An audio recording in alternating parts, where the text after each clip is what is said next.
Chapter 201 14 Isabel Chapter 201, Chapter 14 Isabel Translator, Exodus Tales Editor, Exodus Tales. Saran began to check on his loot. The pirates did not have any valuables on them because rare grade equipment was rare. It seemed that there was no good loot to be harvested either. But there were many barrels of rum and cargo. If they could be sold, they would worth thousands of dirhams. But Saran didn't have the time to do that. He just collected the small amounts of gold and silver dirhams and found a box of jewels from the captain's room. It seemed that these pirates hadn't done any substantial dealings lately, or they've hidden their wealth somewhere. Pirates love to hide their stuff. After getting a big reward, pirates would hide their loot in chests and bury them in remote islands. Since gold was a very stable metal, burying it for thousands of years would not be a problem. If the pirate had died and no one knew where the treasure was, then the wealth would remain in place for others to discover. Many people have unexpectedly found such treasures before, but nobody seemed to have found any great wealth, just an average loot. Saran looked at the pirate ship for a bit. If only he had time to take it back.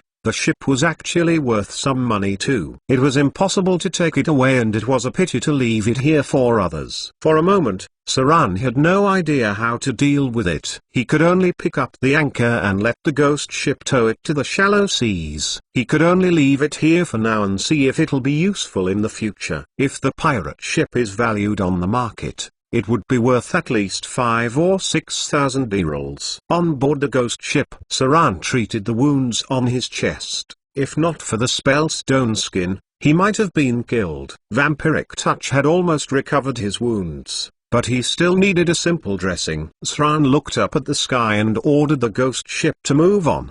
The Naga Siren priest had already given him a coordinate to head to. The place was still about a day's voyage away. That was where the Naga Siren tribe would meet him, and it was certainly where the group of merchants would be. Let her down. Saran walked in front of the mast and the ropes slowly let the female pirate down. This ship was alive. Even though it could not communicate, it could understand simple orders, just like low-grade spirit. Saran reached out and picked up the female pirate in front of him. She was very pale, but she was very beautiful and uncivilized. Although Saran's attacks were fierce, they were not fatal. Most of her injuries were bruises. Since the life force of high-grade professions was very high, they would not die so easily. He wasn't interested in healing his opponent, so he picked her up and threw her into the sea. Splash! The female pirate fell into the sea, with the animated rope still on her, dragging her along the sea. Blurp, ulp.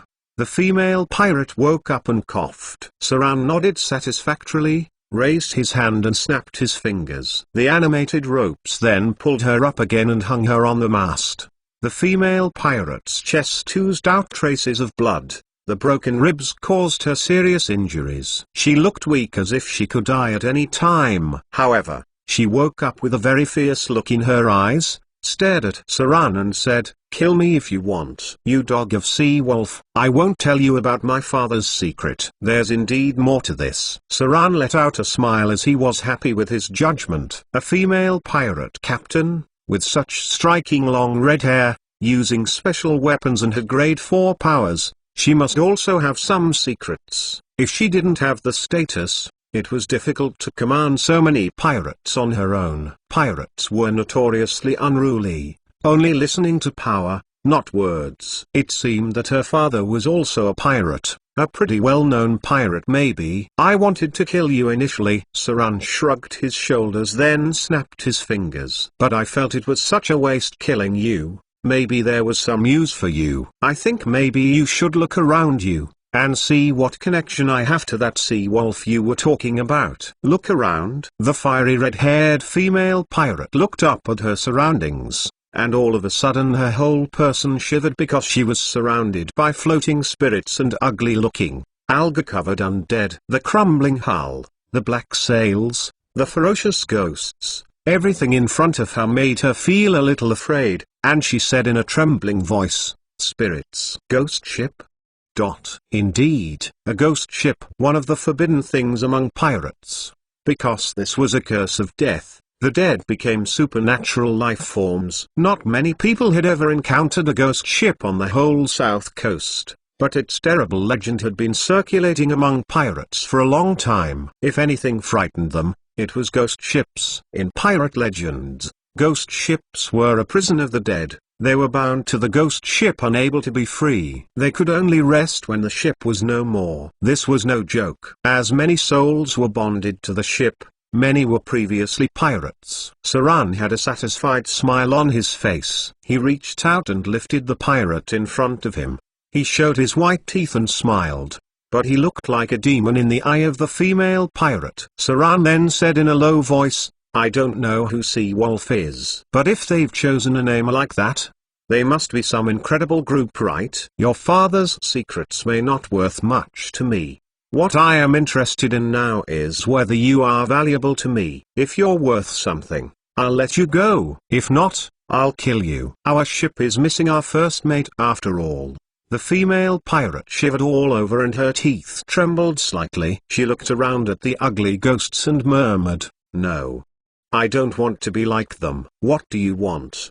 Saran nodded satisfactorily, tapped a finger to loosen the ropes and smiled. "Very good. Looks like you're going to talk to me about your value. If you're more valuable alive than dead, then congratulations. I won't kill you." Saran waved the undead around him away, then took the female pirate to the captain's room. Meanwhile, he took out a bottle of healing potion and poured it into her mouth roughly. Pang! Saran kicked the door of the captain's cabin and threw her on the floor, which was filled with slimy algae. He looked at her coldly and looked at the undead outside. Then he said, "Tell me something about you. You can try to lie, but if I feel you're lying, I'll cut off one of your fingers. I'm a very principled person. As long as I don't catch you lying, you'll be fine.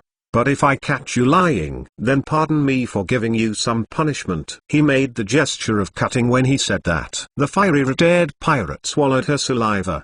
The man in front of her gave her a lot of pressure. She didn't even know whether he was still alive. His smile was natural, but it was because it was natural she felt afraid. The female pirate was familiar with the aura Saran had. Only those pirates who really came out of the sea of corpses would give her so much pressure. Even her father did not have such a strong killing intent. Fear gaze. She shuddered and looked at the captain's cabin, which smelled fishy and corrupt. She then unwillingly said, "My name is Adele Isabel, the daughter of the killer whale, the captain of the wrecked Gulf pirates." "Hold on," Saran suddenly interjected. He raised his opponent's chin, looked at the woman in front of him, and then frowned slightly. "Isabel, this seems to be the name of the aristocrat in the Western Kingdom. Do you have a royal lineage? Is this your father's surname, or your mother's surname?" The Western Kingdom, a more chaotic kingdom where taboos, chaos, ethics, heresy, desire were frequent. Because this land had been ruled by a warlock family for generations, in order to maintain the purity of their lineage, the marriage of aristocrats in the kingdom was chaotic. Isabel was the queen's surname, which had been handed down for hundreds of years. After the split of the unified Western Kingdom, this surname was inherited by nobles. Usually, a direct bloodline would only be allowed the use of this surname. Mothers. The red-haired pirate looked down at the ship's deck and said in a low voice, "My mother was a noble lady of a principality on the west coast. She married a viscount but met my father on a trip to the sea. My father killed her husband and all her followers, and then took her over as his wife. I inherited my mother's surname, as per my father's wish. He didn't want me to become a pirate too." Saran had a playful smile on his face, as if he had thought of something. He smiled and asked, "So your father was killed by the so-called sea wolf, and you've thus become a pirate to avenge your father, or because you're bored of your normal life?" The woman became silent. Chapter 202 15 A Valuable Woman. Chapter 202, Chapter 15 A Valuable Woman. Translator, Exodus Tales. Editor, Exodus Tales. Her story wasn't that complicated. Adele's mother traveled with her husband shortly after their wedding. However, they did not expect to meet the then pirate leader, the killer whale, who robbed their ship and killed the others on board. Only her mother was left behind by the then pirate leader for her beauty, Then she grabbed her and did some dishonorable things to her. Her semi-imprisonment life lasted until Adele was born, and for some reason, her mother died later. When she was still quite young, these things happened. The pirates' leader, the killer whale, after having a daughter began to have thoughts of retiring. Originally, he intended to leave his daughter a large legacy, and then find a place far away from the sea to live in seclusion, but did not expect to be at this time to be conspired by his fellow pirates. Adele was not a weak woman without any power. On the contrary, she inherited a quarter of Amazonian blood from her father. That's why she planned to take revenge. This woman gathered several sailors, even used her father's name to win the support of many pirates. But after all, her strength and fame were not enough. Although she had a boat and a group of people, she still couldn't beat the sea wolf. It was then she heard about the merchant ship full of gold and silver, and she made a very bold decision to try to seize the wealth. Although she knew it was dangerous to do so, as long as she got a boat or even a little benefit, she would have enough wealth to recruit more men. That was because this wealth was enormous. Unfortunately, this plan had been foiled. Saran killed all her men and even captured her. "You were going to robe the merchants with those trash?" Saran had a cynical smile and said, "I wonder if you're a fool or a genius, or maybe you're what people say to be. Brainless beauties." Adele's pale face flushed with anger as if Saran's words had stimulated her mind and made her feel that her decision was so foolish. At the same time, she also found that the clothes on her chest had split a little because the rope tied to her body made the bulging fullness of her chest more obvious. This made her feel ashamed. "Seems like you don't have too much value alive." Saran squinted his eyes slightly, and the dagger he held became blurry as he played with his fingertips. The skill omnipotent hands had greatly enhanced his fingers' flexibility. Adele also could not see the outline of the dagger clearly. He squatted in front of the female pirate, looked into her eyes, and said in a low voice, "There seems to be nothing too valuable in you except the wealth left by your dead father. You probably have realized too, I'm also going after the merchants. If I got the wealth of those betrayers, the legacy your father left you would be nothing. Do you think I should let you live? I do hate to leave an enemy alive. Maybe I should turn you into a spirit. You'll be more useful then." Adele's face was obviously much paler. She struggled for a moment and looked desperate. I can be loyal to you. I can also serve you. My father left behind a lot of things, including a hidden treasure map. It's said that you can get to some mysterious place." "A treasure map?" Saran looked at her with an expression of interest and said, "I don't believe in said loyalty. Your loyalty is nothing to me. Maybe you're a good pirate on the south coast, but looking at the whole world, you're just an ant. As for serving me, I have to admit that your body is attractive, but I learned a lesson in the Underdark. The more beautiful a woman is, the more dangerous she is, especially if she may be your enemy." However, as Adele's mood grew worse and worse, and her expression grew more and more desperate, Saran suddenly waved a dagger, not at her throat, but at the ropes. Saran cut the rope off her body and looked into her eyes. "I feel you are of some use to me. I need just an assistant like you. I don't really care if you will betray me, but you wouldn't want to find the price of betraying me. I wouldn't want to skin such a beautiful woman myself. I'll give you the respect you deserve, but I would hope you don't mistreat my respect." Saran stepped back slightly and watched her reaction. The pirate's gorgeous face was apparently startled, but there was no overwhelming reaction. Instead, she had a puzzled expression and she said, "What do you want?" "I want many things." Saran relaxed a little, but was ready for battle at any time, murmuring, "Your existence is of value to me, but it's still too small. I will help you get your revenge, killing the sea wolf, helping you become the largest pirate leader in Shipwreck Bay. When you have gained enough, I'll tell you what I want. Don't try to do anything stupid because you know well I didn't use all my power previously. I also don't hope that I'll regret letting you go." Saran lifted his foot and kicked a chair over, while he leaned against the door. He thought for a moment, and murmured, "Since you have inherited your mother's name, you should know where your mother and her husband's territory were. correct? Don't tell me you don't know that. I don't believe your father didn't have the idea of letting you inherit the land. Your father must have done a clean job if he was able to live for so long after killing a noble. He must have killed all the relevant people, correct? Adele's expression was very complicated. It seemed that she could not keep up with Saran's thoughts, but she hesitated for a moment and said, yes. My mother and her husband's territory is in the western counties, near the Hill of Grizzlies. Father had the intention of letting me inherit the land. After all, my blood would have passed the priest's detection spells. But that territory has been inherited by another man, my cousin. My father was killed before he could act. Saran nodded and said, good. I see the best traits of a pirate in you. I like to deal with people like you because they are not pedantic at all. Congratulations. Your value to me has increased. Maybe I can help you get what you want. A woman doesn't have to be a pirate herself to take revenge. If she has enough wealth, there are many ways to try to kill her target.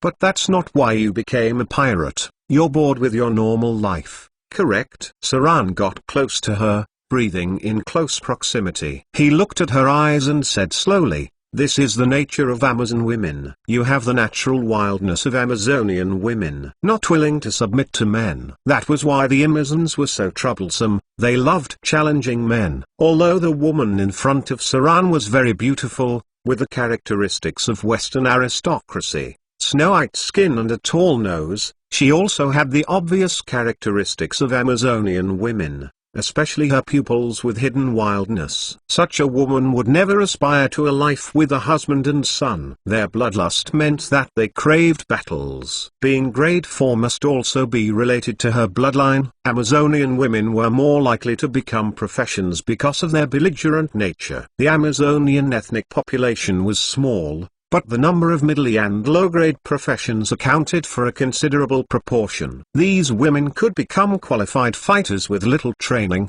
sometimes even no training. Saran was thinking for some time. After thinking for a moment, he looked at her and said, I'll put you down on an island near the strait ahead and leave you enough food. This battle over the wealth of the betrayers is not something you can go to. You'd just be another dead on the battlefield. After you've treated your wounds, I'll come back for you. Of course, you can also try to escape, which for me is only one less peace pawn, but for you, it would be a missed opportunity. During this time, you can also think about what you can do without my help. I don't really like to force women. Saran turned to walk out the cabin, leaving the very confused female pirate there. Indeed, Saran didn't care very much if he killed her or not.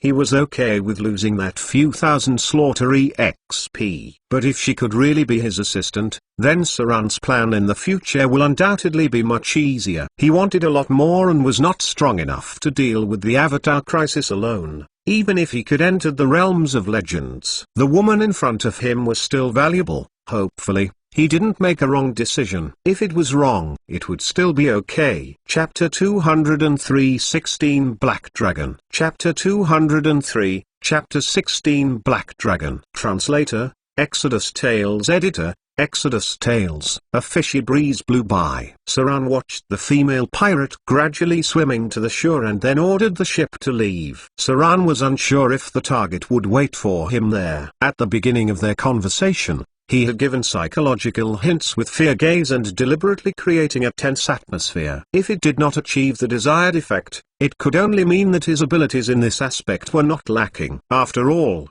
he was not very good at everything. The ship began to move and the mist also followed it.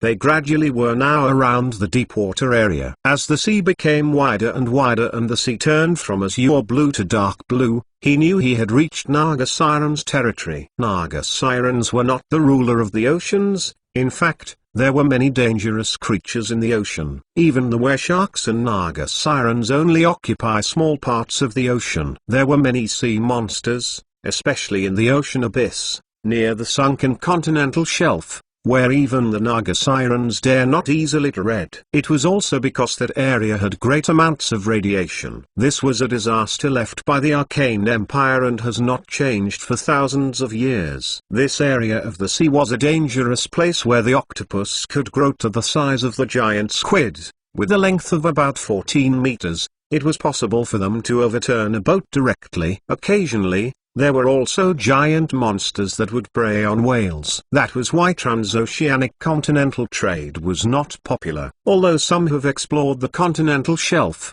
it was only limited to the spellcasters. A normal person wouldn't able to cross that area, as they can't go around the danger zone. The plate of the continental shelf would move slightly. The Saras Islands were previously part of the continental shelf. Below the ship was an abyss of thousands of meters deep, and no one knew what was below. It was, however, near the area the Nagasirans lived. A rumbling sound from below the sea. There was a slight vibration at the bottom of the sea, and then a warship with a strange and somewhat elvish shape emerged. It was a long, narrow ship with a sharp front section and a statue of a serpent-headed banshee behind it. On the hull of the boat was the Nagasiren tribe, among which there was a fellow Saran had seen before. The figure of the Nagasiren priest was also there. Unlike before, she was now covered in blue armor, with 4 arms holding a sword, a hammer, a staff, and a shield at the same time. Although she wasn't a legendary spellcaster,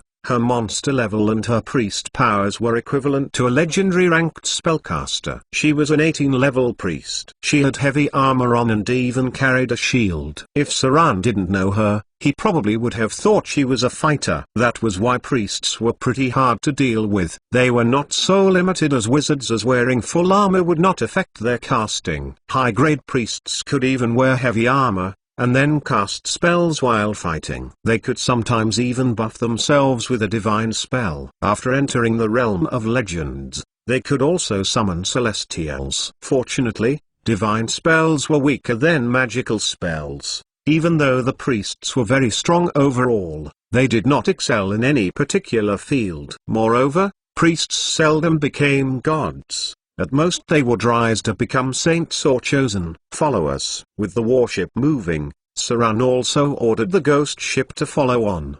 The Nagasirans seemed to have to use the alchemy warships. Although alchemy was taboo in many places, the Nagasirans were not concerned. Battleships were the main tools of the Nagasiren. They couldn't tame sharks, whales and other marine creatures like the sharks. Thus they had to make fast ships. One day went past. On the second day after Saran had memorized his spells, they met up with another friendly party. They were the sharks, riding giant tiger sharks. They were the most loyal servants of the sea goddess. Unfortunately, these guys had very low intelligence, thus they didn't have many priests or spellcasters. Under the clear blue sky, more than 10 tiger sharks emerged from the sea. These sharks were dressed in algae-braided armor. They almost had the outline of humans and had strong arms that held tridents. They made a loud roar when they came near, and then tiger sharks began to circle around the ship. At the same time, there was a shark that came near the Nagasiren priests and spoke in a language that Saran did not understand. Domination language. The priest's expression became serious,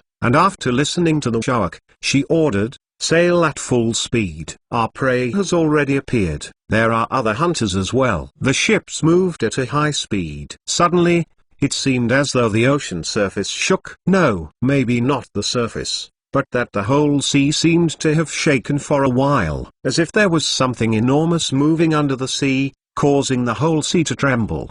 The priest seemed to have felt something too. Her expression was serious as she picked up a conch-like object and prayed in a strange language. Her prayers were like waves, spreading throughout the sea to a particular place. Kesharu!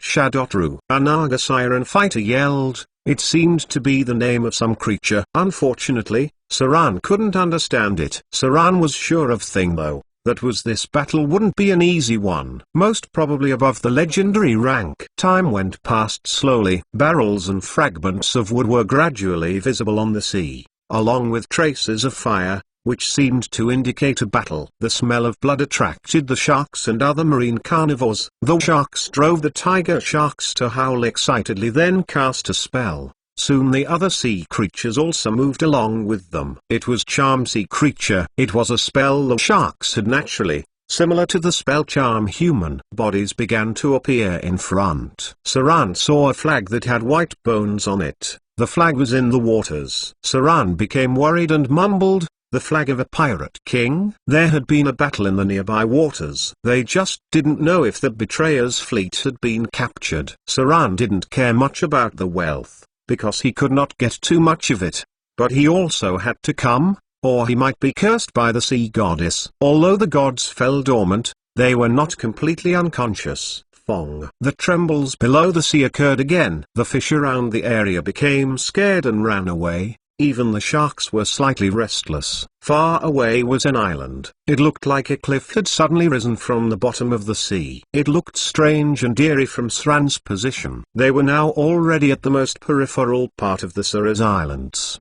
The area here had many strange and isolated islands distributed everywhere. These islands were the products left behind by the Arcane Empire wars, which were like destroyed mountain tops. Kong. A deep roar came from afar. Next came a huge black shadow, which gracefully opened its dragon wings and circled upward from the sea, reaching hundreds of meters in the air. Subsequently, the black figure plunged down from the sky, and there was a dull sound of artillery fire coming from behind the island ahead. Then a dragon's breath swept down from the sky and became a pillar of flame 20 or 30 meters long, covering the sea. Black Dragon. Saran grasped his sword subconsciously, then turned to glance at the priest. Saran was right. That dragon could not resist the temptation of wealth. To a great explosion was heard. Saran vaguely saw a woman wearing a white dress. Maybe not a white dress, but a dress that looked a little like a wedding dress. The reason why she was so striking was that the woman had a pair of huge dark red dragon wing behind her.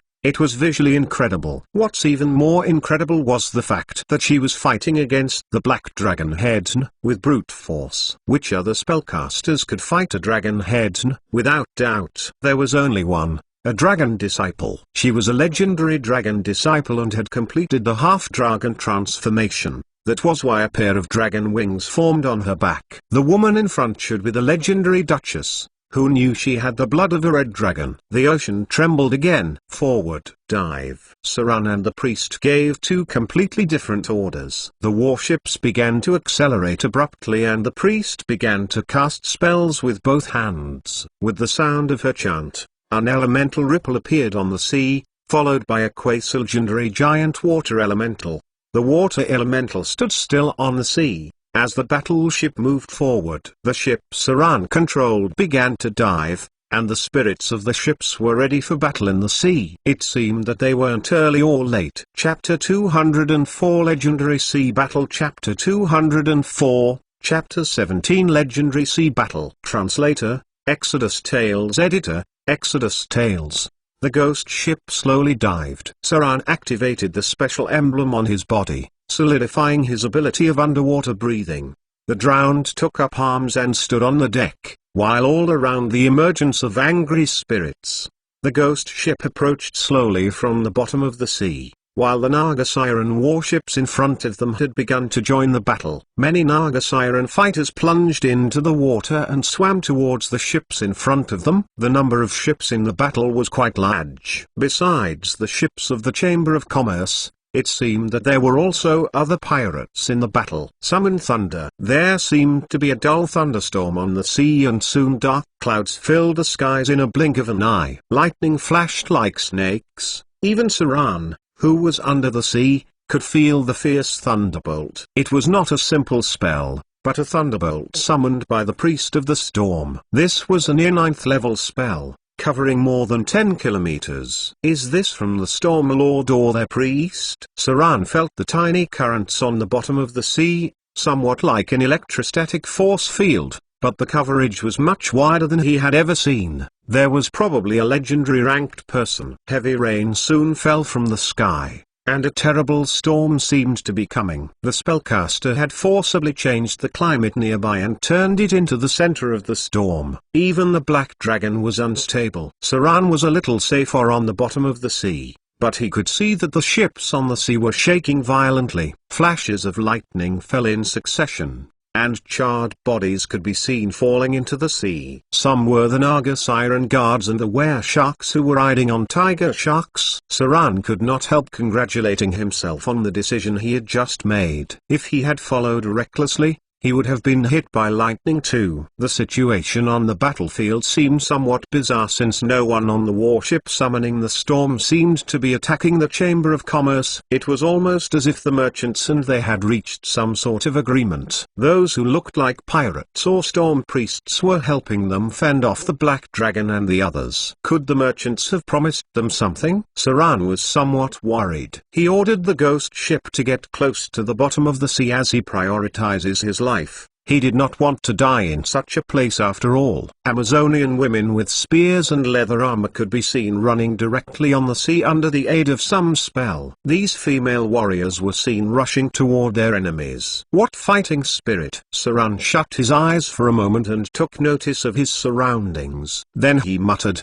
"There's at least 30 or more high-grade professions and 5 or more legends. Maybe it's best we wait for a bit." From the bottom of the sea, the battle on the sea seemed very awkward. Even with Saran's dark vision, it was still useless.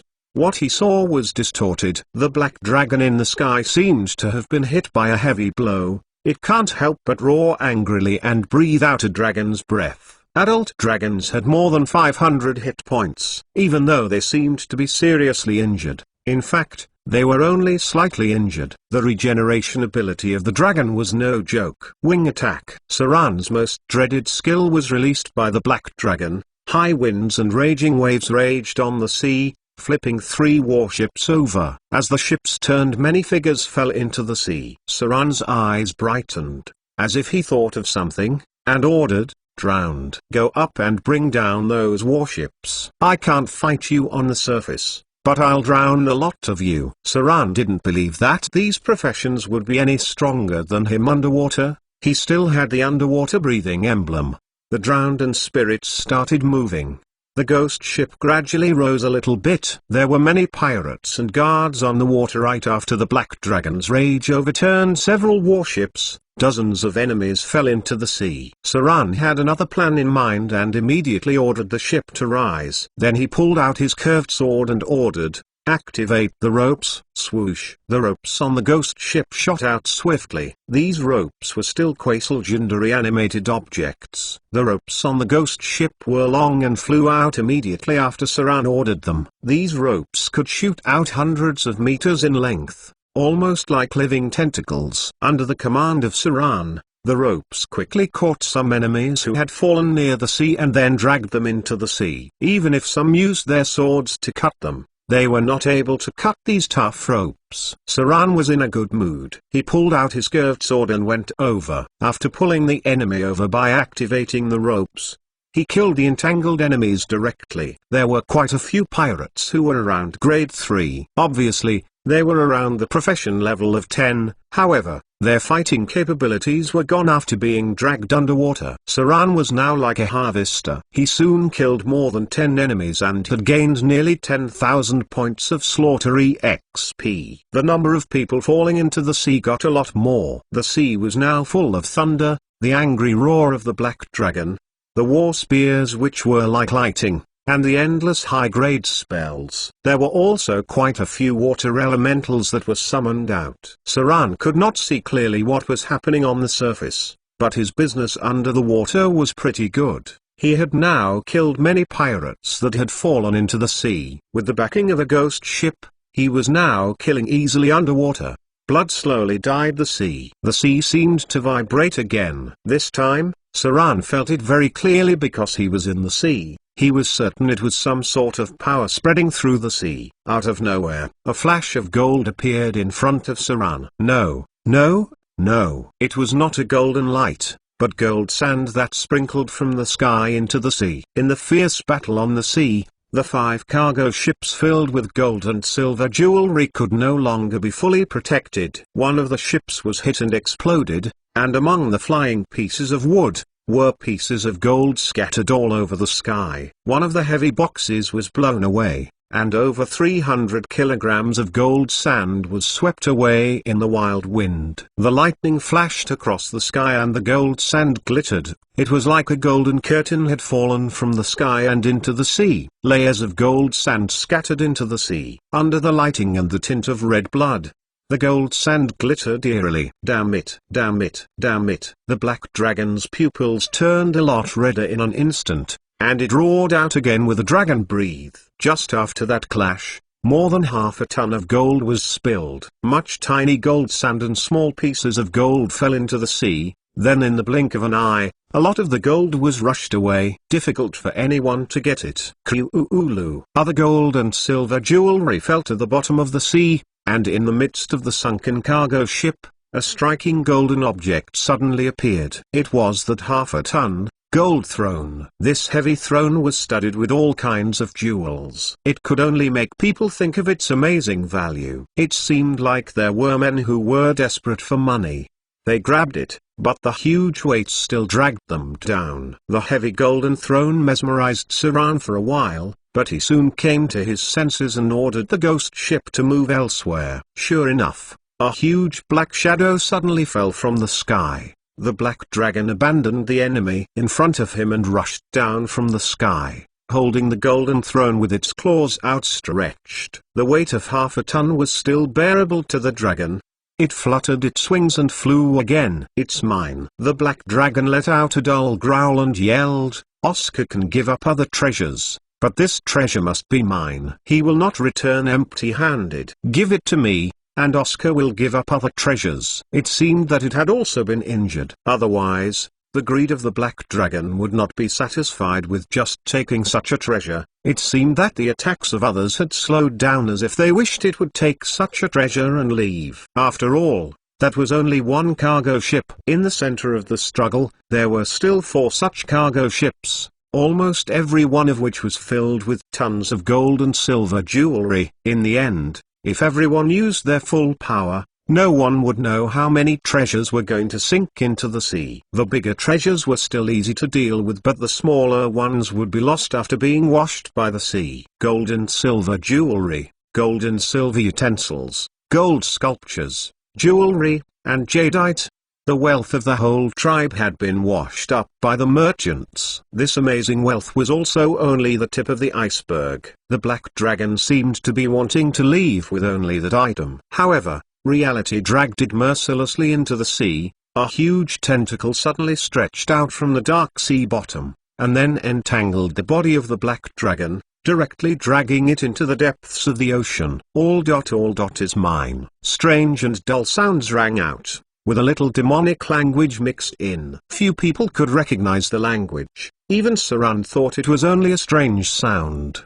The huge tentacles had incredible power. Even an adult black dragon could not get rid of its bondage, so it was dragged directly into the sea with the gold throne, sinking at a very fast rate. Silence swept the battlefield. It seemed that this force had shocked many people. Even the legends present had temporarily stopped attacking. Tentacles with suckers suddenly emerged from the darkest seabed, and a huge black shadow appeared in the vicinity of the battlefield. It was a terrifying power. Professions with the ability to fight the dragon were all shocked by the terrifying power. Saran seemed to have thought of something. His face was a little pale. He almost squeezed out a bitter smile and murmured, "What luck! Speak of the devil. Turn the ship around. Now, get out of here quickly." A terrifying dark shadow appeared. From the deepest part of the sea, hundreds of tentacles moved closer to the battle area. Chapter 205 18 Son of Dagon. Chapter 205, Chapter 18 Son of Dagon. Translator, Exodus Tales. Editor, Exodus Tales. It had finally appeared. Saran had some long-standing memories not only about the deep-sea monster in front of him but also about the bottomless abyss. Dagon, the prince of the depths, the ancient demon lord, abyss lord, lord of the 89th layer of the abyss, one of the few surviving ancient demon lords. He was the lord of the ocean and the sea monsters. As one of the most powerful demon lords ever, Dagon lived in a trench called Isa in the Abyss Sea. He looked like a hybrid of fish, mollusks, and eels, with a large number of powerful tentacles. His emblem was a large mouth covered with 6 sharp teeth with spiral-shaped antennae. For a long time, Dagon's minions were aquatic demons and the aquatic races. They infested those who lurked near with nightmares and influenced the material realm to worship him. In the mortal world, The cult of Dagon was prevalent in the coastal areas. Its human followers mated with the aquatic races, at the cost of tainting their blood. They would receive the powers gifted by Dagon, the abundance of fish harvest and treasures. The black figure in front of them was the son of Dagon. Son of Dagon, high-grade demon, son of demon lord, gigantic celestial being, basic health 25, race, deep-sea demon. Attributes: strength 35, dexterity 12, constitution 32, intelligence 18, wisdom 20, charm 12. Alignment: chaotic evil. Levels: deep-sea demon 20, demon lord priest 10, son of demon lord. Hit point: 600 plus 600 plus. Abilities: unknown. Shard of divinity, none. Divinity, lesser divinity. Others. A row of data appeared in front of Saran. The monster was well known in the coastal regions. He was sealed several times by the incarnate of the sea goddess, but he still managed to escape. He had abused the west coast and the south coast for a long time, and hardly anyone could kill him until the Avatar crisis came. By then he had gradually disappeared. Some said that he died in the hands of the sea goddess. Others thought he died in the hands of the Storm Lord. Some even suggested that he went back to the abyss. Saran began to retreat desperately. The son of Dagon was a demigod-type creature. Compared with the likes of the vampiric demigod, the son of Dagon was much more powerful. Even if the vampire was a saint, he would still be beaten in the sea. Saran definitely could not deal with it.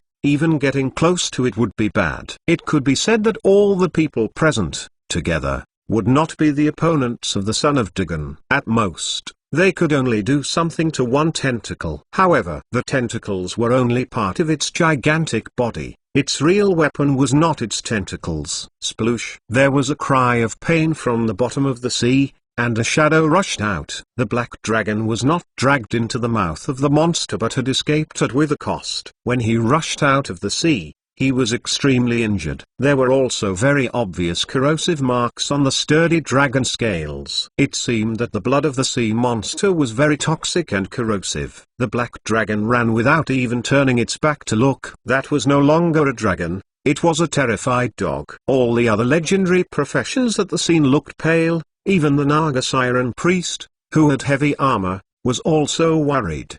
Because of the actions of the sea goddess, some tentacles began to attack the Naga Sirens. Meanwhile, the other tentacles entangled the central cargo ship. Between the astonishing wealth and the threat of death, all the other legendary professions gave up fighting, and they did not choose to deal with this monster together. Instead, they used the time to snatch as much gold as possible. The son of Dagon was very powerful, but they still could escape. The Duchess fanned her huge red dragon wings behind her and rushed into one of the cargo ships, ready to take as much treasure as possible. Since she was a legendary sorcerer, not a legendary wizard, her multi-dimensional storage was limited, and she could only take away part of the wealth at most. The other legendary professions also had high-grade storage items, which were better than Saran's sad 3-feet storage bag. What they could bring with them was a lot more. In just mere seconds, all the legendary professions who had stopped fighting had taken more than 10,000 gold derals. But even so, the remaining 4 cargo ships still had a large amount of gold and silver jewelry. Saran estimated that there was more. If the silver sculptures were included, the 5 cargo ships would have worth at least 1,000,000 derals. Even if these legendary professions worked hard, they would only be able to take away about 300,000 or 400,000 gold derals. Since the gold was heavy, they couldn't just take away millions of derals. 20 to 30,000 gold derals was roughly half a ton. Shush! Book! The nearby ships were dragged to the bottom of the sea as huge tentacles destroyed many ships. Saran saw gold, silver, and jewels spilled away. A box full of gold derals was scattered. There were all kinds of jewelry, necklaces, jade jewelry, pebbles of jewels, and even some gold and silver. All of it drifted down to where he was. These treasures would remain at the bottom of the sea. If there was no accident, the son of Dagon would stay here for a long time until all the treasures had been returned to his nest. Many had retreated away. The Duchess, who was wearing a snow-white dress, took away more than 100,000 gold derals. but she still looked at the bottom of the sea with hate. She was the one who lost the most. The Amazonian women warriors were leaping away too. What they got was slightly less, but they probably scored around 100,000 gold dirals. The most valuable and easiest treasures to take away had been taken by them, while the rest were treasures that took up a lot of space. No one could take away the wealth of 5 large cargo ships in one go. Even with their capabilities, they could only save a little. On the surface, the Naga Sirens were in a difficult situation. No one would help them and they were hated by the son of Dagon. However, out of nowhere, there seemed to be a growl in the distance, followed by a continuous growl. The sound became denser and Saran could see another huge shadow on the bottom of the sea, approaching at an amazing speed. Kesharu! Ksharu! Kesharu! Shadotru! The surviving Naga Siren fighters and were sharks suddenly got excited. They roared like they were calling a name. Even the priest was excited as she took out her conch and blew into it. Woo-oo-oo-oo! The desolate sound echoed in the sea, and then a huge shadow emerged from the bottom. A huge dragon-like head emerged, followed by the second huge head, and then the third, fourth, fifth. From afar, there seemed to have appeared an island-sized object. It had 7 heads and each was the size of a locomotive. It also seemed that there were 2 heads hidden in the sea while its huge body moved at high speed in the sea. The surrounding seawater pushed it forward. This did not seem like one of its abilities, but more like a divine power given by the gods. Around it was giant sharks leaping out of the sea and strong were sharks with tridents. Counterattack. The priest let out a grim smile, raised their scepter and roared, "Leave them. There are sacrifices for the goddess of the sea." Crew. The ghost ship tore through the surface of the sea and rushed out. The ship which planned to run was now back, with Saran at the front with an expression that looked very heroic. He exclaimed, "Fire the cannons. Hurry up. Sink the warships of those guys." Saran wiped the cold sweat off his forehead and muttered, "My God, why didn't they tell me earlier? If you guys were going to summon that thing, I wouldn't have needed to run away." Chapter 206 Deep Sea Giants. Chapter 206, Chapter 19 Deep Sea Giants. Translator, Exodus Tales. Editor, Exodus Tales. Saran was not afraid of death. However, he would not die for nothing. If there was no chance of winning, he would run. If it were only a legendary opponent, he could fight him after transforming into the slaughter form. However, the son of Dagon, a descendant of a demon lord, was on a whole other level. They were battling on his turf. Even a quasi legendary deep-sea monster could be treated as a legendary monster at sea. Since the incarnate of the sea goddess couldn't kill it, Saran didn't believe anyone here would be strong enough. But to his surprise, the priest summoned the 9-headed snake of pure blood. This creature was no joke.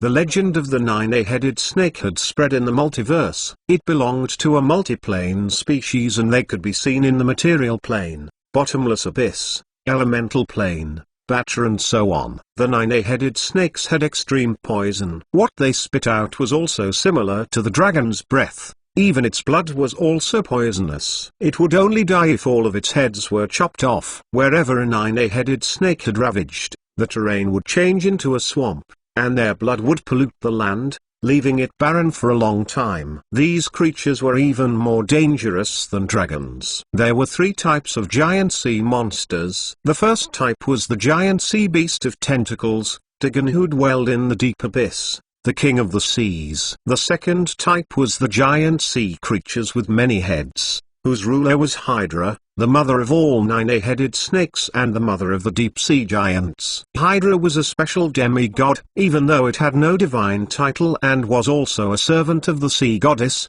its body was not in the material plane but in the kingdom of the sea goddess. As for the third and final type, Saran still liked to call them the dinosaurs. These marine monsters were the most dangerous and powerful ones.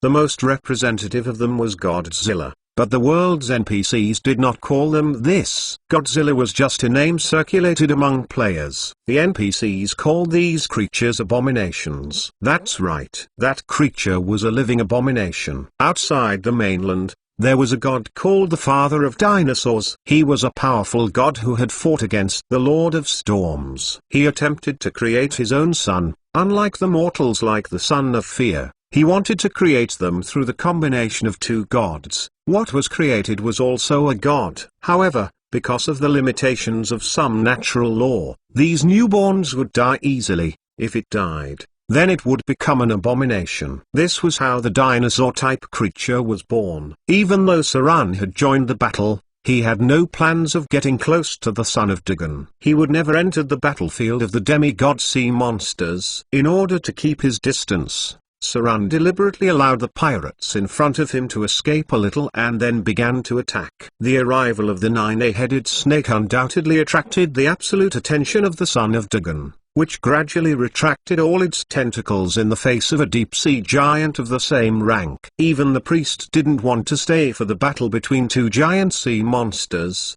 Her original battleship had been destroyed. She approached the ghost ship and then jumped onto the deck.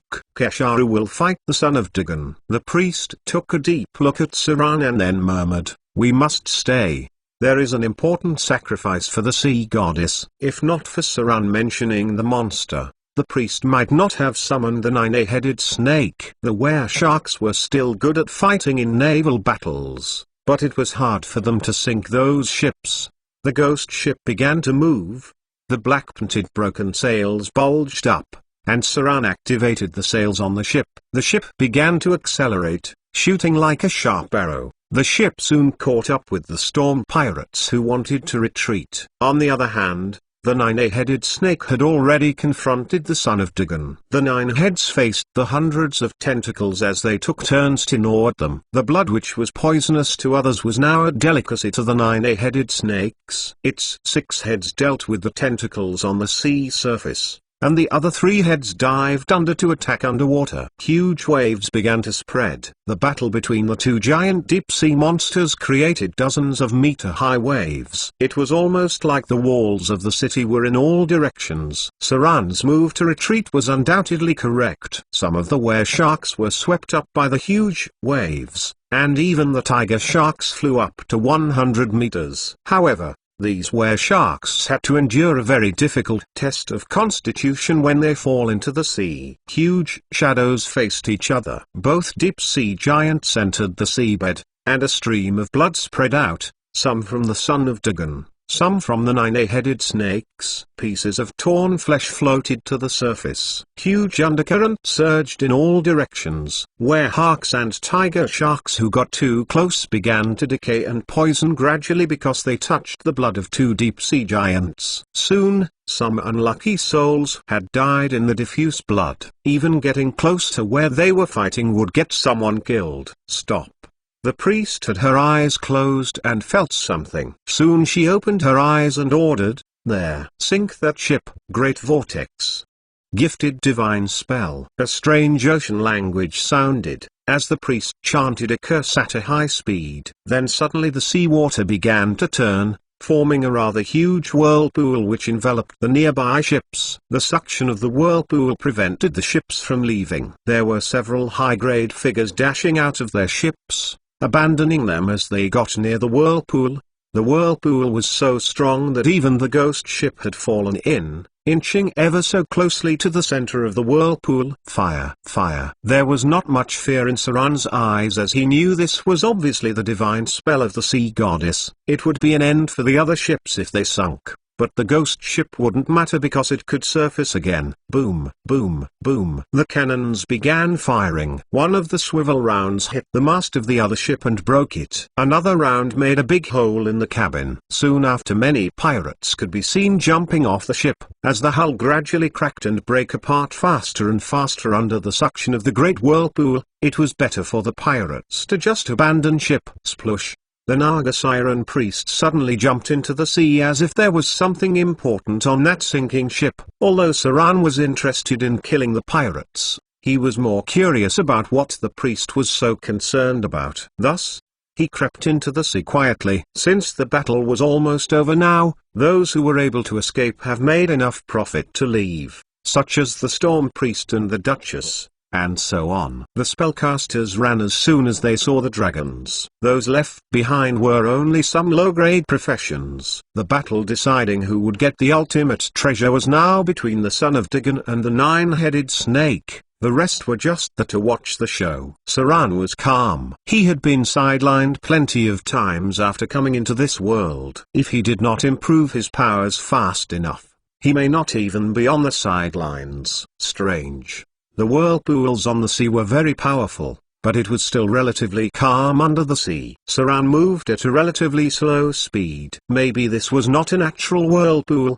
but a divine spell. Saran saw the figure of the priest swimming towards the wreckage of the ship. He seemed to have felt something too and began to swim in that direction. There was a force in the dark that was attracting him, giving him a sense of longing and yearning. Found you. Saran opened a box that had been thrown out by the whirlpool. Inside was a golden sculpture with the thickness of a thigh. It seemed like the bones of some kind of creature. Wait. No, this was not a gold statue. This was a piece of bone. Saran looked at the eerie golden bone. It looked like a metatarsal bone. But what creature had such huge metatarsal bones? When he reached out to touch the golden bone, a row of data appeared. Discovered an unknown divinity remains. Activating divinity devour ability !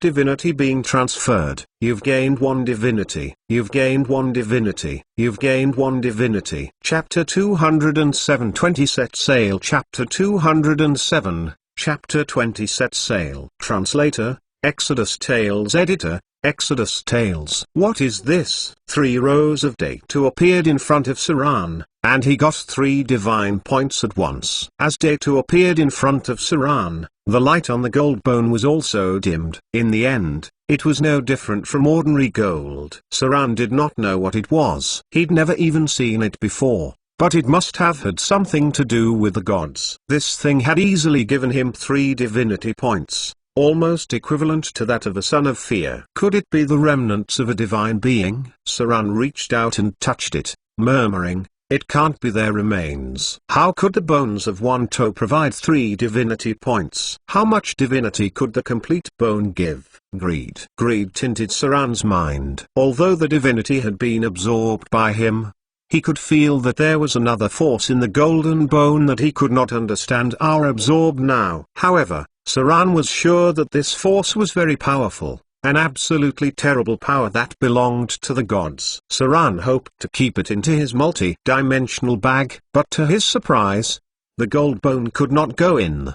His multi-dimensional bag could not contain this material. This situation was very rare because the bag could accommodate almost most of the things. The fact that the bag could not accommodate this thing seemed to mean that it was something very special. The golden bone may be one of those special substances. Saran tried 3 times in a row. Neither the multi-dimensional bag nor the master battler gloves could contain it. It seemed that the dimension space was rejecting this golden bone, as it could not go into the dimension space at all.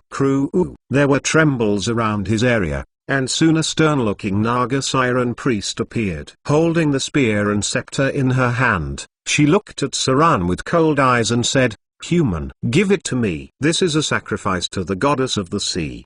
Her attitude was very assertive. It seemed like she would attack him if he did not do what she said. Saran had a hint of reluctance on his face, but he quickly presented the bone and said, "I was just going to present it to your excellency." The priest had a smile of satisfaction and quickly received the golden bone. She could not help reaching out to touch the golden bone, but her face quickly became somewhat angry. Those merchants stole some of the power. Fortunately, the sacrifice that our goddess needs is still on it. These bloody idiots will have to pay the price. As the high-grade priest of the sea goddess, she also could detect divinity. There was also some divinity among priests, mainly as chosen and saints. Some of them may even have 1 or 2 divinity bestowed by the gods. The Naga Siren priest may even have some divinity in her since she was able to summon a whirlpool. She was even able to feel that the divine power on the golden bone had disappeared as soon as she touched it. Fortunately, the priest did not think that it had been absorbed by Saran and believed that the believers of Storm had taken it. Seems like someone else would take the blame. Saran was somewhat relieved. Probably no one would have thought he had absorbed the divinity. The priest seemed to also want to put the gold bone into a dimensional space, but she soon found that it was impossible, thus she could only carry the gold bone back to the surface. The whirlpool had disappeared as it hasn't lasted for a long time. There were many dead and unconscious pirates nearby. There were also stronger figures that had not died yet. Saran had no compassion at all. He swiftly ordered the ropes on the ship and began harvesting human heads. Some of the corpses not only had gold dirals, but also one or two rare items. The rarity of this equipment was beyond doubt. Even Saran didn't have many rare-grade equipment. However, from the corpses of these pirates, Saran unexpectedly found 3 or 5 pieces of rare-grade equipment. Most of them were found from enemies above grade 3. Unfortunately, these items were not of high grade. They were all rare grade 1 weapon, including straight swords, curved swords, and exotic daggers. The best rare grade weapon was the Ring of Haste. Item type, Ring of Haste. Item grade, rare grade 3.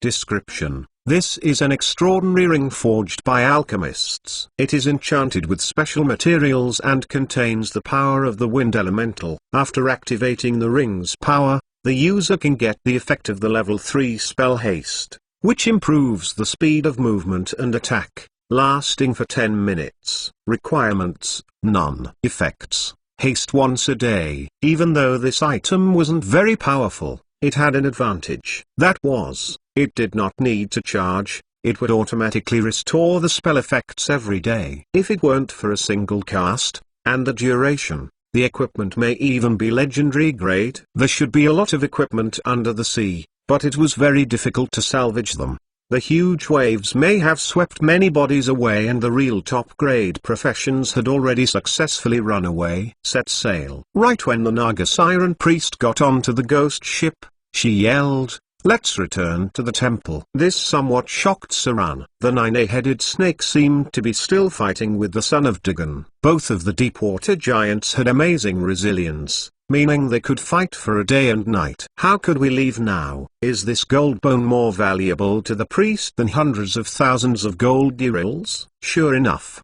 she didn't tell me the truth. It wasn't just the wealth that attracted her. As if she had noticed Saran's expression, the priest looked at him and slowly said, "The son of Dagon would not be beaten so quickly." Human, you have done very well today. The goddess of the sea will give you the rewards you deserve. Now the most important thing for us is to escort the sacrifices home. After saying that, she used some spell and immediately controlled the ghost ship. After that, she gave an order and the nearby were-sharks escorted the ghost ship. All of them were now headed to the Temple of Sea. The battle was still happening afar. The contaminated seawater had poisoned many sea creatures. Even the seaweeds had shriveled. Saran was silent.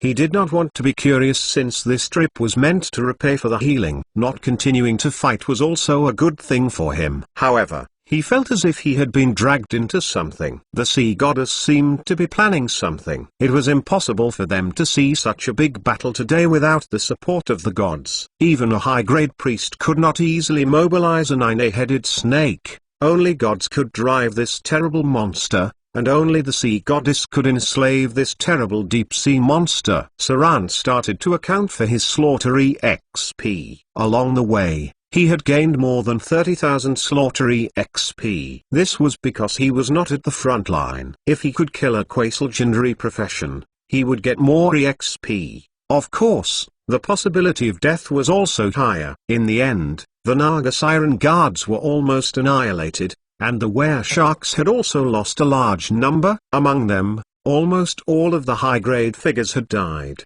The only lucky ones were the were-sharks that arrived later. The ghost ship gradually left the battlefield. The priest seemed to be a little cautious about Saran, and spoke to a nearby were-shark in the language of the sea. Some of the were-sharks moved in another direction, while some went to the Naga Siren kingdom. It seemed they didn't want to give up on the treasures. Saran had a very calm expression. As he had already gotten some gold, He was not greedy enough to want everything. The day went past quickly. Saran stood up when he saw an island ahead. He looked at the priest next to him and bowed slightly. "Could you stop here for a moment? I need to pick someone up." The priest frowned and asked, "Who?" Saran hesitated but answered, "A woman, my spoil of war." The priest suddenly had a playful expression. She looked up and down at Saran and even looked at his lower body. After a moment of frowning and thinking, she said, "Okay, go and come back quickly. I won't wait for you here for too long." Saran nodded. It was not until Saran had left that the priest's lips showed an inexplicable sneer and murmured, "Woman?" Sure enough, human males love to mate. Maybe I can try to persuade him in other areas. A legendary rogue is definitely useful. Saran gradually got close to the coast. He glanced at the empty beach, and there was a hint of disappointment on his face.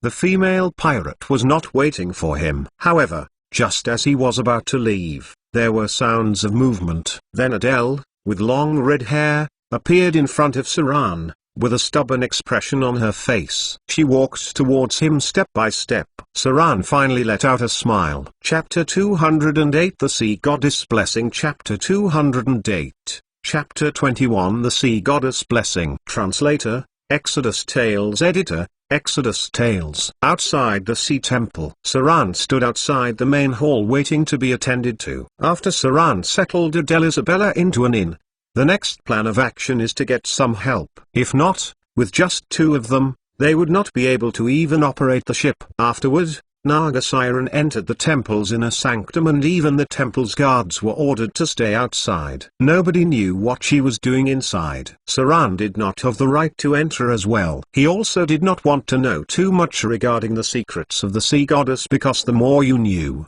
the more entangled you became. That was how people got themselves wiped out. As time went by, the divine power gathered around the sea temple suddenly shook, and it was quite a shock. The divine power surrounding the temple was like a tidal surge. The world had been composed of believers providing gods with power from their faiths, and then those gods would transform the power into divine power. These divine powers were not entirely controlled by the gods. They needed to be fed back to the believers through divinities, a large part of which would remain in the temple. So, any temple with a priest would have divine power, otherwise, the temple would be abandoned. The divine power would slowly dissipate. If the presiding head priest changed or was less powerful, or even a decrease in the number of believers, the higher-ups' divine power would slowly decrease. Eventually, it would cause the spiritual light's divine power of the higher-ups of the temples to lower by 1 or 2 levels. To upgrade the level of the temple, it needed not only the scale to be large enough but also a corresponding number of believers and influence in the surrounding areas. There were large numbers of temples scattered around the world, but more than 90% of them belonged to the level of lesser temples. There weren't that many at the level of greater temples and most of them were in the city centers. There would be even less large greater temples. These larger temples were similar to half a wizard tower. Once the divine power was activated for protection, even meteor swarms would not be able to destroy it. Amber City was a prime example. If the temple didn't have such threatening power, the fights between the gods would have been even more intense, because many evil gods would seize every opportunity to cause a bloodbath in their enemies' believers' hideouts. If one were to directly attack this temple, it would not be able to be conquered without a decent army. Even if one did, the casualties would amount to more than half the army. Divine power started gathering gradually, and some unpredictable changes had taken place in the Sea Temple. Saran could not understand this change because he knew very little about divine powers and its magic and did not possess enough knowledge to judge it. Still, he could feel the change and even realized that the change was spreading towards the water underneath the Sea Temple. It was as if invisible energy was fluctuating, covering the whole port island. Not only Saran felt this change, but all the guards in front of the temple knelt on the ground and began to pray devoutly. Other believers in Port Island also began to pray, and the invisible wave of prayers became a powerful force of faith. This made the Sea Temple shone with, although invisible to the naked eye, a dazzling brilliance. This process lasted for quite some time. This attracted the attention of many powerful forces. The power of the temple started to converge with signs of a breakthrough. If the sea temple managed to upgrade into a greater temple, at that time, the sea goddess incarnation would appear. This was a process of God's blessing. There would always be such a phenomenon every time any temple managed to upgrade themselves. When a lesser temple was first built, it would embody a spiritual light given by God's consciousness. After an upgrade into a greater temple, it would start to have powers bestowed upon them by the gods. The most iconic one was the bestowment of God's statue. The God's statue would have the consciousness mark of God, which can be felt by the gods when the believer prayed. For now, there should be no incarnation yet. All the gods were too busy fighting against the energy storm, but the sea temple in front of them had upgraded. It was estimated that it had become one of the few larger greater temples in the coastal area. Many of the sea goddess believers started to congregate towards the temple. A Naga siren's figure started walking out. Saran wondered if there were any misconceptions. He felt that the Naga siren in front of him had a little divine breath, and it seemed that this breath might have been the sea goddess chosen one. But of course, there was still quite a gap. It seemed that after her sacrificial ceremony, she had gotten the God's blessing. The blessings by gods to believers were also an integral part of affirming beliefs. The other party stood in front of the temple's platform, and gazed at the congregating believers in front of her, then turned towards Saran and said, "Human, come with me." Saran bowed slightly and walked into the inner hall. "Your performance was great." Naga Siren stood in front of the god's statue and held on to the scepter representing the sea priests. "In a strange yet sacred way," she said, "you have punished those betrayers, using fresh blood and deaths to tell them the consequences of betraying the goddess. You have also proved your loyalty, and presented the sacrifices that the goddess wanted. You deserve a reward."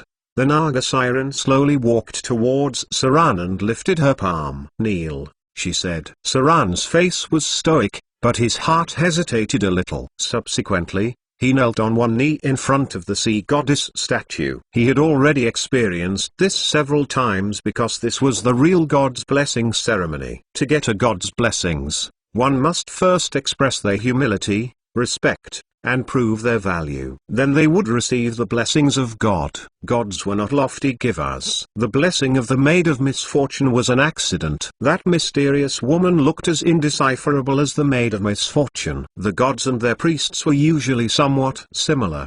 The priests for the Maid of Misfortune and Lady Luck Timera were so unruly and capricious people. "Very good." Naga Siren reached out her hands and placed them on Saran's forehead. In a low voice, "Human, you have proved your worth and used your strength and reputation to protect the sea goddess' prestige and interests. This is an admirable act and therefore, you deserve to be rewarded with the sea goddess blessing." The scepter was lightly placed on Saran's shoulder. Afterward, Naga Siren bent forward and kissed Saran's forehead. She used the weird sea language and said, "I bless you on behalf of the sea goddess. You shall not be attacked by any sea monsters in the sea. You will be protected by the sea goddess. The sea is your home. Waves and storms shall leave you and your servants. You will be a patron of the sea goddess. You can now use the power of the goddess to control the sea creatures in the ocean." Streams of divine power started to converge. The visible light of blessing appeared. Saran's body seemed to be shrouded in blue light. The statue of the sea goddess seemed to have opened her eyes. A line of vision fell upon Saran, and then gradually disappeared. This was the power of the gods. From now on, Saran would become a patron and a benefactor of the sea goddess. As long as he did not initiate an attack on the marine species, most of the intelligent sea creatures, including nagas, sharks, fishmen and so on, they wouldn't initiate an attack on Saran and his companions. Furthermore, he could also communicate and trade with these sea creatures. That was mainly because the sea goddess had blessed him, and his identity was equivalent to a priest of the sea temple. It was a hard reward to turn down, especially when Saran was preparing to expand towards the overseas islands. The radiance of the divine power gradually dissipated. Saran's eyes were filled with data as he attained another passive ability. Sea Goddess Blessing Unique Ability. you have attained the sea goddess blessing on your own merits. From now on, you would greatly reduce the chances of encountering danger in the ocean. Whether there are storms, waves, whirlpools, or any other kinds of ferocious and dangerous sea creatures, they would not easily attack you on their initiative because of the blessings of the sea goddess. You or your fleet would be blessed by the sea goddess, and you would be allowed to trade with other sea goddess creatures. From now onwards, a large portion of the sea creatures, including sea monsters, would see you neutrally. Moreover, with the blessing of the sea goddess, you have gained a type of spell-like ability that could be used to dominate other creatures in the sea. This was the most basic blessing. The sea goddess blessing would not add much attribute abilities, but it was equivalent to having an amulet for protection in the sea. In addition, it also granted an additional spell-like ability. Dominate sea creatures spell-like ability. You have attained the sea goddess blessing, and belongs to her list of patrons, which allows you to mobilize a special ability. You will be able to dominate the vast majority of sea creatures. The effect of this kind of spell-like ability is equivalent to charm sea creatures. To dominate ordinary sea creatures, their level cannot exceed your profession level. To dominate sea monsters, their level cannot exceed half of your profession level. Spell resistance is related to the level of your charm. Once a day. This was a unique spell-like ability. It would be similar to charm sea creatures in a way, but the spell effect of domination is stronger than charms by sharks. It would have a test of resistance, which was determined by charm. The level of ordinary sea creatures when dominating them should not exceed Saran's level, and the level of sea monsters when dominating them should not exceed half of Saran's level. This was the power of the sea goddess. As charmed sea creatures could not control sea monsters, at most, it could only control those that have levels similar to sharks, whales, and octopus. The blessing ceremony was completed. The Naga Siren gave Saran a meaningful look and slowly said, "Human, keep in mind the dignity of the sea goddess. She won't ever be stingy with your rewards. When you have decided to place your faith with the sea goddess, she will bestow you with even more rewards." She was just blatantly trying to rope him in. The main believers of the sea goddess were sea creatures and people living in the coastal areas. The value of a quasi-legendary adventurer was still quite amazing. After all, rogues were more proficient in their means than other professions. Saran bowed slightly and kissed the back of Naga Siren's hand, and expressed his humility. Because she was representing the sea goddess at the moment, he said, "I am in awe of the power of the goddess, thank her for her generosity, and I am willing to give her my strength when she ever needs it." This was not the language of delivering faith. It was a bit like a guest but more like a relationship between an employer and employee, and many temples have such members. There was a little dissatisfaction on the face of Naga Siren,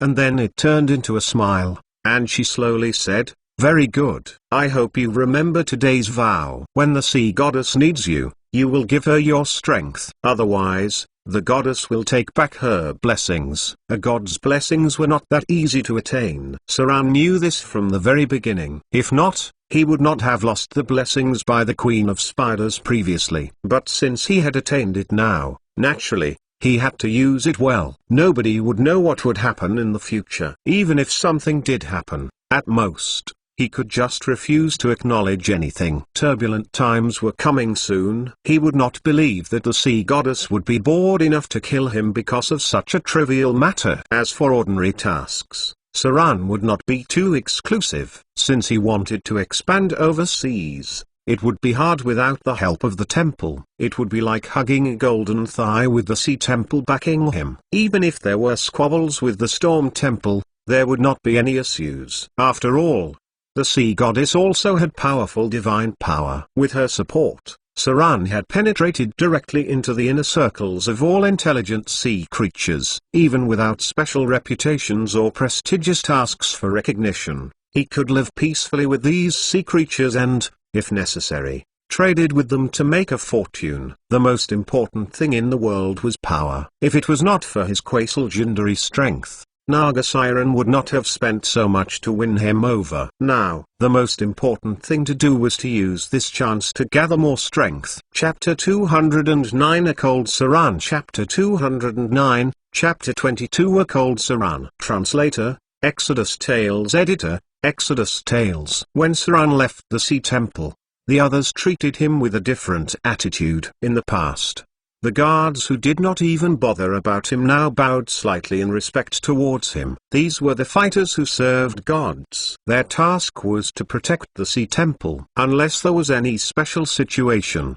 only Naga Siren could mobilize them. These were the regular armed forces that belonged to the temple. Sometimes they would replace the local laws and act according to the rules of the temple. Saran was now labeled with the Sea Temple's insignia. Anyone who wanted to go against him would have to gauge the sea goddess' power. But with power came responsibility. If it was needed, Saran still needed to contribute to the Sea Temple. The sea goddess would not have given him such a reward for no reason. Saran did not need to worry that much. If one had a chance to eat, he should eat his fill before talking afterward. The sea goddess was different from the other gods. She didn't have that many enemies. In the sea, she was close to being the only superpower, other than a little friction with the Storm Lord. As for other gods, unless their territories were somehow overlapping with the seas where they would have a hostile relationship with her, otherwise most of them were neutral. The biggest enemy of the sea goddess was in the abyss, unlike many enemies of the other gods. This was also one of the reasons Saran accepted after much consideration. At least, the acceptance of the god's blessing would not have a bunch of enemies emerging out of nowhere. It was a widely known fact that patrons were well received by their enemies. Believers, they would be delighted to kill the patrons at any given time. This could be exchanged for a higher standard of sacrificial ceremonies. Saran went to see Vivian for a while. The little girl was still in deep sleep, but after sensing that Saran was back, she relaxed quite a bit. Her conscience was only able to sense the world outside. She couldn't wake up at the moment. Saran sat on the bedside and stroked Vivian's hair, then he leaned over to kiss her forehead. Subsequently, he started to prepare a lot of things. Now that he had received the blessing of the sea goddess, his plan could be accelerated. But currently, there were two most important points. The first point was to absorb the divinity to strengthen his strength, and through that divinity, improve his attributes as soon as possible. The second was to support Adele to become the pirate leader near the shipwreck bay, and build a fleet using her strength, and get the passive ability of Slaughterer at the same time. At that time, he would be able to try and absorb the divinity of fear, and maybe Vivian would wake up. The night descended. Saran put away the complicated magic scroll and stretched his neck. Then, he took off his clothes and took Vivian into his arms. The little girl seemed to breathe slower and more relaxed. Saran kissed her lovely cheek with a smile and murmured, "Soon you will wake up. It won't be long. Once we have our forces, we can head for the overseas islands. At that time, you can also rely on the power of the elemental spirits to strengthen your divinity, so that even if the divine power of fear increased, you will not be affected by the will of the Dread Lord." Overseas islands, people, wealth, power. Once there, it would allow Vivian and him to attain a source of divinity and even cultivate the first group of believers. If Saran's plans succeeded, he would be able to provide Vivian with a stronger foothold. At that time, even if they were to go against the demigod vampire, Vivian would not have had any issues. Regardless of the Son of Fear, or even a demon lord of the abyss, no one would be able to stop Vivian's rise. The road to godhood. Without a doubt, Vivian had more talent than him. She had more room to grow compared to Saran. After all, Saran needed to start from a mortal and climb up step by step. The daylight barely shone. Saran's figure appeared near the harbor. In front of him was the serious Adele Isabel, and the sailing pirates she had recruited last night. As the daughter of a former pirate head, she had her channel. It was very easy to recruit people. After all, she had been familiar with the ways of doing so ever since she was a child. There were enough people in Port Tylan, but the men she recruited seemed to only be able to be sailors in Saran's eyes because most of them were ordinary people. In other words, strong ordinary people. There were even those who lack arms and legs. Saran had no expectations of the people he recruited overnight. He just looked at them coldly and said, "Let's go. We don't have much time." If one wanted to rise in a short time, naturally, it needed to use the power of the Sea Temple. Although Saran could not continue to be in control of the dead man's voice, he borrowed another warship from the Sea Temple. His first step was to get the ship back and then attack the other pirates in the shipwreck bay directly, using the simplest and most violent way to quickly improve his strength. At present, these sailors would be eliminated soon. Saran knew what kind of people pirates were. These guys were all despicable and were known to yield to force but never a soft approach. As long as your fist was big enough, they would know what was respect and humility. As for those who did not obey, Saran would never be soft when he reaped his head. Half a day passed quickly. Adele's recruits immediately came into play. Seeing another pirate ship undoubtedly made these guys, that were muddling at the bottom, a little excited. Some that were more familiar with each other started to whisper amongst themselves. A night's time. Adele had not yet been able to establish any authority in the eyes of these people. Captain, a fierce pirate with 3 fingers missing, took a rather bawdy look at Adele's well-endowed chest. Then he said with a smile, "Now we have 2 boats. What should we do next? Should we not start robbing other easier and fatter prey?" This was an old pirate. He had been around for a long time, so he had gained a little prestige.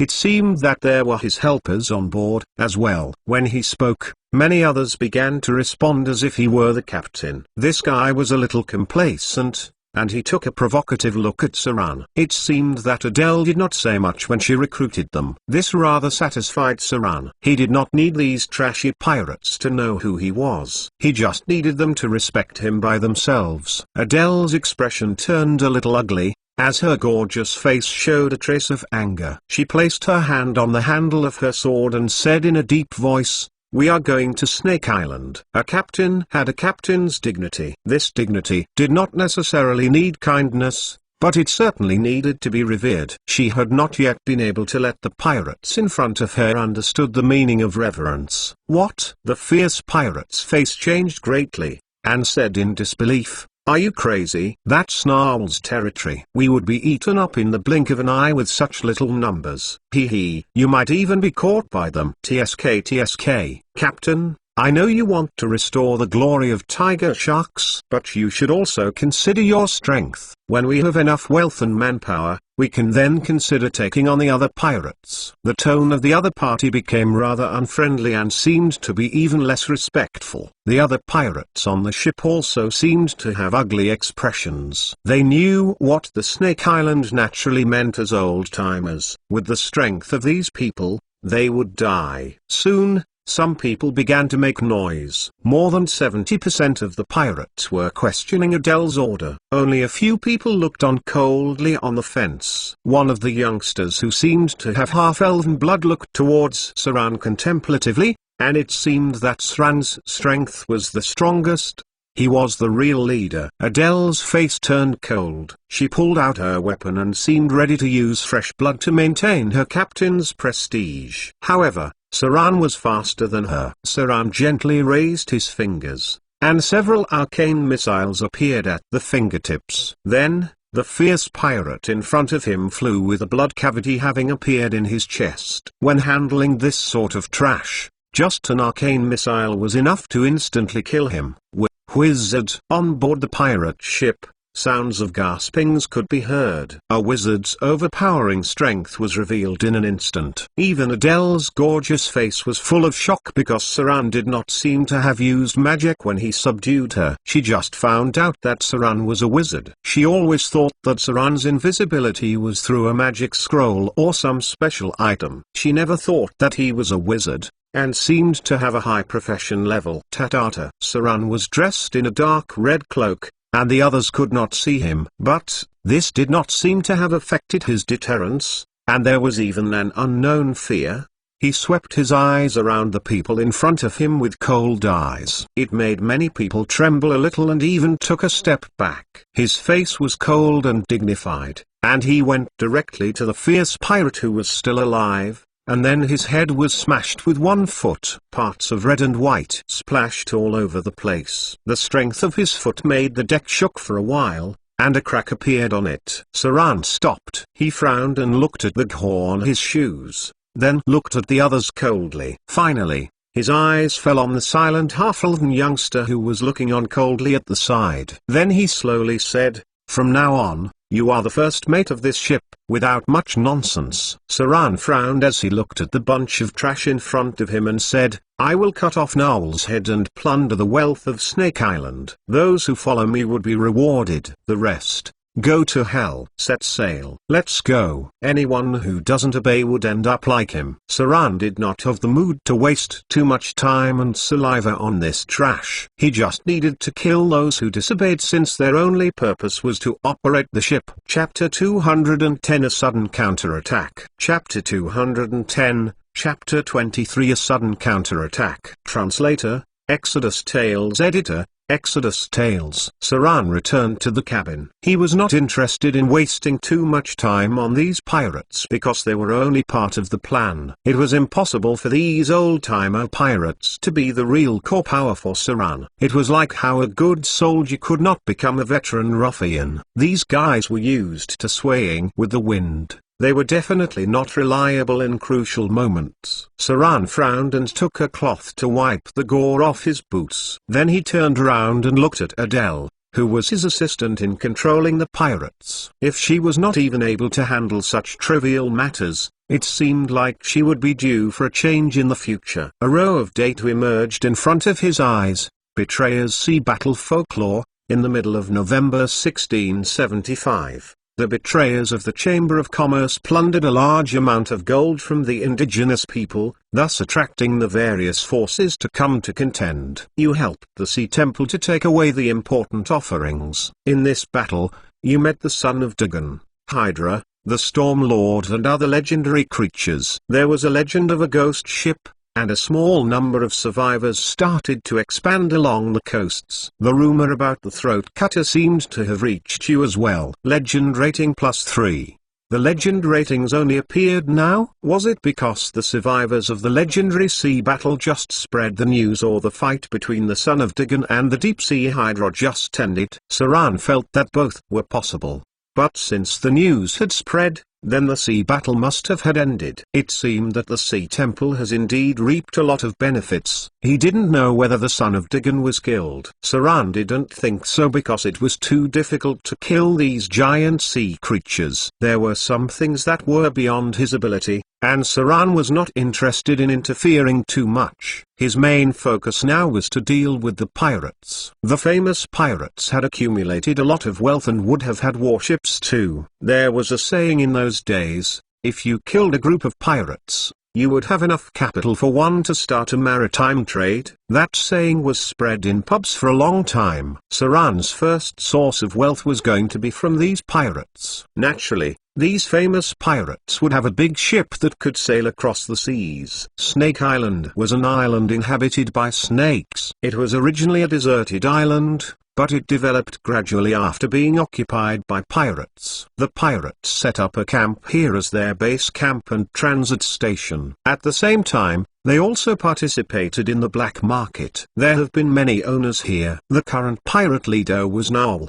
a fierce and powerful guy. There were hundreds of people under him. He owned a warship and several clippers, definitely a fat sheep that was nearby. Saran would have to eliminate him. Saran would then have the capital to build a fleet, as well as the financial resources to commence trading. The two pirate ships gradually headed towards Snake Island. Since they did not pull up their flags, they pretty much looked like a merchant ship. Saran was resting in the cabin. After almost half a day, he suddenly felt the ship shook a little. Afterward, he heard people shouting from the outside. Pirates, enemies, prepare for battle. You trash, get ready to fight. Saran suddenly opened his eyes, and then came to the deck at an astonishing speed. Adele was standing on the bow of the boat, beside the newly promoted half-elven youngster. It was the young man who was roaring. It seemed that he had already adapted to his new identity very quickly. The pirates on the deck were a little flustered. They were all rusty sailors. The really good ones had already been recruited by others a long time ago. Most of them had the strength of grade 2 or so. It's Noel, a middle-aged pirate, who had only one ear, cried out in a frightened voice, "It's Noel's warship." He knew we were going to deal with him, so he came to deal with us first. Saran frowned at the words. He took a look at Adele beside him, noticed the astonished expression, and said in a cold voice, "Shut up. They just happened to come and rob us." This was Noel's territory.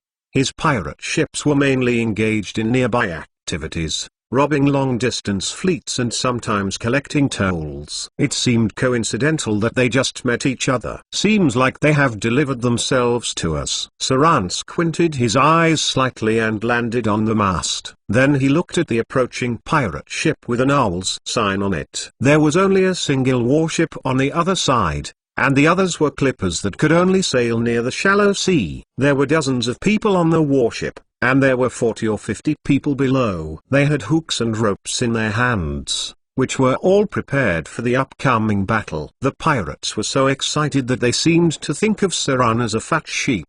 "Wah, whales!" Unknowingly, someone shouted, then everyone else was quiet for a while. Then the sound of someone throwing away their weapons was heard, and he cried, "It's Noel. He's here in person. We should surrender. Maybe he'll let us go. Otherwise, everyone would be nailed to death by him." Thud. Saran frowned as he glanced at the guy that was so frightened, then lifted his finger and shot an arcane missile. A corpse just fell to the ground. There was a huge shadow at the bottom of the sea. It looked like it was about 20 meters long. It was a kind of whale that Saran could not have recognized. It looked like a killer whale, but it had a much fiercer presence. But it was definitely not a sea monster. A huge sea creature appeared in front, which may have grown to its present size for some other reason.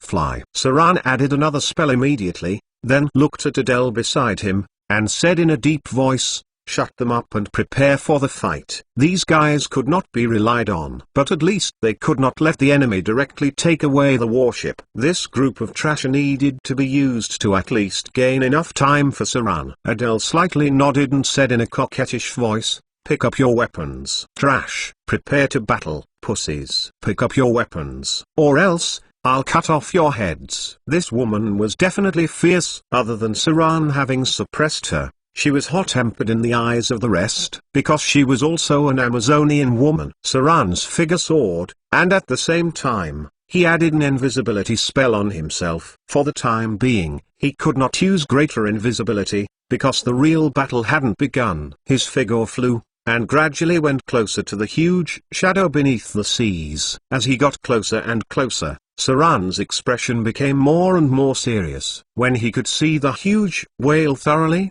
a strange light suddenly appeared in his eyes. "Dominate sea creatures." A flash of dizziness hit Saran. Saran seemed to have felt a will to resist, but it was nothing at all. He then controlled the consciousness of the creature in front of him. Domination success. Saran's lips curled with a sly smile. His figure appeared because of using this ability. As he was in the air, he shocked and scared many pirates. In the distance, wizard could be heard. But what made them even more afraid was that at the back, they could only see the huge shadow in the sea began to float upwards, and directly appeared on the surface of the water. Saran descended and stood on the whale's head. How is this possible? A large group of pirates was glaring with their eyes bulging out, almost going unhinged. A fierce-looking pirate on the deck of the warship was staring in disbelief, muttering, "How could it be? How could he have controlled my pet?" Saran glanced at the enemy in the distance. Then he pointed with his finger, and the huge whale at his feet began to turn around. Then rushed towards Noel's clippers. "I like this feeling." There was a smile on Saran's face. His hair, which had not been cut for a long time, was blowing in the wind. The huge whale began to accelerate and directly ran into the 10-meter-long clipper. The huge whale was like a shadow approaching. In a moment, it overturned the nearest clipper, and then the water tumbled and impounded, killing some of the pirates instantly. "Run! Get off the ship!" It was not known who shouted, but the fastest pirates have all jumped into the sea. But this was just the beginning of a nightmare. Saran's figure disappeared again, and he flew up at the same time. The huge killer whale rolled over, then dived into the sea. After continuously overturning a large number of clippers in the area, it opened its mouth and swallowed the unlucky ones jumping into the sea. This was the sea. If anyone wanted to kill the killer whales in the sea, based on their strength, they would be dreaming. Charge! Kill them all! Kill Null! There was a howl of excitement on the warship in the distance. It was absolutely impossible for this trash to fight in a direct battle. But if they were to fight those already disadvantaged, these guys would definitely be able to fight harder and harder. Saran, after controlling the killer whale, directly turned the situation around. Even an idiot could see that the power of the wizard was immeasurable. "Get ready to fight." Adele raised her long sword, her long red hair blowing in the wind. She looked gorgeous and full of heroism. She cried, "All the spoils of the enemy belong to all of you. Anyone who dares to take a step back, I'll personally kill him." Another howl resounded. It seemed like she also knew a thing or two on how to inspire the fighting spirit of this group of veterans. Chapter 211 Slaughterer Transformation. Chapter 211, Chapter 24 Slaughterer Transformation. Translator, Exodus Tales. Editor, Exodus Tales. Killer whales were one of the dominant species of the sea creatures. They even fed on great white sharks. Except for those sea monsters that mutated, there were very few sea creatures that could ever threaten their existence. In the sea, even sharks and nagas would not easily provoke killer whales. Although their sea creature level was only 2. Their body size could reach about 10 meters in adulthood. The school of killer whales that were small in number and even preyed on sharks and kutao. They possessed higher intelligence compared to other creatures. A small group of killer whales would dare to face a large octopus. This sea monster in front of them would have had no problem handling it single-handedly. Saran's figure remained in the air.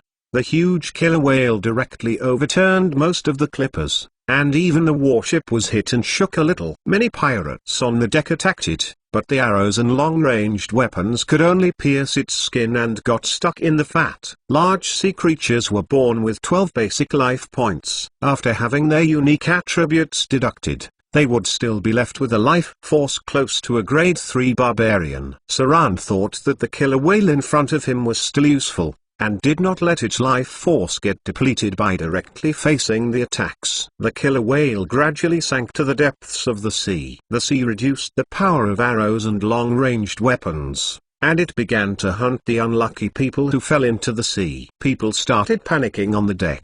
But at the command of the Null, the gunners began to take their positions. Most of the pirates were involved with alchemic weapons, but their advancement was only equivalent to those around the 19th century. The high-end alchemy technology was rarely popularized, and various forces would not allow pirates to master those types of dangerous weapons because it could be used to attack the city. Saran's locked onto Null in front of him. He was a strong fighter, but he seemed to have a special bloodline. His skin was a little wrinkled like a fishman, a mixed blood human. Pirates liked to try the taboos, and Null, that was in front of them, had a small amount of intelligent sea creatures lineage. The other party was quite alert. Ever since Saran's figure disappeared, he was even more alert to his surroundings. Both his hands tightened their grip on his weapons at the same time. This was a high-grade profession. His profession level was around level 16. Although he has yet to ascend into the legendary domain, he was still a tough opponent to handle. He had accumulated a lot of fighting experience. He was constantly on alert of his surroundings as if he had prior experience in fighting someone who could hide. Knowledge creature, Kutas were able to see through invisibilities. Legendary professions were more scattered. Among the pirates, the only ones who have reached the legendary domains were the pirate kings of their respective sea territories. So as long as Saran could kill Null, that was in front of him, the rest could be considered defeated and would have scattered. Pada. A slight noise was heard. The sound of Saran's landing on the deck was soon covered by the sounds of the frightened pirates in panic. He paid a little attention to the surroundings and then controlled the killer whale to collide with the pirate ship from the bottom of the sea. The ship immediately shook. Then, Saran took the opportunity to move at a high speed and went directly to the back of the enemy. His curved sword cut through with invisible cold light and stabbed the heart of Noel. Dang! Saran's figure was exposed a little. The other party had normal outerwear, but Noel wore a lightweight tungsten steel armor. Because of pirates' fighting circumstances, they seldom wore heavy armors. Mainly because they needed to be agile when fighting on board ships, and at the same time, it was already very difficult for them to swim when they fell into the sea wearing an armor. This tungsten steel armor seemed to be extraordinary equipment. It belonged to a type of half-body armor. Its protection ability was almost comparable to that of full-body armor. As the pirate leader of Snake Island, Noel's equipment seemed not bad. Go to hell. When Saran's figure showed was exposed a little, Noel roared, and found his position immediately. At the same time, he wielded a long sword and swung horizontally, which made a crescent moon-like slash. The other party's attack power was fierce. After roughly locking onto Saran's position, he continuously slashed mercilessly, not giving any chances at all. Even if there were other pirates in front of him, Noel did not bat an eye. He just slashed with sword mercilessly, rushing over. The pirates who blocked the route of advancement were killed without knowing why they died. They were cut down by Noel on the spot. Fresh blood and intestines spurted everywhere, and at the same time, that started to expose some shallow footprints bit by bit. Ha ha, you can't escape now. Noel did not know why would a wizard choose to fight close combat with him, but he knew that this was his chance to kill the other party. He suddenly roared and exploded into a whirl. Dash slam. Dash combo slash. Noel's area of attack was not limited to Saran alone. Even his subordinates nearby were killed by him. More and more blood stained the deck, and Saran's footprints were more and more obvious when he moved at high speeds. Although the effect of his high invisibility was still there, the fresh blood had already exposed his position. He was not able to step on the puddles of blood without leaving any traces. Dash sword form, tidal slash. The continuous attacks pushed Saran. He couldn't hide anywhere, and also made the other frightened pirates avoid that area. It was as if they were afraid to die by their own leader's sword. Noel seemed to have launched a certain kind of spell ability. He might have other professions in lower levels, or it might have been because of the spell-like ability brought forth by his bloodline. With his single stroke split, the tidal-like energy surge appeared, which seemed to be the unique ability of the Kutal fighters. Dang dang dang. Saran was eventually backed into a corner. He wielded both of his swords to defend against the enemy's attacks. At the same time, his figure got exposed a little. Saran silently looked at the enemy in front of him. It seemed that he did not expect that the enemy would have forced him to show himself in such a way. It was a difficult role to deal with. The huge force from the sword made Saran slide back on the deck. As he stamped on the door of the cabin, his figure gradually became translucent, and the effect of greater invisibility decreased. A wave of arrows shot over from all directions. Saran's skin changed with a speed visible to the naked eye after casting stone skin. Afterward, he groaned in a low voice, bent over and shot up 10 meters into the air. The enemy had him surrounded. The fighting rhythm seemed to have been lost. Saran found that in the situation of fighting more than 10 enemies alone, things could still go down south. One person challenging a group was still very dangerous. However, the situation was still under his control. Saran took a deep breath in the middle of the air, and when he opened his eyes, his pupils had already turned scarlet red. Bones in his entire body started cracking profusely, then his body enlarged. His muscles were firm like marble sculptures, and while in the air, he could use his strength to twist his body and even swung his sword at an enemy nearby. Padump, a corpse was slashed from his shoulder to waist. There was a slight layer of frost on the body when the legendary curved sword, Icing Death, was withdrawn.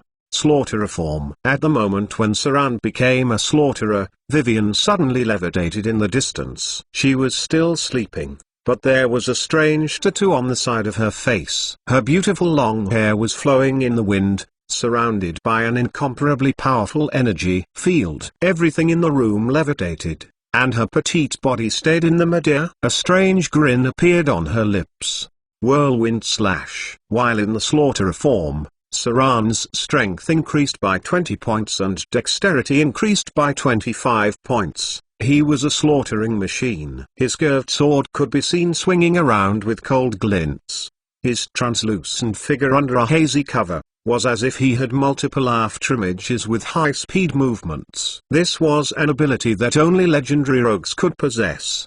The legendary level dexterity points would have added 25 points to extraordinary agility. The slaughterer form provides him with a total of 10 bonus attribute points, equivalent to 20 profession level free attributes. 15 seconds. When Saran swung his sword at Naul in front of him, there were already 6 bodies behind him, half of which were beheaded and the other half were horizontally cut in half. Attacking with this sort of sword forms needed strength to support. Dang dang dang. Naul, who had forced Saran to retreat continuously at first, was filled with fear. All he could see were weak sword glints that were barely visible to the naked eye. Their strength was almost equal, but his dexterity completely suppressed him. If it was not for the extraordinary tungsten steel armor, Naul would have had his stomach ripped open within the first round of attacks. But now his injuries were also increasing rapidly. There were many places where the armor could not protect him. He had already attained 5 scars through the skirmishes. A string of data frantically emerged.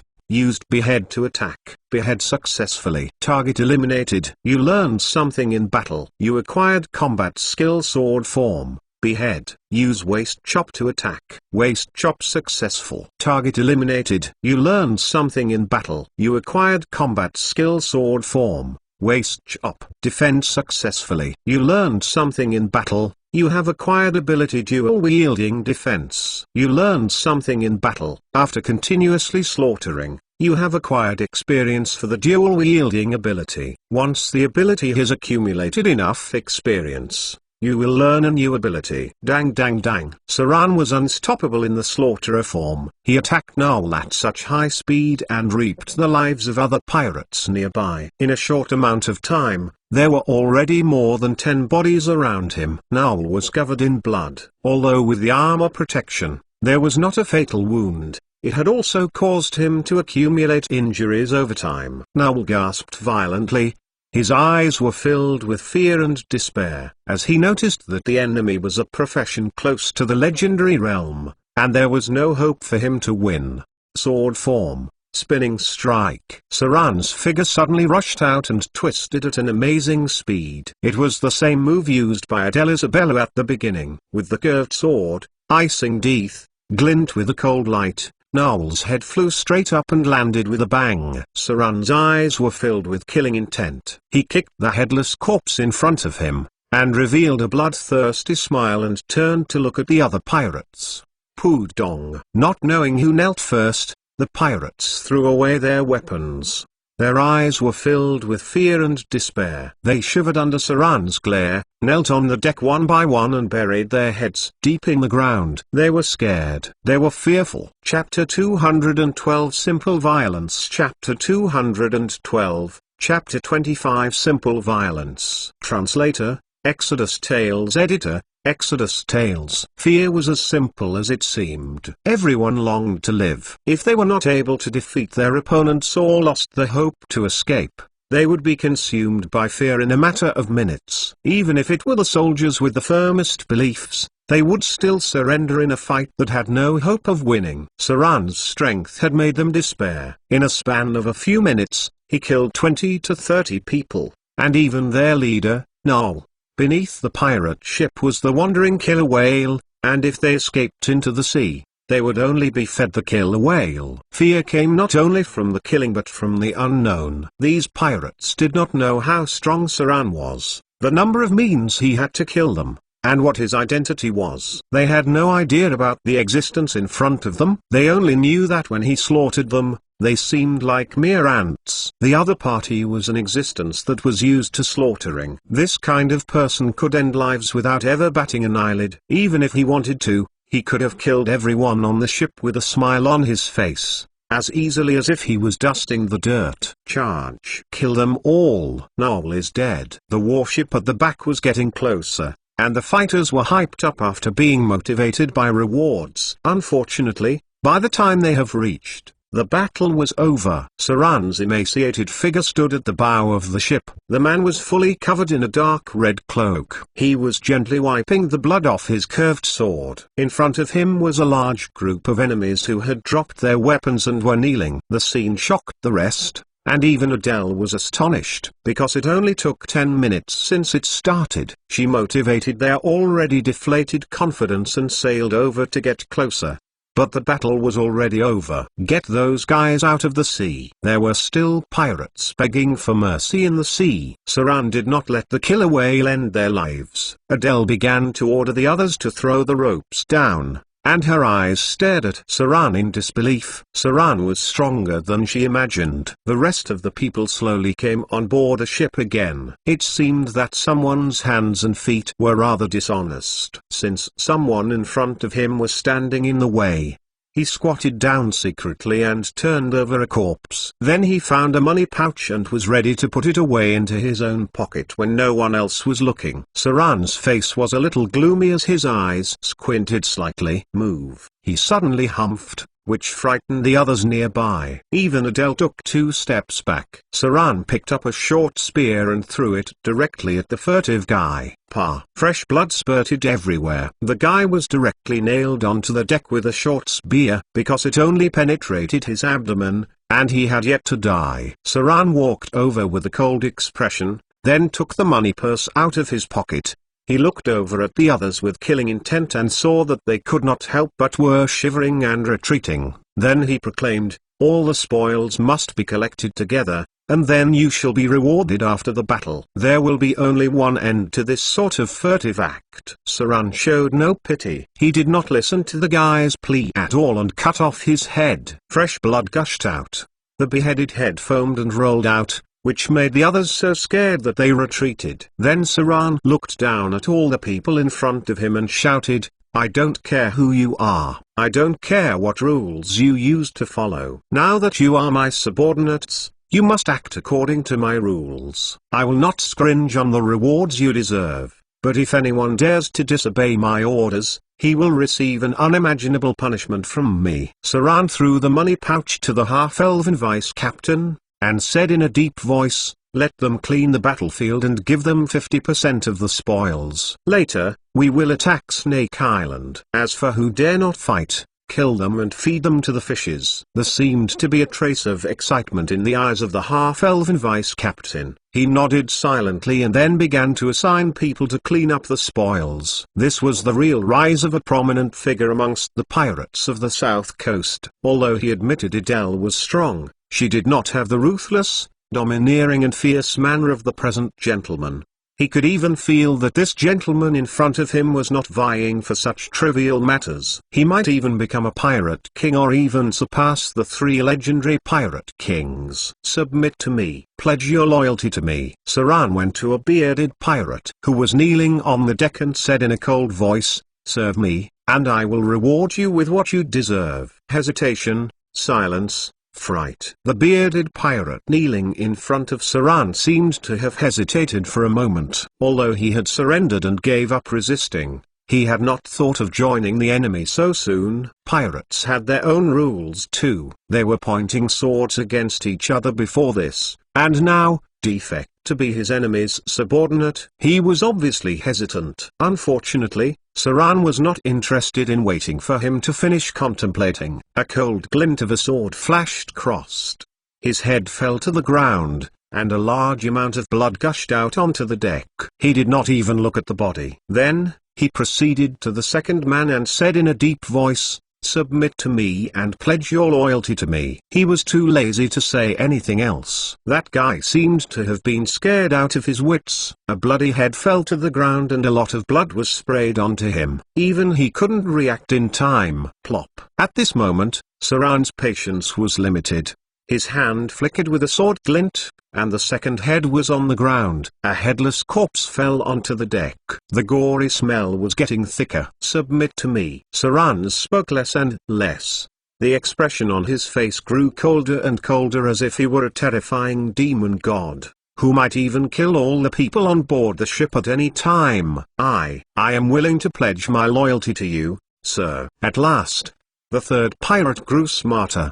He almost stuttered out and had cold sweat all over. It only took about 10 seconds for the whole scene. The first was beheaded because of hesitation. The second was beheaded because of a tad bit slow response. Now, he would not dare to even think at all. He had no hesitation in pledging his loyalty. He could even be sure that if he answered a few seconds slower, the other party would have cut off his head instantly. "Very well." A smile finally appeared on Saran's lips. He went directly to the fourth person. It would be a lot easier subsequently. Saran only gave 3 seconds each to answer. As long as he did not hear the answer he wanted, the sword would kill mercilessly. It only took him 3 minutes to turn all the prisoners into his own men, and the rest that became corpses were thrown into the sea. These people likely did not possess much loyalty at all, but Saran did not care too much. The reason being was, he did not need the loyalty of these people now, as long as they knew what fear and respect were. "Hand over the original men to the vice-captain, and you will lead these guys." Saran glanced at Adele in front of him. The eyes of the other party were slightly brighter, which even seemed to be a little fanatical. There seemed to contain an inexplicable emotion in her eyes. This group of surrendering pirates were more powerful and must be subdued by Adele herself. Saran did not intend to waste too much time on the pirates. He only needed to let the pirates know that the one standing behind Adele was him, and just thinking of his existence should frighten them. That would be sufficient. This was the simplest and the most effective management method in a short time. "Give them weapons." Saran glanced at the others slightly and said in a deep voice, "The other half of the spoils are also awarded to them. Let's go to take over the Snake Island directly." With that, he went in front of the half-elven first mate and looked at him and said, "What's your name?" The half-elven first mate was a little excited, with fear and fanaticism, and said, "Sir, my name is Kassa." "Very good." Saran slightly nodded and said, "Kassa, from henceforth, this ship is under your command. Head to the Snake Island." The pirates on the ship flustered up, and the spoils collected were directly distributed. Saran did not give them much time to think about it. Adele turned over the narwhal's body, and then took the tungsten steel armor and other things from him. With a respectful expression, she handed them to Saran and said, "Sir, these were gotten from Narwhal's body, some of which are very useful." Saran took a glance.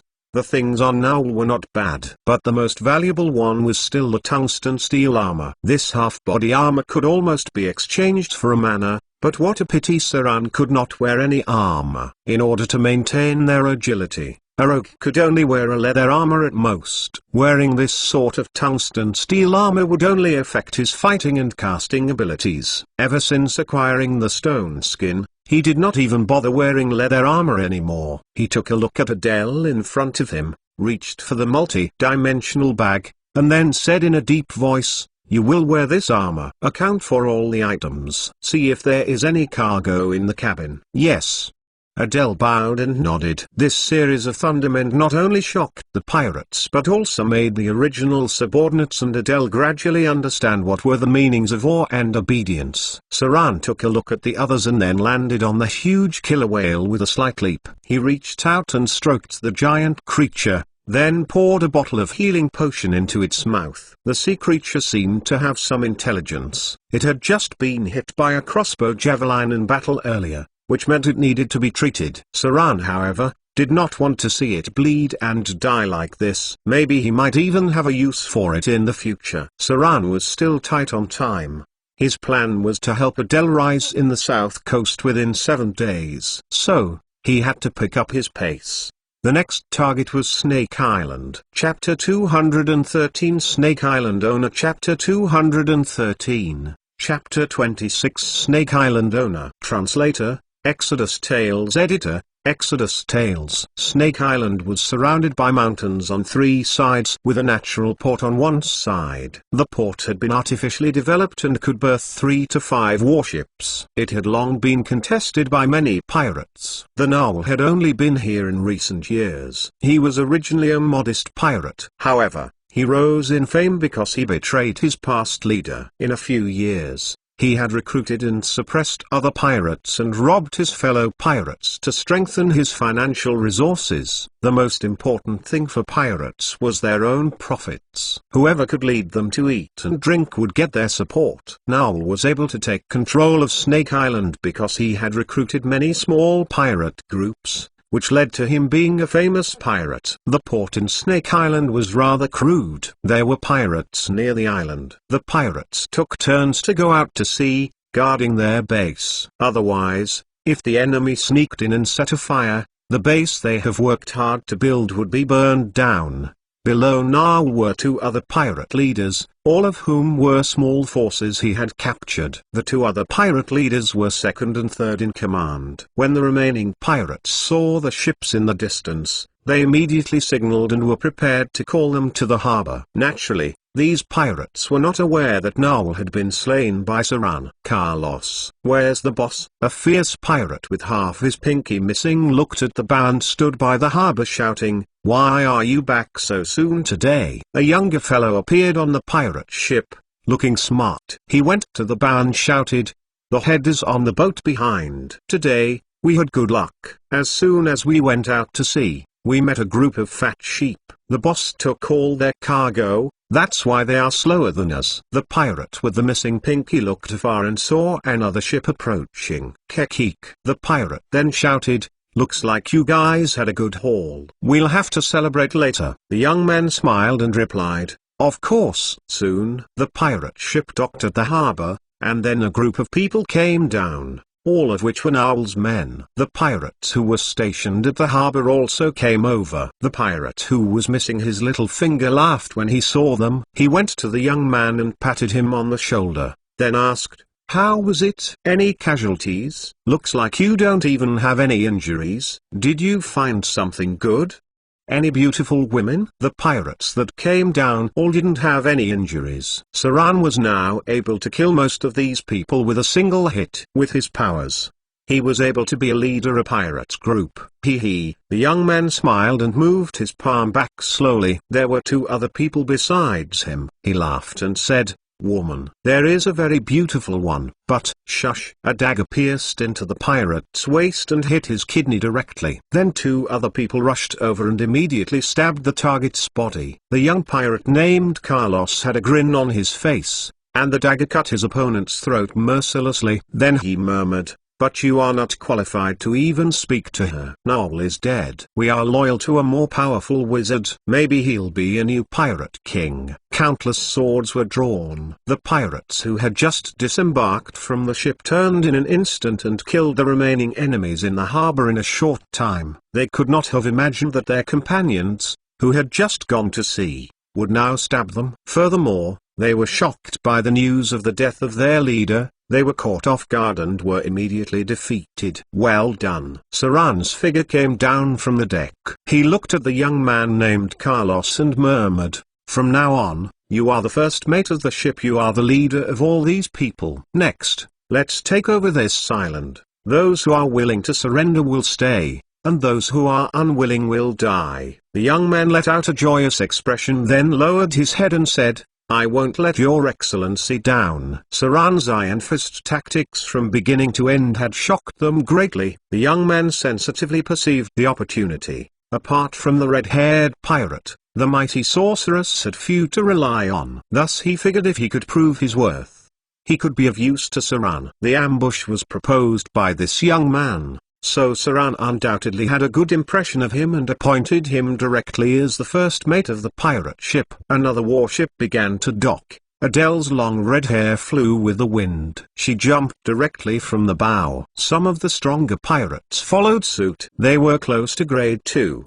equivalent to the strength of a city guard. Adele was wearing tungsten steel armor because her chest was fuller than that of ordinary women. She had to wrap her plump chest with a cloth strip. Otherwise, she would not be able to wear this armor at all. Women's armor was specially made, leaving a cavity for the breast area on the chest. She wore armor for men. Thus, it was still awkward on her, just somehow strange, but she did not care so much. Battle meant life and death. Who would care so much about the looks of the armor, as long as it could save your life? With her plump breasts and a tall body, ordinary armor would be awkward to wear. Saran pulled out his curved sword slowly. The group of pirates who were intimidated by the blitz attack also pulled out their weapons. Many were still hesitant, but when they noticed Saran's cold eyes, their attitude gradually strengthened. This determination was not due to other reasons but simply fear. They were very sure that if they disobeyed his order,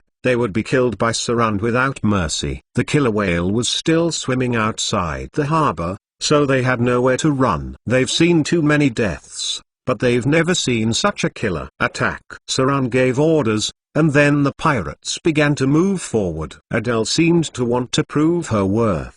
As she rushed to the forefront, it seemed that Saran's continuous promotion of 2 people today had made her feel pressured. Although she was the strongest person besides Saran, she was only grade 4. There were also grade 3 pirates among them. If she could not prove her worth, Adele felt that she might be replaced. A group of pirates swiftly moved forward. Snake Island still had a strong base. It was the old base of Nowl which still housed hundreds of people. Shang. Saran pulled out his curved sword.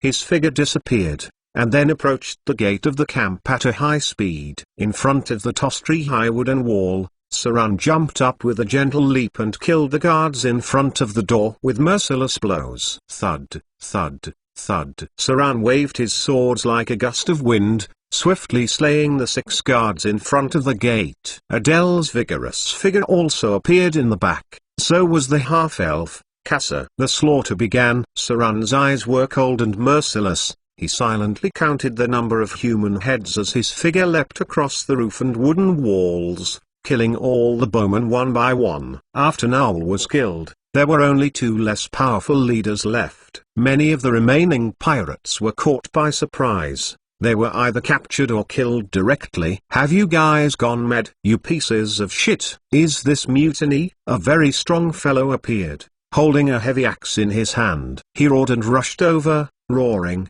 "Where's Nowl? Are all his men mad? Why attack your own people?" Evade sight. Shadow jump. Answering him was a cold dagger light. Saran's figure appeared in a twisted shadow, and he ended the grade 3 barbarian. One-hit kill. Saran cruelly pulled out his curved sword from the opponent's heart and looked at his surroundings. Surrender or die. Surrender or die. Surrender or die. Watching Saran wipe out their previous 2 leaders, the pirates' belief in fighting against their former companions became stronger. They were now fully aware that Snake Island was about to change its leader. Thus who could prove themselves first, would get to sit in a higher position. Carlos's promotion had aroused all their greed. The battle continued. Saran killed many, not the ones battling, but the ones that were running. More and more of the enemy collapsed. Some threw away their weapons, while others were still fighting to their death. The 3rd leader of Snake Island did not seem to be here, and the people below him didn't know where he had gone either. Saran, after overcoming all the pirates, immediately ordered a blockade of warehouses and Nowl's bedrooms. Without doubt, all the valuables on the island were in those places. From now on, the whole island would be Saran's territory and these pirates would be his fangs and claws. Chapter 214 Taking Up and Putting Down. Chapter 214, Chapter 27 Taking Up and Putting Down. Translator, Exodus Tales. Editor, Exodus Tales.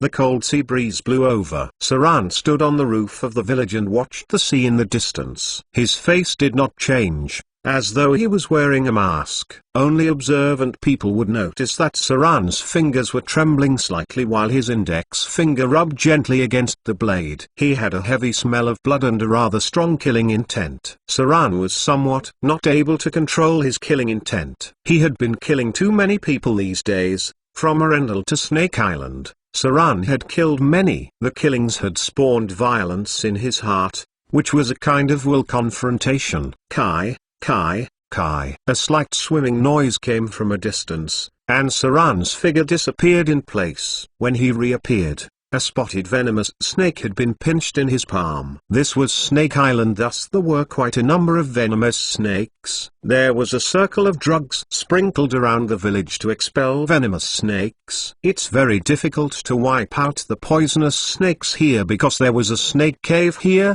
Cleaning up the poisonous snakes would certainly lead to a lot of casualties. Saran pinched the snake's head with 2 fingers, but the snake wrapped its body around his arm and began to tighten bit by bit. Saran's arm became slightly cold, but he still looked at the distance in silence, as if something in the sea was attracting him. Only when he looked away from the sea did his eyes become slightly red. He had satisfied the bloodthirst in his heart, but there seemed to be more desire forming. A flash of light appeared. Saran cut open the snake's body. Then he reached out and squeezed out its gallbladder. He put it into his mouth and chewed it gently. A bitter, unbearable taste filled his mouth. Saran's mouth twitched slightly and his eyebrows wrinkled.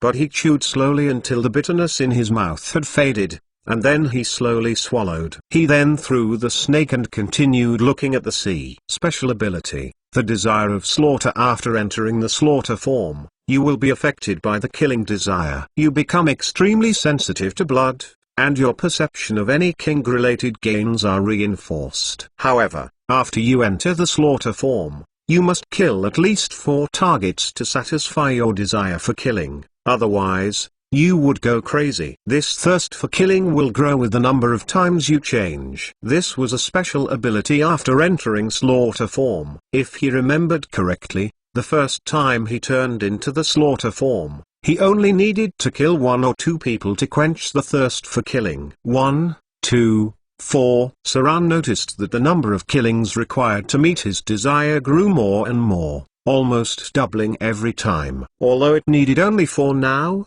the more times he changed, the higher the number of killings he needed. In the end, it may become an extremely exaggerated number. This ability could greatly strengthen his power, but it seemed to bring him closer and closer to a real killer. Sounds of gentle footsteps. Adele Isabella's figure appeared not far away. After the battle, she took off her armor and temporarily liberated her full chest. It was not pleasant to tighten it with a cloth strip. She stared at Saran in the distance, then her whole body trembled slightly, and then her eyes were dazed, as if she saw the shadow of her father in him. For some time, her father also liked to stand and look at the sea like this. The sea was a very mesmerizing place. Her father lived on the sea almost all his life. Once he was a fierce pirate, but since she had her daughter, he gradually began to become milder. It was said that after he killed his enemies in the past, he would hang the bodies on the mast, or nail it to the wooden frame to be eaten by sea eagles. He would also kill everyone on merchant ships he raided. However, when Adele was born, his father never did those things anymore. This was even more obvious after her mother had passed away. That night, she knew that her father knelt in the temple and confessed all night. He went to the temple many times because he was a believer in the sea goddess, but they were usually prayers and offerings. In Adele's memory, his father seemed to have never confessed in the temple. She felt that her mother hated him, even at the moment of her death. That was because he killed her husband and then took her by force. But his father must have loved her very much, because Adele never saw his father getting close with other women except his mother. From then on, her father killed fewer and fewer people. After robbing merchant ships, he would not kill innocent people indiscriminately. He went to the temple every week to confess. Nobody knew what he confessed, but Adele knew that his father was always guilty of his mother. Unfortunately, reality still gave them a ruthless blow. His confession and kindness were regarded as a weakness by other pirates. More and more people began to feel dissatisfied with him, and eventually, some people began to resist him and plot to overthrow him. It was not until his father was attacked by hundreds of people that Adele saw his once courage and fierceness. He battled the crowd like a tiger, and finally escaped with her. Even until the moment of death, he did not fall. This may very well be fatherly love. After the death of her mother, his father, who seldom killed anybody again, showed his strength in order to escape with her. He was still the murderous pirate, Those who speculated that he had grown old and weak all recalled his past bravery and cruelty at that moment. Many people died that night. Everywhere his father went, heads would roll. He was stronger than before and even touched the edge of legend. But Adele still couldn't understand one thing: why his father didn't show his strength ahead of time. Little killing could have suppressed the rebellion of others. Why did he not want to fight until the last minute? It was then that she told herself not to be weak, because weakness would bring the smacking of reality. She had many memories of her father, but what impressed her most was the way her father stood looking at the sea from a high place. This coincided with Saran in front of her, and it somehow made her feel the similarity between them. Maybe there was also something in this man's heart, something more important than his life. The only difference between the two was her father had put down his sword, while Saran had only picked up his. Adele still knew nothing about the man in front of him. Everything she felt was just her sense. Saran seemed to have noticed her arrival. He turned around and took a glance, slowly saying, "Have you done the counting?" "Yes." Adele bowed slightly to show respect and said, "2 boxes of gold and jewelry have been found. They have been found in secret places. There are also a lot of goods in the warehouse, but they need to be sold. The total value of everything should be about 23,000 gold dirhams, of which about 8,000 could be spent directly, and the rest were valuable goods." Saran nodded gently. He glanced at the woman in front of him satisfactorily and ordered, "All those who took part in the battle will be rewarded with 15 gold dirhams. Allow them to eat the meat in stock, but no one is allowed to drink. Take an inventory of the sellable goods, then take 5,000 gold dirhams with you, and take a group of people to Port Thailand early tomorrow morning. Get rid of all the goods, even at a low price, and then you recruit people. I won't be staying here for too long. After 3 days we'll kill Sea Wolf at Shipwreck Bay. I'm sure you'll be able to handle this. Now go." Saran waved softly. The woman in front of him was quite good. She received a part of the aristocratic education from her mother. She was better than other pirates in knowledge, trade,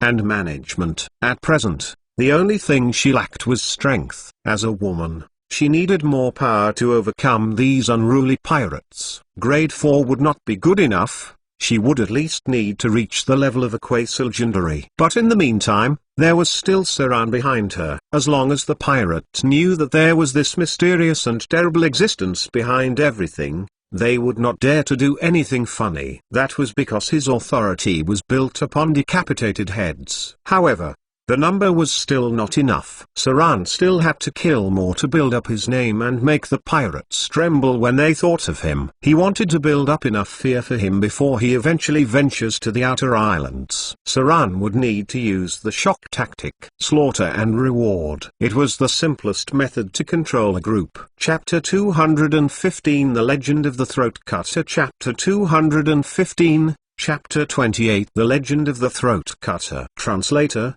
Exodus Tales. Editor, Exodus Tales. Port Thailand, Shark Tavern. There were many taverns in this transit zone along the coast, but these taverns were all subpar, many of which were even grey areas, which the local residents would not enter them. Shark Tavern just happens to be one of them. It opened in a somewhat remote and secluded area, and there was a sign of a tiger shark hanging at the door. This was a very special tavern, where ordinary people would hardly go. The tavern mainly served pirates, bandits, and outlaws. After entering the tavern, the inside was surprisingly well decorated, almost as good as a high-end restaurant.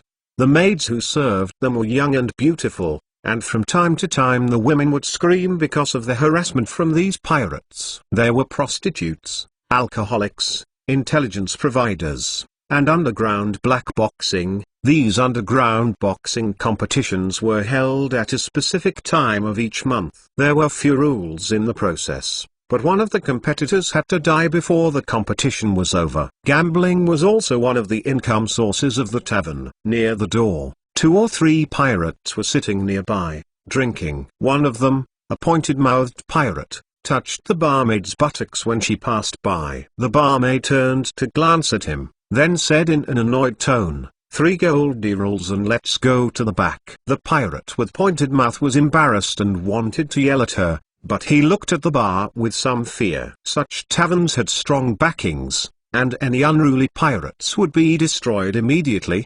The companions beside him all laughed and saw the pirate with a pointed mouth blush. One of them patted his shoulder and said, "This skinny monkey's hand is only itchy. But you better not make a fool of yourself either." Last time a guy boldly touched the lady boss's buttocks and his palms were cut off. The beautiful barmaid twitched her mouth, then mouthed the word "poor" to that pirate. Cough. The pirate with a pointed mouth coughed dryly. Although he was angry, he had no courage to cause trouble here. He turned the topic around and said, "That's right. Have you guys heard? Noel has been killed. Even Snake Island has been taken down." This silenced the people nearby, and then someone asked, "Noel's dead? Who killed him?" Nobody in this area could take his island, right? Did he provoke one of the pirate kings? All the more well-known pirates had to give tribute to the pirate kings. The three pirate kings were kings of different islands, dividing the sea area near the south coast. Pirates in their territory would have to give tribute to them. Noel wouldn't have provoked the pirate kings, and the pirate kings would not have dealt with such a small figure. But besides the pirate kings, they really couldn't imagine who could destroy Noel. After all, he was also a well-known character. He had some prestige among the pirates, and not many people could silently destroy him. "I heard he was killed by some woman." When the skinny pirate saw that everyone else was listening, he could not help but hold back and entice the listeners. A man next to him ordered him a glass of wine as he wanted to hear the rest of the story. Satisfied with the free drink, the pirate continued with a grin, "I heard that it was the daughter of the killer whale. That old man was famous at that time." Surprisingly, the daughter born was not some pushover. It was said that she was also a first-class beauty. No.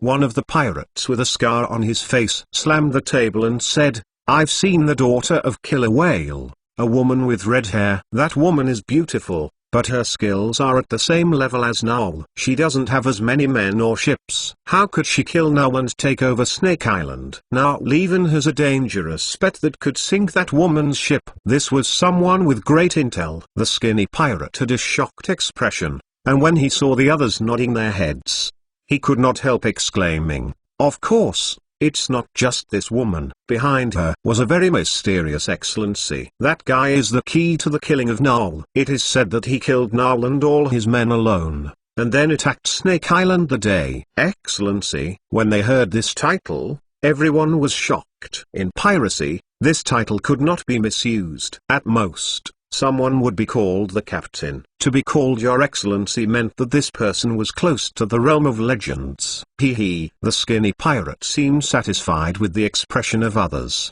whispering, "I heard that the daughter of Killer Whale has begun to recruit people. It seems that she intends to unify the surrounding waters in one go. They will give 10 gold emeralds to anyone to join." Many small pirates in the vicinity are already nervous. "I heard that Old Sea Dog and Sabertooth have gone to Snake Island to pay their respects. They were afraid that the other party would kill them also. I heard that that mysterious excellency was quite remarkable. He killed people with fierce means and tamed all those unruly guys in a day. Even the men of Noel were loyal to him now." The tavern was dead silent. Even the lady boss in front of the bar could not help but listen quietly. One of the big men seemed to be a little distrustful. He asked, "You've talked so much, but who is this gentleman?" Since he intends to take over the nearby sea area, it is impossible for him not to even have a name. Is he going to put the killer whale's daughter as the front? That wouldn't be accepted by any pirates. The skinny pirate's eyes moved, and his expression seemed strange. He said in a low voice, "No one knows who that gentleman is, but he seems to like being called the throat cutter." Throat cutter? The tavern became dead silent. Even the lady boss who was wiping the table in front of the bar trembled a little, and then gradually returned to normal. As for the others, they were frightened,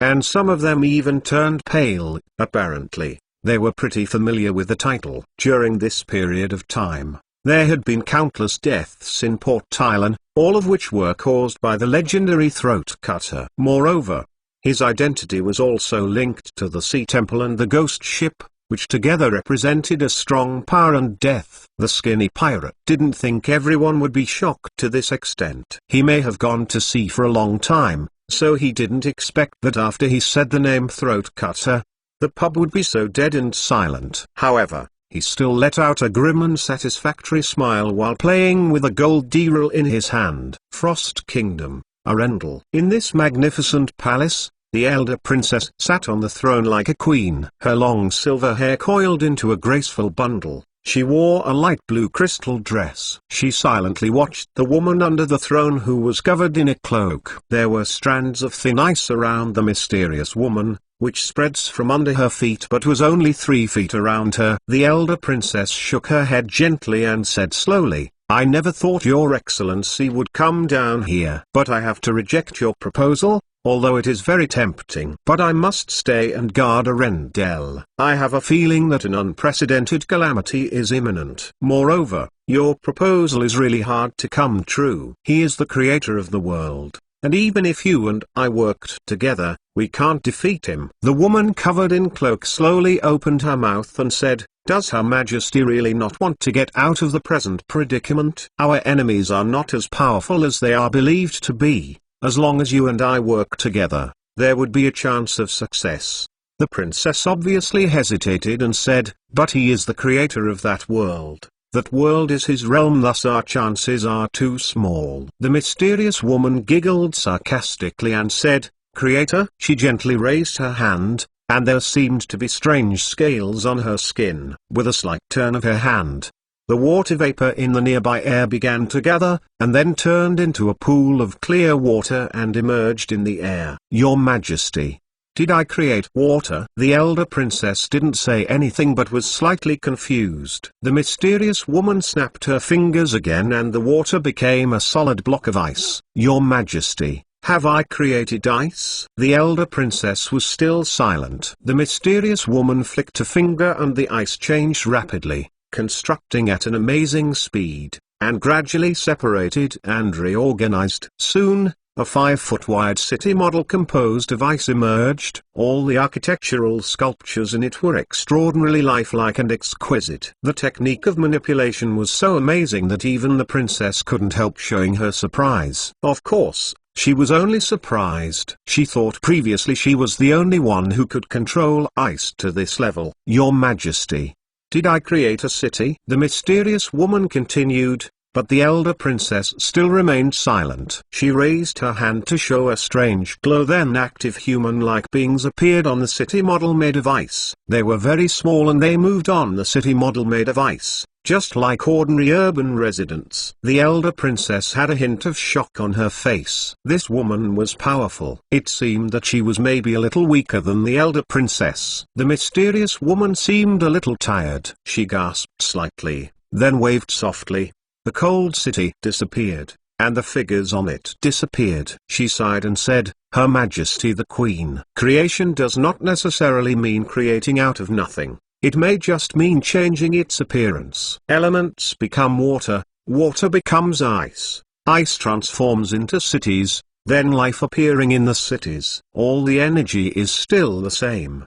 But we have changed the form of energy. The Creator is not as powerful as you think. Furthermore, a great opportunity is coming. Are you satisfied with your current predicament? Not a human, not a god, not even able to completely control your powers?" The mysterious woman bowed slightly to show her respect and then slowly said, "Your Royal Highness, I hope you will consider my proposal. I'll stay in Arendelle for 3 days. If you are willing to cooperate with me, I'm always looking forward to your arrival." She then turned and left. The eldest princess watched until the mysterious woman went out. Then she gently took off her gloves. She raised her hand and gave a snap of her finger. Water gathered into a pool of clear water and ice emerged bit by bit. Soon, structures of ice gradually changed into a city model of about 10 feet. The most striking of which was a magnificent palace. More and more exquisite buildings emerged, one by one,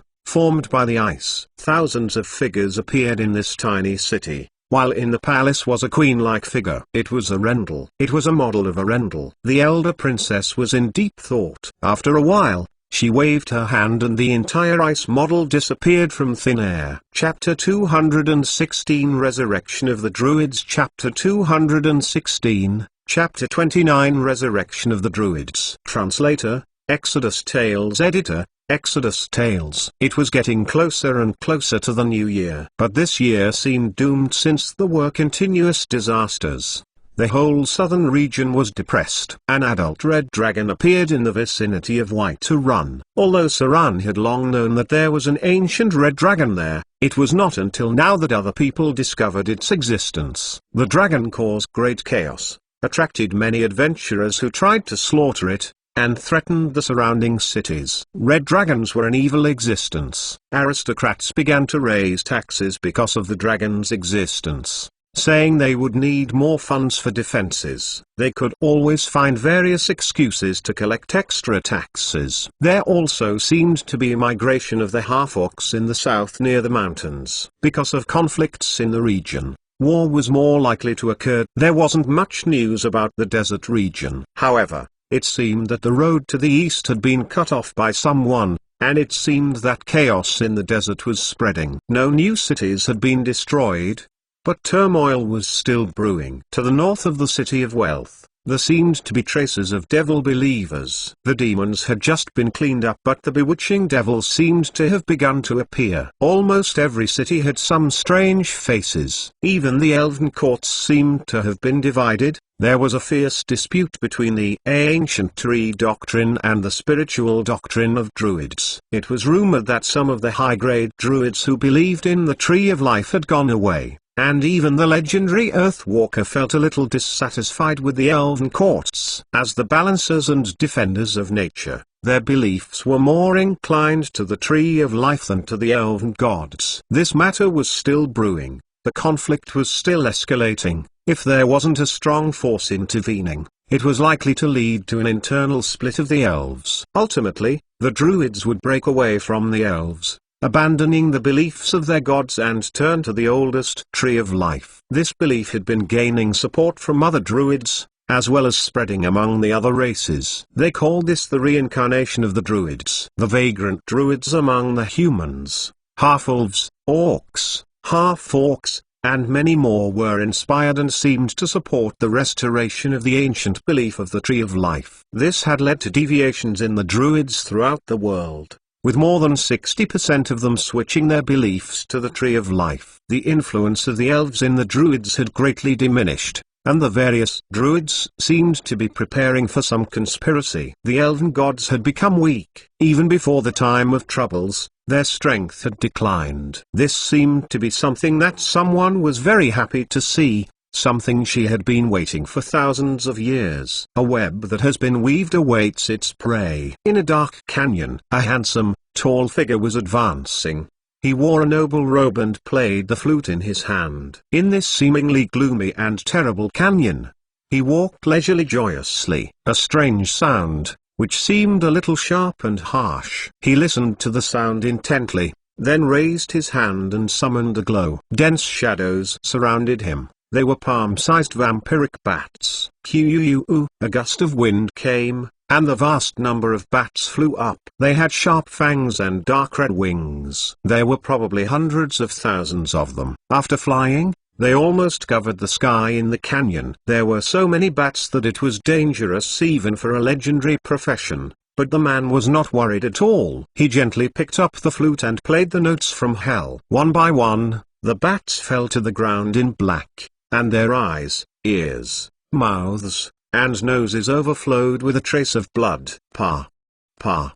Pa. A burst of applause as the vampiric demigod in a delicate suit appeared. He looked at the man in front of him and smiled. The Helpoema indeed. Daring to come here alone to find me. Helpoema, a name that was forbidden in many places. The man's face did not seem to be true. He glanced at Reinhardt indifferently and said slowly, "The god of vampires? Is that the only trick you have after becoming a god? Looks like you're having it hard. I heard you were chased by a group of people like a lost dog." Reinhardt's mouth twitched slightly, but still had an elegant smile on his face. He said slowly, "It's only temporary. After I became a god, I saw a wider world. An unprecedented opportunity is coming. So long as I seize this opportunity, I can stand on the top of the gods. At that time no one can stop me from ascending the throne." The Helpoema giggled and had a sarcastic expression. "Really? Well, you'll have to run from me first," said the Helpoema. Reinhardt frowned at him and slowly said,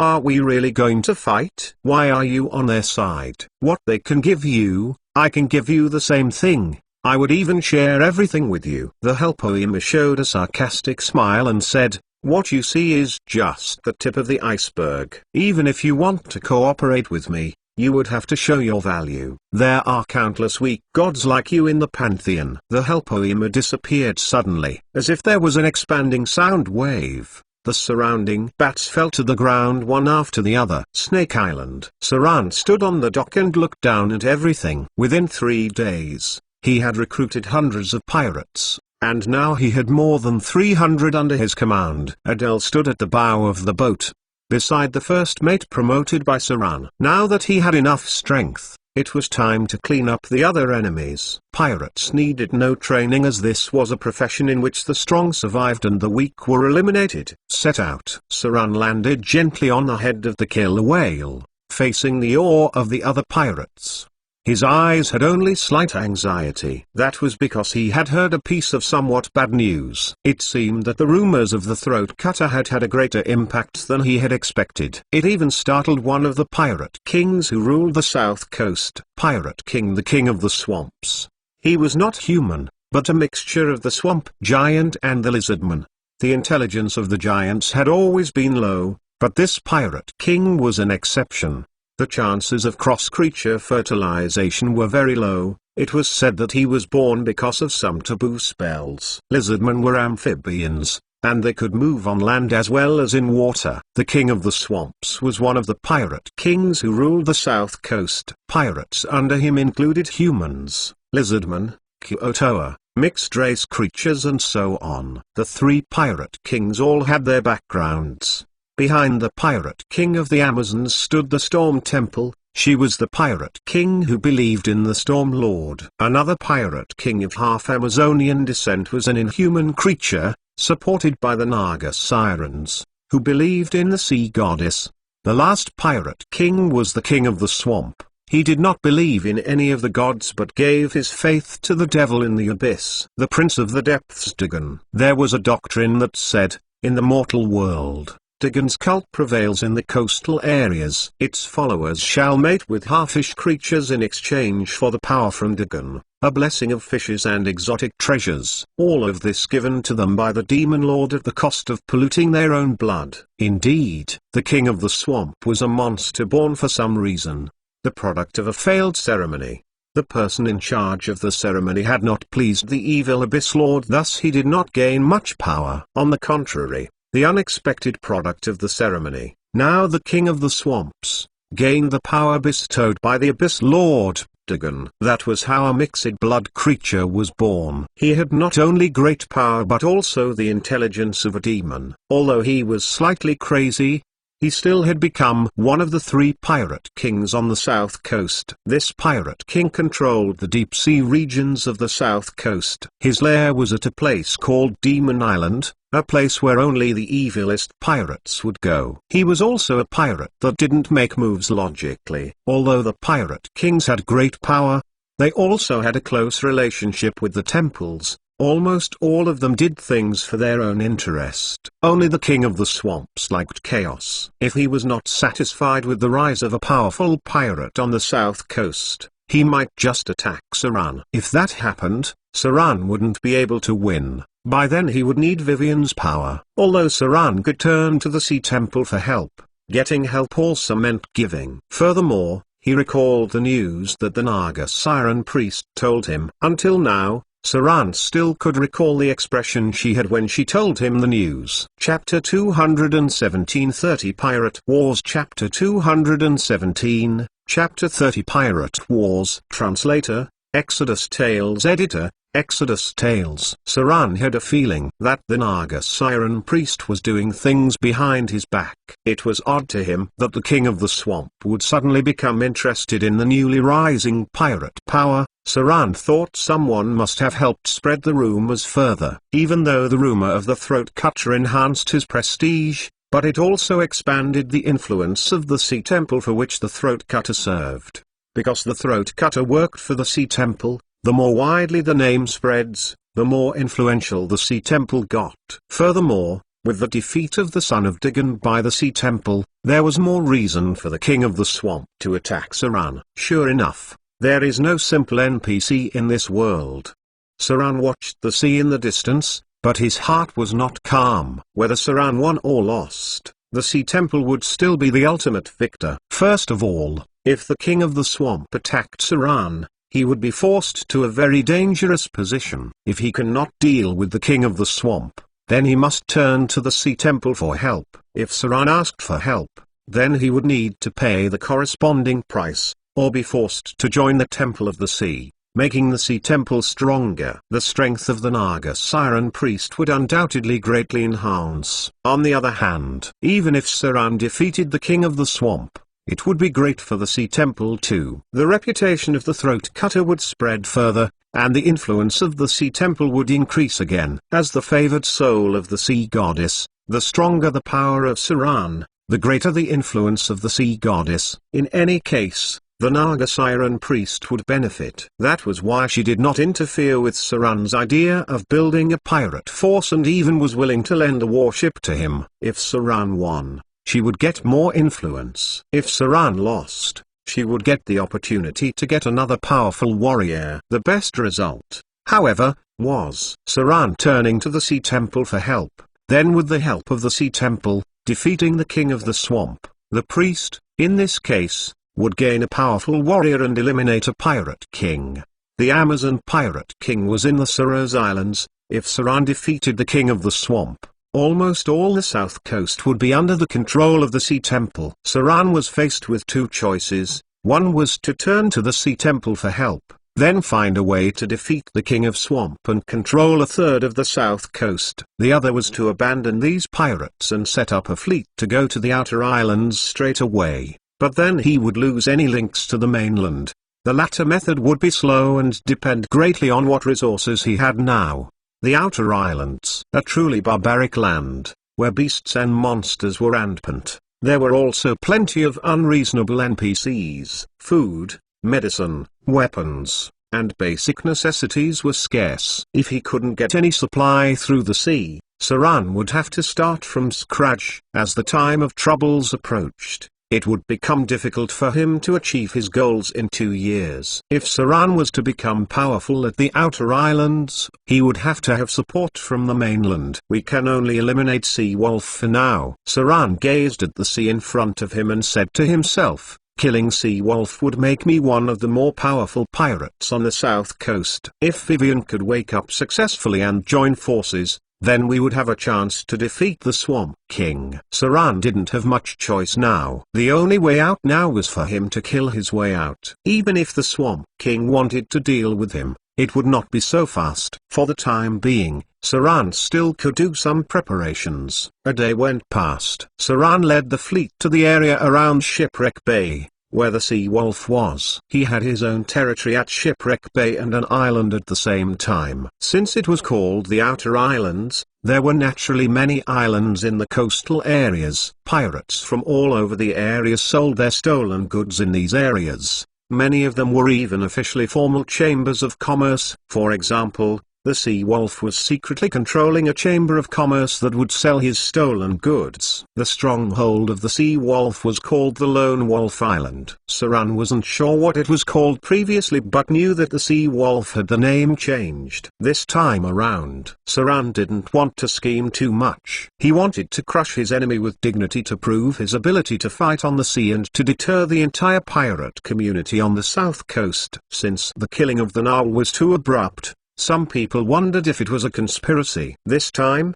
Saran plans to attack the Sea Wolf head on Shipwreck Bay, Lone Wolf Island. There were dozens of pirate ships gathered here, but there were only 9 real warships. while the rest were vessels that couldn't go far. A large number of pirates gathered near the harbor, as they were invited by the Sea Wolf a day ago to join them in dealing with the rumored throat cutter. The rise of a pirate force would inevitably affect the interests of others. Surprisingly, many had actually responded to the invitation of the Sea Wolf. At the top of the hall, Sea Wolf sat on his chair and looked at the other pirate leaders in front of him. He was a thin-faced man with wolf-like features. He then looked around and said, "I'm not going to say much about this. All of you should have heard about this throat cutter, who has the support of the Sea Temple. If we let him continue to expand, there will be no room for our activities in the nearby seas. Let's gang up and kill him off. I'll be willing to hand over the territory of Null to each and every one here." The crowd began to discuss. One of the men, who looked like a northerner, looked at the Sea Wolf and murmured, "It seems that the person who is supported by the throat cutter is the daughter of the killer whale, isn't it? Killer whale died in your hands, so maybe he just wants to deal with you. Since the throat cutter is a legendary figure, we might not be able to win against him. Plus, you're just sharing the territory of Null. How would that be enough for everyone here?" The Sea Wolf gave a cold look and replied in a low voice, "What do you want then?" The northerner did not have much fear. Since they could survive in the south, this meant that they were quite powerful. The northerner laughed and answered, "I want a share of the black market, especially slave smuggling. You've swallowed this piece for years, Sea Wolf. Aren't you going to share it? Our earnings on the sea is nothing compared to the slave trading and black market you're doing. I'm afraid no one would join you in this fight if they weren't incentivized. You should know that the area is around Port Tylan, which is under the control of the Sea Temple." The crowd cheered after the northerner spoke. There was not much morality among pirates. Most would just betray each other. There was probably also very little people who would want to help Sea Wolf. The reason why they came here today was mainly because they heard that the throat cutter was going to take over Shipwreck Bay. They had to come and listen to the news. Fine. The Sea Wolf's expression was cold, and his eyes had killing intent, but he still nodded and said, "As long as I can defeat the throat cutter, I'd give you all half of my black market shares." He planned to eliminate the throat cutter, then get back the things he gave out. Chapter 218 Schemes and Plots. Chapter 218. Chapter 31 Schemes and Plots. Translator, Exodus Tales. Editor, Exodus Tales. Port Tylan, Temple of Sea. At the bottom of the temple, which was connected with the sea, the Naga Siren priest stood in front of a high platform and waited quietly. Soon there was a slight sound in the sea, followed by a strong Naga Siren guard swimming out of the water. He bowed slightly down and said, "Your Excellency." The throat cutter had gone to Shipwreck Bay, and he did not seem to have any intention of asking for help from the temple. The priest frowned slightly and asked, "Really? Did he look like he could handle those pirates there?" The guard hesitated and asked, "Your Excellency, why do we spend so much time on this human? Although he is quite powerful, we also have many warriors who are just as strong. Besides, we are already supporting a pirate king. Do we need to invest so many resources in him?" The priest had a strange smile on her face and looked at him with amusement. Suddenly, she raised her hand and slapped the guard. "How dare you question my arrangement? You're getting more and more presumptuous." The guard silently endured the slap. The priest laughed angrily and said, "You're more stubborn now. What has the royal family promised you? Do you still remember who you're loyal to?" The guard hesitated for a second and said, "I'm forever loyal to the sea goddess." "Good." The priest looked at him coldly and said, "Although Azrod is one of the 3 pirate kings, he is more inclined to the Naga Siren royal family. Don't think I don't know what those guys are thinking. Wasn't the last big cleaning enough? Although the sea goddess fell asleep, she is still the master of the seas and no one can threaten her rule. Someone that has been killed by the sea goddess would never be able to control the sea again." The priest seemed to be warning about something, and then slowly said, "We need the power of that human." Although the belief of the sea goddess everywhere, Our main believers are mainly the Naga Siren and Kyotoa. We don't have a very strong faith base among humans. We are so close to the humans, yet we are blocked by other forces along the coastal islands. If we want to spread the belief of the sea goddess all over the coastal areas, we must rely on the strength of humans. There are so many humans that they would become more important to the sea goddess. Although the Naga Sirens has many powerful believers, can they mingle among humans? Can they spread the beliefs on land? They can't even get into coastal cities. Even here, it took us hundreds of years to get on our feet in Port Thailand, but even now I can't show up in front of humans at all because humans are a very exclusive race. They fear us. There are a few coastal cities that we can influence. We need the power of the humans, and he is someone we could easily win over. Besides, I can see his potential. If such a person could join the Sea Temple, we would soon be able to spread our faith to the coastal cities. Send out the ghost ship. We need to pay attention to his movements. He thinks that if he got the pirates, he could deal with the Swamp King. That garbage may not even stand against the Swamp King. That reminds me. The priest thought for a moment and then said, keep an eye on Stingray. If necessary, let the Kyoto intercept them. These monsters have been kept in captivity for a long time. Send word to Asrud. The son of Dagon has been severely injured. This time we'll end the believers of the Lord of the Depths. He would become a great bait. The Swamp King is a foolish and barbaric opponent. He can never refuse the temptation of killing a favored soul of the sea goddess. As long as he could kill the human, the Swamp King would make a sacrifice of blasphemy at the highest level. The Demon Lord, Dagon, would absolutely be willing to respond to that sacrifice. Shipwreck Bay. Saran stood at the bow and watched the pirate ships in the distance. There were a little more ships than he had estimated. The ships had various flags. Nearly half of the pirates around Shipwreck Bay were there. But there were still not many really threatening warships, only about a dozen or so, and the rest were mostly small fast ships. These small ships were used by small pirates to catch up with large cargo ships at speed. So many enemies. Saran could audibly hear a pirate gulping from behind him. There were even sounds of trembling. This garbage would only fight when they're on the winning side. Adele seemed a little nervous too. She took up her spyglass and looked at them. Then she said, Your Excellency. In addition to the Sea Wolf, there are other pirates, including pirates from the north. I am afraid many small pirates have been gathered by him. Saran frowned but did not say anything. The pirates' morale was not very high, and their loyalty was bad too. When they saw that the number gap was almost 5 or 6 times, these pirates became cowardly. I must encourage this trash. Saran turned and stood on a high platform. He watched the pirates on 3 nearby warships. Then said in a cold voice, Victory is ours. Shipwreck Bay will become our territory.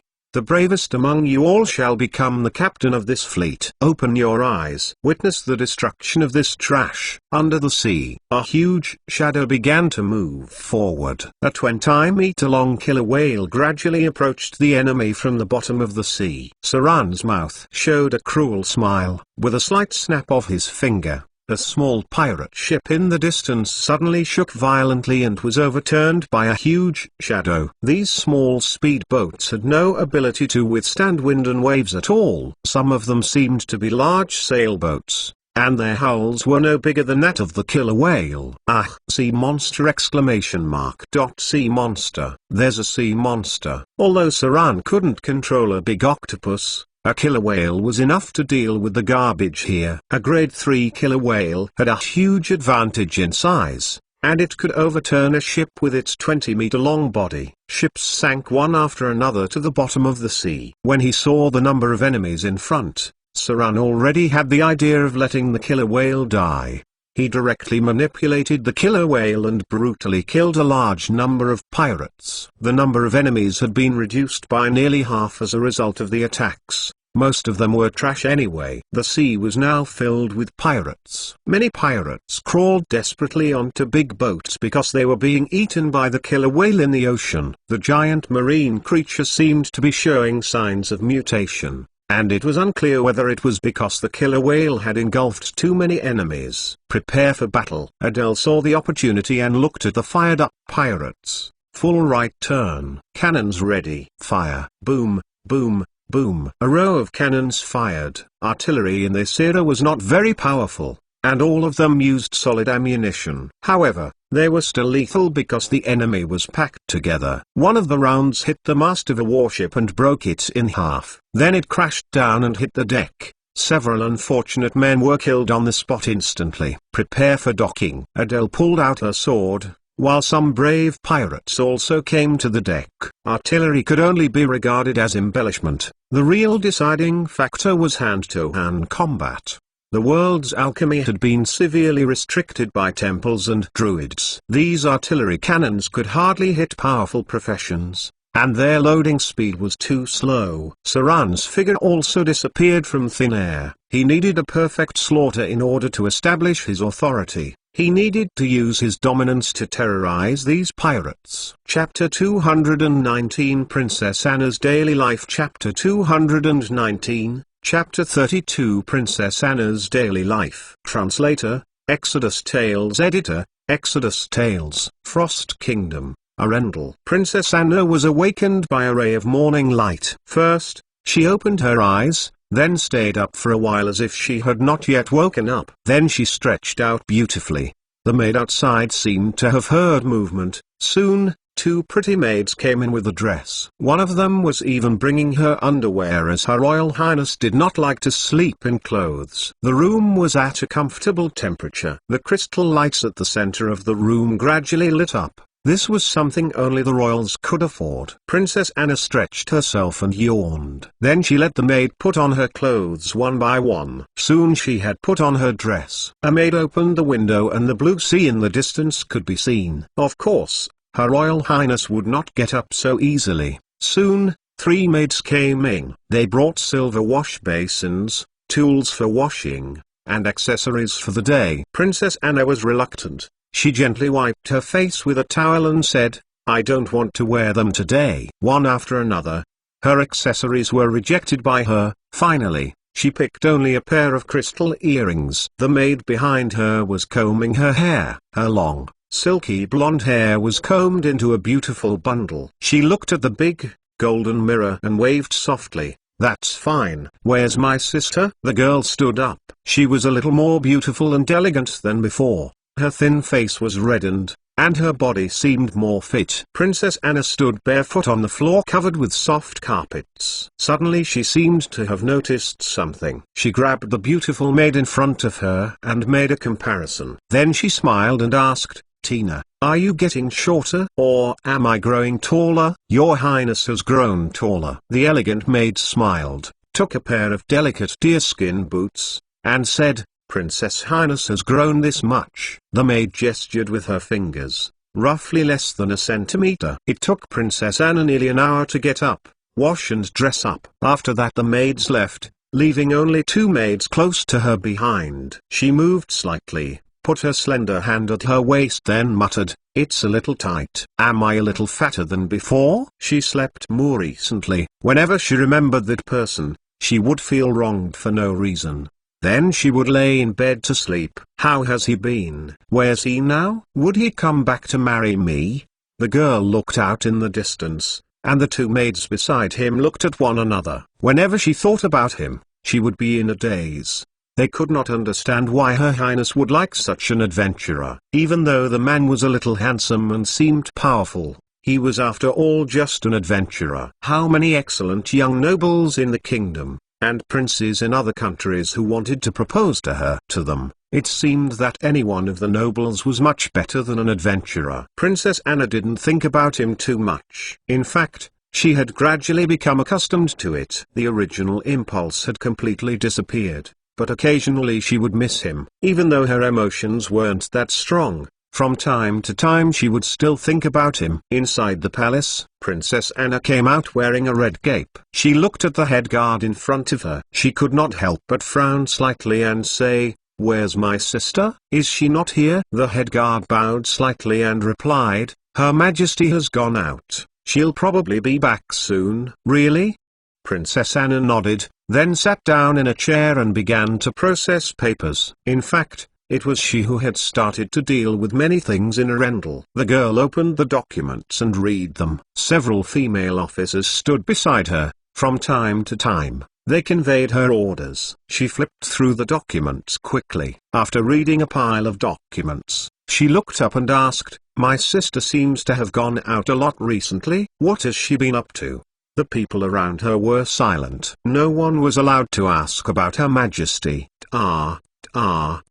A succession of footsteps rang out, and then a great soldier came in. He had very clear northern characteristics and wore heavy armor. After he saw Princess Anna, he bowed down slightly. Then he said, "Princess, the Vrykals has been causing trouble. They attacked our fleet and looted many villages." "Vrykal?" Princess Anna raised her head and frowned slightly. There was a trace of anger in her eyes and she said, "Are those pirates causing trouble again?" She was the heir apparent of Arendelle. Since she began to manage the kingdom, she had learned that one of the kingdom's most troublesome problems were the Vrykal. This group of people lived in Iceland, which had a very harsh environment. That was why they were strong and barbaric. Also because of the harsh environment, these people had to rob and steal from the Frost Kingdom. These people maintained an ancient, traditional and barbaric belief that the people who died in war could return to the kingdom of the gods they believe in, while the souls of the old could only fall into the Styx River. That was why these people kept fighting. Sometimes they would even start a battle just so they can end their lives. The elder princess once severely punished them after she was crowned. Although this made them hold back, they still plundered and attacked Arendelle from time to time every year because they did not have enough material to life. These people believed in the god of war and liked to put dragon head totems on their warships. Because a god was supporting them, even the eldest princess sometimes had no way to deal with them. They attacked coastal areas and merchant ships like locusts every year, and if they encountered the navy of the kingdom, these guys would flee back. There were many who watched enviously at the wealth of Arendelle. The Vrykal was only one of them. If it weren't for the elder princess, Arendelle would have fallen into a state of war. Princess Anna could not help rubbing her forehead. She often could not decide about this kind of problem. After all, she was only a young girl. The education she had received in the past could not give her enough experience to solve all these problems. She frowned and looked at the head guard next to her. She then whispered, "Hasn't my sister come back yet?" Where did she go? No one knew what the elder princess had been up to. She had gathered a lot of kingdom's wizards and had left the affairs of the kingdom to Princess Anna. Time went on slowly. At around midday, the elder princess finally appeared. Accompanying her was a mysterious cloaked woman. For some reason, when Princess Anna saw the mysterious woman, she frowned and showed displeasure.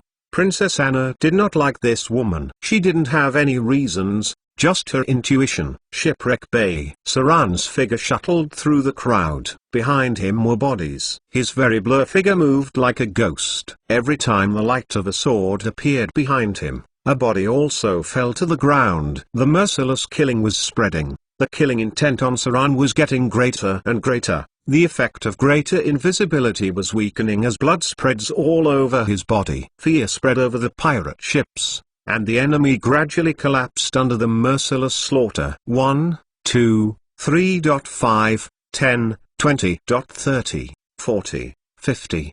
Every time he ended a life, he gained more momentum and his expression became colder. In the end, he was reaping life like a messenger of death. Saran moved at a high speed like a human killing machine until a row of Datu appeared. Slaughter a passive ability. You have become accustomed to death and blood, and there is no difficulty or fear in ending lives. Hundreds of lives have ended in your hands. You begin to ignore death and life. In battle, your abilities will bring pressure to the enemy. Anyone who fights you must undergo a test of will, otherwise, the person would fall into a state of panic because of fear. Permanent will +2, intimidation +20. Finally, Saran stood in the middle of the broken limbs on the ground, then a divine light suddenly appeared in his eyes, and then invisible energy spread out.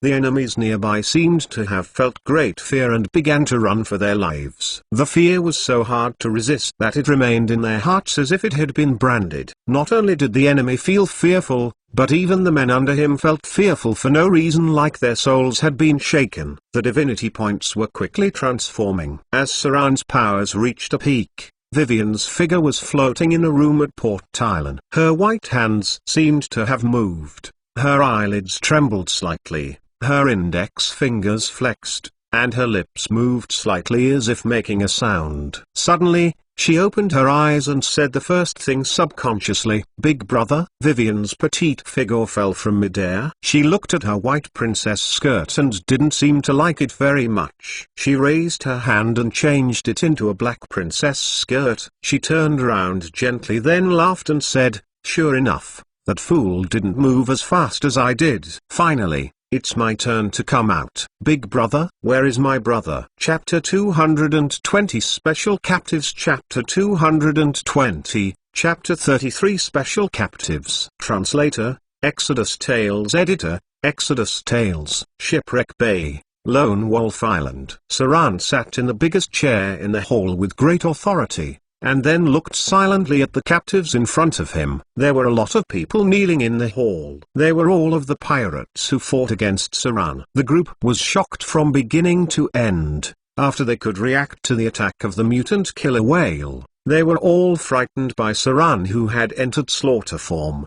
The overall strength of the pirates was still very good. On average, they were around grade 2 or so, which was equivalent to the city guards all over the country. However, without strict training methods, their fighting style tended to be wild, and there was no way to form formations on the sea. That was why the vast majority of pirates were agile melee warriors. Some high-rank pirates could even fight on masts. Even though the Sea Wolf was a grade 4 fighter, Saran still found it easy to deal with him. Maybe it was because of his superior attributes. In his transformed state, his strength and attack speed was higher than the enemy's. A shadow jump and a backstab killed the Sea Wolf instantly. Saran could still remember the surprised expression when he was killed. It could be said that after transforming, Saran was now very close to a legendary figure. The number of captives captured was quite large. The enemy collapsed when the Sea Wolf was killed. The only ones who escaped was a pirate warship from the north. They seemed to be of Vrykul origin, as quite a few of them could activate Berserk. Even Saran could not stop them, so they escaped from the battlefield. The Vrykul were a very powerful race of humans. Although they were of human origin, they were a branch of the ancient human race and belonged to a race that could awaken its violent skills consciously. This was much like the ancient Anya, a branch of the human race of the Arcane Empire. They were gifted at magic and could live to about 150 years old. It was rare to come across this race. Some of them could even live as long as the half-elves. It was said that their ancestors improved their ancestry during the period of the Arcane Empire, bringing the potential of humans to its fullest. That was why this race aged very slowly. The Vrykul were similar in this aspect, but their origins were unknown. They had lost their history. Saran stood up slowly. He glanced at the crowd in front of him and then said in a low voice, "You should all have heard my name. So make a choice.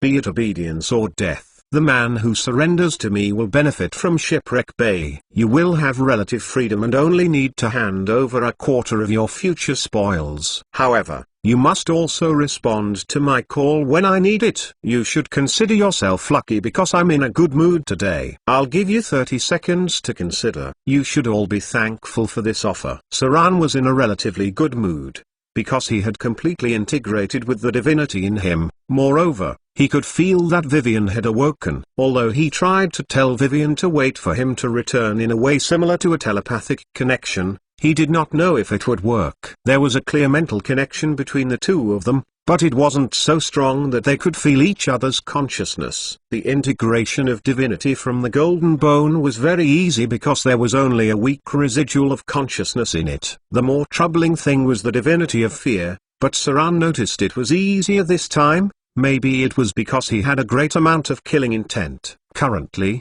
Saran had integrated 9 points of divinity. Saran did not gain additional abilities, but only increased the power of the divine extension abilities. He still needed 1 divinity point to be at minor divinity. At that time, he would receive an additional attribute point for all attributes as a reward. Minor divinity, lesser divinity, great divinity, greater divinity. The number of divinity needed for divinity ascension was doubled every time, but the effect was also amazing. Greater divinity could increase all attributes by 4 points, and could also be stacked with the attributes obtained from Shard of Divinity. Greater Divinity plus Greater Shard of Divinity was equal to an increase of 8 points for all attributes. That was why the saints were so powerful. The level of divine power was another force. Divine power did not increase attributes, but it would release divine spells and a large number of spell-like abilities. In theory, deities had unlimited spells as long as they had enough divine power, because divine power could be used directly as mana. In the long history, although there were wars among gods, the reason why there were few wars in the kingdom of the gods was that gods had infinite magic in their realm. As long as they don't consume their divine powers, they would have unlimited divine spells. However, the material plane could not accommodate too much divine power. The kingdom of gods was a semi-energy realm, while the material plane was another situation. That was why the incarnation of gods could only mobilize part of that power. Saran got the answer he wanted. He looked with satisfaction at the pirates, who were fearful and humbly lowered their heads. These guys looked honest. Although they had little loyalty, Saran needed only their submission. Your Excellency. The first mate which Saran had promoted walked in. After this battle, the pirates who first surrendered seemed to have more cohesion. They regarded themselves as Saran's close relatives, and because of the victory of this battle, there were more worship and awe. After all, pirates were born to be a group of people who liked to follow the strong. The young first mate looked at the others in the hall and then leaned over and said, "Sir, please come to the back. We've found some strange captives in the sea wolf's cellar." Saran squinted his eyes slightly and followed him to the back. Adele waited outside too. She nodded softly as soon as she saw Saran, then whispered, "There are 3 people in the wolf's cellar. They don't look human and looked a little strange." Saran nodded and headed to the cellar while saying, "Go guard the wealth we found. Anyone who dares to steal will be killed instantly. I'll head down to have a look." Adele's expression was stern and nodded without hesitation. After so long, she had already learned that Saran was a very rule-oriented person. Anyone who disobeyed his rules would be killed mercilessly. The cellar was very dark. Saran's men behind him quickly lit a torch. When he walked in and looked, a hint of surprise appeared on Saran's face. The cellar had 3 humanoid creatures shackled there. They looked a little like elves, but their skin was grey-black. Their pupils were slightly reddish, their hair was a little scarlet, while their body looked thin and tall. There was also a sense of strength and harmony, which meant that they were inherently stronger than ordinary people. Drows. Saran looked at the tired and scared figures for some time and muttered, "No. Are they half-drows? You are the descendants of which drow?" The 3 raised their heads gradually, opened their mouths, but no sounds came out. They seemed to be too tired, also too hungry to even speak. The drows were naturally powerful and had strong racial attributes. Thus such enemies were dangerous if they were not affected by hunger. Saran looked at them, then ordered, "Give them some water and food, then bring them up." After giving out the order, he turned and walked out. It was very unusual to encounter drows on the surface. Although they looked like half-drows, it was still a rare occurrence. Where did the sea wolf catch these guys? Time went past. After Saran had waited in the hall for half an hour, his men brought up the 3 exhausted half-drows, who seemed to have recovered a little energy after eating, but was still in a bad state. Only with their strong attributes were they able to survive the ordeal. A slightly weaker ordinary person would have died under such circumstances. These half-drows were all men with handsome faces, and they all seemed to be around grade 3. Saran looked at them, raised his eyebrows and asked, "Who do you believe?" It seemed that the question had special meaning. One of the drows, who looked like the leader, raised his head and said in a low, husky voice, "We believe in the Dark Maiden." Saran's eyes brightened. It seemed that he was not surprised by the answer. He stood up and looked at the half-drow in front of him. Then he pulled out his curved sword and put it on his shoulder. In a low voice, he said, The Dark Maiden has fallen. If I remember correctly, your faction has been killed by the Queen of Spiders. I'm curious, why you have survived. Did you escape the pursuit of Queen of Spiders? Saran used his curved sword to lift the hair of the drow. There was a special symbol, maybe a special symbol of a family. These weren't individual drows, but were from a drow family. In Saran's memory, this drow faction was practically destroyed. Thus he did not expect to be able to encounter them here. Did some of them flee, which avoided the pursuit of the Queen of Spiders? Chapter 221 Stray Drows. Chapter 221, Chapter 34 Stray Drows. Translator, Exodus Tales. Editor, Exodus Tales. The Dark Maiden. This was a special deity because she was the only good deity of the drows. The Dark Maiden was a goddess full of melancholy and sadness. She not only protected all the good drows, but also those drows who hoped to return to the peaceful life of the surface world. Most evil drows were burning with anger at the good goddess, but for those drows who were trying to escape the web of the Queen of Spiders, she was a delightful hope. The Dark Maiden was born to love beauty and peace, but she would fight back against evil people who tried to hurt her followers. She was a tall, dark, smooth-skinned, naked elf with silver hair flowing down to her ankles. She was also called Lady Silverhair by many and was considered a pretty good deity. Unfortunately, she had already died. She was the daughter of the creator of the elves and the former queen of the elves, or better known as the Queen of Spiders. The Dark Maiden was finally killed by her mother. The Queen of Spiders was the final winner. She killed her daughter, the Dark Maiden, and then took her divine powers and title. Then she thoroughly unified the drows of the Underdark. No god ever made Saran so afraid. He still remembered the tense feeling he had while serving the evil goddess and the capriciousness of her various desires and needs. If a woman's nature was fickle, then the nature of the goddess was even more fickle. No one could ever know what she had in mind. In the past,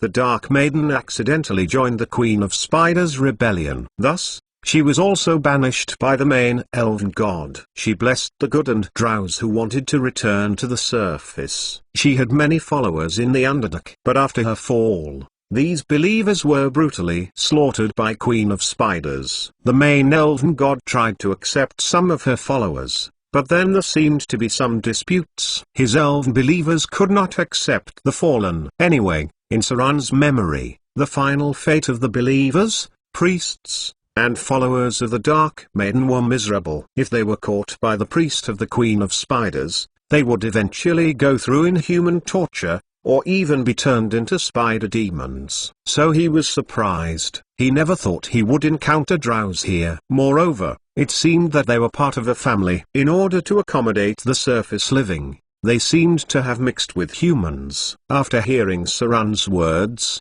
there was an obvious sadness in the eyes of the drows in front of him. He looked at Saran silently, as if he didn't care about the knife on his neck. Drows were a bunch of stubborn creatures. Probably because of the cruel environment they lived in. Maybe because of their gifts. Male drows were good fighters while female drows were better at spellcasting. Their tradition was that only females could become priests. Even among the followers of the Dark Maiden, most of them were female priests. The drow stared at Saran in silence.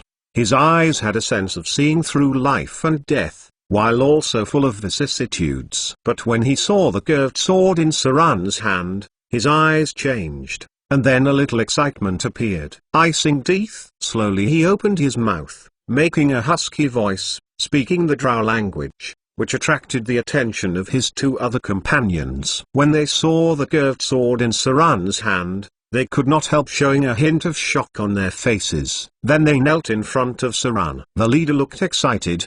He reached out and touched the curved sword lightly, then retracted his fingers with a shock. The leader humbly lowered his head towards Saran in front of him and said, "Your Excellency is the owner of Icing Teeth. Please accept my humble respect." Icing Teeth? Saran frowned slightly after seeing what the drow did. He then suddenly recalled something. It seemed that the owner of this legendary curved sword was a legendary drow, who had a great reputation among the followers of the Dark Maiden. If these drows were the followers of the Dark Maiden, Maybe they knew the sword. But the Dark Maiden had fallen for so long. They still maintained their faith. These drows have a strong will indeed. Maybe they are of use. Saran thought for a moment. He looked at the drow in front of him and asked directly, "Where are you from? How many people are there in your group? And why are you here?" The drow appeared hesitant in the face of Saran's continuous questions, but after they looked at each other, they slowly told him what had happened. It turned out that after the Dark Maiden died in her mother's hands, the Queen of Spiders, their group began to flee the Underdark. Some of them were accepted by the elven gods, but eventually, there were disputes because they could not merge. Another group came to the surface world and mingled with humans, thus several half-drows were born. For example, in front of Saran, these drows had a quarter of the human lineage. These drows didn't have it easy. Because of the loss of the protection of the Dark Maiden, they had become helpless lambs. The priests of the Queen of Spiders chased them, and all the surface-level forces had no goodwill toward them. After all, the drows were born evil creatures. Many races could not get along with them. Many elves were even hostile toward them in the long struggle. Finally, they had to migrate. Finally, they found some living space in the deserted out islands. However, their group became smaller and weaker after losing their deity. Even with their excellent fighters, they may not be able to have the upper hand in the fight against some of the indigenous tribes. Because they had lost their gods, they had no priest. They had also lost their inheritance and knowledge, so it was difficult for them to produce wizards. There were only a few magicians left in their group. In this world, it was difficult to win battles by relying only on a group of good fighters. The group was also short of food, weapons and all kinds of materials. They hadn't adapted to the primitive and savage environment, and they don't have the means to resist the different monsters. The three men used magic to appear human and went to Shipwreck Bay. They had originally planned to buy a batch of goods quietly to survive this difficult period, but they had underestimated the cunning of human gangs and was found out not to be human. Needless to say, they were surrounded by multiple enemies and was finally captured by Sea Wolf. They were kept in the cellar. Probably Sea Wolf did not know how to deal with these half-drows. Indeed, a very sad story. It was already quite the miracle that a group without a deity could survive for this long. Without a deity, they had no priest. Without priests, they had no divine spells. After losing their deity and all divine spells, it was almost difficult to maintain the growth of a community. The weaker they were, the less they could cultivate wizards. Eventually, they would be left with only fighters. Spellcasters were indispensable. There had to be spellcasters in a high-end force. Their existence was like a nuclear bomb. Could I bring them under my control? Saran pondered. With his knowledge of the drows, he knew that they were born to be obedient to the strong, especially when they were in a desperate situation. But a drow community, even if they were weak, was stronger than Saran. Saran might not be able to show enough strength to this stubborn-headed drows. He stared at the drow in front of him and asked, "How many are there?" The drow hesitated for a moment and then said, "We are 800 strong and more than half of them are fighters." More than 400 drow fighters? Saran's eyes brightened. Immediately he felt very moved because they were fighters close to grade 3. He thought for a moment and then said, "I'll give you a cargo ship and some men. The ship will be filled with food, medicine, weapons, and supplies. You can take it back to your community." Joy. Unbelievable joy. The three drows stared at Saran with shock and joy. They then knelt on the ground as if they were about to cry, buried their heads deep, and said excitedly, "Thank you, sir. Thank you very much." It seemed that they were going through a hard time. With racial estrangement and an unfamiliar environment, no way to trade with other races. They were dependent on themselves. It was truly difficult for them to live in this primitive and barbarous place. Saran looked at the drow in front of him and paused for a moment before saying, "These substances should last for a while, but you have to choose your way in the future. Without the protection of the Dark Maiden, you may not even be able to overcome the indigenous people. I can help you, but only for this time. As for your future, your people will have to make the choice. Not long from now, I would also expand to the Outer Islands, I hope you can give me the answer I want." Saran gradually stood up. He then waved and asked his men to prepare a ship of goods. This island had a large stock of goods. Chapter 222:35 Indifference. Chapter 222, Chapter 35 Indifference. Translator, Exodus Tales. Editor, Exodus Tales. Seawolf had plenty of wealth. Saran had found only about 7,800 gold dirhams.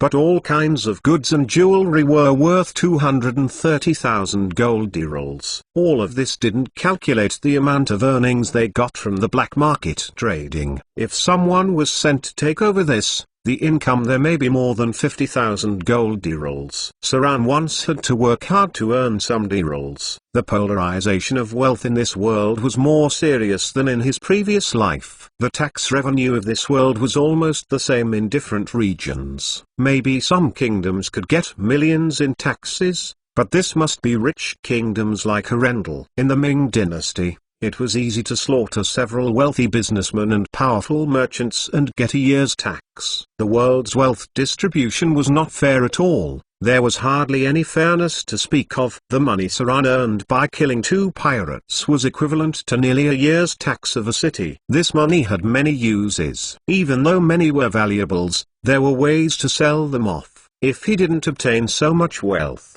Saran would not have so easily gave out a cargo of materials. For Saran, this was a necessary investment. With the wisdom of the Drows, they surely understood what Saran wanted. Unfortunately, Saran was not strong enough, so he was wise not to ask directly. If the other party disagreed, conflict may have occurred in the future. It was better, for now, to make good the relationship, then ask them to join later when Saran had gathered enough power. The value of these Drows was astonishing. Not only their fighting power but more importantly, they could serve as a source of faith and build a framework for a temple. There must be priests of Dark Maiden among them, or else they wouldn't have lasted for so long. Of course, they were useful in other aspects as well. It was difficult to change their beliefs. Even if they could not become a source of Vivian's future believers, they could still be used to expand faith toward Vivian, and complete the temple framework. To take a step further, these Drows may even become the foundation of Saran's consecration. The Avatar Crisis would be a big chess game and only gods would be qualified to play on the chessboard. No matter what Saran planned to do in the future, it was absolutely not wrong to become qualified to become a deity. The Avatar Crisis would definitely be turbulent times,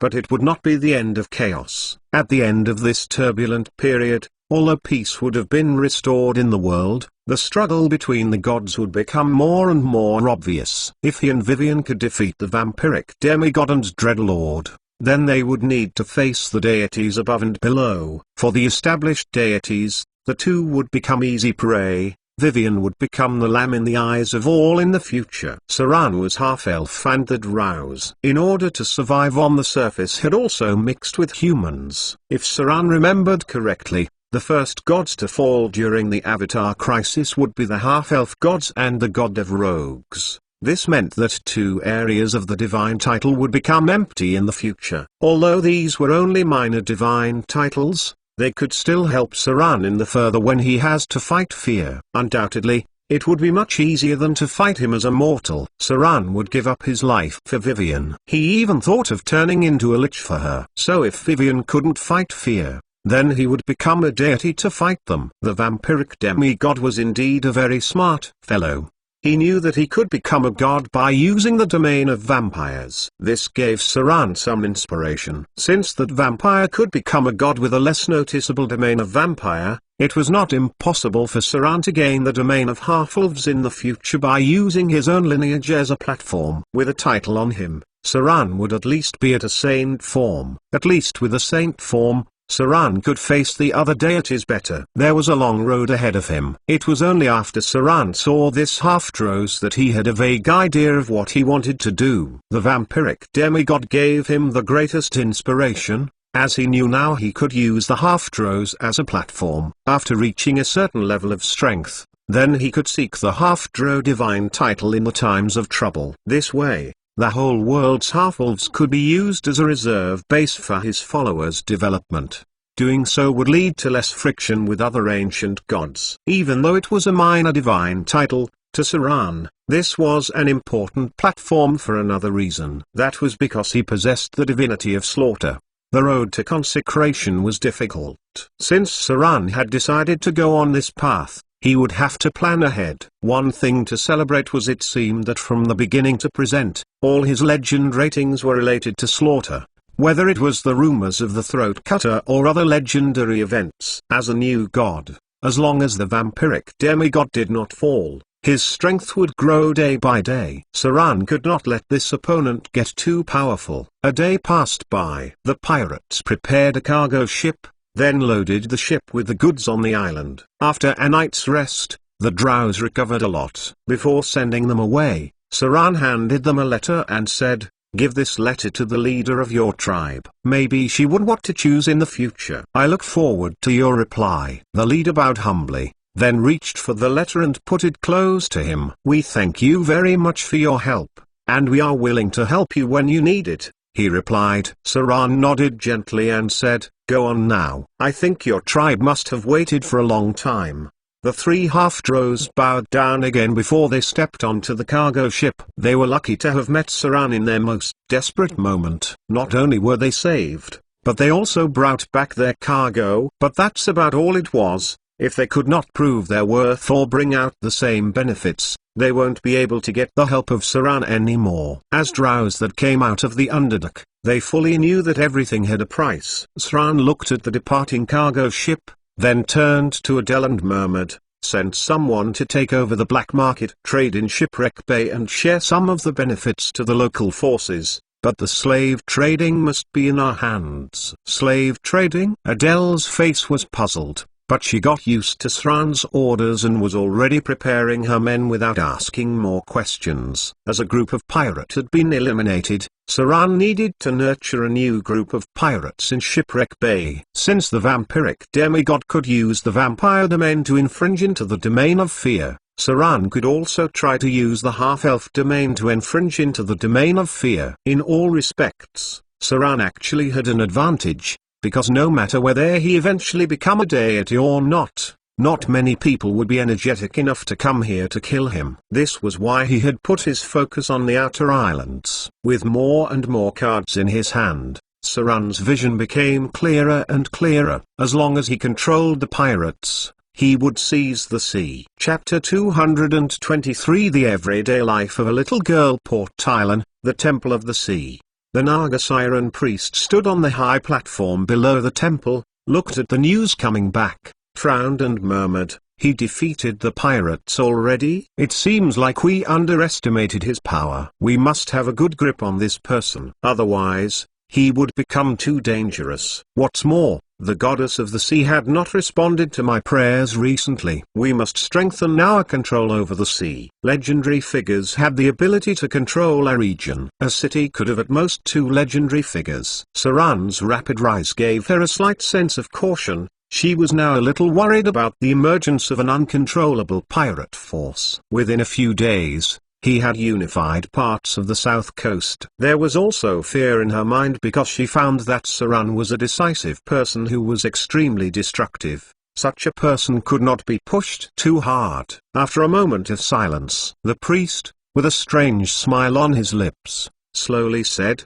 "Give all this information to the king of the swamps, and inform others that they can no longer help him secretly. His reputation has spread a little too far. To deal with such a person, we must slow him down a bit, and then we can try to control him. Otherwise, the stronger he is, the more difficult it is for us to control him." "That's right. Keep an eye on that little girl. Maybe she'll be useful." On the roof, Lillian's petite figure sat on the roof, with white feet hanging over the eaves. If anyone saw her they would surely be frightened. After all, it was close to the height of a 3-story building, and the little girl was obviously only 8 or 9 years old. She tidied up the skirt corner with her tender white hands, and then looked at the sea in the distance, sometimes tilting her head to play with her hair. Her hair is so short, It's not good to tie up at all. Ah, this stupid Vivian. When will you have hair to your waist? I really want her to grow faster. Her white feet hung over the roof,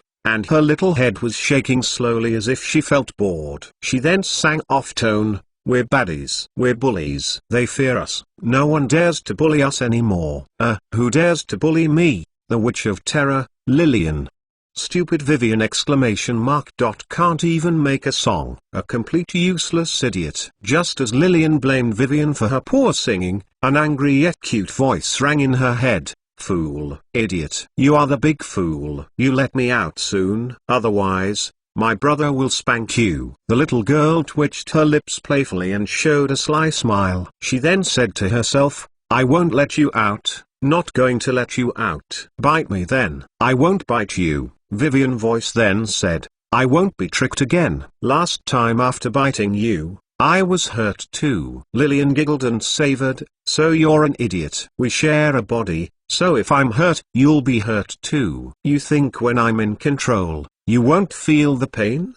The two had been together for a long time. It seemed the two had arguments like this many times. So boring. Lillian lay on her back on the roof, shaking her feet dully, and said to herself, "When will my brother come back? Or shall we go and kill and set fires? That vampire did so to gain believers. Maybe we could also become a god. It's all because of you who made me wake up so late.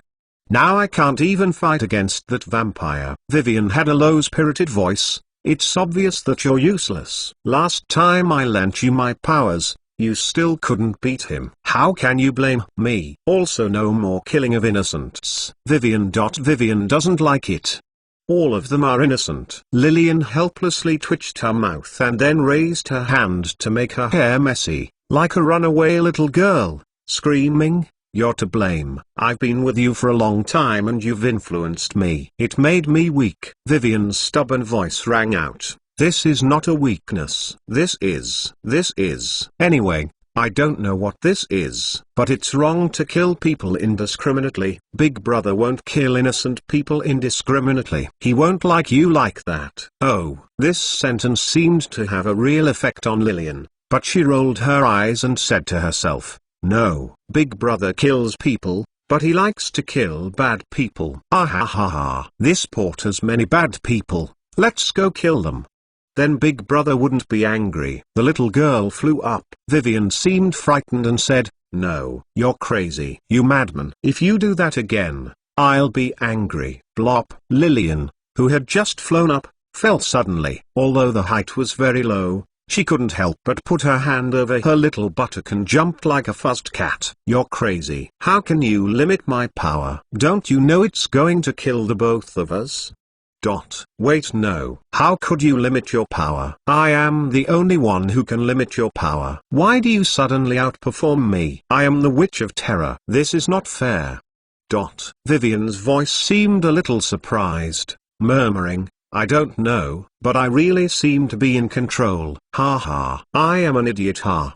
Let's see you try to be mischievous exclamation mark. Ha. Maybe I'll teach you to be good." Vivian was a good little girl, but that didn't mean she had no temper. If someone treated Saran badly, she instantly becomes like an aggressive furry kitten. She was smart, also king in nature. Maybe sometimes she'll be a little bad, a little mischievous, but it couldn't cover her good nature. But if it came to Saran, she would give up the idea of good and evil. Otherwise, most of the time she was a very good little girl. She didn't really like killing. Compared with Lillian, who would act recklessly, Vivian was a little girl who could enjoy singing and cleaning her room for an afternoon. Vivian actually didn't like to study, because she would become tired very fast. But she still felt that she should do something, because she was about to be 9 years old, and she wanted to become a little girl who could help her brother. Brother's scent. Lillian suddenly stopped looking mad. She patted her little butt with her little hand and ran out like the wind. Saran's figure appeared not far away. "Big Brother." The little girl's lovely little face showed a happy expression and swiftly flew into his arms, then held onto his neck with her small hands.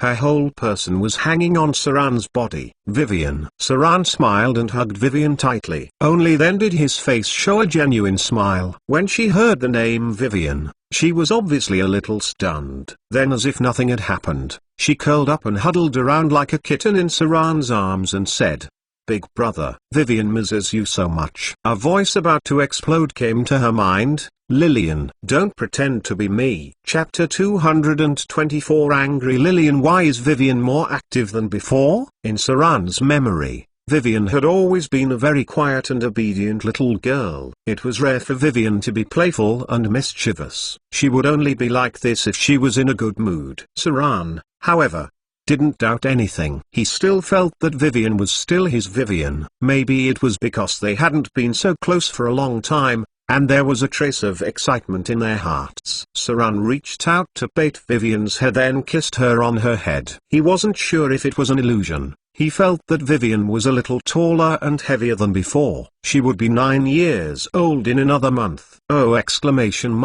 Big brother. The little girl arched around like a kitten in his arms for a while and finally became quiet and relaxed. She raised her little head and pressed her cheek against Saran's face, then gently rubbed it, to express her attachment. But soon she frowned, opened her eyes, and then rubbed her red cheeks. She tooted her mouth and murmured, "It's so prickly." "Brother, you have a beard." Saran didn't know if he should laugh or cry. He reached out and touched his chin, and found that he had a long beard. It was probably because he had not been able to pay attention. He stretched out his hand to hold the little girl and turned around. Then he put her petite body on his shoulder. Vivian giggled, and reached for his neck and laughed happily. She was a very easily satisfied little girl. A little coax and she would be very happy. However, when Saran was about to take the little girl back, an inappropriate voice suddenly sounded. "Your Excellency Saran, the priest invites you to meet her at the temple." A fully armored temple guard appeared. He bowed and said,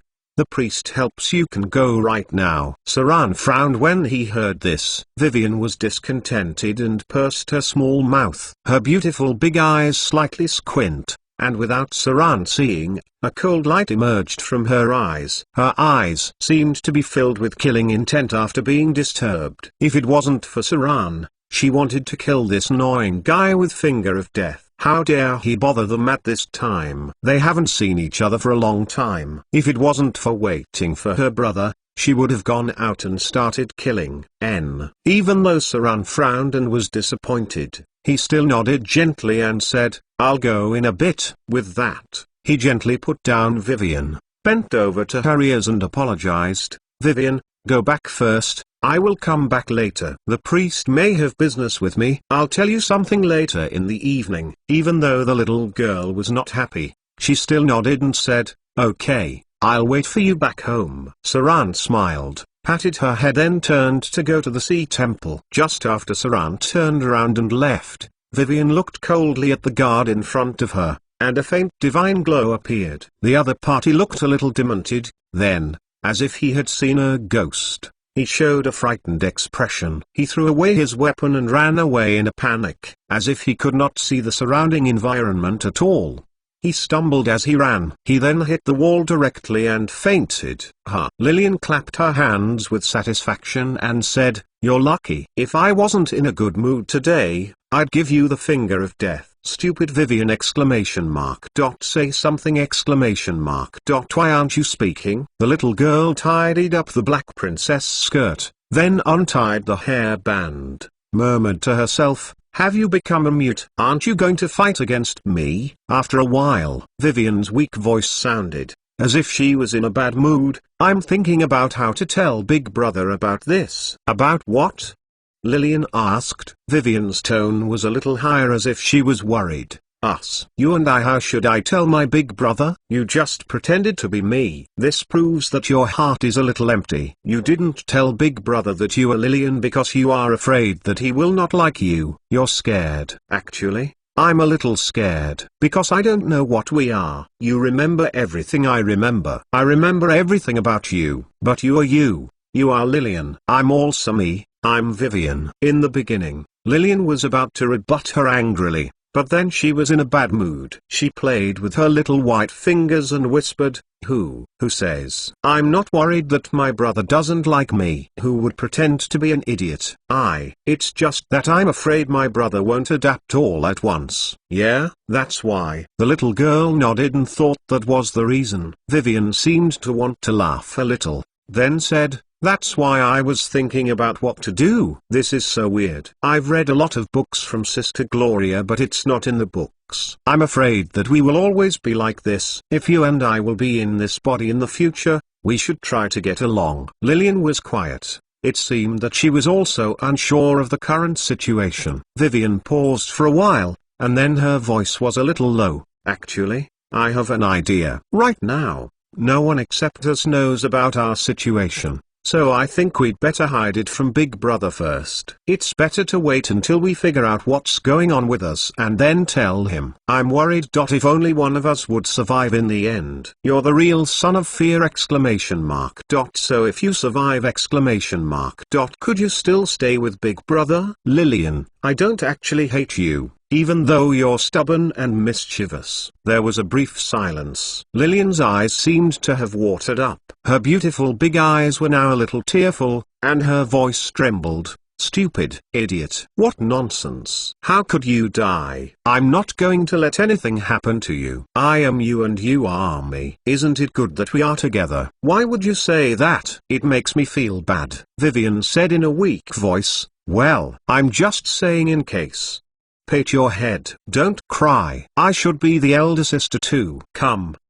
Good Lillian. Call me your elder sister. The crying stopped. Lillian jumped up like a kitten in a flash and said, Elder sister, my head. I am the elder sister. You're the little sister. Stupid Vivian. You're so useless. You must be the little sister. Vivian still spoke in a weak voice, but what she said made Lillian furious. Be good. Little Lillian. Don't be naughty. Call me elder sister. You woke up so late. You must be my little sister. Furious, Lillian jumped angrily but couldn't do anything. After a while, she calmed down and said in a low voice, So what do we do? How can we hide this from our brother? Big Brother is very smart. Vivian thought for a while and said, How about this? You come out on one day, then I'll come out on the next day. Don't be too ridiculous or else Big Brother might realize what's happening with us. But, we're just children, so it's understandable for us to have mood swings. Let's try to hide it from him for now. I don't know how it would turn out in the future. Lillian seemed to have thought about it for a while and muttered, Oh. Seems like not growing up is also a good thing. And don't ever mention that matter again. If I'm fine, you'll be fine. Worst comes to the worst, I'll just transfer some divinity to you. Even though I don't like you. Stupid head. But you apostrophe.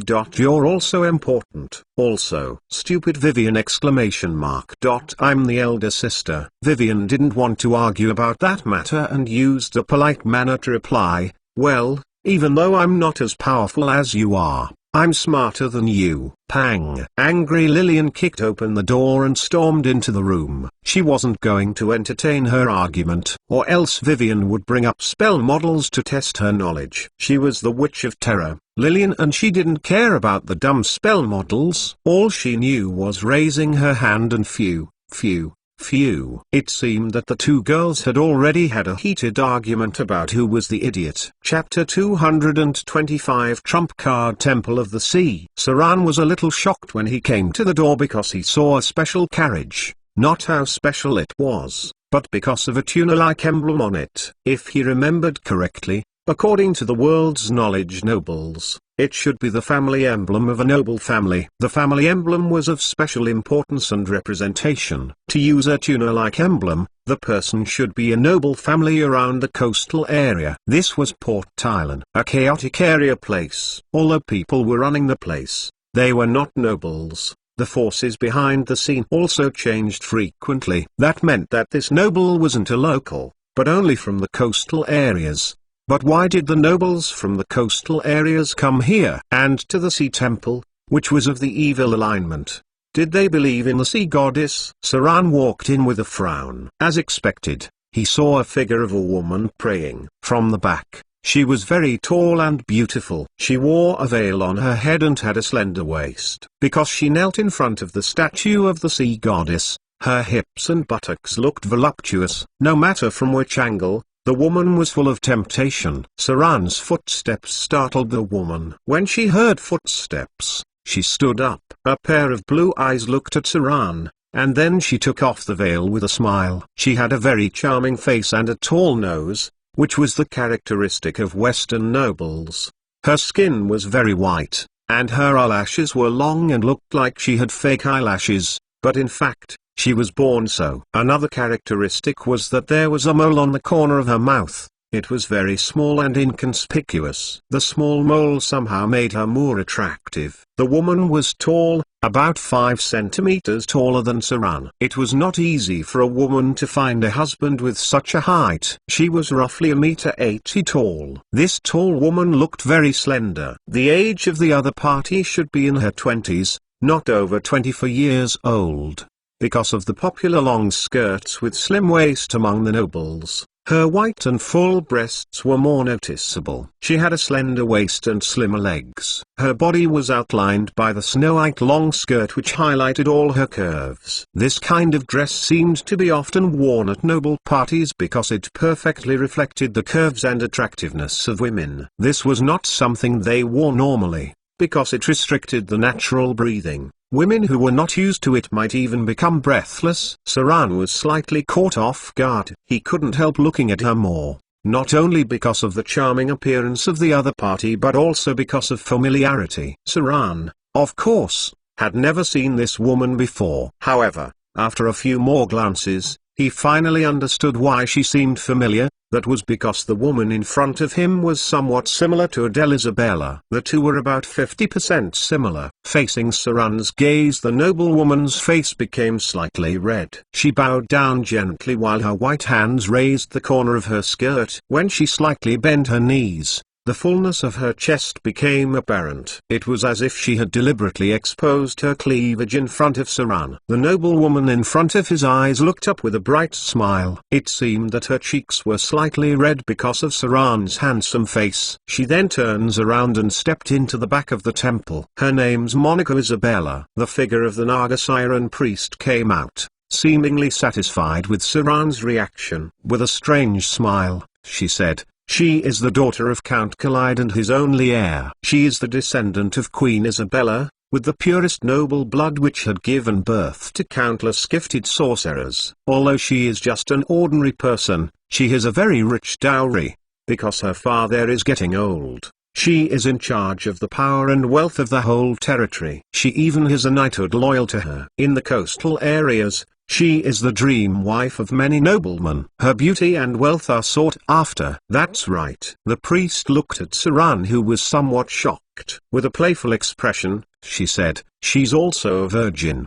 The fucksk. What's all this? Even with his calm demeanor, he was still shocked by what she had said. After some time, he recovered and asked, "Your Excellency had asked me to come here for some business?" It seemed that Saran had underestimated the influence of the Sea Temple. If the noblewoman had the right to inherit the Earl's territory, she would be a first-class noble family of the South Coast. However, the priest was able to use her as a kind of trading commodity, as if she could arrange marriage if Saran wanted her. Women in this world also had the right to inherit titles. That was why noblewoman had a good status in the world. Many noble families would consider the bloodline, dowry, and status of the noblewoman before marriage. Beauty was only a small factor. From this point of view, that noblewoman was really of high class. The fact that she was the target of many nobles on the south coast was not exaggerated at all. But how could the Sea Temple control such a noblewoman? Although it only affected her marriage, it still meant that she had a strong influence. The Sea Temple had a stronger control over the coastal areas than Saran thought. The noblewoman just now must have made a deal with the Sea Temple or some sort of contract. Saran couldn't be sure what it was,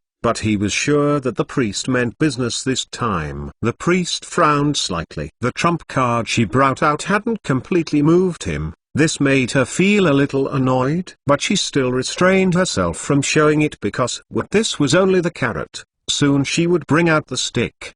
She smiled strangely and slowly said, I never thought you had that kind of ability, able to subdue so many pirates in such a short time. However, the priest paused for a while and continued, you seem to have become the target of the Swamp King. He seems to want to kill you to strengthen his position. He is a very powerful pirate king and his men are different from the people you have met. There are even many non-human monsters among them. If you're unable to beat him, then all this work you've done would be a waste. Those pirates don't have much loyalty. If you fail once, they will betray you without hesitation. So I want to know how you're going to deal with the Swamp King?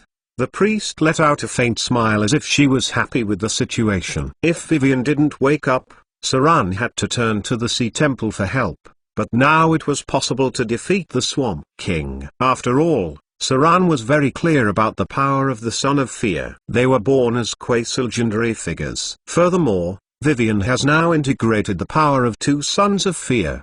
Her strength was not only a little bit stronger than Saran.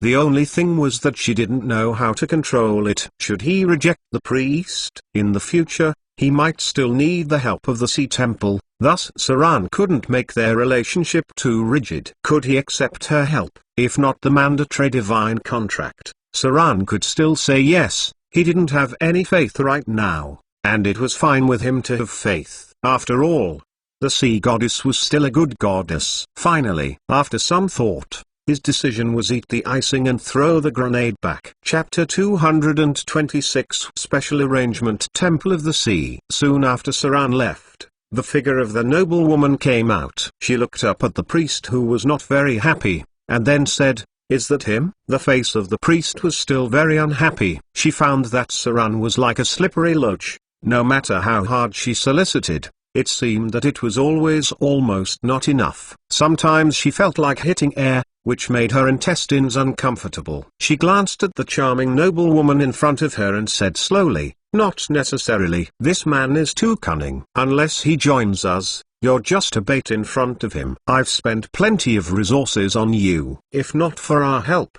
the territory your father had would have been taken away. Also, pay attention to your virginity. I've noticed that it seemed to be very attractive to human men. You must not get close to any male creature until we decide who is valuable to us. Your task now is to continue to expand your influence, and if necessary, to start wars among the nobles of the South Coast. Only wars can break the deadlock. Let us push our influence into the humans. The noblewoman's face was stiff, and her eyes still had some anger. Still, she nodded obediently and replied, yes. No matter who was put around like a chip or goods, there would be a trace of dissatisfaction in their hearts. However, it seemed that her respect for the Sea Temple was obvious, and the Sea Temple must have had great control over her. That was why she had to bow her head, even when the priest was humiliating her. No one knew what agreement Saran and the priest would finally reach, but looking at the face of it now,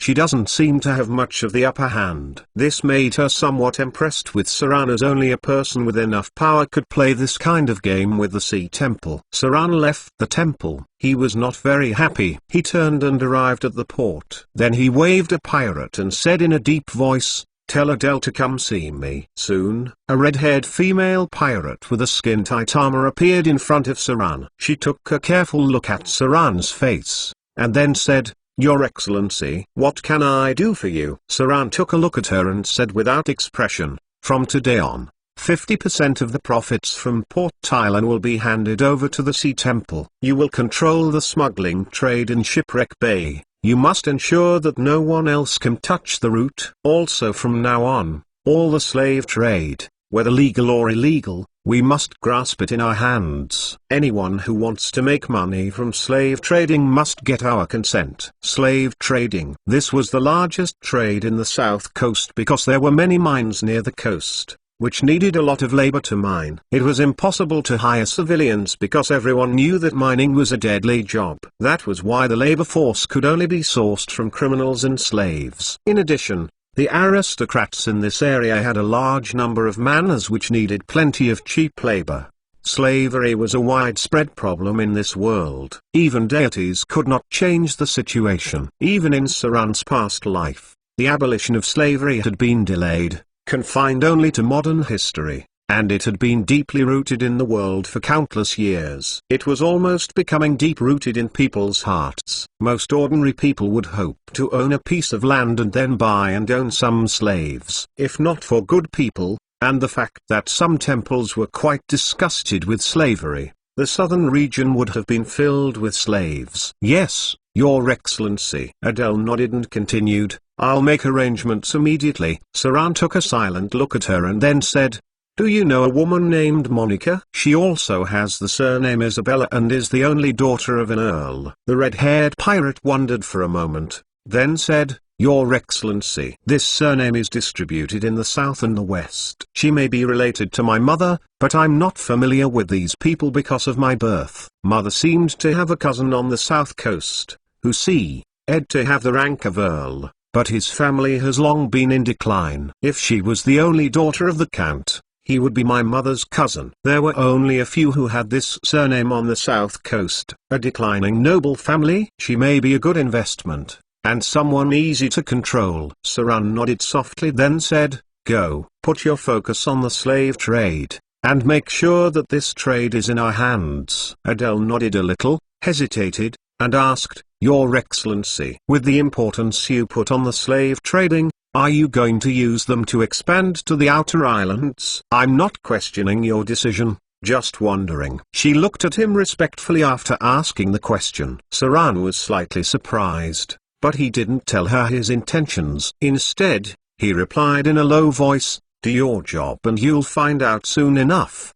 Slaves were the cheapest labor and a group that was easily satisfied. They had been forced to despair, so as long as they were given a little hope, a little right to survive and a little freedom, they would become a very useful force. Saran not only needed their labor force, but also needed them as the foundation. It was very difficult to transfer the overseas population because the mainland had not completely fallen into chaos. That was why slaves were a key part of Saran's plan. Saran walked away. Adele Isabella stayed where she was and looked intently at the direction of Saran. The more she understood about this man, the more she felt that this man had a big plan. Someone who could give up so much wealth must be going for something more valuable. What does this man want? She was even somewhat excited and wanted to understand his plan. Unfortunately, she could only hide her thoughts for now. Saran went back to where he stayed. Just as he entered the room, he saw a petite figure swooping over,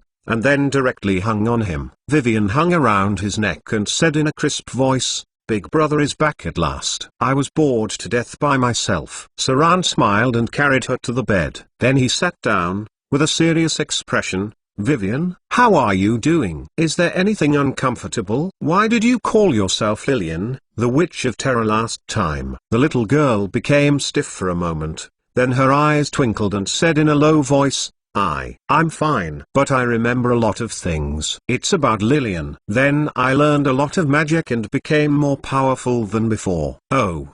Does Big Brother not like Vivian anymore?" The little girl acted pitiful after saying that. Saran felt hurt.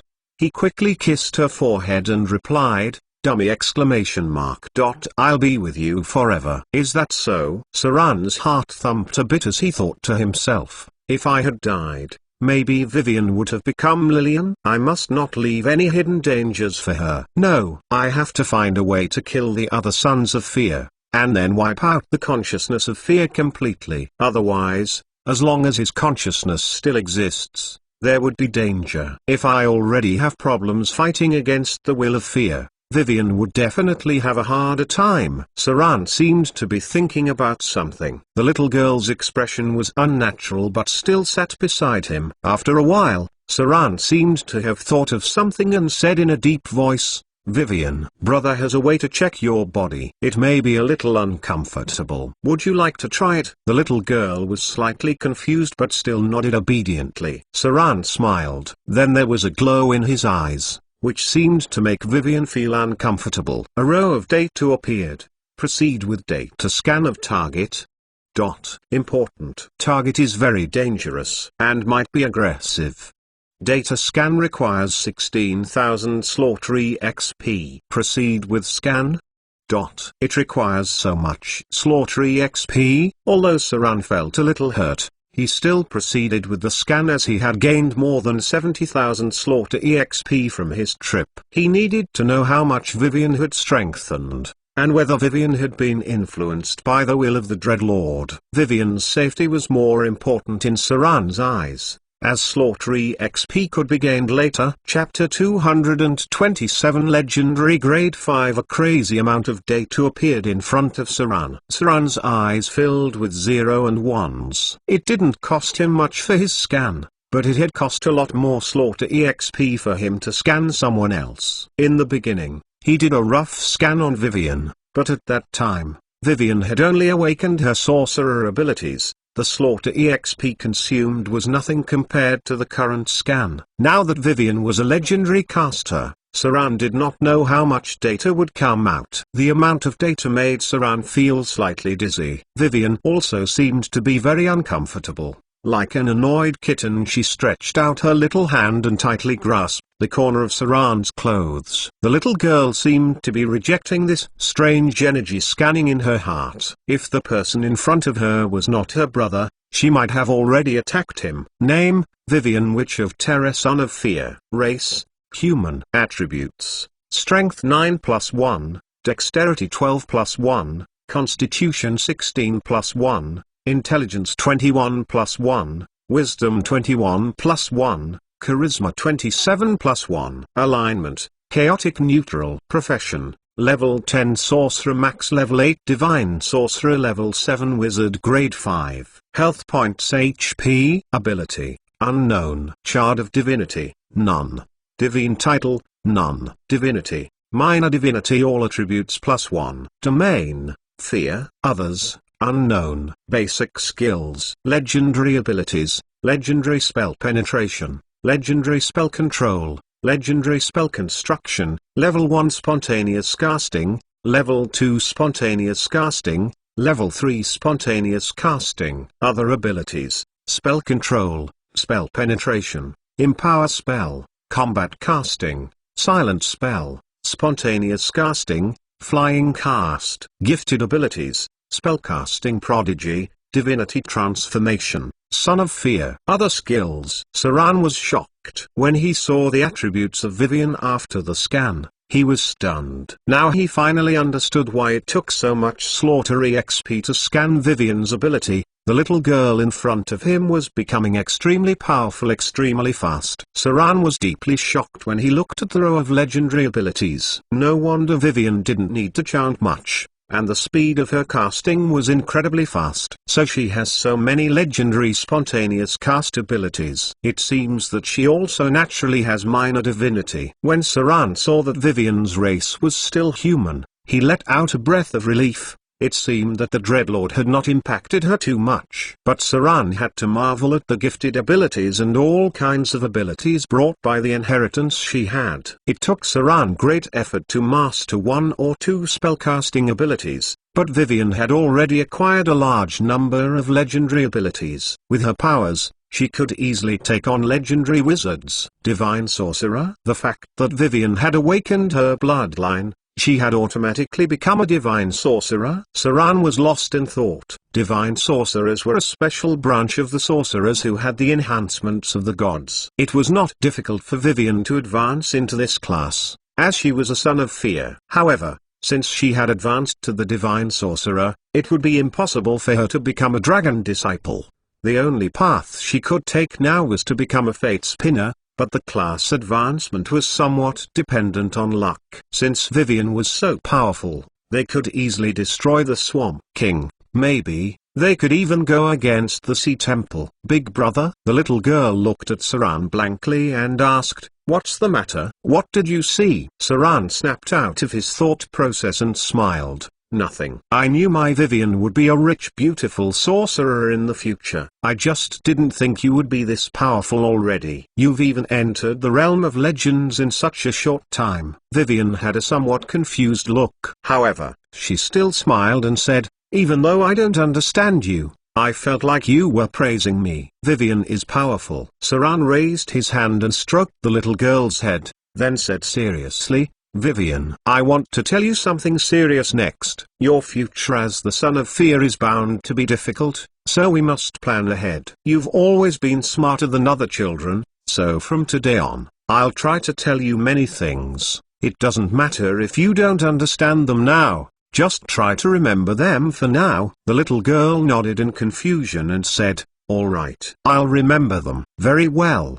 Saran smiled and said, "The first step now is to give you the strength to fight against the vampire god. He has controlled the vampiric divine title and has become a saint. Right now, we can't face him, but it's only a temporary matter. Just give me a little time, and Big Brother will make you more powerful than him. The Dreadlord is our ultimate enemy. But we'll have to handle some small matter first." Saran slowly explained. The little girl listened carefully on his lap, and occasionally asked questions. As Saran explained more and more, her expression became more and more confused. Although she had the ability of the Son of Fear, she was just a little 9-year-old girl after all. Her innate intelligence couldn't make up for her lack of experience. There were many things she couldn't understand, but she made a great effort to remember them. Her intuition told her that her brother's plan was much better. From when she accepted her identity as a Son of Fear, the little girl had already realized that her life would be hard. Their final enemy was the Dreadlord, a being that has existed for a long time. He had great divine powers and controlled a great portion of the abyss. The Sons of Fear were only his pawns.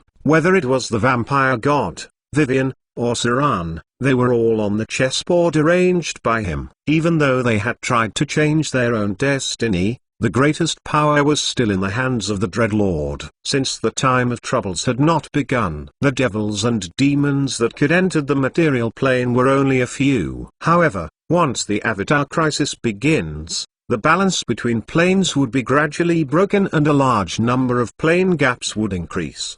At that time, not only the Abyss and the 9 Hells of Bata would be connected, but the connection between the 4 elemental planes and the material plane would become very close. In Saran's memory, there were even celestial creatures appearing on the material plane. By then, the Dreadlord would explode in power. In history, even though many deities were destroyed in the material plane, they were still able to survive for some time. The material plane was the root of all beliefs. Many deities had believers in the material plane. Chapter 228 The Golden Coin of Fate. The cold sea winds blew. It was the coldest time of the year. It wouldn't get warmer until February of the next year. Saran took Vivian to the pirate ship. Wondering if it was only in his head, Saran felt that Vivian was a little quieter than yesterday. The little girl held his fingers with her little hands, and occasionally looked at him and smiled. This made Saran think about their time at Amber City when Vivian liked to hold his fingers like this. The pirate ship was filled with Skara-looking pirates,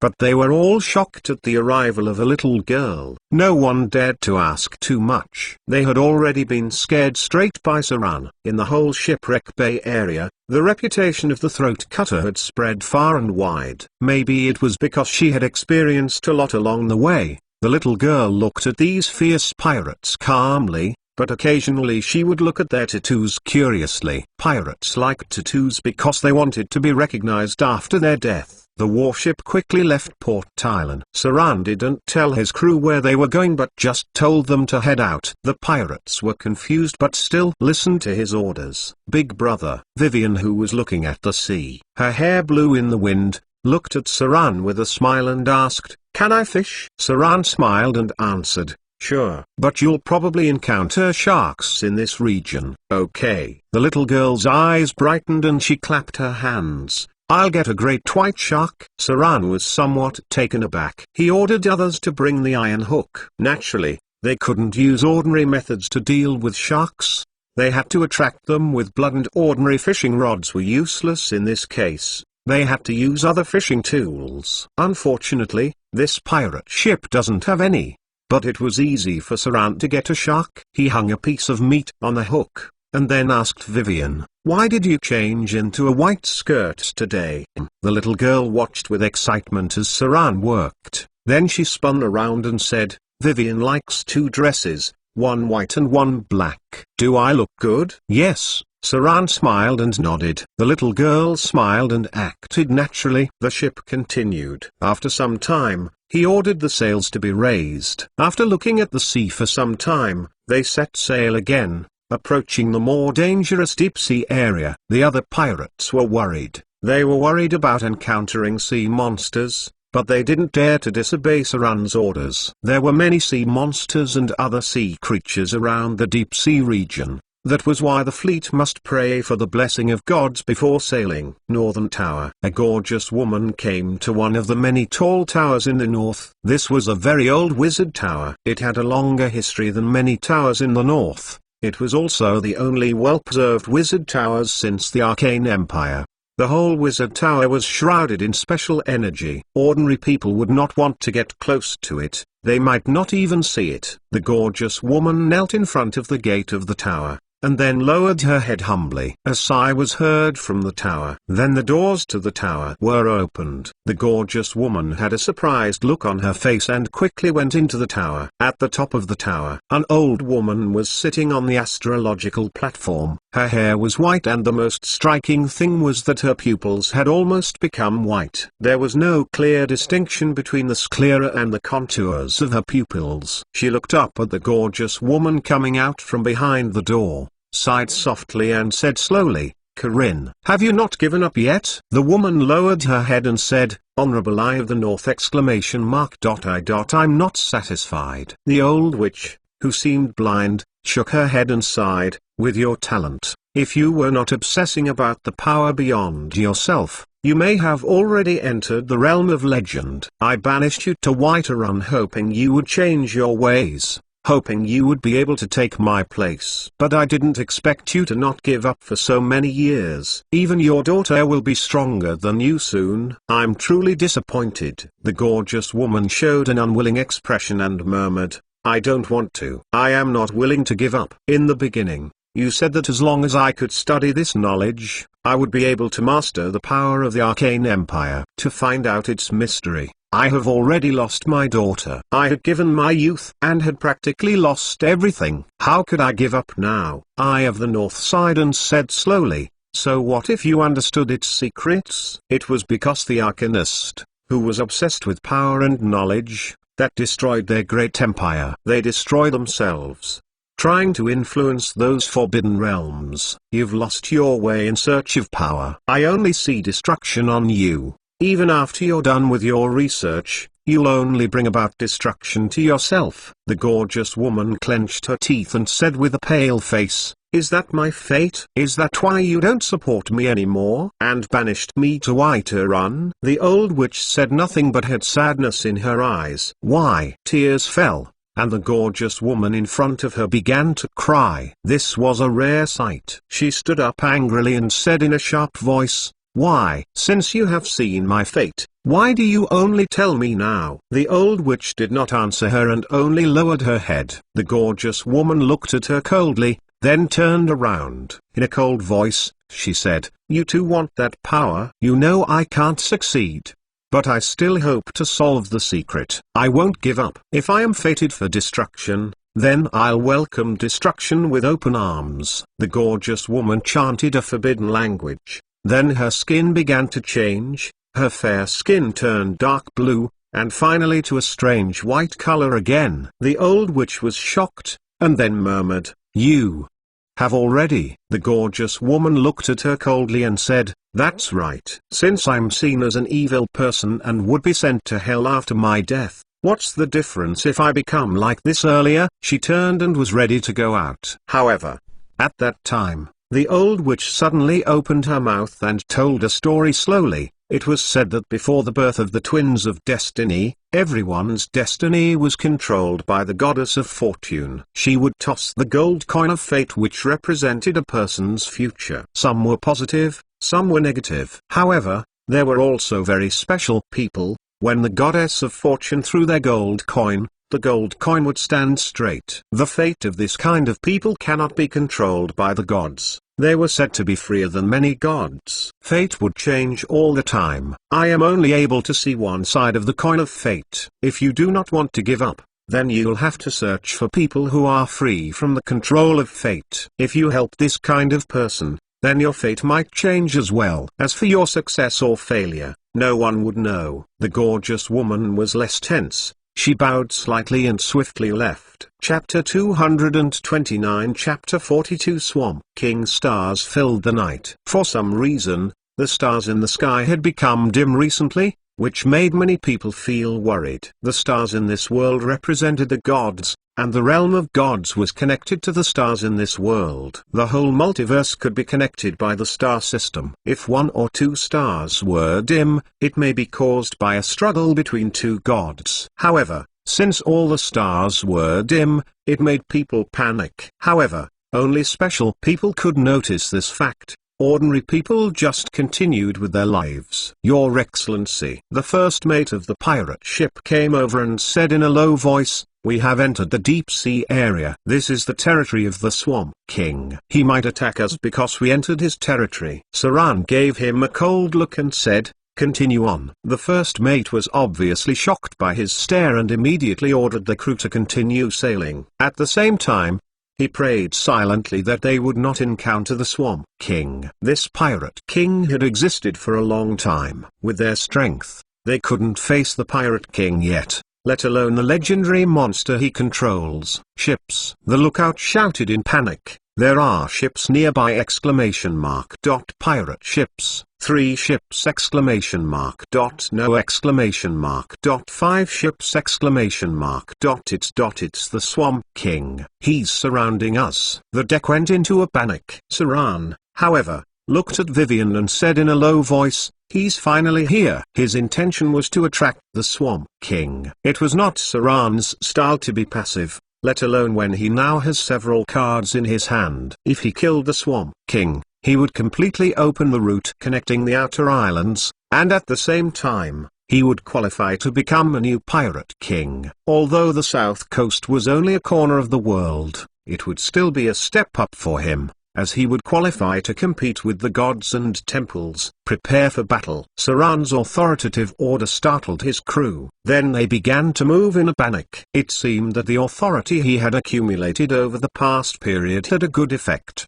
The legends of the pirate kings were all over the South Sea. They were not ordinary people, but monsters, mixed-race creatures, or legendary figures. Ordinary pirates would not have the courage to fight with them. Vivian. Saran took a look at the little girl who looked a little nervous. Not sure if it was true, after a few seconds, Saran thought that the little girl looked calmer, and there was an excited smile on the corner of her mouth. It seemed that she could not wait for the appearance of the enemy. Her small body floated into the air as she said, "No problem, big brother. Leave this trash to me." Boom, boom, boom. There was continuous gunfire, and the sea around the pirate ship was splashed up. Only one shell managed to hit the ship, but it only grazed the deck. The pirates were still very chaotic. The lookout had already climbed down and someone nearby shouted in horror, "In the sea! There are monsters in the sea!" Saran looked at the sea around them and gave an order. Soon, a great cloud of fog appeared. Not far from Saran was a huge dragon-head warship. The Swamp King let out a cruel smile as he stood on his warship. He was a giant mixed-race monster. He was half swamp giant and half lizardman. That's why he looked like a giant lizard monster, with scales growing on its body while having a humanoid form. Around him were a group of eerie-looking lizardmen, as well as other unrecognizable marine species. The deep-sea demon Lord Digan loved to cultivate believers who had tainted blood. That was why his believers were mostly odd-looking creatures. They were also somewhat dangerous. A load of trash. The Swamp King picked up a heavy anchor, which was the weapon he used.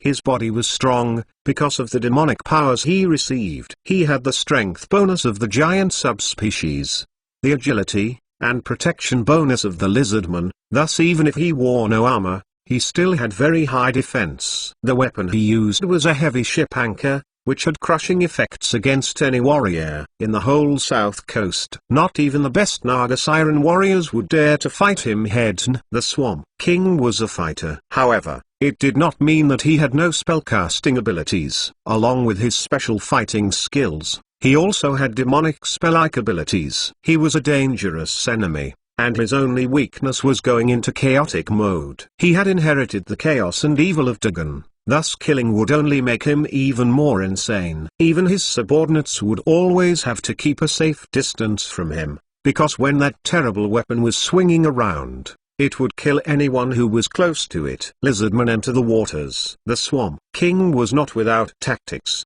After he saw the appearance of the fog, he ordered, "Let out the stingrays and deep-sea lurkers." He was someone trained by the great Dagon. The Swamp King had no divinity, but he could control some sea monsters. With the sound of water splashing, the lizardmen dived into the sea. They were amphibious animals and had adapted to the sea environment. These lizardmen were important subordinates of the Swamp King. Kyoto. The Swamp King looked at another battlefront and said in a deep voice, "Why isn't this trash attacking? Aren't they afraid that I'll eat them too?" This pirate king loved to consume living creatures, especially intelligent creatures. "Ah, ah, ah!" Screams were heard. But it was not from the pirate ship on the opposite side, it was from the lizardman that had just gone down. One of the lizardmen got up from the sea tremblingly, climbed up to the deck and said in a trembling voice, "Below. There's something down there. Monster. There's a monster down there." It definitely was not some simple creature. On the other side, Saran's ship was also filled with frightened pirates. From time to time,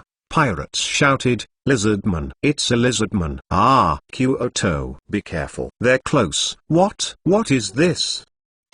A roaring sound was heard. Suddenly, the seawater beside Saran's ship separated from both sides. Then a dark mast rushed out from the bottom of the sea. In an instant, a warship of death appeared on the right side of Saran, covering part of the attack. The warship had creatures whose faces were more ugly and weird than the lizardmen. They were covered with algae and the smell of death. They attacked pirate ships on all sides and sunk a warship directly. Ghost ship. The pirates on the whole deck were stunned for a moment. When they found that the ghost ship was attacking the enemy, they immediately focused on Saran. Saran nodded gently, then carried Vivian to the ghost ship close by. A row of cheer was heard. The first mate's face was red and his eyes were full of uncontrollable excitement. He shouted to other pirates, "Prepare to fight. Prepare to fight back. You trash. Destroy them. From today on we'll be the strongest pirates of this sea. His Excellency will become the new Pirate King." Chapter 230 Pirate King Battle. Pirate King. It was a title that shook the hearts of people. If Saran defeated the Swamp King, he would be the new Pirate King. In the future, this sea would be his territory, and many of his men would be promoted. Some may even have their own pirate ship in the future. Pirates were not a group who was afraid of death. On the contrary, they were a very fierce group of people. However, they would not fight battles they could not win. They knew how powerful the ghost ship was, and was more confident now that they saw it. No one knew how this battle would end now. However, if they won, then they would become the most powerful pirates of the region. Wealth, status, and power. In the future, some of them may even be as powerful as the sea wolf, Nile and killer whale. Becoming a strong pirate, as long as they still obeyed the orders of the Pirate King Saran. Rows of cannon fire were heard. The appearance of the ghost ship made these pirates braver. Although they couldn't compete with the enemy in battle, they still fought back and killed any sea creature that came close. On the other side, Saran was now in control of the ghost ship. This was something he traded with the Naga Siren Priest. There were many enemies around. The Swamp King, of course, had many men under him. There were numerous enemies. This was not an easy war, because the fight between them had just begun. Saran stopped Vivian, who wanted to start killing, and said, "Keep your spells. Spellcasters must not use up their spells in combat. You should only use them at critical times." Vivian had many spells. However, this was not her battle, plus Saran was not comfortable putting Vivian in so much danger. Anime tropes. Fire cannons. Saran ordered his undead to fire continuously, and at the same time, he controlled the ropes on the ghost ship. He entangled all the nearby Kyoto and then pulled out his swords to kill them all. One of the most powerful things of the ghost ship was these ropes. They flew out like poisonous snakes and dragged the enemies nearby. Saran had accumulated a good amount of slaughter EXP. If not to level up his abilities, he would have leveled up his profession level already. But he still needed to wait some more. Saran still had a few abilities which were on the brink of the max level. A little more patience and his powers would be maximized. What is that? There was a little movement in the distant sea, then sharks came close at full speed. Strong were sharks were also coming to the battle. They rode on huge tiger sharks and roared. Then they dived into the sea and joined the battle against the Swamp King. Finally, reinforcements. Saran was relieved slightly and muttered, "Where are the Naga Sirens?" The were-sharks won't be able to defeat these pirates. Monsters that had many tentacles appeared. They seemed like mutant octopuses. These monsters fought with the sharks in the sea. In an instant, blood spread in the sea. More and more enemies joined in the battle while many strange creatures controlled by the Swamp King also began to approach. At the same time, the voice of humans also came from afar. The Swamp King had many followers. These people were notorious criminals or pirates that no one could tolerate. They were more powerful than ordinary pirates, but also more cruel and dangerous. Damn it. Saran looked around and frowned. Why didn't the Naga Siren reinforcements show up? What about the other forces promised by the priest? Where is the Pirate King supported by the Naga Sirens? Isn't he going to fight, too? Saran was filled with anger. Not because he couldn't defeat the Swamp King, but the fact that he had been played. Vivian seemed to have repressed her desire to fight. She stuck out her little tongue and with a strange voice, she said, "Big brother, there's a big monster over there. Let's kill it." Saran, who was still angry at the missing reinforcement, did not notice Vivian, who was acting somewhat strange. In fact, there was a trace of killing intent in the eyes of the 9-year-old girl. Her expression was rather strange. It seemed that the current scene made her feel excited and joyful. She took a deep breath as if she was very satisfied with the smell of blood. And then her little body flew up. "Lillian, don't be reckless." Another voice rang in the little girl's head and said anxiously, "You will be exposed like this. Wait. You must learn to restrain yourself." The little girl came back down to the deck and seemed to kick the ground discontentedly, muttering, "I hate this. I want to kill all this rubbish." Temple of Sea. In front of the priest rose a seawater mirror, in which a picture of a battle emerged. The view was centered on the ghost ship. Her expression was bad, and she growled, "Where is Ashad? Why didn't he join the fight?" The angry roar of the priest shook the temple. The priest was filled with uncontrollable anger and killing intent. That was because all the work she had done was for nothing. She had spent so much effort on Saran. But at this critical moment, Ashad, one of the most important reinforcements, did not join the battlefield. This was undoubtedly a betrayal for Saran, and all the agreements and solicitations at the beginning had become a joke. The priest was sure that Saran would be dissatisfied with her now because, at this critical moment, a reinforcement that she had guaranteed was nowhere to be found. She was angry. Very angry. The priest was so angry that she growled, "Damn you, Ashad, you dog of the royal family. How dare you disobey the orders of the temple? I must punish you. I will kill you." Everything was too late now. She didn't expect Ashad, one of the 3 pirate kings, would betray her. Now she could only hope that Saran could defeat the Swamp King. Otherwise, she would not only lose someone she was trying to attract but would also lose plenty of were-sharks. Her heart was filled with killing intent, not only toward the Pirate King Ashad, but also the Naga Siren royalties who supported him. In another area, a huge warship sailed. Standing on the bow was a tall man with scales on his face. He sneered and muttered, "That idiot priest. Did she think I would follow her orders? Supporting another guy to replace me? Or does she want to complete control of the seas? Why would he help some stranger to defeat the Swamp King?" If the Swamp King was defeated, a new Pirate King would be created. This was, without doubt, a new challenger. Only that idiot priest would think that everything is under her control.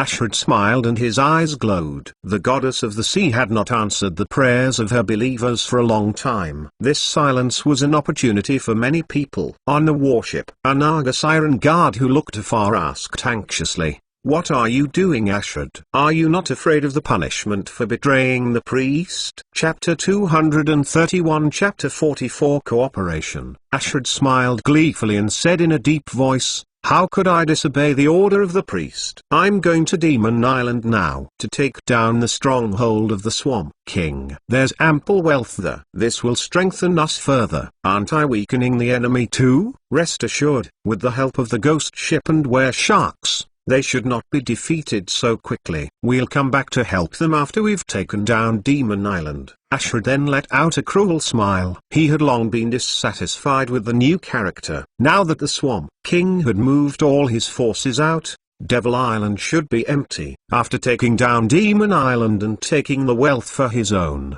he would then turn around and clean up the Swamp King, who would be weak.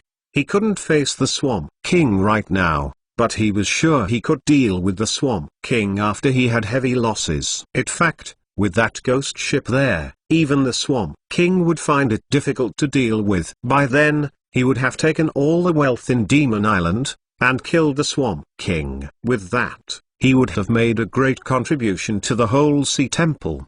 At that time, the priest would not even dare to punish him. Instead, she would have to reward him. Ashford squinted his eyes and murmured, "It's time for that idiot priest to suffer. Otherwise, she will not pay any attention to me." In the chaos of slaughter, there was little tactic to speak of in this kind of sea battle at night. The appearance of the were-shark lessened the pressure on Saran. However, the group of sharks and were-sharks would not be enough to defeat the Swamp King's men. Saran's face was very gloomy, for he was sure that he had been played. Saran wasn't sure whether it was the arrangement of Naga Siren Priest or the other pirate king who wanted to take this opportunity to kill him. He didn't think it was the priest. After all, the ghost ship and the were-sharks had appeared, so it was most likely that the other pirate king did not want to see him rise. In any case, Saran was now filled with anger and killing intent. Forward. Saran ordered the ghost ship to move forward at full speed, pulled out two swords at the same time, and said in a deep voice, "Vivian, get ready to fight. Protect yourself. We must kill the Swamp King." A cruel smile appeared, but it was covered by darkness. She then said in a clear childish voice, "Big brother, let's kill all these nasty guys." Haste. Greater magic weapon. Draconic strength. Continuous rows of magic appeared. Some were on Vivian while others were on Saran. The little girl was very fast in casting spells. She had added a series of buffs almost in an instant. The knowledge that Gloria had taught her at the beginning had come into play. At the same time, she had also added several buffs onto Saran.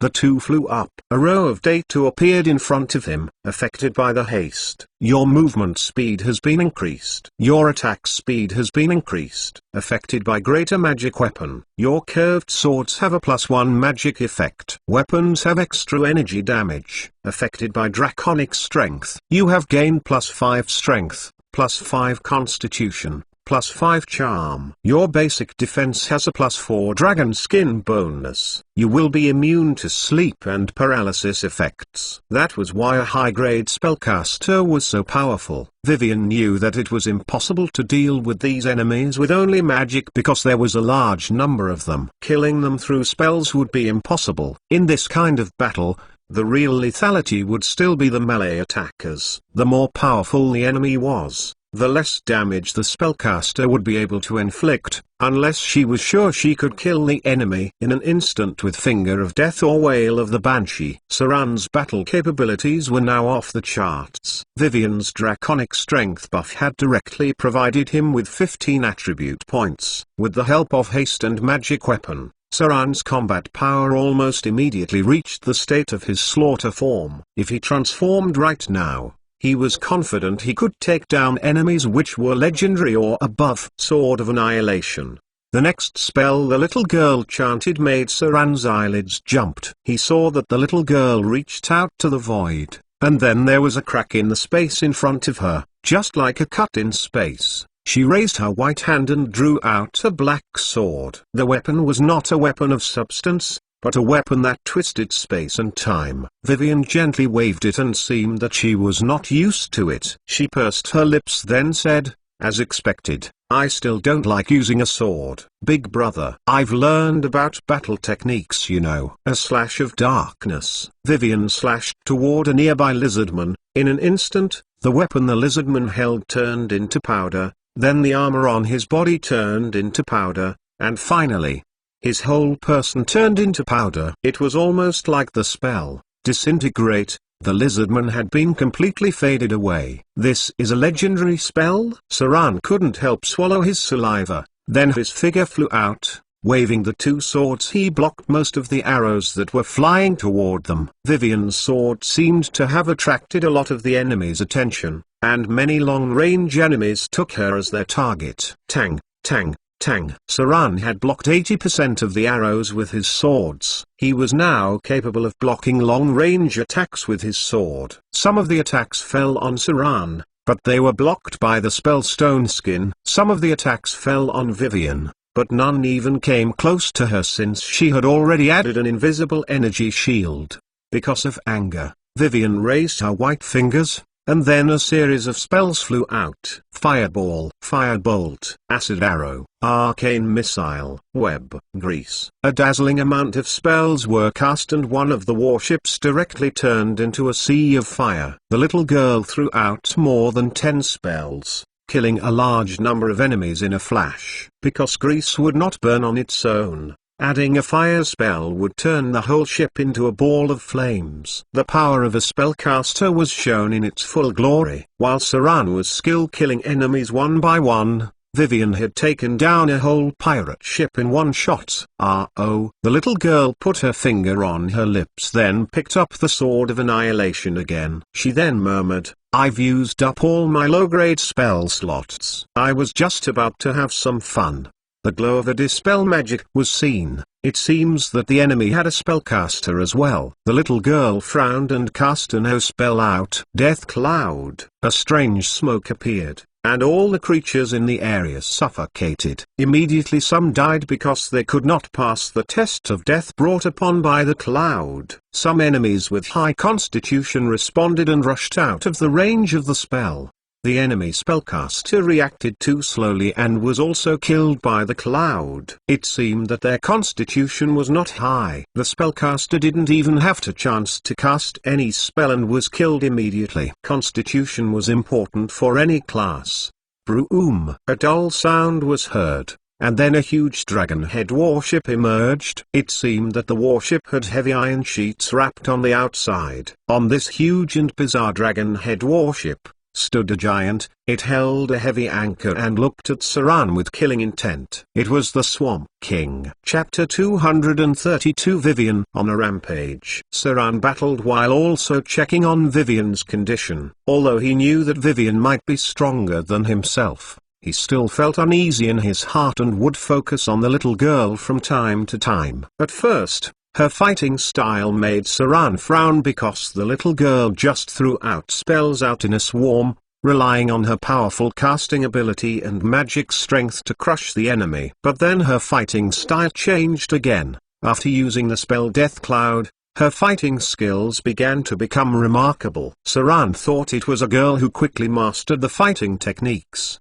Little did he know that control of that little body had been exchanged several times in just a moment. To the somewhat reckless girl, magic was just a machine gun. The battle continued. With a slight collision, a huge dragon head warship appeared near the ghost ship. Many lizardmen with a much stronger physique appeared, fighting with the drowned on the ghost ship. There also seemed to be some strange-looking lizardman priests, who sang a strange demonic language. Turn undead. This was a basic skill of priests. Any priests would be gifted this ability. Turn undead had different effects according to the priest's strength. It could directly kill the undead, frighten the undead, or deal damage to them. The drowned were a special type of undead, so the spell only caused a little damage to them. However, some of the weak spirits were killed instantly. Turn undead could be used continuously, but Saran would not allow the priests the chance to use it again. Immediately, he activated his abilities. Greater invisibility. Slaughter form. Saran's figure gradually disappeared,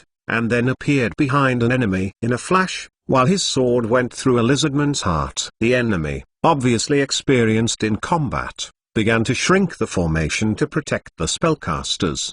They gathered in a certain range to prevent Saran from approaching. It seemed that there were hybrid creatures of Kyoto who were able to see traces of Saran, but even this could not prevent Saran from approaching. Dire charm. A strange light appeared in Saran's eyes. The legendary red cloak Saran acquired was activated for the first time in the battle. In front of him, a mixed-race fighter was confused for a while. Then, the fighter turned and slashed the priest who was rapidly casting spells. This attack not only interrupted the priest but also cut off half of his palm. The mixed-race fighter controlled by Saran attacked randomly, cutting down numerous of his companions, creating chaos. Evade sight. Shadow jump. Saran was still very worried about the spellcaster. His figure disappeared and then appeared directly from the distorted shadow. In a flash, he killed the priest who was close to grade 3. Because the enemy couldn't see his position clearly, it was difficult to aim at Saran. Countless slashes were seen. The mixed-race fighter who was affected by dire charm attacked his companions. Saran killed almost 7 or 8 enemies without much effort. At this time, the mixed-race warrior who was enchanted by magic was also hurt. Saran directly swung his sword and cut off his head. It was at this time that the figure of the Swamp King appeared. Although Saran had never seen him, he immediately recognized him at first sight. Finger of Death. Vivian, who was quicker than Saran, shot out a beam of red light from her finger. The Swamp King got shot, but his figure only shook a little. Then, he slapped himself on the chest as if nothing had happened and let out an angry roar. Saran shook his head. Vivian still didn't have enough combat experience. Legendary fighters had very high resistance, so unless there was an absolute spell to suppress them,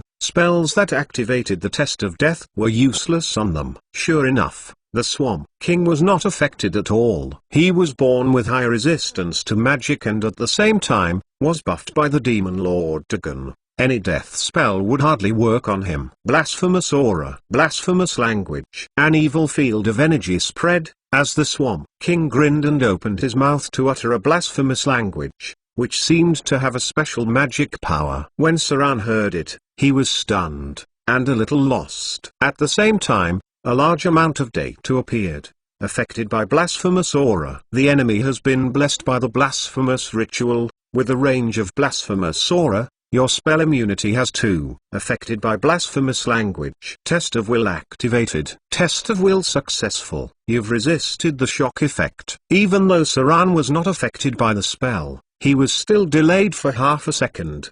The huge anchor that the Swamp King held swung towards Saran. Even Saran had no time to evade it and could only use his swords to block the attack. Pang! Saran was pushed back. Even though he had transformed and gained the buff of draconic strength, he was still pushed back by the Swamp King's attack. Saran broke the wooden fence when he landed. He spat out blood and jumped up again. Boom! The huge ship anchor was thrown out by the Swamp King. It turned out that there was a chain on the ship's anchor, which was twined and connected to its body. It is too dangerous to go head against a giant-type monster. Saran gritted his teeth as his figure landed on the mast. He then turned into a shadow and rushed down. The Swamp King swung the chain and pulled back the anchor. Then it roared and rushed towards Saran. Saran's figure twisted a little in the middle of the air, and he was able to step on the Swamp King's arm to dodge his attack. The Swamp King was too big so he had bonus strength, but it also made him a little slow. Shash! Fresh blood shot out. Saran's 2 swords crossed the Swamp King's neck. However, it felt like cutting on tough dragon skin. Big brother. Vivian's sharp voice rang out. When she saw Saran spitting blood, her pupils turned red immediately. Then a pair of small demonic wings appeared behind her. At the same time, a tattoo appeared on the side of her face. She suddenly opened her mouth and let out a sharp howl. All creatures nearby who were hit by the howl were all bleeding. Many were even killed on the spot. The terrifying sound waves spread out in all directions. Vivian suddenly raised her hand and pointed to Saran's back, only to see a strange black shadow behind Saran ready to stab him in his back. Maze spell. A strange dimension appeared. The shadow that suddenly appeared behind Saran was swallowed up by the distorted space before it could make a scream. and then it was sent to a different dimension. Blink. Time stop. Everything within 30 meters around Vivian, including Saran and the Swamp King in front of her, was frozen. The little girl's eyes flashed red, and her expression seemed to be very angry. She growled in a sharp childish voice, "Bastard! How dare you hurt my brother? I'm going to kill you." The little girl's expression was so angry that her eyebrows were almost at a 90-degree angle. Vivian raised the sword of annihilation that was as high as her, and directly slashed toward the Swamp King. As if not satisfied with a single slash, the little girl continued to slash at him 7 or 8 times. She gasped for air after attacking so many times. Considering her age and physique, it was a tiring task for her to swing the sword so many times. Time had recovered. Saran seemed to have felt as if something had just happened, but when he was ready to continue to attack the Swamp King, he noticed that Vivian was standing in front of the Swamp King. "No, she's in danger." Without even thinking, Saran rushed to her. He quickly grabbed her and retreated to the back. Something heavy fell on the ground. What happened was beyond Saran's expectations. The Swamp King, who was rather tricky to deal with, was now divided into many parts. His body was covered with sword marks, but the sword marks did not exude any blood, because the blood seemed to have been broken down by some powerful force. The Swamp King's huge body fell to the ground, and in the process of falling to the ground, it split into many pieces of meat. How is this possible? Saran was frightened by the situation, because, for him, it had only been 1 second, but for Vivian, it had already been 30 seconds. The situation was beyond Saran's understanding. However, he quickly realized that only a spell could create such an effect. Time stop. Vivian had eliminated the Swamp King. Chapter 233 Divinity Integration. Time stop. One of the most unnatural spells of the wizard, a legendary spell that could crush other non-spellcasters. Its magic effect was very simple. It stopped time for a certain range, and then only the caster would be able to move freely at this time. Generally speaking, the duration of this state could last between 15 seconds and 60 seconds. At this time, other people would be in a completely frozen state, while the caster would be free to move. However, during this time, if the caster casts another spell or does physical damage to an enemy, the effects would only come about after time stop had finished. That was why the Swamp King was chopped into pieces after Saran had retreated with Vivian. Because time stop spell was too absurd, many people had studied ways to deal with it. The first and simplest was the monk. The legendary monk ability Umbra Force would make the user immune to any time-related spell effects. Even the god who controlled time would not be able to affect them. However, it was very difficult to learn and was a unique skill of monks. There were not many monks in the legendary realm and even fewer that had the ability. The second way would be to escape the spell at the correct time. The spell didn't have a high range. Anything inside its effective range would be stuck. Thus, if a person could predict in advance the timing of the spell, then the person would be able to dodge the spell. Saran was most familiar with shadow plane teleportation. If he could enter the shadow plane at the moment before the spell, then he would be excluded from the spell. Saran's body would enter the shadow plane. After the spell was over, he would come back to the material plane once more. There were also many such abilities. However, the key point would be to leave the current plane or current space temporarily, to avoid the effect of time stop. A wizard's banishment, chaotic rift, and so on could achieve this effect. But they must have good judgment and very good luck. Even Saran had less than a 30% chance of success in predicting the spell. That's how scary spellcasters were. If none of the above worked, then one could only rely on their own resistance. That person would have to prepare spell trigger activation, which could trigger protective spells after it detects the spell. It was hard to say whether the person could survive time stop using this tactic. Furthermore, it was useless to rely only on combat skills alone. A special ability would be needed as well, that was, Sixth Sense and Extreme Sixth Sense. Note, even at Saran's peak, he only got the ability Sixth Sense. He never got the more advanced ability Extreme Sixth Sense. This was a harder ability to master compared to Danger Sense, Not only did it need great wisdom, but also other special abilities. Because the effect of time stop was too overpowered, many people tried to simulate and solve it. Some even tried spiritualizing themselves in advance, having multiple spell trigger activation and so on. However, there was only one recognized way to achieve the best results. That was, to turn oneself into a demigod. From demigods to gods, all were immune to the spell time stop.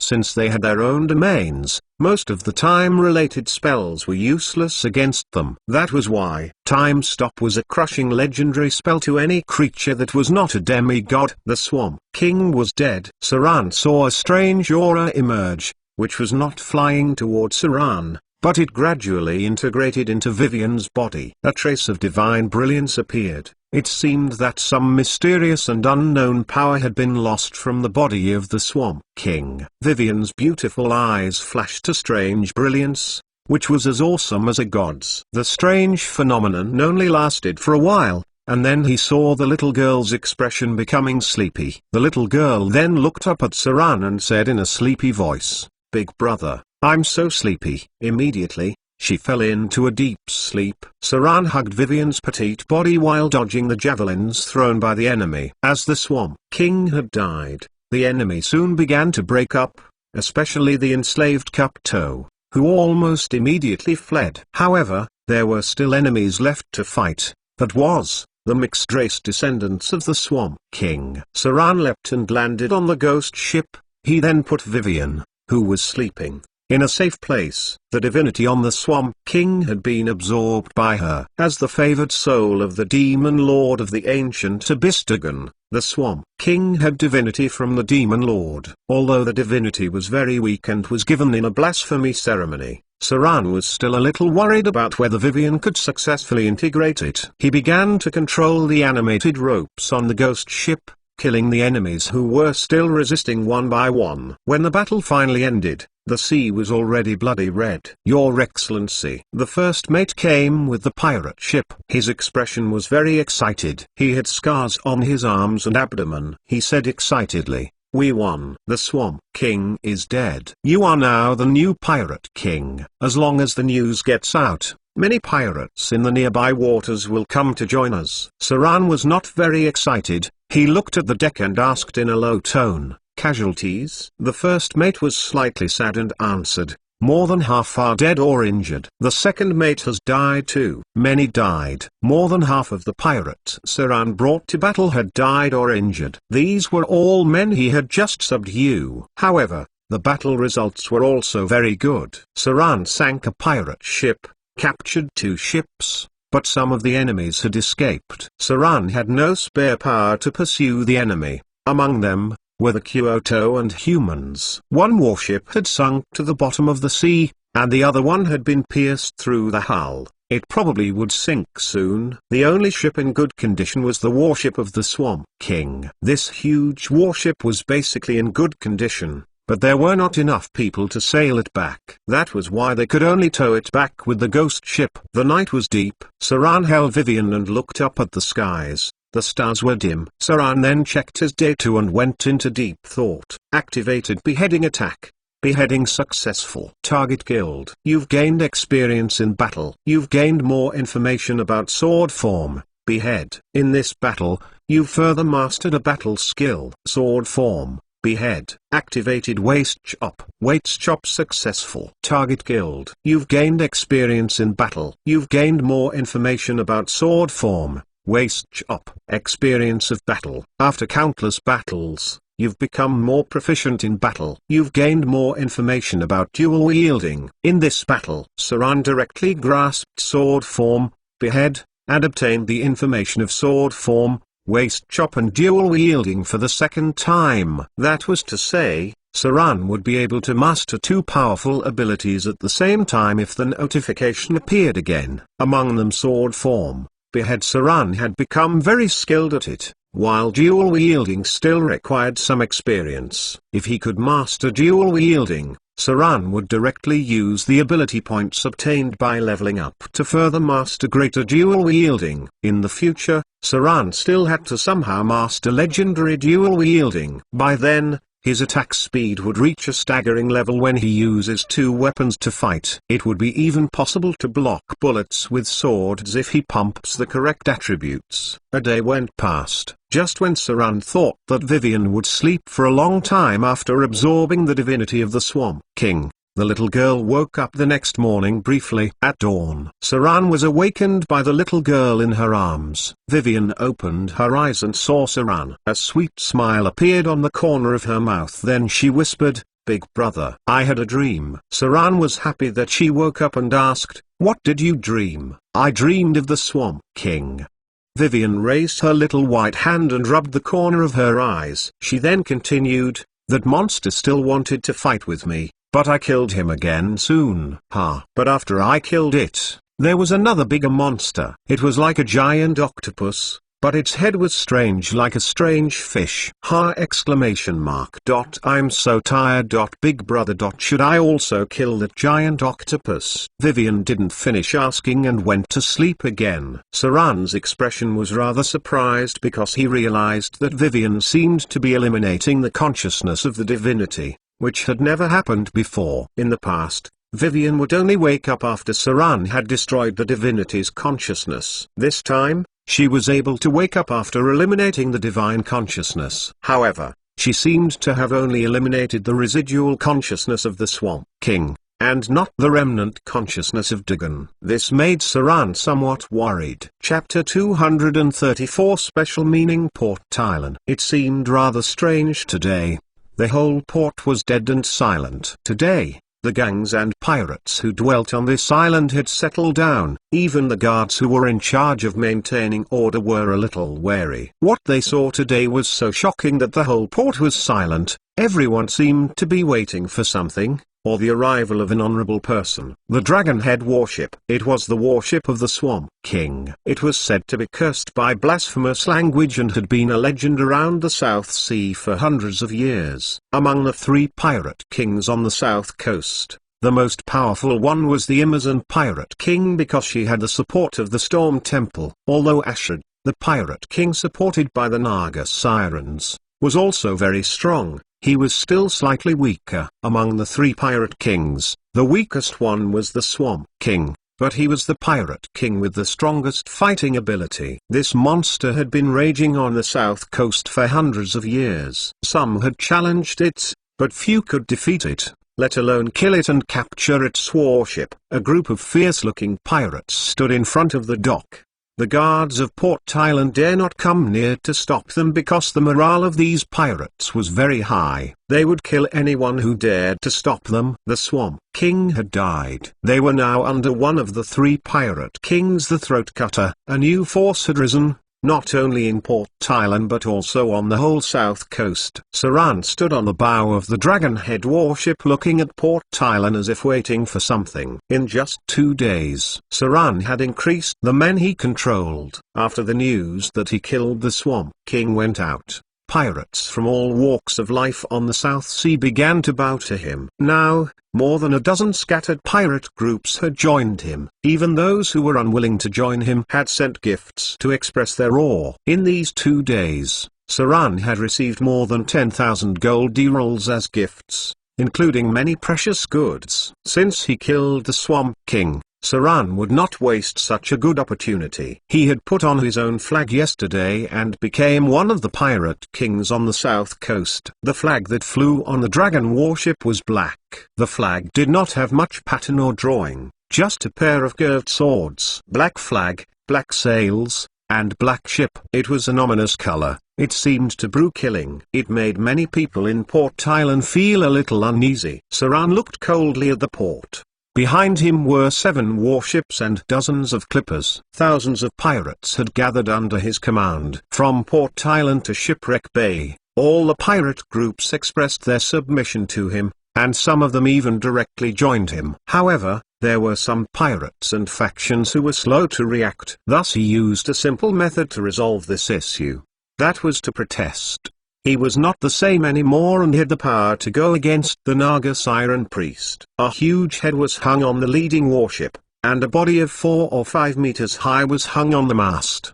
The broken body had been sewn up and was hung on the mast, It was the Swamp King who died under Vivian. Saran got the news yesterday that the reinforcements that should have appeared unexpectedly ran to Devil Island hundreds of miles away. The reinforcement took over Devil Island and robbed his deserved loot and wealth. Then he patted his buttocks and went back to his lair. What complete nonsense. When Saran heard this news, his eyes became bloodshot. He killed the Swamp King and lost more than half of his men. Ashred, the Pirate King, who was one of the important reinforcements, actually went around to attack the Swamp King's nest. He also robbed the wealth of Devil Island and robbed the spoils that belonged to Saran. Until now he had said nothing. This was a complete slap to the face. He could even imagine the taunts of the other side. You work hard in the front while I go round the back to take all the fortune. Saran needed an explanation. He couldn't go to Ashred for an explanation,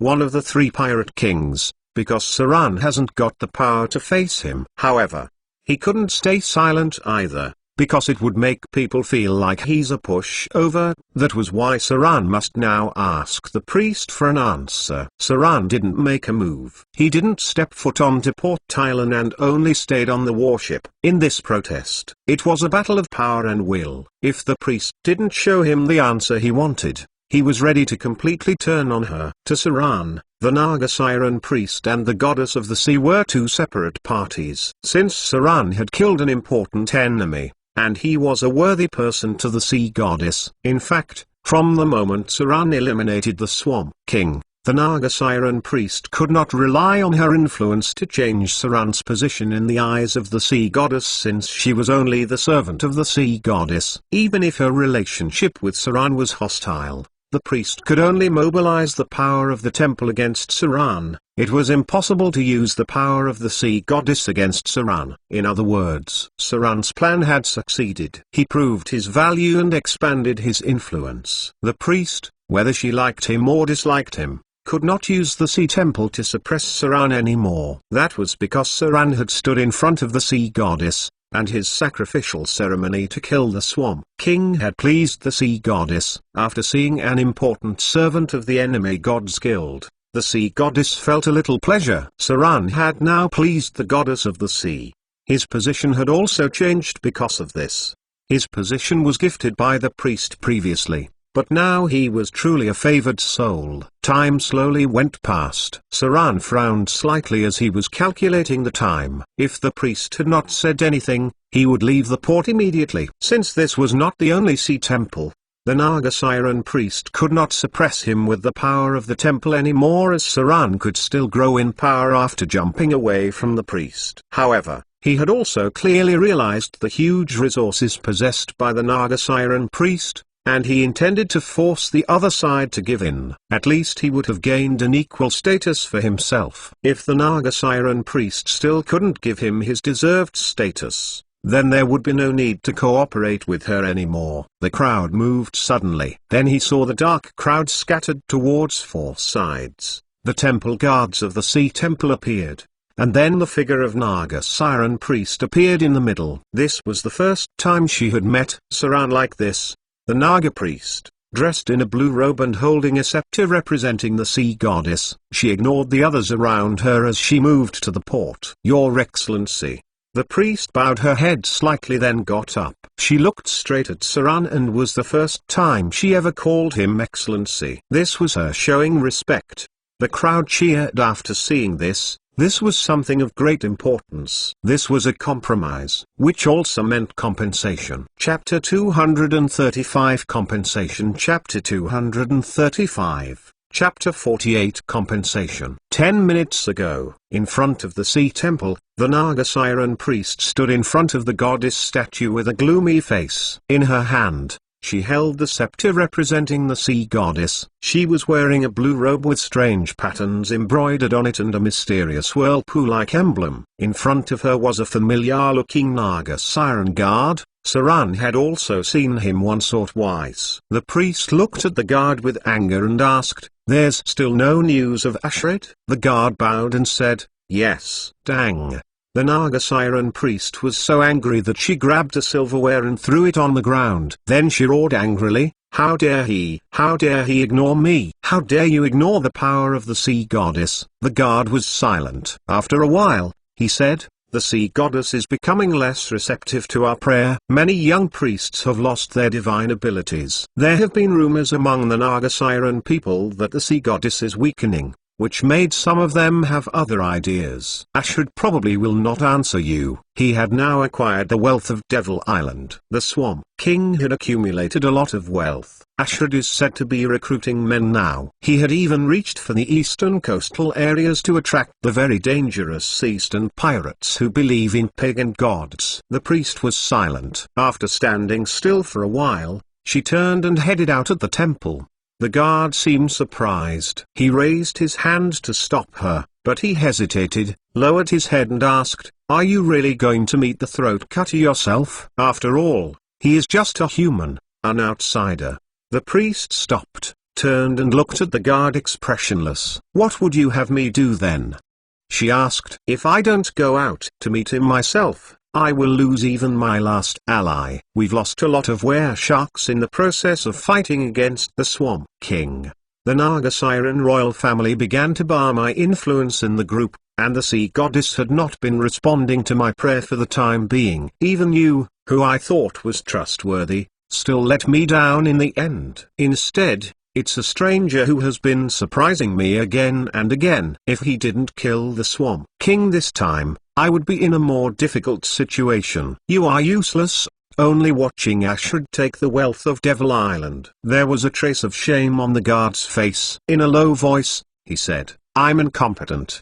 But after all, he is one of the 3 pirate kings on the south coast. With my own strength, I could not have changed the situation at that time." The priest did not say anything. She only let out a sarcastic smile and looked at him coldly. The guard hesitated for a moment, but said, "Your Honor, if you go out to meet him in person, it means that the Sea Temple officially recognizes his identity. His position will become the same as yours. If you add that with the fact that he had killed the Swamp King, he would become a new pirate king. This will make him even harder to control. In the future, he would also change the situation of the south coast." The priest took a look at him and said slowly, "Would the situation on the south coast not change dramatically if I don't go to meet him personally? You all have your own interests, even you. I may have been narrow-minded in the past, but now I can see clearly that he has more investment value and potential than any one of you. He can even kill the Swamp King under such conditions. It was probably a wrong move for me to want to control him at the start. This type of person cannot be controlled, as he is powerful. In any case, would he have problems becoming a pirate king if I don't go and see him now?" In just 3 days, he gathered nearly 1,000 pirates, and more pirates from the whole south coast wants to join him, because he killed the Swamp King and proved his strength. Why do you think he is bringing the body and head of the Swamp King with him? He wants to force to admit his power. He wants me to recognize his status. If I don't bow down to him now, he may become my enemy. Everything is because of my mistake. I believed in Ashud and you. I won't make this mistake again. Go back to the Deep Seers. Since you are hesitant to give everything to the Sea Goddess, then go back to the Naga Siren royals." The priest turned and said in a cold voice, "Next time I will not be so merciful. I'm disappointed in you. My brother, you should make your own choice. Do not force me to kill you." When the Naga priest said this, her eyes were cold and was as if she was looking at a potential enemy. Her figure left the temple. When she raised the scepter in her hand, the temple guards guarding the temple gathered together. They were wearing heavy armor and held a trident. This was not only their weapon but also a symbol. The crowd split like water. More than 30 temple guards opened a path in front of the priest as she made solemn progress towards the wharf. People who saw her along the way, whether they believed in the sea goddess or not, bowed down slightly to express their awe. She represented the oldest power in Port Thailand. The Sea Temple was more important than any other faction in Port Thailand. The Naga Siren priest rarely appeared outside because of her race, which was why people took notice. The priest looked at the warship in front of her with a serious expression. She saw the leading warship of the Swamp King, the Sown Corpse, 7 or 8 large warships and a large number of clippers. Such a force was almost capable of threatening the security of Port Thailand. After all, the number of guards in any city in this era would not be too large. It would take too many resources to train professional soldiers. Farmers and people who trained in their spare time that had certain fighting skills could only be regarded as militia in this world. Even all the Principality of the Southern Seas had only 20,000 professional soldiers. However, if they included all the militia, their number would grow to around 2 million or more men. Port Thailand only had 800 properly trained men. Throughout the south coast, as well as the west coast, there were only 35,000 regular troops in many cities. Saran had gradually accumulated such a force under him and was representing the rise of a new force. "Your Excellency."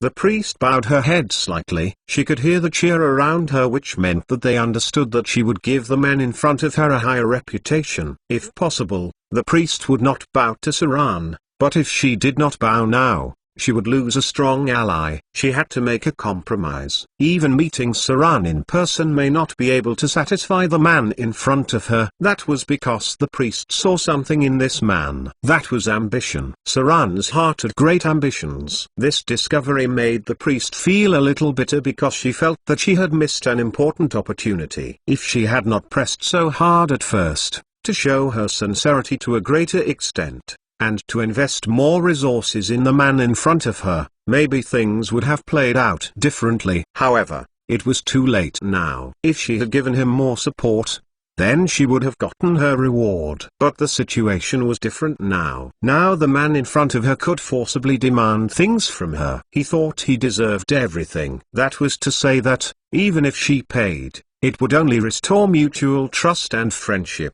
Saran stood on the dragon warship. He looked at the Naga Siren priest who bowed to himself, and at the people who were talking about it. At this time, Saran looked a little better. At least the priest was not stupid and knew that at this time, she should pay a certain price to restore mutual trust and cooperation. However, this was not enough. How could Saran forget the previous affairs because the priest had come out to meet him personally? It must be clear that the pirate king Ash had robbed his deserved loot and plundered all the wealth on the Demon Island.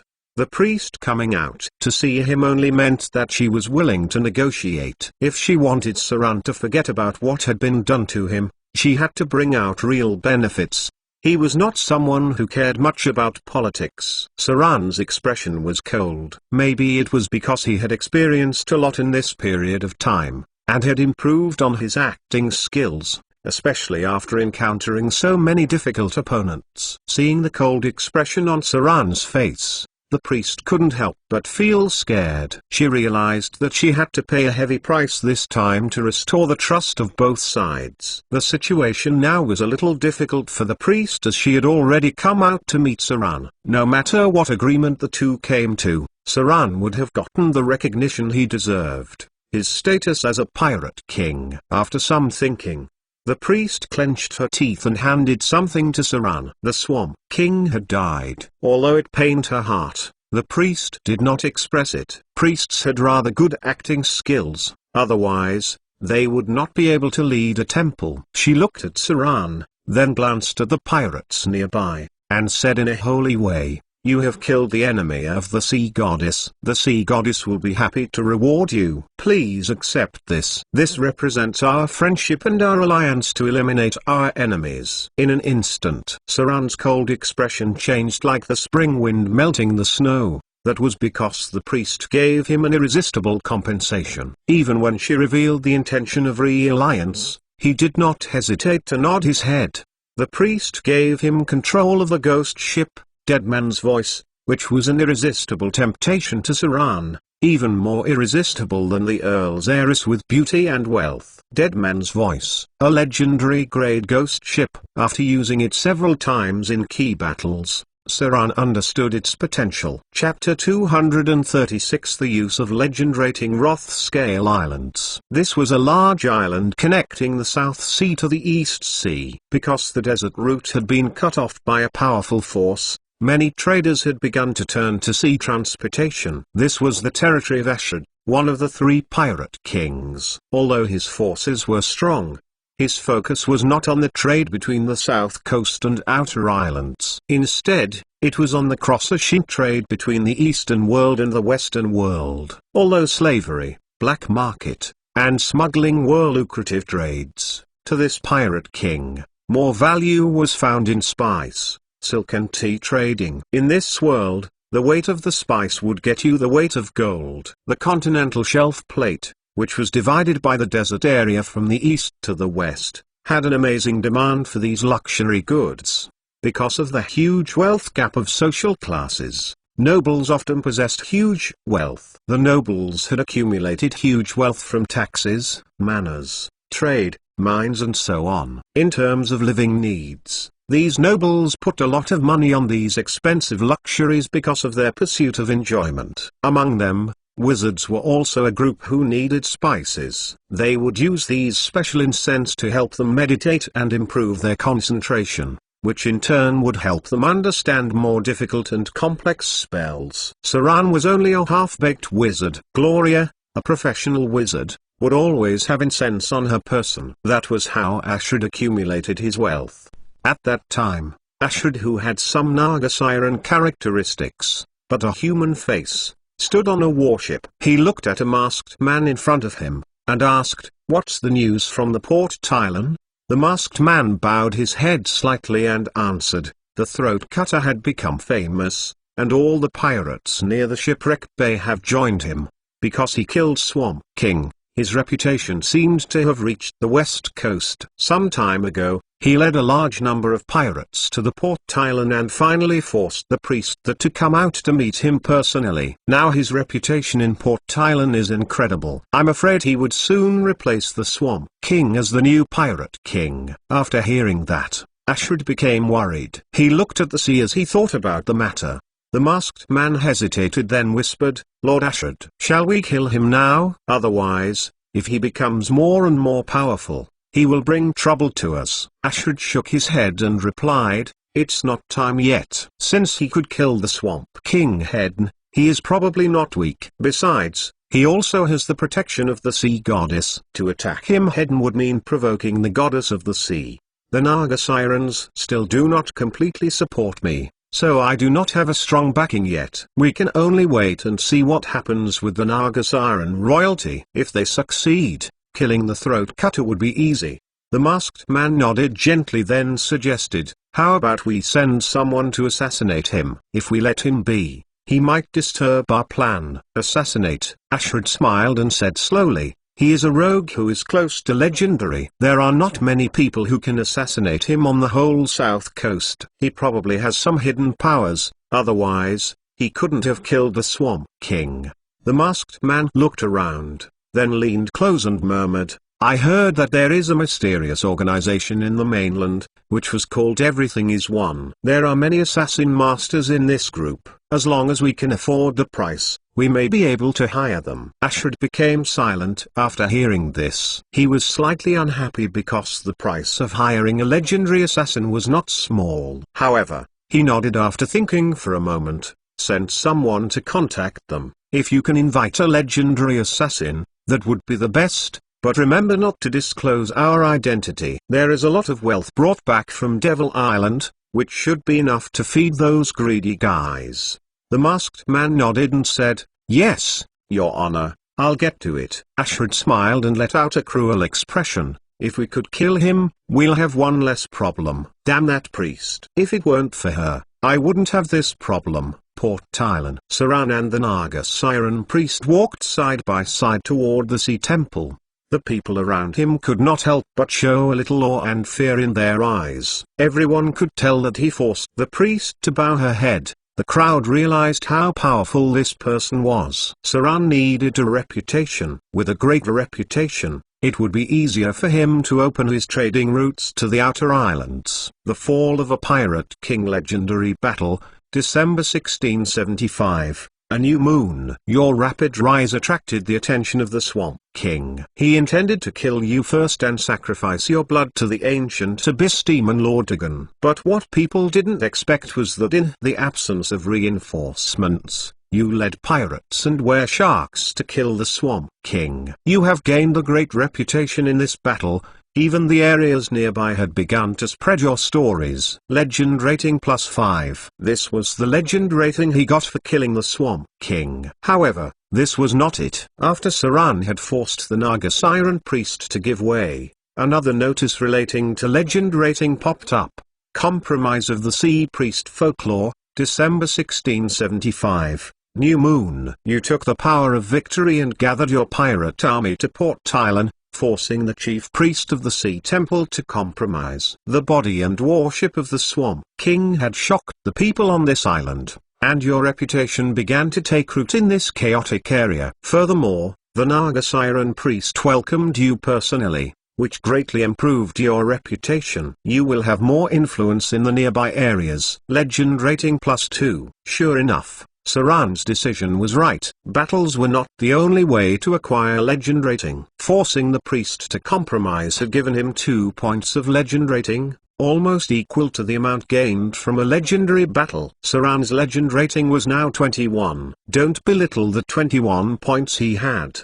He was able to gain so many pirates in such a short time because he had a high legend rating. His reputation had now spread all over the south coast. Even other cities along the coast knew of his rise, so there were many pirates paying homage to him. As a high-grade profession, it was not enough just to have strength. Temple of the Sea. Saran and the Naga Siren priest went in while the others waited outside. As soon as they entered, Saran glanced at the priest, then said in a deep voice, "Who is supporting Ashad?" "I don't believe a pirate king dares to disobey the order of the Sea Temple. He can't have no supporters behind him," she replied. "He is the pirate king supported by the Naga Siren royal family. Because there is the support of a royal family behind him, I couldn't command him." "A Naga Siren royal family?" Saran frowned slightly and said suspiciously, "How could it be just the support of the Naga Siren royal family? How dare he disobey the orders of the Sea Temple? Is he not afraid of the wrath of the Sea Goddess?" "Unless they are planning to." Saran seemed to have thought of something. A fuzzy memory appeared in his mind,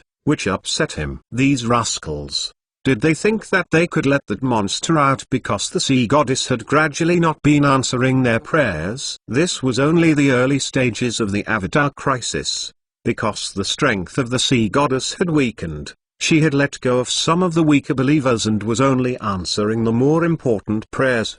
Did they think this is an opportunity to overturn the Sea Goddess? There was a flash of surprise on the face of the priest. She didn't think that Saran would know something so secret, because it was taboo and rarely mentioned in the Sea Temple. She looked at Saran and said in a deep voice, "We must find a way to kill him. You and I can kill this fool together." Saran gently shook his head and replied, "It's not time yet. He is after all one of the pirate kings. If he has the backing of a royal family, we don't stand a chance to win. Unless you could utilize the divine powers of the Sea Goddess." The priest was silent. The Sea Goddess had fallen into a deep sleep. If she could mobilize the divine power of the Sea Goddess, then there would be no need of Saran's help. Ashad would not have disobeyed her either. The Avatar crisis had begun to brew. In the next year or so, there would be less and less responding to prayers from the gods. Many priests would gradually lose some of their divine abilities, while many low-level priests would completely lose their abilities. All of this would last until the gods come to the material plane as saints.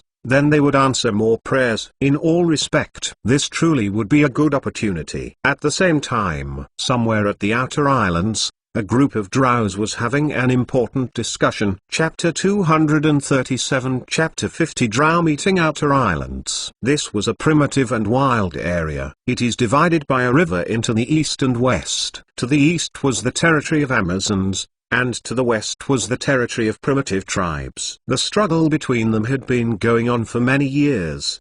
Because the Storm Lord didn't manage the temples very much, the temples didn't spend too much power to pacify the indigenous people. The indigenous people kept the primitive totem belief, by which powerful spirits and demigods were born. Without the power of the gods, it was difficult to eliminate them. This was a dangerous place. Even when the Amazons traveled in the rainforests, they would be very cautious. There were many powerful monsters, strange plants, dangerous environment, fierce aborigines, and all kinds of unexpected yet dangerous things. Recently, around the northwestern islands, some foreigners appeared. There wasn't a lot of them, but they were very powerful. In a short time, they occupied part of the island which was 120 square kilometers. These dark-skinned outsiders look like elves, but they were more ferocious than them, and they were better at fighting. The nearby locals had all temporarily retreated because of them. However, sporadic fighting still occurred from time to time, because the Aborigines were very repulsive of outsiders. The geography of the outer islands should be mentioned.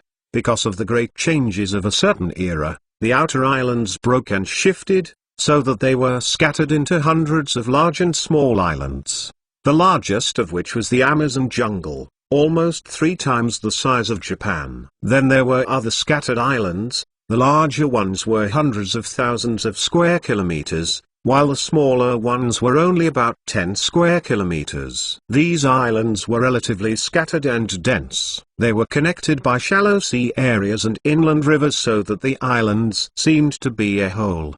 It used to be a whole island. But a disaster occurred during the Arcane period, which led to its current form. The drows were attacked by the locals here. They had not yet adapted to the primitive and wild environment here. In their eyes, the outer islands were more dangerous than the underdark. For a long time, they lived in poor conditions. But recently, their conditions were better because the envoys sent out brought back a batch of important materials to meet their needs for the time being. Unfortunately, these materials could only support them for 3 months at most. After 3 months, they would return to hardship. Darkblade, Andrai was not in a good mood. He sat on the wall of the camp and looked around, playing with a dark blue blade. He had been in a bad mood ever since he received the help of the throat cutter and brought back a batch of important materials. It naturally wasn't because of the help and request of Saran. As a drow, he knew that all deeds need to be paid back.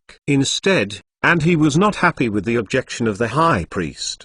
The old woman refused such an important opportunity to help the race out of hardship just because of the words humans cannot be trusted and surface creatures do not care for us. A handsome-looking drow with a bow walked from afar. Darkblade ordered the gates to be opened, then frowned and asked, "Lazaruk, how are things? Have the locals made any new moves?" This drow was a rogue. Drows were very good rogues, and only they could go through the rainforest effortlessly. The young drow jumped lightly onto the wall and said, "The movement of the Aborigines is good. They only monitor the nearby area. As long as we don't step into their territory, there should be no violent conflicts. However, I found that there seem to be more cannibal plants nearby. I suspect there must be a strong energy field under the island. Although it doesn't affect the living, it will gradually mutate the plants." Darkblade nodded his head, then frowned and asked, "What about those ants?" As if he had thought of something,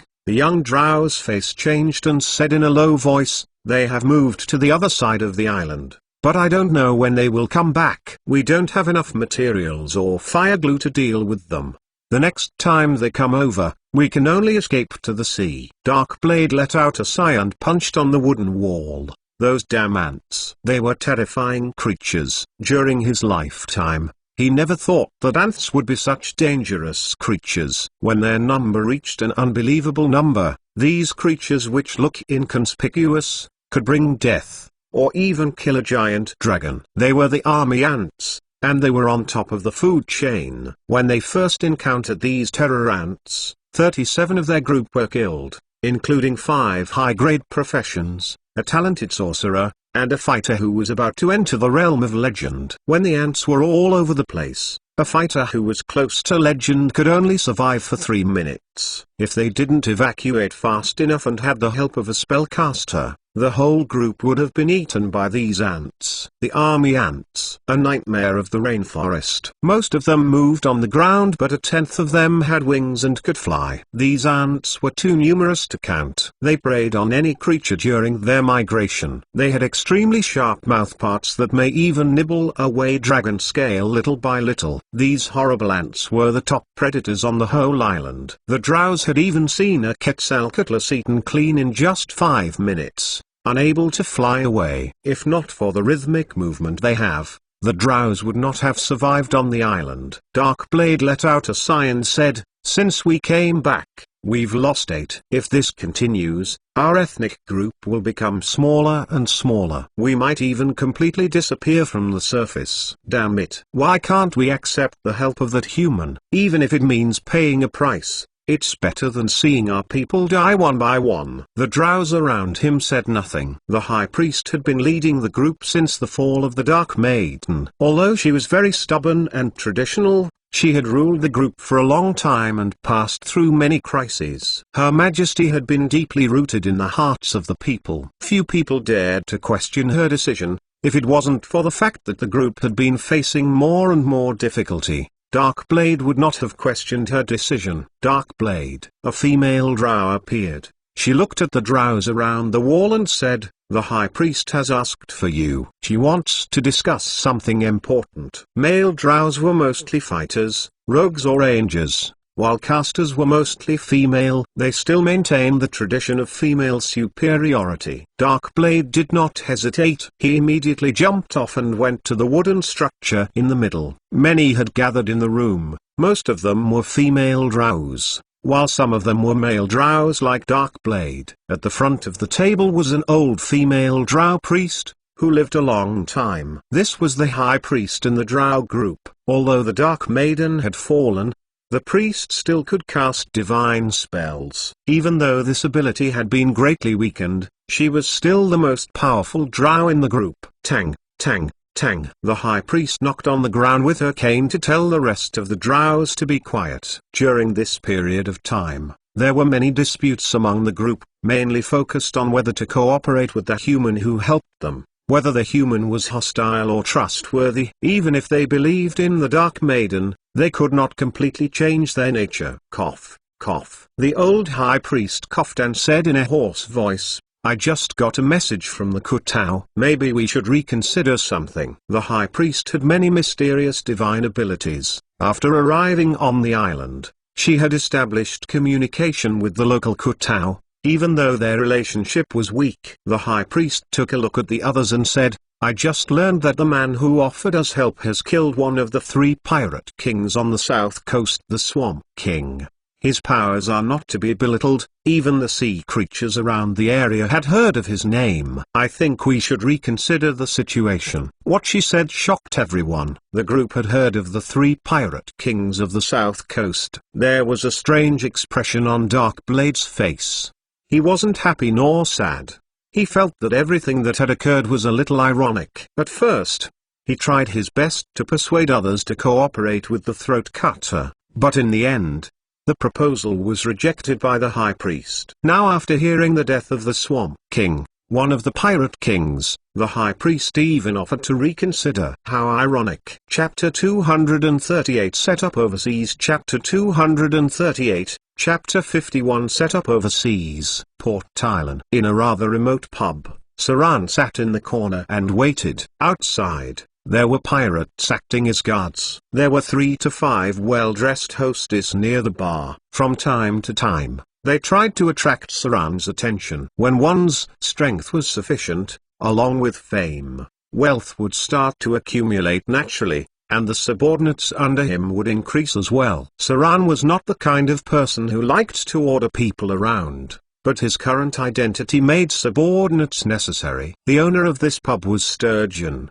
a chubby middle-aged man. He looked like a businessman, and undoubtedly he was a businessman. But behind that, he was only a leader of a small group of pirates. He went to Sauron in advance to seek asylum first, and now this pub was Saran's territory. He did not plunder nor take any assets from his men because that would be digging his own grave. However, he did demand that everyone must obey his transfer. The little wealth in Port Thailand was negligible. As long as he could get through to the overseas islands and occupy a mountain of gold and silver mine, his wealth would increase tremendously. There were rules in this world. Many places did not require their actual names and liked to use aliases to do things. Just like Saran's throat cutter. Not many people knew that his real name was Saran. Most of them just called him His Excellency, throat cutter. There were times when real names were even taboos. Saran had no interest in the hostesses with heavy makeup. He sat in the corner smoking quite expensive tobacco coming from the halflings area. It might have been that there were too many murders recently. Saran felt that the pressure on himself was much greater than in the past. Even when he was used to bloody massacres, he still felt a little tired. He needed to relax and numb his consciousness a little. After all,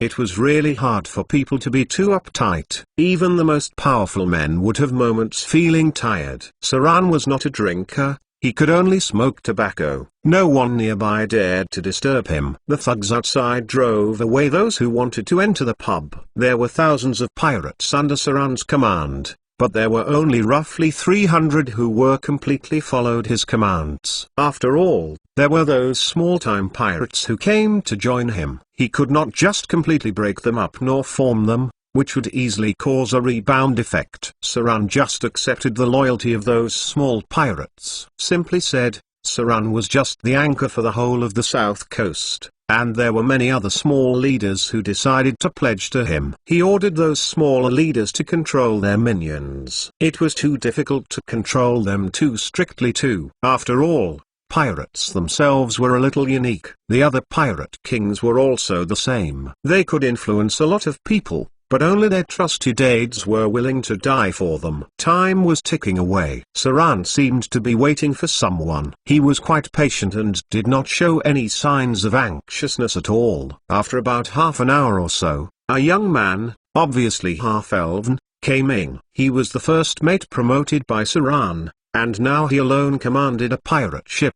Behind him was a guy in his 30s, who looked a little bit thievish, but his glare was very witty. This guy's fingers moved from time to time, and his wrists and fingers were very agile. With a glance, Saran could tell that he was a rogue, and a specialized one at that. These sort of people were smarter. "Your Excellency." The first mate bowed slightly and said, "It's him." Saran nodded and looked at the thief in front of him. The other party was a little afraid of his stare. He quickly bowed his head and said, "Your Excellency Throat Cutter, how may I be of service for you?" Saran narrowed his eyes, and there was a sense of killing intent, along with a form of unique pressure.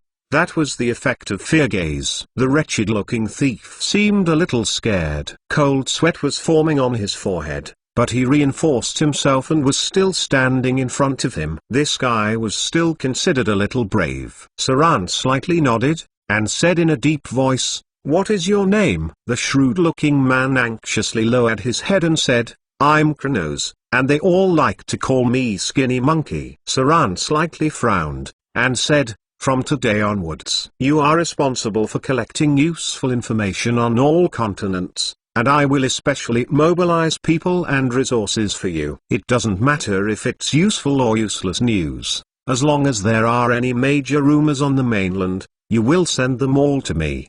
The manpower would be mainly distributed in the Shipwreck Bay, the City of Wealth and Port Island. These are core areas connecting the mainland and the Gulf Islands. A lot of information will flow from here up north and down south. Your job is to spread the people out and then deliver important messages on a regular basis. There shouldn't be any problems, right? The wretched guy in front of him could not help showing a surprise on his face. He seemed excited and murmured, I will not disappoint your Excellency's expectations." Even if he was an idiot, he would have understood. He was being nurtured by His Excellency Throat Cutter in front of him. It might not be a very important position, but just by His Excellency's command, he would be able to manage quite a lot of people in the future. From Shipwreck Bay to the City of Wealth, and to Port Island, His Excellency's intention was to let him establish a simple intelligence network. As for why His Excellency was interested in those rumors,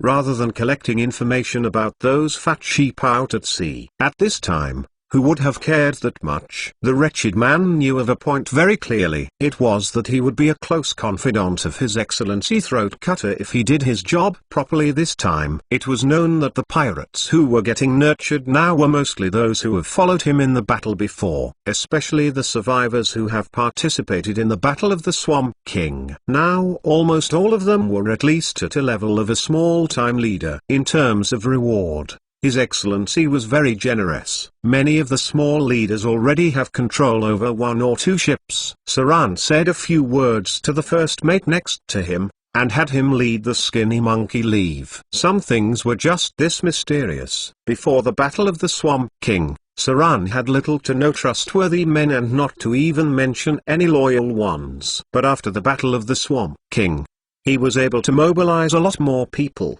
especially those who had survived. These guys would have thought that they helped Saran to defeat the Swamp King. They were the kind of trusted hands with established credit. Hence, their degree of loyalty would have risen automatically. Many of their minds have changed in this way. At first, they were afraid of Saran and thought that His Excellency was a terrifying existence. Not to even mention their degree of loyalty, they were mainly controlled by fear. But after the Battle of the Swamp King, their thoughts changed. Alas, I also had some contribution. I risked my life for His Excellency. Even if His Excellency was cruel, he would not be cruel enough to punish those who have laid their lives on the line for him. Would he? I have fought for him. I'm sure there will be a chance for me to be promoted in the future, right?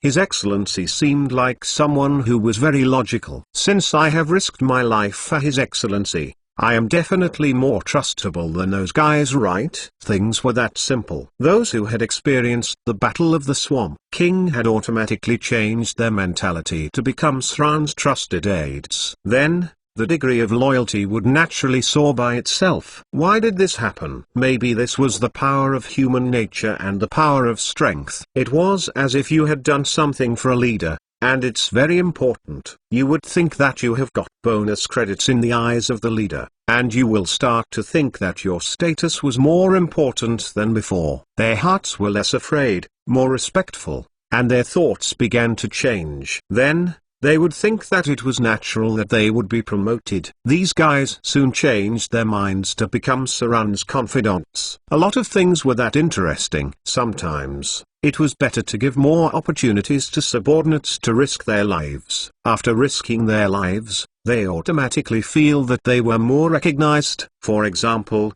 the first mate that was promoted by Saran from the start was ordered most. But after the battle against the Swamp King, his loyalty was the firmest among the rest, and there were even a little fanaticism and a form of worship in his eyes. He believed that he had contributed to the defeat of the Swamp King and that he should be Saran's top subordinate, even higher than Adele Isabella, the red-haired pirate who first followed Saran. I helped His Excellency defeat the Swamp King. I proved my loyalty to His Excellency, so I should rank above that woman. Even if it was temporarily lower than her, just give me a chance to show my strength and prove my loyalty. Sooner or later I will replace that woman as His Excellency's most trusted confidant. This kind of mentality was very common amongst Saran's subordinates, because the rise of a new pirate king meant that there would be many vacant positions. The pirate king was not a commander of an army of one. Most of them controlled a lot of trade within territories amongst the seas,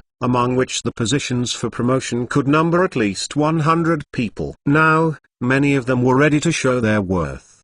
The most obvious of which was the pirates who survived. They had strength. They all thought that they had the qualifications and abilities to fight for a leadership position, and were all looking for opportunities to further showcase their abilities. Soon it was noon. Saran put his pipe away and was tapping his fingers on the table as if he was still waiting for someone to come. Next to him, a hostess carefully brought him a plate of exquisite food. When she was putting down the food, she deliberately displayed her fair and deep cleavage on her chest in front of Saran. However, Saran only glanced at it slightly, then pinched a bit of bread and ate it.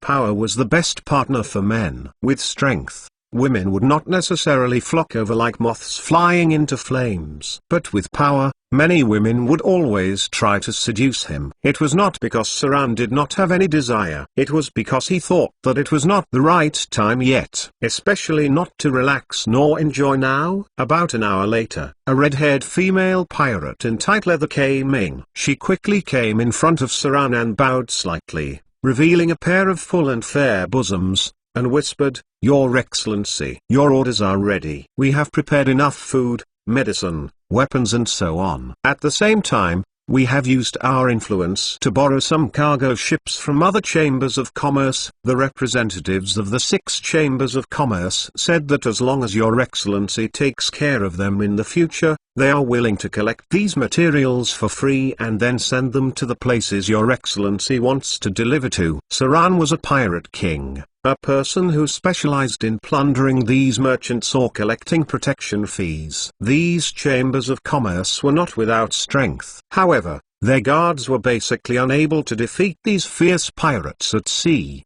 The guards of the Chamber of Commerce needed to be compensated when they died, and there were not many who were willing to fight with their lives on the line. Hence, most of the time, they ended up spending money to buy peace. Almost every pirate king had a certain influence on the trade in the sea territories nearby, and the pirate king also controlled the whole market for the sale of stolen goods within the sea territories. Naturally, the reason that they flattered Saran was not only for protection, but also to fight against competitors using Saran's power, or buy stolen goods at a low price and reselling them. Not many of these merchants doing trade across the seas were clean people. Saran reached for the list and looked at it. Then he nodded slightly and said, "Not bad. Have them get all the supplies ready. I'll use them soon. By the way, what about those slaves that I needed? How are the preparations going?" The face of the gorgeous red-haired female pirate could not help but showed a trace of embarrassment. She spoke softly, "At present, only a small part has been gathered. Some time ago, the City of Wealth's mines collapsed, making the market demand for slaves higher. Because Your Excellency needs a strong labor force, we can't gather enough people at the moment. But just give me a moment, and I promise I'll finish Your Excellency's task." Slaves. They were a crucial part of Saran's plans. Since he decided to expand in the overseas islands, he needed cheap labor. Moreover, because of the feudalistic economy on the south coast, as well as the demand for various mines, the slave trade in this area had become more vigorous than other places. Due to the nobles' tyranny, the mines they controlled were absolutely unwilling to hire civilians to work. They would try their best to get enslaved criminals to work instead, which greatly reduced the personnel costs. In these mines, it was an absolutely dark and bloody place. There were almost no laws to speak of. When there was a lack of labor, let alone slaves, even civilians might have been captured to work to their deaths. It was needless to say, because even in the 21st century, the mines were still largely pitch black. Saran frowned a little when he heard the explanation. He looked at Adele in front of him and noticed that she seemed nervous, because she did not take part in the battle to defeat the Swamp King. Many people were eager to challenge her position in front of Saran during this period of time. They were ready to prove that their value exceeded that of the woman in front of him, so she was also a little nervous. The woman had now regained the strength her father had, and she was a pirate leader with a name. She obviously did not want to lose her value in Saran's eyes. She was now second only to Saran, and this woman was not willing to be pulled down by others. So now, she kept thinking of ways to improve her disposition in Saran's eyes and had even used some little means as well. The most obvious point was that she had barely used makeup in the past. But now, every time she saw Saran, she had some makeup done on her face. The meaning was evident. Saran frowned and pondered a while, then said, "Finish this as soon as possible. At most, a week and I'll have new arrangements made. Let them deliver the goods to Snake Island. Leave a group of them to guard the place, and then recruit people from the coastal areas." He paused, then continued, "Use the name of the Chamber of Commerce. We don't need any combat power. Just adult labor." Adult labor? Adele did not dare to think about it too much. So, she quickly said, "Yes, I'll arrange it right away." Before the red-haired pirate left, she hesitated a little and looked back at Saran. She did not know what she was thinking, but she actually blushed a little. Sea Temple. The Naga Siren frowned and sat at the back of the Great Hall, looking at a man in front of her. She questioned, "So many goods, and still preparing slaves? Is he preparing to expand overseas?" The man in front of her did not answer and just stayed quietly in place. The Naga Siren waved lightly and said, You're dismissed. Continue to take note of his movements. I'm more and more curious about what he intends to do. Explore overseas. In the beginning, not many wanted to do this, but the indigenous people in the overseas areas were very exclusive. In addition to the poor living environment and all kinds of dangerous creatures, most of the pioneers failed in the end, because it was very difficult to survive in the overseas islands, and population transfer was a big problem. There were various diseases, monsters, and enemies. Even the professions were defeated. It would be even harder for ordinary people to survive there. Without ordinary people as the foundation, it was basically futile to even talk about expanding overseas. Not to mention, there were still the covetous Amazonian people, as well as the indigenous people with a strong sense of territory. She was curious about how Saran would establish his foothold. Inside the room, Saran spread out a nautical map and observed that the area of the overseas islands was huge. But there were only a few places suitable for development, because there were too many monsters, enemies, dangerous environments, and more. All in all required a lot and greatly increasing the difficulty of development. But Saran had an advantage. He knew which area had been developed into a port town. These locations had been selected through countless trials by humans and their resources prior. Basically, they had natural ports, advantages of various terrains, and factors of the surrounding environment. For example, whether there was a strong enemy, whether there were any resources, whether it was suitable for farming crops and so on. In the past, many people who explored overseas have all failed. But there were also some successful people who had found some good geographical locations. Saran was now trying to remember the best piece of land from his memories. Chapter 239 Chapter 52 Goods Purchase. The room was a little stuffy. Saran looked at the nautical map for a moment and stood up. He then opened the window and the cold wind blew. It was not easy to find the right place to expand. Many large guilds of tens of thousands of people had all failed. They all had the same professions. Moreover, because of the reincarnation into the Styx River after 3 deaths, in their hearts, they were more afraid of death than the indigenous people in the storyline. But even if there were so many, there were still a lot of failures. One could imagine how difficult it was to expand overseas. He didn't just have to deal with that, but Saran also wanted to explore overseas to seize this opportunity to grow to cope with the coming of the Avatar crisis. Hence, the geographical location he wanted was even more special. He should not only deliberately avoid large numbers of indigenous people, but also avoid the influence of Amazonian people. Otherwise, these two powerful forces would not allow him to rise. Even if he had the identity of 3 pirate kings, it might not necessarily be useful either, because pirates could not ever defeat an army on land. The cold wind blew for a while. Saran beckoned and ordered. Then a hostess brought in a basin of clear water. He washed his face and moved a little. Then he began to observe the nautical map. In his memory, the places where he successfully resisted the attacks by the indigenous people were marked to be established as the ports of the towns. These places had innate advantages, 1 or 2 of which had mineral advantages. Although Saran did not have long-term activities overseas last time, his memory of the locations of successful establishments at that time still left quite an impression. Here, and here. Saran held a quill pen and made some changes. 7 to 8 positions had been marked on the nautical map. They were basically on the coastline, many of which were more remote. The map was quite astonishing. There was no satellite positioning in the current world, and nautical charts were all drawn bit by bit through human exploration. Perhaps for Saran as one of the new pirate kings,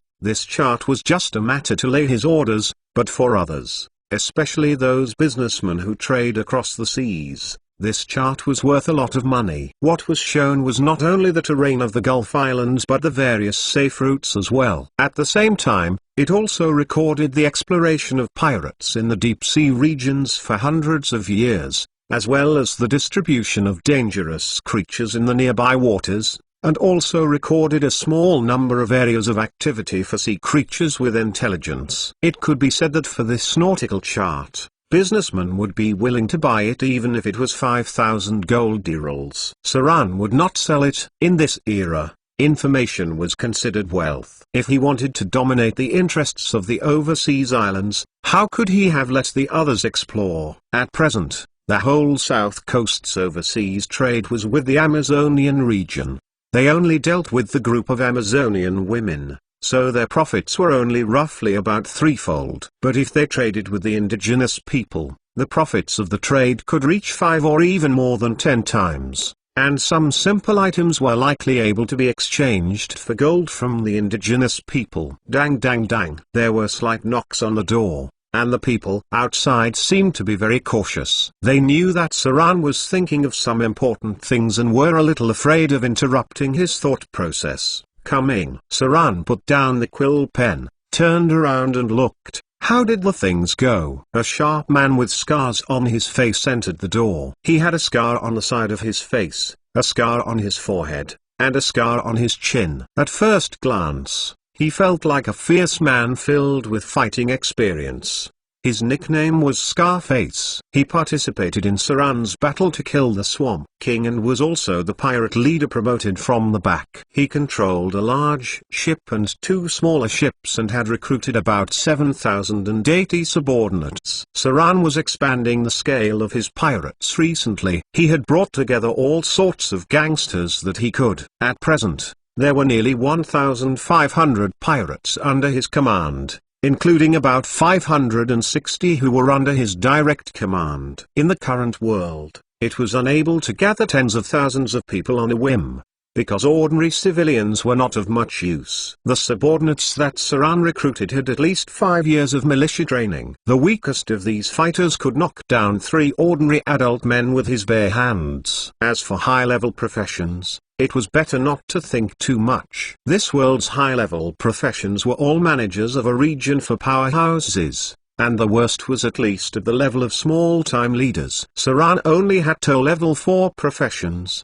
and the others had the highest profession level of 12, which was about grade 3 strength. At present, there had been no spellcasters recruited. These casters were usually showy and liked to put on airs. It was not easy to meet one, so Saran did not expect much of them. There were many ways for a spellcaster to make money if they wanted to. They couldn't pledge themselves to a gang of pirates because it was just too dangerous to be one. Your Excellency. Scarface carefully handed over a stack of scrolls and said in a deep voice, "When I especially took some men to the City of Wealth, this was what I bought from the secret shop based on your orders. There are 27 magic scrolls in total." The wizard in the shop said that since you bought so much at one go, there was a discount. It costs 26,500 gold dirhams in total. Speaking of this, Scarface wiped his forehead a little and went on, "The goods of Snake Island have been taken off. Those crafty businessmen were willing to raise the purchase price a little and purchase at 50% of the market price because they were in awe of your reputation. So we brought back 21,500 gold dirhams this time." He carefully handed over a list and swallowed his saliva. That was quite a lot of money. 20 gold dirhams was a pound.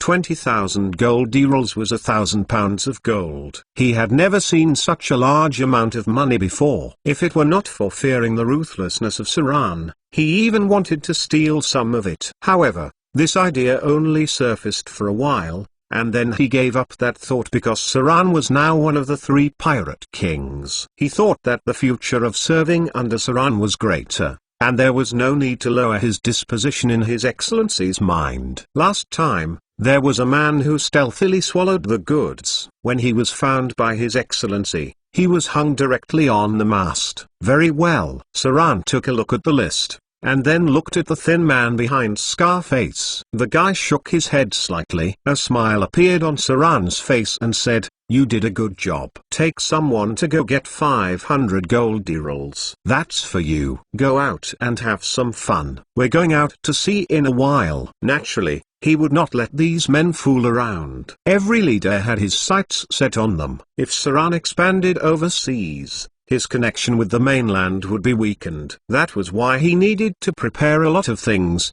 including the magic scrolls he needed to learn in the future. It was too expensive. It was easily hundreds of gold emeralds apiece. If it was a high-grade scroll which was level 5 or more, sometimes one could be about 7,000 gold emeralds. Although Saran was rich, he was not rich enough to just buy anything he wanted. Being able to amass around 30,000 gold emeralds just to buy magic scrolls was already not easy. Unless he gave up the situation on the south coast completely. If not, he would have to transfer money around to maintain it. These scrolls would last for a while. Saran had not had the energy to replace any extraordinary equipment for the time being, because it was too rare and expensive. He did not need to wear any leather armor because of the need for casting spells. The demand for other equipment mainly focused on the most expensive rings, jewelry, ornaments, belts and so on. This sort of equipment easily required tens of thousands of gold emeralds at any time. It was quite difficult to buy any of it. How would he have that much money? There was no need to worry that money was inexhaustible. This was still a coastal area. If you went to the wizard city, any random wizard on the street would have a personal wealth worth tens of thousands. Those casters who were even fiercer had even more than just that. In the wizard city, if one went crazy on a shopping spree, one could even finish spending a few million gold emeralds in minutes with nothing left. One wizard tower. Saran could not head to the wizard city for consumption. That was why he has yet to think about buying legendary equipment at absurd prices. Scarface could not help but reveal a trace of a surprise when he heard Saran's reward. Although 500 gold emeralds was not a lot, it was still a small fortune to him. Roughly dismissing his subordinates with 100 or 200 gold emeralds, then take them for a round to drink and play with women. In the end, he would be able to swallow 200 or 300 gold emeralds by himself. The industry of piracy was one where the boss set the meat and the subordinates drank the soup.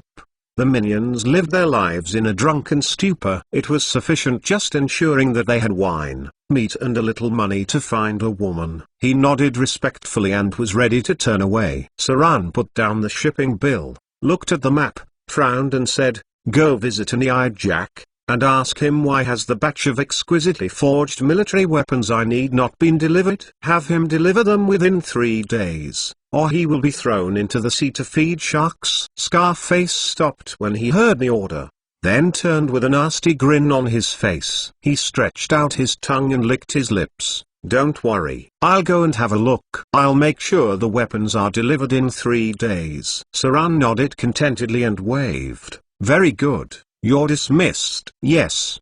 Scarface nodded respectfully. The strength of the pirates under Saran was a little weak. Although many pirates were not lacking in fighting experience and were very brave during fights, they had not much accumulation after all. It was necessary to rely on equipment to improve their fighting prowess. These exquisitely forged military weapons were very important. Chapter 240 Sailing Overseas. Time ticked away. Saran frowned at the nautical chart, then picked up a quill pen and drew on it. "Not here. Not here. There are monsters here. The natives here are too strong. There are only 2 places left." 5 or 6 positions were crossed in a row, and Saran had only 2 left in front of him. Although these 2 locations were not the best places, they would be the easiest places to develop towns. Saran did not have thousands of professions under him to be dispatched.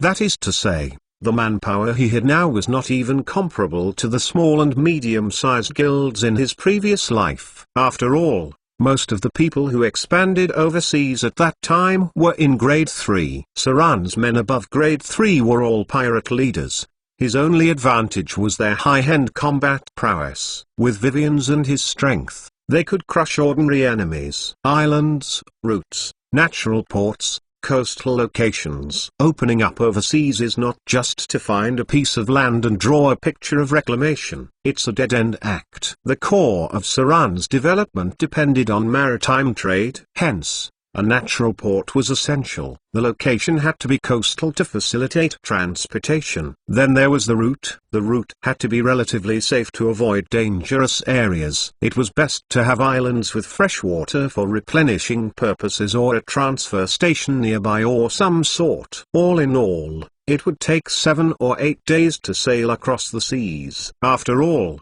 the overseas islands were still overseas. A trip back and forth would take more than half a month. Looks like we have to see both places. Saran put the nautical chart away and was ready to get up to look at something else. But at this time, there was a rush of footsteps outside, and then a panting maid trotted over and said, Your Excellency. She's awake. Saran was stunned when he heard it and exhibited a touch of excitement. He could not care about anything else. Saran did not even leave through the door.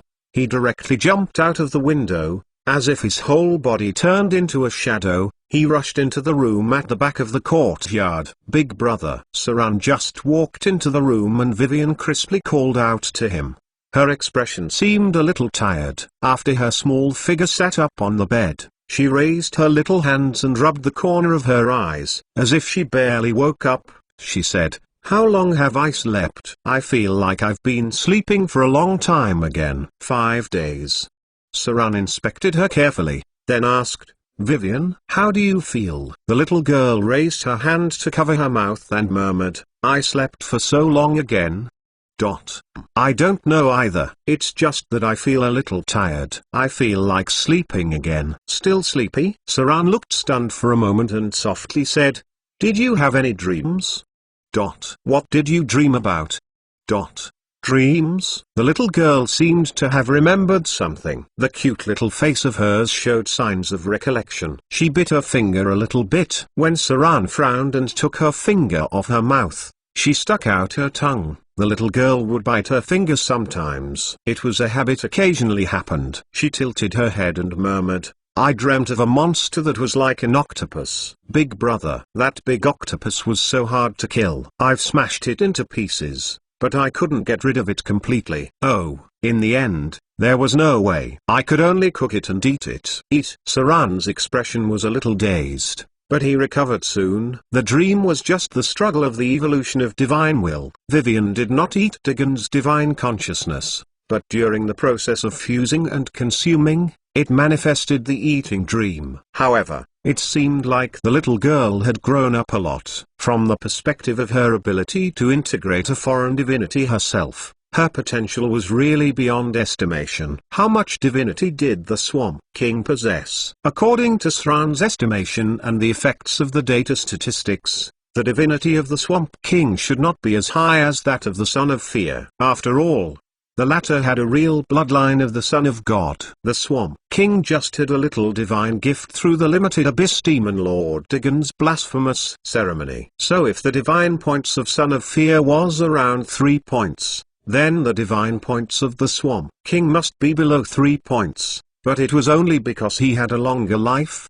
and his strength was higher than Son of Fear. Then, the divine points of the Swamp King should be around 1 to 2 points, and the possibility of it being 2 points was very high. It took Vivian less than a week to complete the integration of 2 divinity points worth of divinity, which was not slow compared to many demigods. Even if someone succeeded in killing a god in the future, it was impossible to absorb and integrate the divinity faster than her.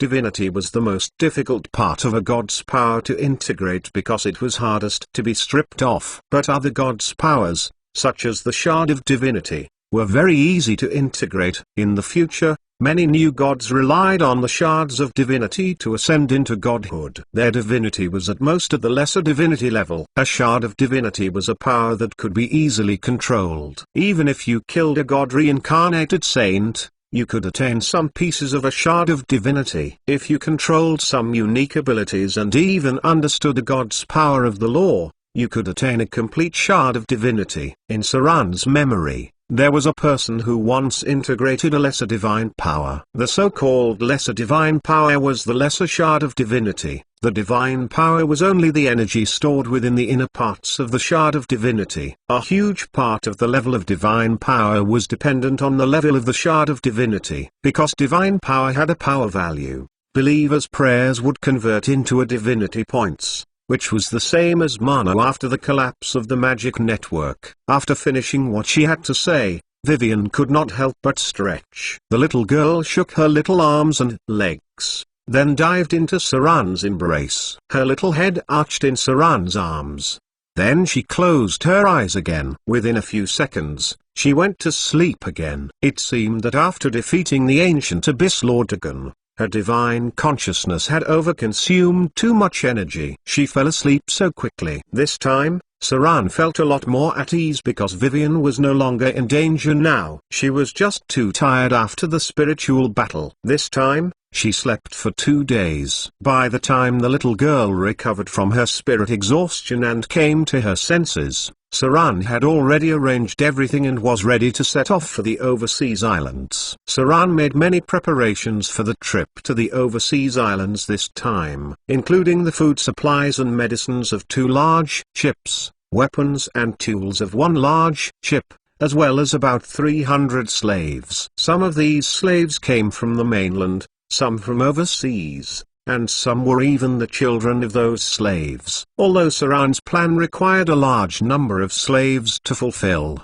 the first step to expansion was never to bring too many slaves over. It was because they needed to consume food, and they needed to have people manage them. If there were any diseases or accidents, when these slaves died, they would die heaps by heaps, which would cause a great loss to Saran. This was the first batch of slaves. As the manual labor of Saran's overseas development, he would not bring over the second batch of slaves until the overseas expansion was fruitful. For this operation, Saran had mobilized 3 large warships, 3 large cargo ships, and a ghost ship. However, the ghost ship was following, hidden beneath the seas. The others did not know the existence of this ship. Saran had not yet decided to publicize his mastery of the ghost ship everywhere. Only those pirates who had experienced the Battle of the Swamp King would occasionally say that they saw the throat cutter summoning the ghost ship. These sorts of things needed to maintain their mysteriousness anyway. Port Tylan. Saran stood on the bow and looked out into the distance. Then he ordered the fleet to set out. With the leaders shouting, 6 large ships set sail. There were a lot of onlookers near the harbor. Some were curious, some were happy, some were relaxed, some were even rejoicing. Regardless, towards Saran assembling a fleet to head out to sea, many people were still inevitably curious. Regarding these, Saran was not a tad bit concerned, because in the future, whether he could rise during the Avatar crisis, would depend on whether this bet was fruitful or not. Chapter 241 Training to the Limit. Chapter 241, Chapter 54 Training to the Limit. Under the clear blue sky, Saran looked a little skinny yet full of strength. He stood on the bow of the leading warship holding a curved sword with both hands. He was squatting slightly like a taut bowstring, and with his back against the others, seemingly listening to something. At his back was Adele Isabella moving at high speeds, the talented red-haired female pirate who also held knives in both hands. She was constantly changing her position around Saran as if she was looking for a slight mistake and an opportunity to attack. Time was ticking away. It was like there were no obvious flaws. The red-haired female pirate shouted and leapt towards Saran. At the same time, she waved a pair of knives to strike Saran's shoulder and had another knife directly slashing at his throat. Dang dang dang. Saran made his move in a flash. The curved sword in his hand turned into a cold light, which blocked the attack of Adele Isabella. At the same time, he twisted his backhand and went back for a chop. The other party had dodged at an extremely reactive speed, and at the same time lashed out to slash Saran's abdomen. Saran's actions looked like they couldn't catch up. Not only did he let the red-haired female pirate scratch his abdomen, but she also cut through his clothes and drew a scar. But he did not hesitate at all, and almost immediately after being attacked by the other party, he rolled and dodged. Yet at the same time, he slashed his sword at Adele Isabella's ankle. Dang dang dang. Continuous parries could be heard. Saran was pushed back 3 steps and his shoulders had a few more scars. On the other side of the warship, a man with a scar on the side of his face watched the battle on the leading warship not far away. His expression was a little surprised and puzzled. Was His Excellency going easy on that woman? Otherwise, with the skill of His Excellency Throat Cutter, how could His Excellency not even defeat that woman with a bad temper? I don't think that woman is much better than us, right? He was a pirate leader. Saran had picked those who were more talented from the pool of lucky survivors to nurture them, and they all became at least a level of a small-time leader. No, the half-elven stood at his side. This half-elven was also watching the fight going on at the leading warship, and said, His Excellency Throat Cutter did not go easy on Adele Isabella. How is that possible? The scarred face man started questioning. Just because you think that I'm not as good as you, I don't understand anything. In any case, I also took part in the battle against Swamp King and killed 5 enemies myself. The strength of His Excellency Throat Cutter is not something that red-haired woman can fight against at all. If it was not for going easy on her, I'm afraid that she would have been put down within 3 moves. The half-elven glanced, and still with a very calm voice, His Excellency did not go easy on her. It was only because His Excellency had been closing his eyes to fight. Fighting with his eyes shut? After hearing the half-elf's words, the other pirate leaders nearby could not help but quiet down. Then, one by one looked over. The distance between the 2 ships was still quite far. The other people only saw Saran fighting with the red-haired female pirate, but they could not see that Saran had been fighting with his eyes closed. Only the first mate, who was a half-elven, had a sharper vision and saw that Saran had not opened his eyes from the beginning to the end. He had his eyes shut while fighting. A fierce bald-headed pirate scratched his scalp with a hook, and said inconceivably, His Excellency Throat Cutter was already so powerful with his eyes closed. What kind of fighting skills is he training? No one answered, because the others also had no idea why Saran had shut his eyes and was fighting against Adele Isabella. Dang dang dang. Yet another round of exchange. When Adele Isabella's series of attacks ended, both of them could not help but distanced themselves. The red-haired female pirate noticed that Saran made a hand gesture, so she immediately stopped her attacks and stood in front of Saran waiting quietly. They already had this kind of combat training 3 times. The man in front of her wanted to fight with her with his eyes closed. At first, she thought he was joking, but she only knew that he was serious afterward. After all, he did have the ability to shut his eyes and fight with her. Blind fight. Saran breathed deeply and opened his eyes. He saw the red-haired female pirate in front of him and nodded slightly. We will end here first for today. Having said that, he picked up a towel and wiped the sweat and bloodstains off his body. The fight was real. Saran's body had scars left on it, but it was just that the wounds were not that serious. He was someone that believed in real fighting experiences. Only training in real scenarios would one gain and grow the most. Even the wounds on the body were minor. After all, he also had a strong regenerative ability. The fleet needed 5 to 6 days to reach the coastal islands. He was not ready to waste away this period of time. Every day without fail, he would have an exchange with the red-haired female pirate,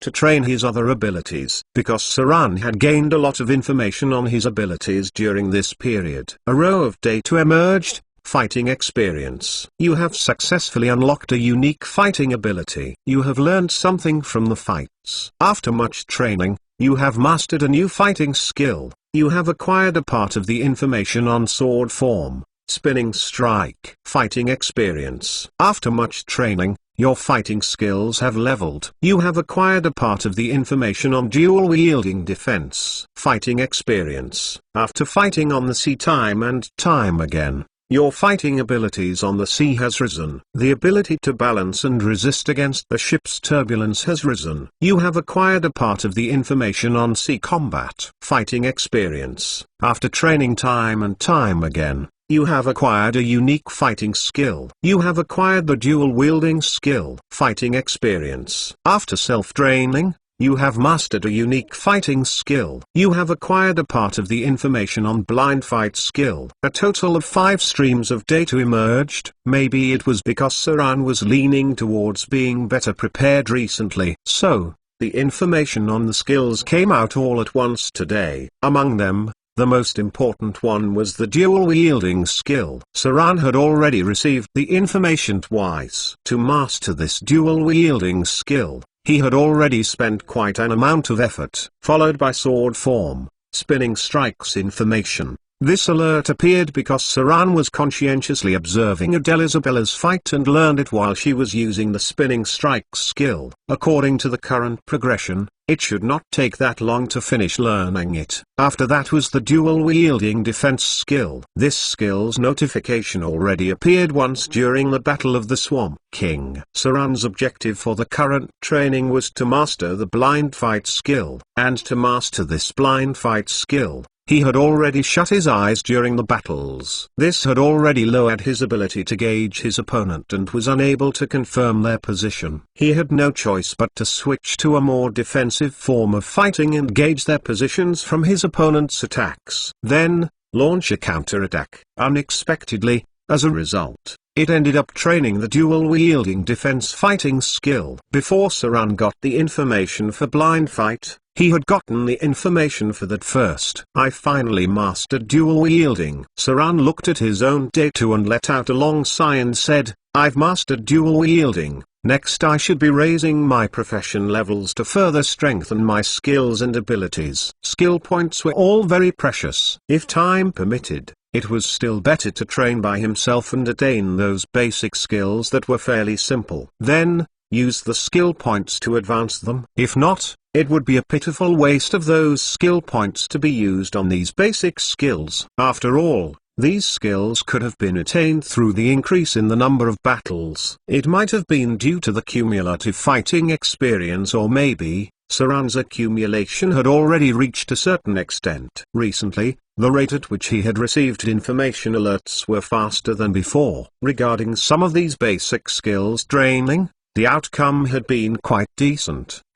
There was a bit of commotion going on the cargo ship next to him, followed by the sailors shouting and more disruptive noises. Saran frowned upon hearing them. Then, he jumped lightly and landed on the deck across the sea directly. There seemed to be something wrong here. Saran could only give up advancing his profession level for now and come over to take a look. After all, no fights were happening for now. What happened? He landed on the deck and saw a sailor in front, then said in a grave tone, What has happened? Why is there so much noise? Having heard Saran's deep voice, the sailor on board the ship was so afraid.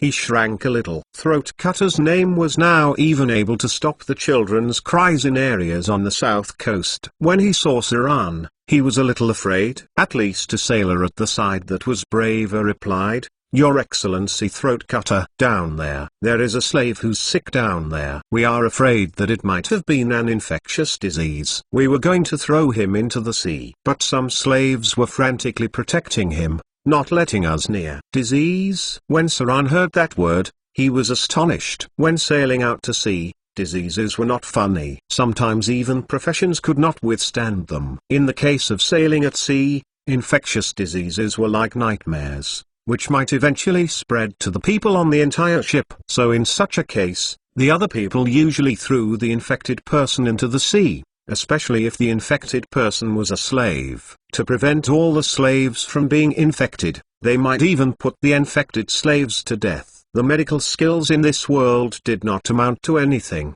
The doctors specialized mainly in sword injuries. Treatments for diseases other than divine spells were only druids who were a little more proficient in herbal medicines. Here, the most common treatment for illnesses was hard resistance. If one could resist it, one would survive. If one could not resist it, then there were no other options. Although priests could cure most of the diseases, ordinary people could not afford to pay for their exuberant fees. Even if it were a good spiritual light priest, they would not help others without something in return, because there were just too many people in the world who were suffering and they just could not finish helping them all. Show me.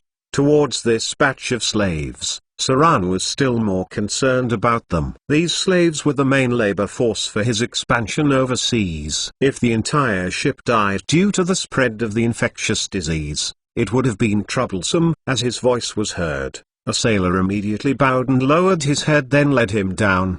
The slaves were locked in the cabin. As soon as he entered the cabin, Saran smelled a foul smell, which made him frown slightly. Then he saw a large group of slaves locked in the caged cell. They were crowding in a pile. Their sleeping place and their excrement. The whole place was too smelly. As slaves, their living environment must have been tragic. But in this sort of environment, it was no wonder that people were falling sick. Your Excellency. The supervisor who was dealing with the matter immediately bowed his head respectfully when he saw Saran, then raised his feet to kick his subordinate next to him. He smiled and said, "Having disturbed your Excellency, this little one deserves death. But there is a slave here who caught a disease. I'm afraid he will infect the others." Originally, this little one was going to throw him into the sea, but another slave said that his disease would not be transmitted. That lowly guy kept protects him from us, not letting us go over. At last, we could only teach them a lesson. Since your Excellency is here, this little one would like to ask your Excellency, what should we do with them? These slaves were all of Saran's assets. The supervisor in front of him was just helping him transport them over. He was the representative of the Chamber of Commerce that came to flatter him. No, a strong-looking male slave raised his head. He looked like he had some northerner's bloodline, and pleaded in a dialect, "Sir, my brother didn't get the plague. He's just a little sick. He will never infect anyone else. I've taken care of him for 3 days before we got on the boat. It's just that it wasn't as serious at that time as it is now. You see, there's nothing wrong with me now. He won't infect anyone else. Please don't throw him into the sea." Bang bang bang. The male slave, who looked like a northerner, kowtowed quickly. Blood soon appeared on his forehead. However, his arms were still protecting the young man beside him. It seemed that he was afraid that they would take the young man away and throw him into the sea. There were no doctors out at sea. At most, there was only one man who had roughly studied medicine. They were short on means to deal with these diseases. Most of the time, when people on a sea voyage encountered diseases, they could only carry out simple treatments, and then rely on their immune system to resist anything. As for everything in front of him, Saran had no sympathy shown on his face. He was not a man full of compassion. He glanced at the northerner slave in front of him and then gestured to the people next to him to break him off. The slave seemed to be a little afraid of Saran, but he still clung to the young man beside him. Saran roughly looked at him a little and saw that the young man that he was holding had seemed to have passed out. The young slave's face was very pale, and he looked devoid of blood, and his breath was very weak. His lips were sickly red, and he seemed to have a high fever. On the surface of his skin was unnaturally dark blue. "Take off his clothes." Saran frowned as he looked, then ordered the rest. The 2 sailors at the side hesitated for a moment, then cautiously proceeded closer. That slave seemed to want to stop them but was directly kicked down with a foot. Subsequently, they stripped the sickly slave's clothes off of his body. Once his clothes were off, they were so shocked, they backed up a few steps. Because the slave's back had 10 over pustules that were the size of a fingernail. Some of these pustules had even rotted and even appeared to have dark yellow pus inside. There were other such small abscesses on his body, but the sizes were not as obvious as those on his back. "Mang plague?" The supervisor jumped in fright, then stumbled 5 to 6 steps backward, then stopped with an ashen face. He loudly shouted, "Quickly throw him down. Send people to get some lime. Hurry up and sprinkle some lime here. Faster. What are you doing standing there? Faster, get this guy." "No no no. Get both of them thrown into the sea." This supervisor seemed to have been too frightened. After a while, he remembered that Saran was here too. He quickly lowered his head and bent his waist and wiped off his cold sweat, then said, "Your Excellency, it seems like that slave has caught the Mang plague. It is a terrible type of plague. This disease is contagious. Unless there is a priest who could perform divine spells, ordinary medicine can't cure this disease. If anyone caught this, their whole body would rot in the end. They would die a tragic death."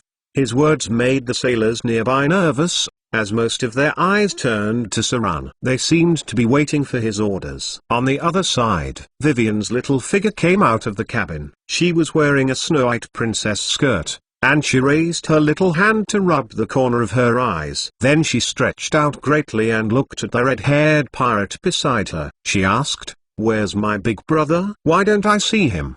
His Excellency is on that ship, Adele replied, bowing slightly. As the head of the pirate leaders under Saran, she naturally knew the disposition of the little girl in Saran's heart, and even other pirate leaders knew that she was very important in the eyes of the throat cutter. So no one dared to neglect her, let alone when Vivian herself cast magic occasionally. It made them feel that she was unfathomable. Is it there? The little girl looked up at the sun, then tied her hair up. Subsequently, her lips moved a little, then her little body flew up and landed on the deck of the opposite cargo ship. At this time, she just heard crying please coming from the cabins. Chapter 242 A Kind Vivian. Chapter 242 Chapter 55 A Kind Vivian. Mang Plague. Saran's face was not pleasant, and he was not so clear about the diseases in this world, because professions have strong resistance, especially for non-supernatural diseases. Many professions were even completely immune to damage from diseases. In the past and present, Saran's extraordinary constitution already had 20 points. That is to say, he had a very low probability of contracting diseases and had not paid much attention to the diseases in the world. He was able to ignore most of the diseases. As for the ordinary people and low-level professions, that would be very hard. The young man's infection was very serious. Currently, he was getting unconscious with the fever ongoing. Judging from the state of his illness and pustules on his back, Saran felt that the disease was a bit like smallpox from the legends. He had never seen smallpox himself, nor suffered from similar diseases, but he had learned about smallpox in the past. It was a very serious disease, belonging to a kind of pox virus. After being infected, it would manifest with symptoms like severe blood poisoning, shivering, high fever, fatigue,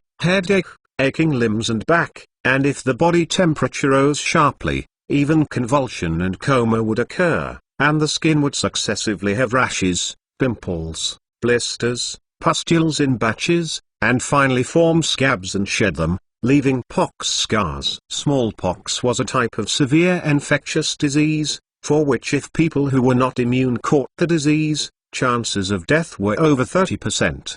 Because the virus was prevalent in a large part of history, his memory of smallpox symptoms was still relatively clear. The disease plaguing the young slave in front of him seemed a little like smallpox, but it was concentrated on his back and limbs and did not grow into his face. At the same time, when the disease had blisters, it directly became pustules. Judging from the current situation, his disease was more severe than smallpox, because smallpox had an incubation period, which would only gradually get serious after. But this group of slaves had just been on board for 2 days. Before they were on board, all the slaves went through a simple inspection. That was because they were afraid that some of them might have been sick and would infect the others. But it had only 2 days. The symptoms of his body had begun to have rotting pustules. The situation seemed pessimistic. All the people turned their sights onto the Saran that was in front of them. The slave who stopped other people from approaching the infected realized that Saran was the one who decided the fate of his brother. He knelt on the ground and kept kowtowing and pleading, "Your Excellency, Master. Please, please help my brother. He would not infect others with his disease. Please don't throw him into the sea." Time ticked away. Saran contemplated for a moment. About half a minute later, he then raised his head impassively and said, "Throw that sick one into the sea. Tell the rest of the people to disinfect the whole place, and the one who took care of him, lock him up alone so that if he was infected, he would not be infecting the others. Let the slaves clean the inside and prepare some boiled water for them. Everyone at the back must be aware that once someone has the same symptoms, let me know immediately." This disease looked very troublesome. If it was similar to smallpox, it would be a nightmare. Saran could not risk the lives of the entire fleet because of a slave. So he thought for a moment and chose to deal with them most rationally. With his order, the sailors on both sides quickly approached, ready to throw the young man into the sea. Bang! It seemed that the older brother of the slave wanted to push away the sailor, but one of them directly punched his fist down. He seemed to have some fighting experience and was relatively strong. After the impact, He was still standing in front of the unconscious young man. The slaves nearby were watching coldly, and their eyes were even filled with fear and disgust. Although they were just slaves of the lowest status, they did not think about giving up their lives, and it was still better to live than to die. Older brother? Just then, a clear childish voice sounded in the cabin. Vivian was wearing a Snow-White princess dress and had a ponytail tied with a pink ribbon. Her chest even had a delicate pin. Then she skipped to the bottom of the cabin, which smelled bad. Having just came in, the little girl could not help but raised her hand to cover her nose. Then after some adjustments, she naturally put down her little hand. She then smiled towards Saran's position, then trotted and leapt over. She used to live in the slums and had long been adapted to the foul stench and filthy environment. Like a little angel descending, Vivian lit the dark and smelly cabin with a little more light. The other people could not help staring at her, then saw her arriving at Saran's side. She raised her little hand and held Saran's finger, then frowned slightly, and said in a clear childish voice, "Brother, what happened to them? Is that man sick? He looks so pitiful." Saran took Vivian's little hand and protectively had her take a step back. Although this little girl was a child of fear and there was no possibility of her catching the disease, Saran was still worried. He did not want her too close to the infected slave. "Oh?" The little girl tilted her head and took a look, then said, "Seems like the illness is very serious. What are they about to do?" "I heard that they were going to throw him into the sea." "Older brother, I seem to be able to cure his illness. Let's not throw him into the sea." When Vivian's voice was just heard, the male slave that was protecting the infected from the start knelt and frantically kowtowed, desperately asking her to save his younger brother. He was holding on to his last straw and he had not thought that the little girl in front of him looked 8 or 9 years old. After the rest had heard what she said,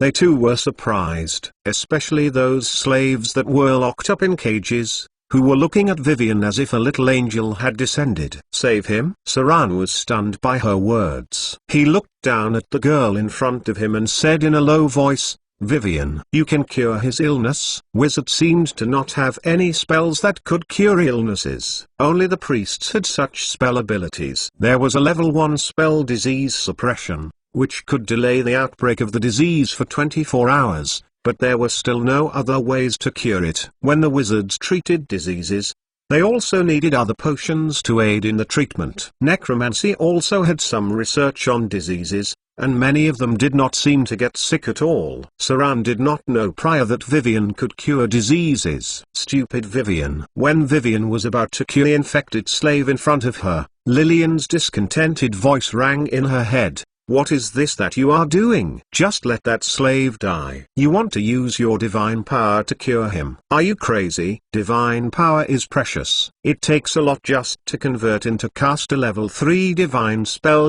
No. What if we met an enemy later? Don't be rash, idiot. That is my divine power.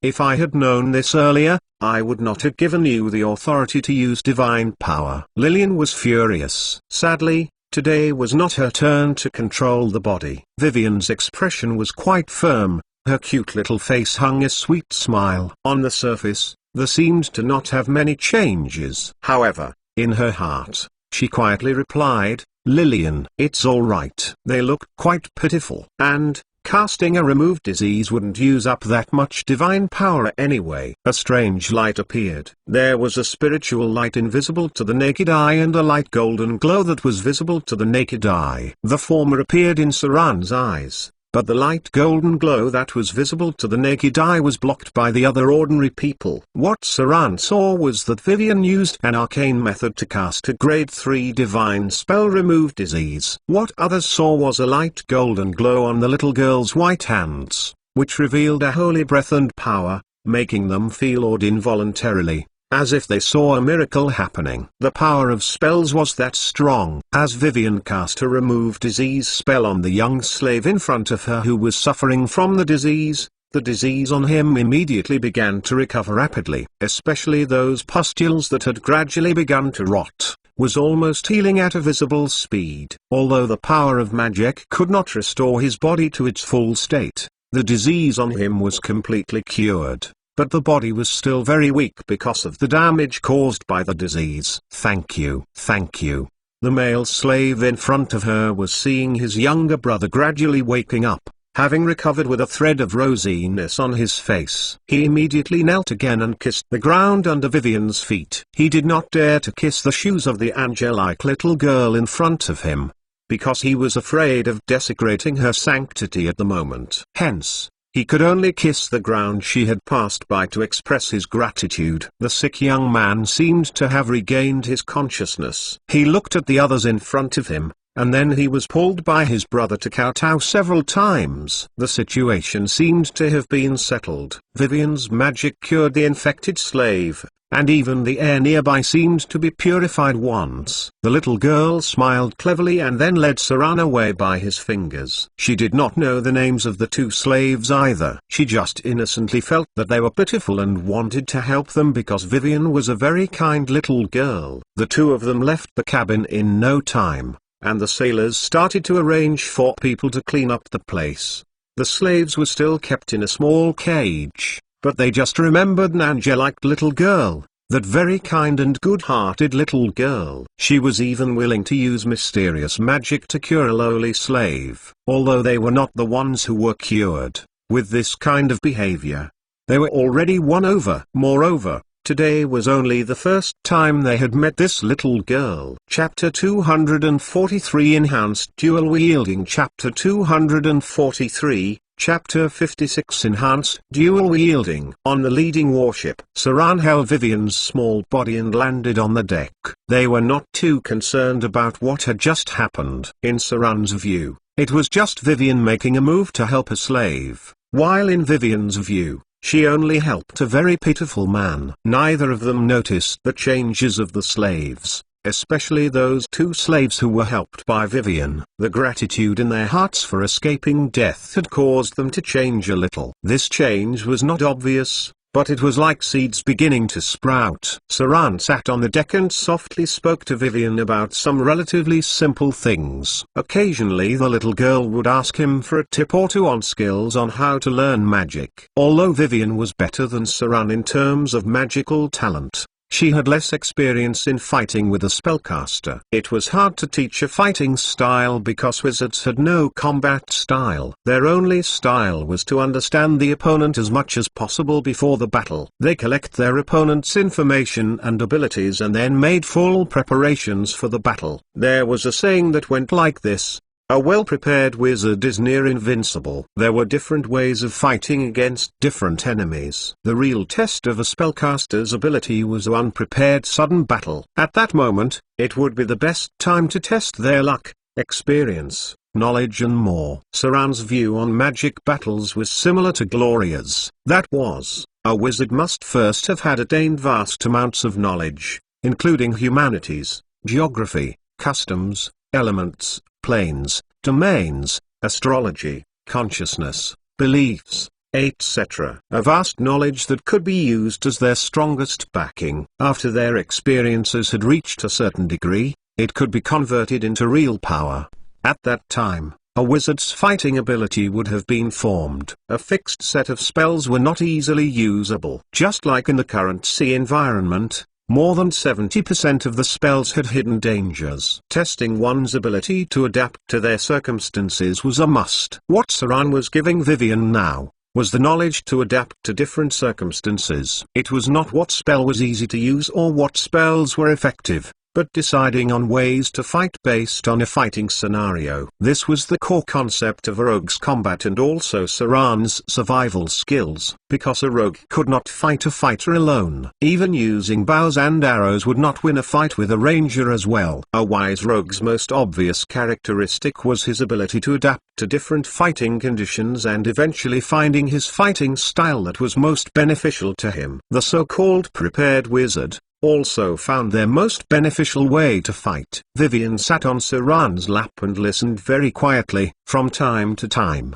she would tilt her little head and frown. She still could not understand some other things. After all, she was still too young, but it did not prevent her from remembering them first. Vivian's memory was not worse than Saran's. She practically had a photographic memory, and her ability to understand this knowledge was better than Saran's. At present, she was limited by her age, and her mind and train of thought had not fully matured, occasionally having childish thoughts. That was normal. If anyone had a good memory and was able to remember what happened when they were 10, they would have been sure that they were naughty little kids. Many of the ideas would have been very childish, and the train of thought would have been limited. It was noon soon. Adele Isabella came up with a bowl of sea bass soup.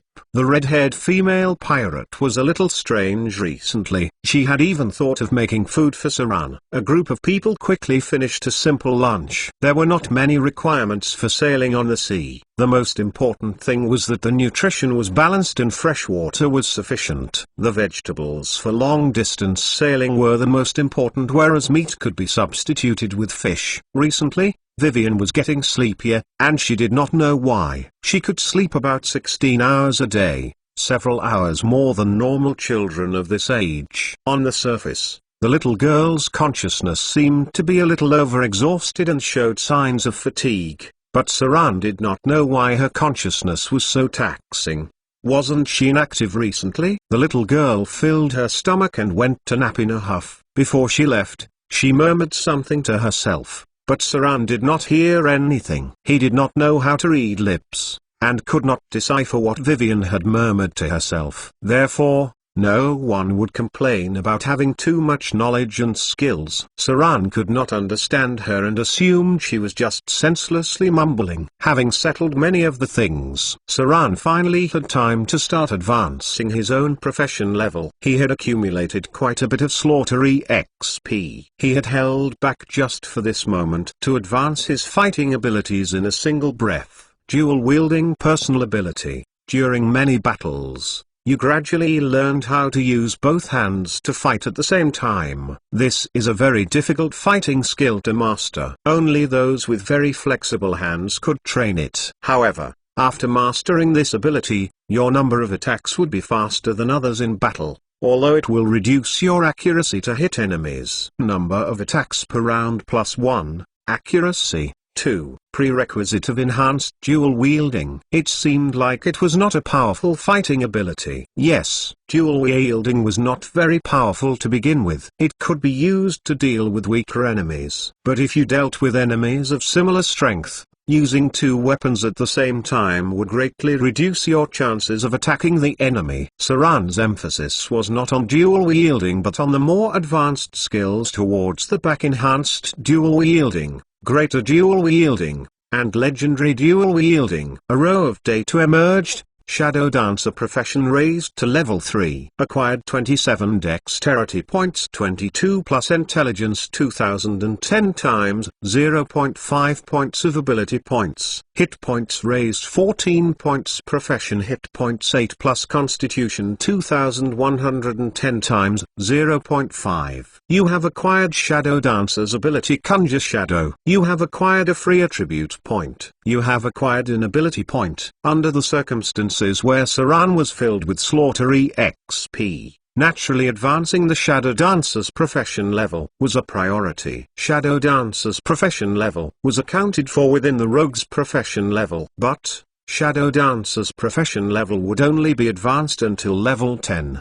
At that time, the Shadow Dancer would have been at the max level. There were many maximum limits on profession levels to upgrade a profession's grade. For example, a wizard upgrading his profession grade Great Mage would only be able to reach level 5 at most. Conjure Shadow extraordinary ability. Starting from a profession level 3 Shadow Dancer, he can conjure a shadow to fight together. It is an undead creature's shadow. The difference between an ordinary shadow and this shadow was that this shadow will not be turned, rebuked or ordered by others. This shadow is a partner of the Shadow Dancer, who can communicate clearly with the Shadow Dancer. For every 3 levels of advancement of the Shadow Dancer, he will gain +2 basic health. The maximum hit points is 10 points, which is equivalent to ordinary fighters. Advanced A-grade professions had a strong reproductive ability. Although a Shadow Dancer's profession advancement would consume a lot of slaughtery XP,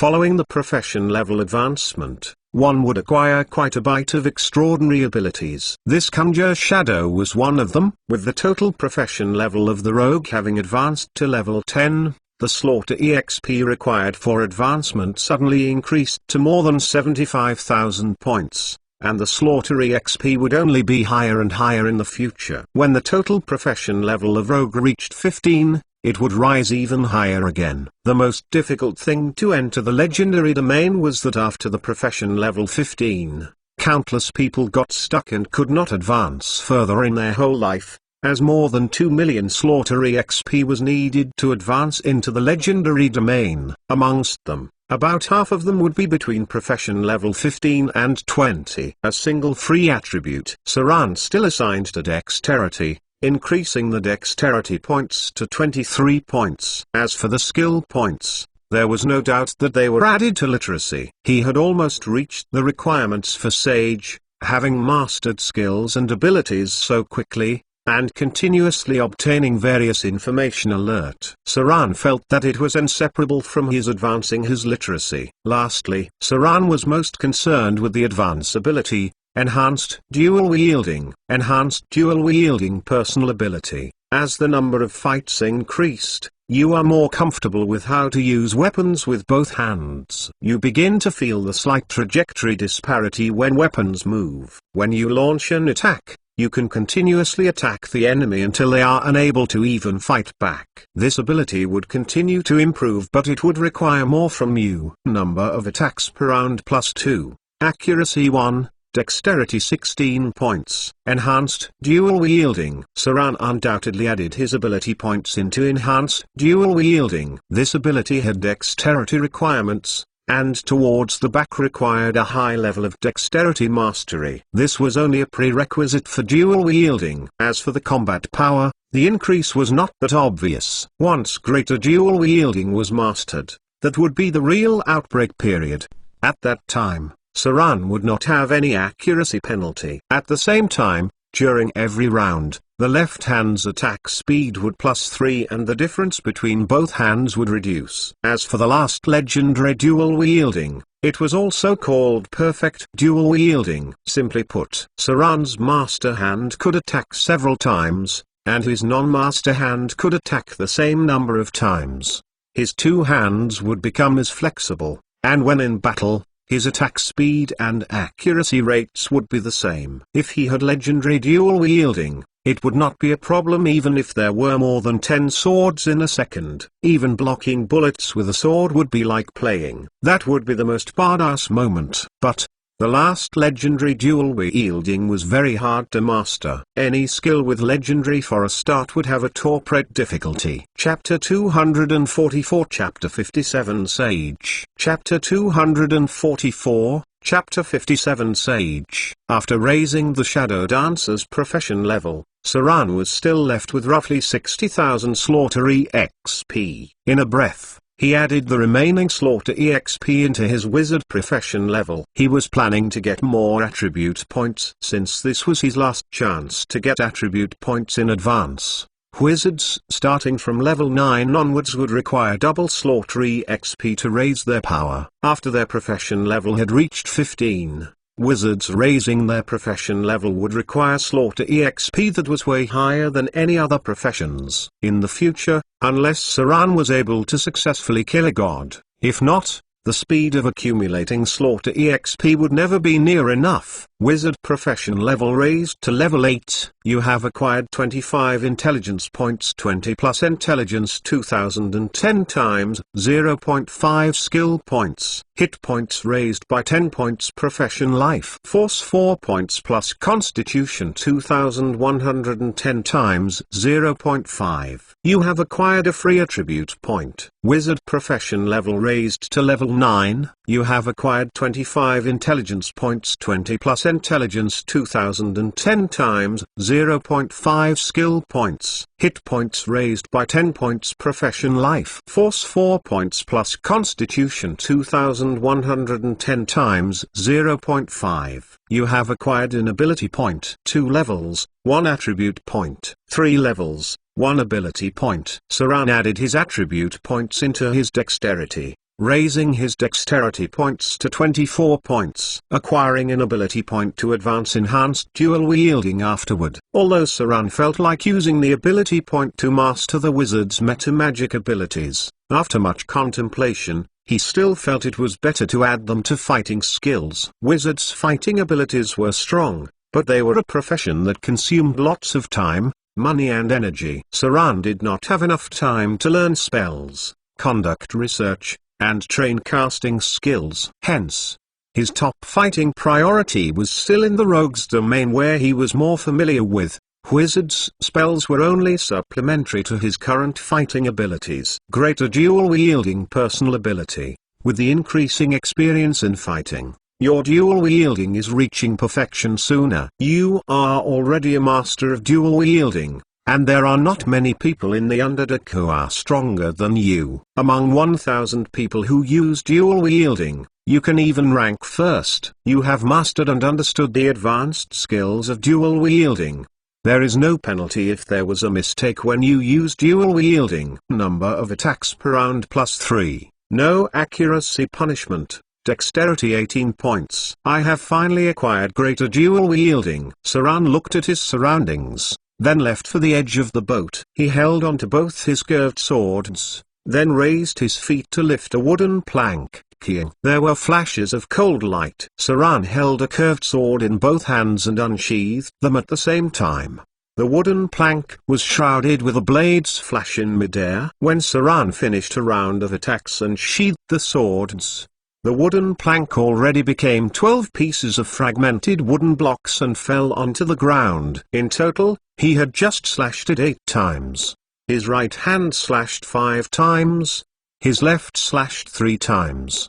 Because he had not mastered legendary dual-wielding fighting ability, Saran still was not able to perfectly support the speed of his hands, resulting in this being his limit now. At the moment, the skill accumulation was still not enough. Saran in his peak was able to slash 18 times in a round. Note, a round refers to the speed of slashing in a second. Realistically, during an actual fight, it would be an unsustainable speed. Those interested could try it with a knife. An ordinary person could only achieve around 2 to 3 slashes in a second. Increasing that would have been very difficult. He finished allocating the free attribute points and ability points. Saran focused his attention on the skill points. He bitterly held back for so long. He had finally reached this day where he had the prerequisites to master the passive ability Sage. God has spoken. After enduring for so long, he finally reached the end. To achieve the prerequisites of mastering Sage, he did not even add much skill points in his rogue's basic abilities, which was his main profession. He only relied on his own fighting to accumulate bit by bit to advance, which was honestly really quite slow. Currently, some of Saran's rogue basic abilities had not even reached 50 points. If it was not for mastering the passive ability Sage, he would have raised all his rogue's basic abilities to more than 100 points long ago. With the allocation of skill points, Saran's literacy has finally reached 250 points. A row of data emerged. Unique requisites triggered. Prerequisites of ability able learner achieved. Prerequisites of 250 points in literacy achieved. You have automatically acquired the passive ability Sage. The row of data alert that had just appeared, and Saran could not wait to see his new passive ability. Sage passive ability. Your literacy has become more and more amazing. You can almost comprehend any domain. With more knowledge, most of the things you do can be comprehended easily, and you can learn several times faster than others. It's not just knowledge. Even all kinds of fighting skills. You know how to calculate the central gravity of a weapon, how to calculate the time interval of casting and use it to maximize its power. Not only this, but the accumulation of knowledge to your present level can already be directly transformed into real power. Literacy +10. Prerequisite, acquired able learner ability. Literacy 250 points. Unique ability Great Learner prerequisite. Unique ability Star Traveler prerequisite. Unique ability Plane Explorer prerequisite. This is in the past, There were no casting-related sub-professions. Saran's literacy in the past was not very high and did not have the gifted ability able learner. That was why when he saw the row of triggered prerequisites alert at the back, Saran could not help but be surprised. Among them, it was needless to say that Great Learner belonged to the advanced ability of Sage. But the latter two alerts seemed to be a little bit overwhelming. One could feel that they were very powerful just by looking at the name, especially the Star Traveler, which was a very famous passive ability. Many legendary wizards who were extremely powerful, all had the passive ability Star Traveler. This belonged to a legendary level passive ability. As for the other Plane Explorer, Sohn was not familiar with it. After finishing the allocation of the literacy ability, Saran still had 12 skill points left. In a breath, he added everything into Sneak. No rogue would have ever complained about having their Sneak skill being too high. At this time, Saran's overall attributes were vastly different from the past. He has finally entered the class of powerful people. Name, Saran. Race, half-elf son of Slaughter. Attributes, Strength 14 plus 2, Dexterity 24 plus 1, Constitution 21, Intelligence 20 plus 1, Wisdom 15. Charisma 18 plus 2. Alignment, Lawful Evil. Profession, Level 10 Commoner. Level 7 Pirate. 063500. Level 3 Shadow Dancer. 075500. Level 9 Wizard. 06850. Grade 3. Hit points, 254,254. Experience points, 3,075. Slaughter EXP, 545 points. Profession experience not allocated yet. Skill points, none. Attribute points, none. Legend rating, 21. Divine points, 9. Current state, normal. Basic skills, Sneak 185, Literacy 250, Steal 45, Picklock 55, Snare 60, Concentration 30, Diplomacy 45, Appraise 30, Deception 18, Intimidation 42, Taunt 15, Performance 15, Listen 20, Evasion 85, Parry 25, Block 18, Heal 45, Search 20, Detect 25, Scribe Scroll 25, Spellcraft 20, Survival 15, Use Magic Device 20, Cooking 30, Alchemy 15. Legendary skills, Omnipotent Hands. Unique abilities, Blessings of the Maid of Fortune, Blessings of the Sea Goddess, Murderous Heart, Slaughterer. The Ascetic, Sage. Personal ability, Nimble Left Hand, Eidetic Memory, Firm Power, Able Learner, Reflex Evasion, Mobile Movement, Evade Sight, Dark Vision, Spell Control, Empower Spell, Lesser Cold Resistance, Greater Dual Wielding, Rebirth Middle Level. Profession ability, Grasp of Shadows, Martial Weapon Proficiency, Curved Sword Master. Combat ability, Conjure Shadows, Fear Gaze Divine, Shadow Strike, Shadow Jump, Counter Spell, Sword Form Heavy Hack, Sword Form Behead. Combat power comprised of 3 parts. The first was ability points. Personal attributes were the most direct combat power. People with high strength were able to destroy things easily, and so on. The second was basic abilities. Under different circumstances, this was what mattered. It was the most obvious way to find out your deficiencies. If your parry or block was insufficient, you would not be able to fight a hard battle. If your evasion was too low, if met with arrows, you would be dead. It would be devastating if your detect, listen, survival did not amount to much. Any person would be able to sneak attack on you. If your detect was too low, you might not even be able to find your rewards. As for the others like performance, deception, intimidation, they were very useful basic abilities. If you were met with any dangerous situation, you would really require diplomacy, appraise and heal as well. These seemingly unimportant basic abilities, at many times, were the deciding factor of your fate. The last was abilities. This was the most time-consuming, hard to train and master, but also compromised a huge part of your combat power. Logically speaking, a large part of why a high-grade profession would be able to skip levels to fight stronger enemies was mainly because their skills had obvious advantages.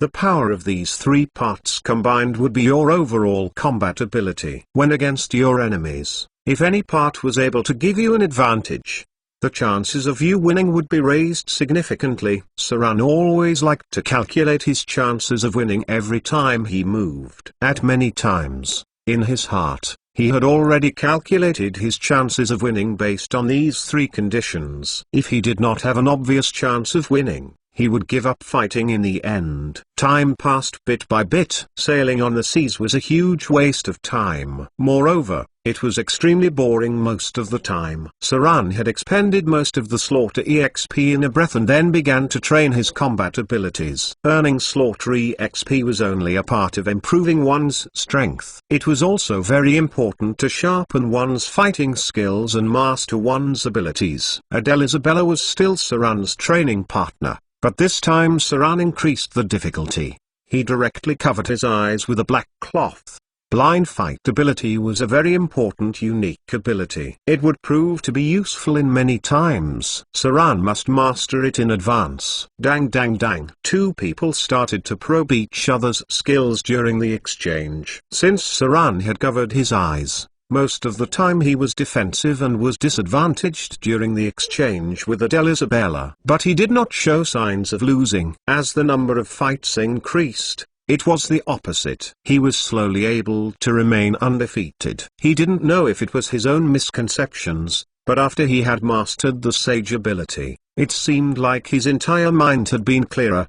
During the fights, he was able to sum up Adele Isabella's attack style, the pattern of her attack skills, and subconsciously, her next direction of attack and more. He was even able to summarize the position perception through wind ability in his memories, including which sounds equating to which movement. This was not just an increase in intelligence. In Saran's view, it might have been that his ability to compute and summarize had been further strengthened. It was like his knowledge had been accumulated to a certain critical point and suddenly began to comprehend it completely. In his head, he was even able to predict Adele's next attack and its direction. This feeling was a little like danger sense. Dang dang dang. After a series of battles rang, Saran gradually started to feel in his own element. Sometimes, based on the skills of blind fight, he was even able to counterattack against the red-haired female pirate. Adele Isabella felt that the fights were getting harder and harder. She panted,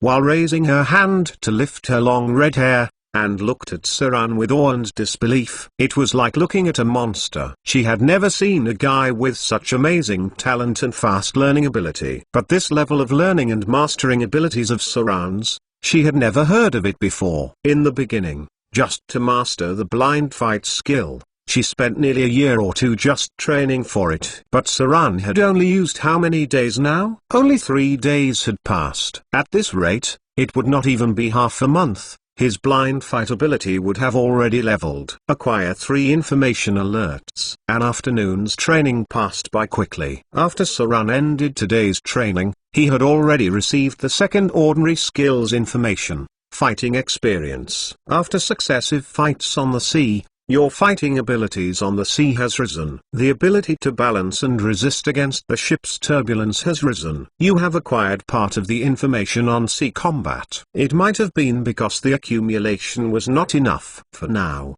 Saran had only received information on sea combat. The other skills required more accumulation training. 2 days passed quickly. As the fleet headed to the overseas islands, the number of encounters with sea creatures had gradually increased. They saw a school of swordfish, which numbered over tens of thousands, and even a large group of flying fish that glimmered with the sea, along with countless sorts of different fishes in huge groups. As the deep-sea regions had many dangerous sea creatures, many fishermen would enter them as these fishes moved in groups that numbered from thousands to 10,000 and even millions. Last afternoon, Saran even saw the sea turned red. He thought that they had encountered some sort of monster, and was even a little frightened inside. Then, he realized that it was just numerous lobsters. These lobsters were only about 3 fingers wide. Its size was quite common in the current sea area. It was hard to say how many lobsters there were. In any case,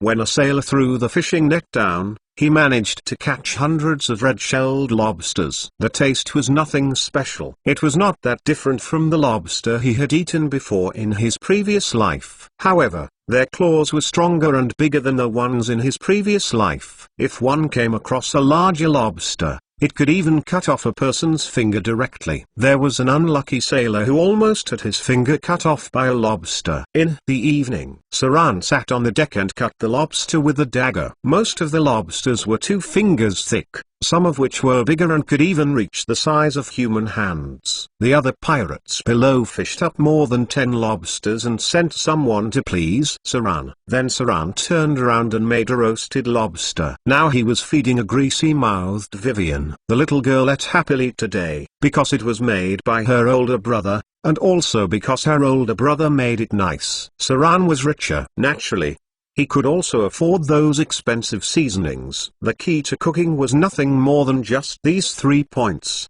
ingredients, seasonings and cooking skills. Saran now had good ingredients, expensive spices, and good cooking skills. Naturally, the food would not taste bad. The little girl ate 2 lobsters in a row. Only then was she satisfied, rubbing her belly. But at this time, a lookout on the side of a ship made a distress call, shouting, "Sea monster! There's a sea monster!" A commotion broke out. Afterward, in the distance, a large shadow appeared. The shadow lurked in the depths of the sea and looked like a huge cuttlefish that was over 50 meters. It was a sea monster. The surroundings resounded. Then numerous people nervously looked towards Saran. "Calm down." Saran stood at the helm of the ship and said, "We'll move past it like that." Nobody moves. That sea monster was a big cuttlefish that was around 60 meters long. Its big figure was quite intimidating. It had noticed the fleet in front of it and had circled halfway around Saran. Then it seemed to have felt something and avoided the fleet. It swam roughly 100 meters away from them. There were no accidents,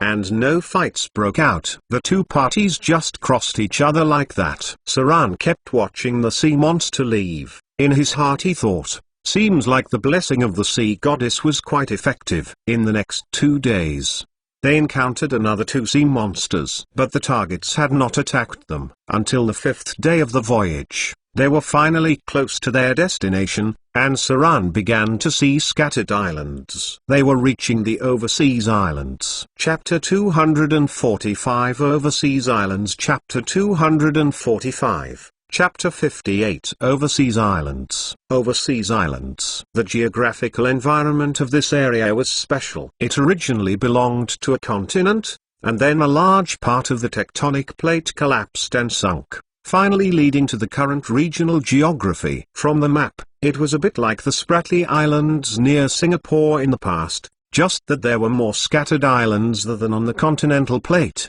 the largest of which was the Amazonian territory, then the indigenous tribal camps, and many islands of various sizes scattered in the sea. As they entered the area of the Overseas Islands, Saran's face became solemn. The environment of this area was a bit like tropical rainforest areas that were full of unknown dangers. Even a team composed of level 3 adventurers would have been wiped out on some of these islands. There were many unknown and terrifying creatures here. Some of them were even very tiny, but they were more dangerous and even stronger than the dragon subspecies. Furthermore, there was also the boa that was very hard to deal with. Some could even reach challenge ratings of 15 and above. That was the same as dragons. Saran had not thought of even going on to these small islands to see at all. In some places, even the indigenous people would not easily get close to them. His destination was a large island in the front. If he remembered correctly, there was an island with a diameter of more than 500 square kilometers in the front, and there were other inlaid islands beside it. This was Saran's first stop, where he would build a camp if it was appropriate.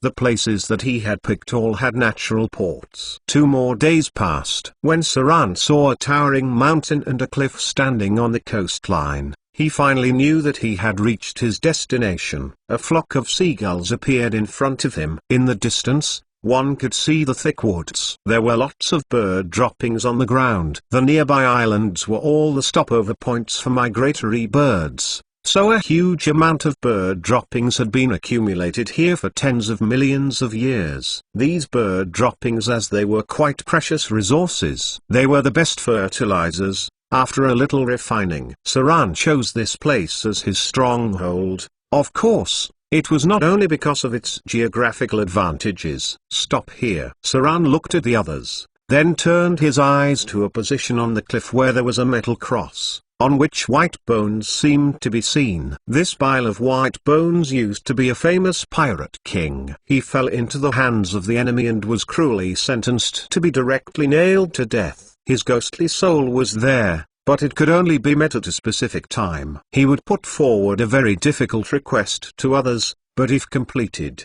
one could get his treasure. This pirate king's soul was in the spirit world. It seemed that meeting his soul needed some special requirements. Saran was not interested in approaching this idea currently, even although the difficulty of this task was quite legendary. He looked at others and said, "All of you stay here. Adele, Isabella, Humpback, Hawk, the few of you come to the island with me and have a look." A small clipper was set down. Saran soon took a few people to the island.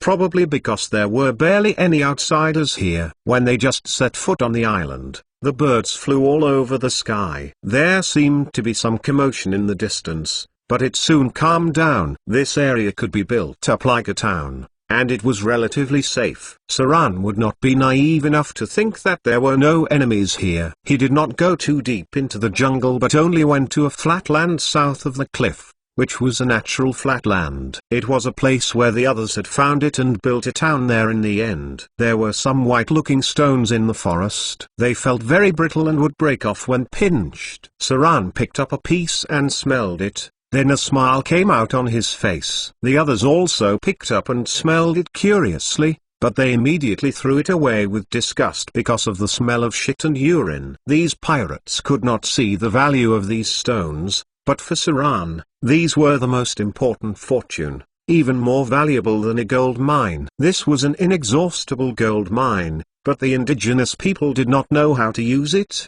Struvite stones, a type of mineral, also called guano. The accumulated feces and corpses of birds, bats and seals were a high-quality fertilizer. Geography literacy, the knowledge Saran had learned before, emerged in his mind. This island that was close to the forest, was the accumulation point of struvite stones. Because it was located in the area where migratory birds migrate, it was unknown how many struvite stones have been accumulated over thousands of years. Digging down 3 feet deep, it was all the raw mineral of high-quality fertilizer. However, this was not the only valuable thing on site. Saran looked around carefully, then tightened his hands on the handle of his sword and gestured to the men behind him. He said in a deep voice, "Pay attention. There may be monsters around here." He moved gradually along the flat ground, and as his eye level rose higher and higher, the terrain became a high slope. Then a piece of red land appeared. There were also some active beasts nearby,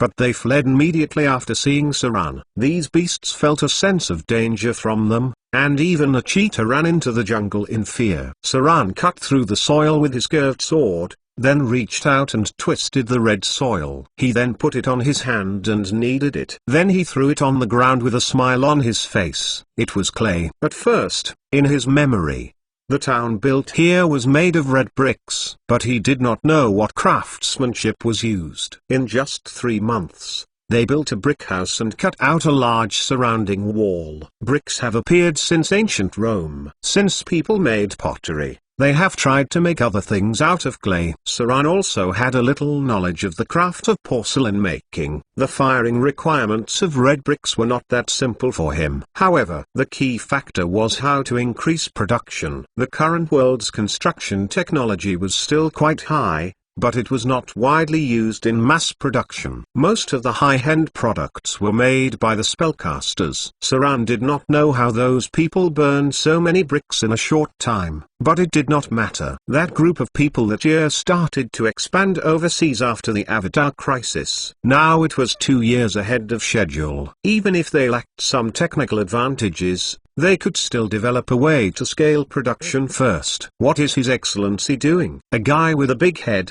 who looked a bit like a big-headed doll, but had a fierce and ferocious face, stood at the back and whispered. First he looked at rocks, and now, mud. Do you think His Excellency is thinking that it's suitable for farming here?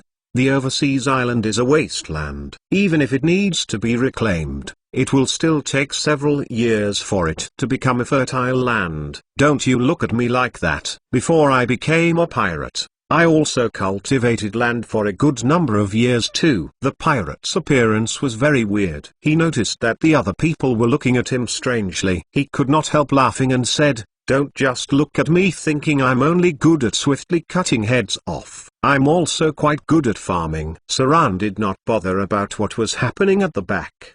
He walked up to the top of the high slope, then looked down at the distant flatlands. He then calculated the size and distance of the area in his heart. It might be because of the powerful computing ability, or maybe because of the data simulation. He built a rough urban model in his head which could accommodate the development of a medium-sized city. One must not look down upon those guilds that have opened up overseas before. There were many professional-leveled talents among them. Naturally, the places they have chosen would have had many overall advantages. On the other side, the half-elven first mate standing at the bow of the shop suddenly felt something. Then he lowered his head to look into the seawater down below. The people at the side were puzzled and questioned, "Is there anything?" He stared at the bottom of the sea for a while, then shook his head gently and said, "It's nothing. It's just that I think I might have seen something." Time ticked away. Roughly 2 hours later,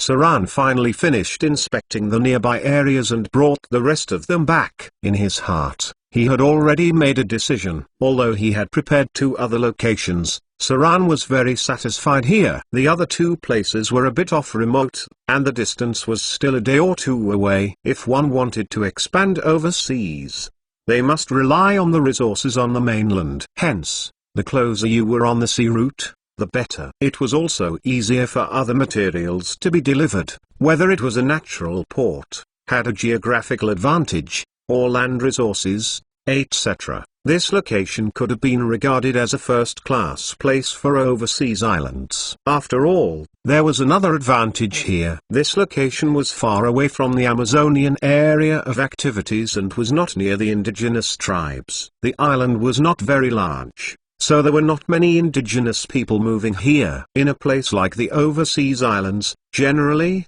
the larger the area, the fiercer the competition because it was a large territory. On the contrary, the smaller area had no space for development, let alone competition. At present, this island was not that big, nor too small, and was just enough. It had space for development and was not too eye-catching. "Get off the boat." Saran finally showed a smile on his face and said in a deep voice, "Have all the resources brought down and arrange for people to build a camp on the flatland." He was going to encircle this place. Chapter 246 In Dire Straits. Chapter 246. Chapter 59 In Dire Straits. Batches of people started to get busy. Saran stood on the deck of the leading warship and watched the others. Some people from the Chamber of Commerce drove the slaves out and had them carry things down from the ship. The slave trade was not so simple. It was not simply just catching people to be sold as slaves. The capture of slaves was limited to the indigenous people. If you dared to capture slaves on the mainland,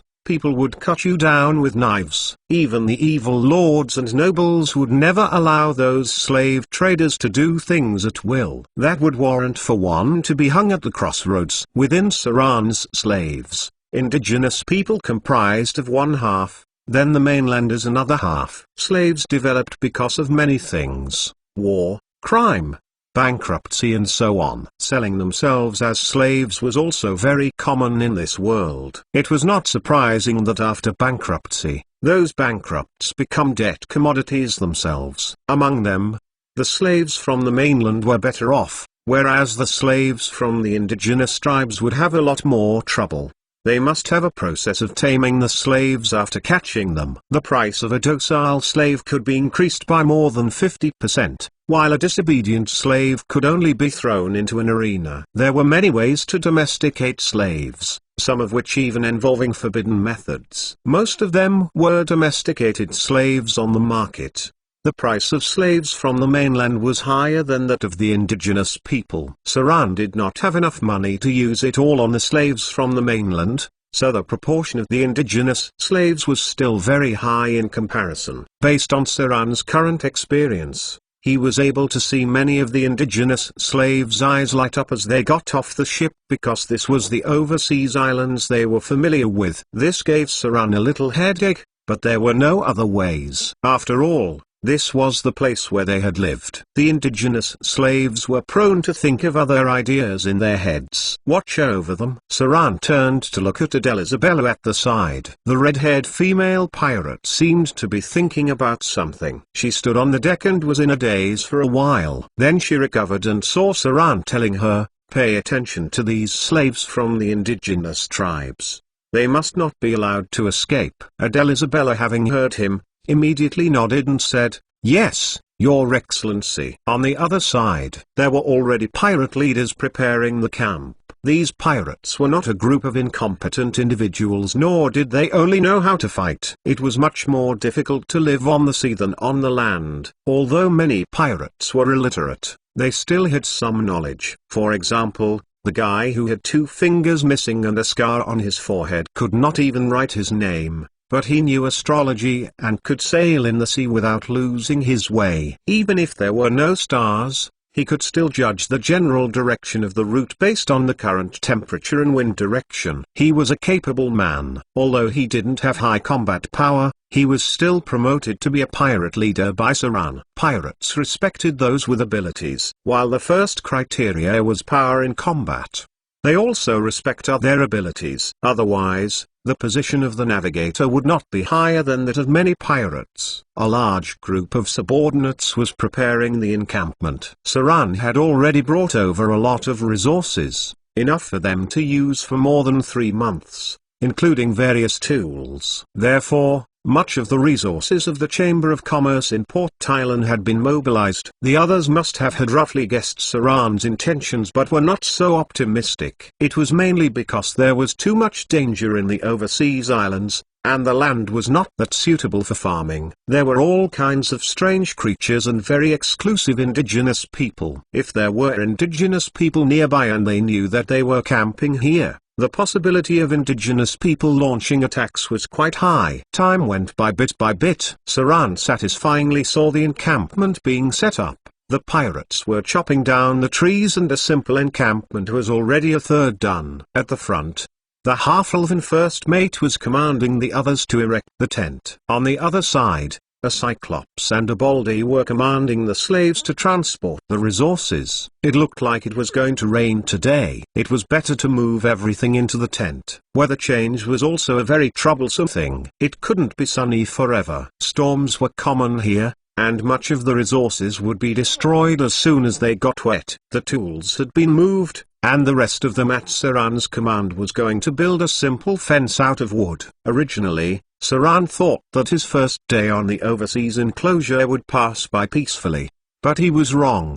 Ah! A shrill scream suddenly came from a distance, and then Saran's figure turned into a shadow and dashed past. With Saran moving, the other pirate leaders also quickly drew out their weapons and rushed over. At the same time, they also ordered their men to prepare for the battle. After all, the overseas islands were the territory of the indigenous people. It was normal for fights to happen. But as soon as Saran rushed over, he found that this was not an attack by the indigenous people, but something else that would cause another headache. Your Excellency. The pirate standing in front of Saran even had his trembling. He held a thigh in his hand, but only half of it was bloody. He stammered, "Frog." Green Frog was eaten. There's only this much left." Green Frog. It seemed to be the nickname of a subordinate among pirates. There were often some very random nicknames. Saran frowned and took a look at the thigh of the subordinate named Green Frog in his hand. He noticed that there were some irregular teeth marks on the thigh and said in a serious tone, "What happened? What did you just see?" I saw it." This guy was terrified. He was stammering his words. After a while, he gradually calmed down and said, "I followed Green Frog to chop down trees and collect firewood to start fires at the same time, but we didn't expect." Just passing by, suddenly, a big mouth opened from a strange plant. Then Green Frog was swallowed whole. I wanted to pull him out, but only this much had been pulled out. At present,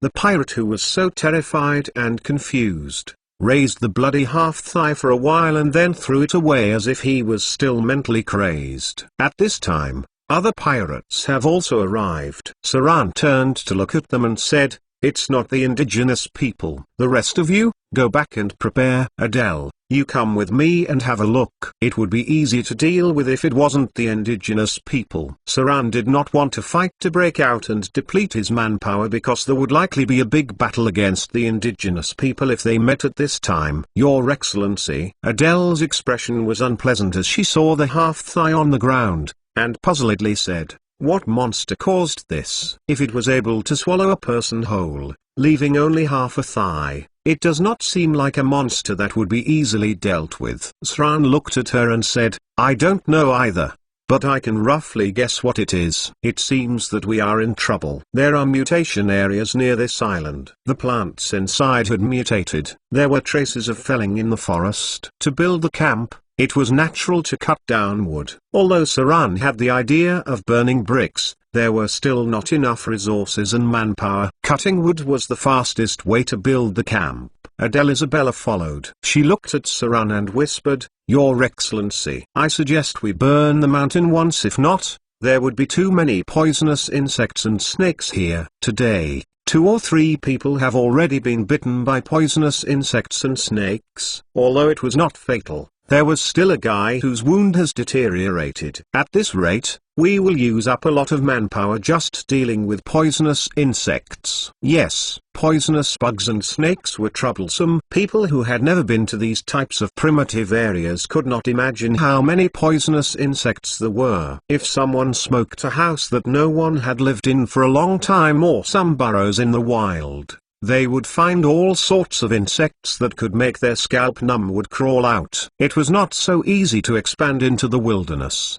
let alone expand into the overseas islands, which were more dangerous than the wilderness. After getting closer to where the incident happened, Saran suddenly reached out his hands and stopped the red-haired female pirate beside him. Then he said in a deep voice, "Be careful. There's something wrong with this jungle." It was too quiet. The jungle in front of them was too peaceful. It was so quiet that even the sounds of insects could not be heard. Adele Isabella reached for both her swords. Then she bent slightly and looked around. She also realized that the environment in front of her was very suspicious. It was as if the plants and trees nearby looked a little strange. Their colors were too bright, and they grew so well. The other trees nearby all had withered leaves and branches, but the forest in front of them was quite gloomy. There were traces of blood dripping. Saran stretched out his hand and swiped a little blood to look at it. Then he could see a strange plant like a trumpet flower. The blood trail was coming from there. His face turned unpleasant as he murmured, "Rip flower, damn it. This place is a mutated area." Rip flower, mutated plant, man-eating flower, grade 4. Challenge rating level 8, creature level 16, possess spell-like abilities. Highest attribute 22 points, lowest attribute 10 points, overall attributes 90,100 points. Unique skills, swallow, tentacle vines, mutated plant, man-eating flower. Challenge difficulty C+. Chapter 247, Man-Eating Flower. Rip flower. It was a type of man-eating flower. It was a type of dangerous creature that looked like a huge trumpet flower. There are many strange plants in the jungle, including the man-eating plants, most of which were man-eating flowers and man-eating trees. The common man-eating plants were easier to deal with, and the hardest to deal with were those that were mutated, because of a great disaster in that year. The overseas islands had an invisible energy field in the ground. That was why the creatures here mutated so easily. Although human beings would not have mutated that much, they would have some strange gifted abilities. They could master spell-like abilities like Shinix. But it was not the real Shinix, but a single manifestation of a Shinix-like spell. This sort of energy field would not only affect the indigenous people but also affect these mutated plants. Hence, some abnormal creatures would also possess spell-like abilities. For example, the rip flower in front of them. It possessed some unique spell-like abilities. But in general, it was hard to say, because most of these mutated creatures all had differences. My lord. Adele Isabella frowned as she looked forward. She softly spoke. How do we deal with it? She thought that the strange plant in front of her was not so easy to deal with because it gave her an ominous vibe. A woman's intuition. She could not help but say, my lord, why don't we use oil against it? I remember there were several barrels of oil on the ship, that should be sufficient to burn this kind of creature to death. Saran turned to look at her and shook his head. It's no use. Fire attacks are too ineffective against this kind of creature. It would require a lot of oil to burn it. More than half of its body and roots are underground. Cover me. Saran bent a little and humphed. He then leapt to the place where the rip flower was, and rebounded past it. The mutated creature was relatively slow, but its life force was stronger than that of many flesh and blood creatures. Saran had to be familiar with its combat power because there would be more of them in the depths. The challenge difficulty of the overseas islands was no less difficult than that of the Underdark, nearly a third of which were because of such dangerous creatures. Compared to the monsters and creatures in the Underdark, they were not weaker at all, and some of them were even more dangerous. Fire attacks were unrealistic. Unless they got something like asphalt gasoline, would they be able to completely burn the rip flower in front of them? Otherwise, he would just be sending his men to their deaths. With a creature level of 16, this was not a joke. Although the challenge rating of the rip flower was only level C, its creature level was the same as that of the Asian dragons. The reason why the challenge difficulty was so low was that it belonged to a plant-type enemy and had relatively obvious weaknesses. However, the plant-type enemies had one thing in common, and that was their parts underground being its key weakness. Just beating them above ground was insufficient to kill them. Bang! Saran's feet stamped on the nearby trees to borrow strength, and then he swung his curved sword to split the rip flower in front of him. The part above ground of this kind of man-eating flower was its feeding organ. Inside, there would be a dead pirate. Saran had thought that the plant would respond, but when he slashed the parts above ground, it suddenly seemed to have been startled. 5 or 6 vines ejected from the ground. Saran's sword seemed to have slashed onto the toughest cowhide. It was basically like a plant, but it had a bright red liquid that oozed out after cutting its surface. It looked a bit like blood. Dang! Saran cut through the vines with a slash,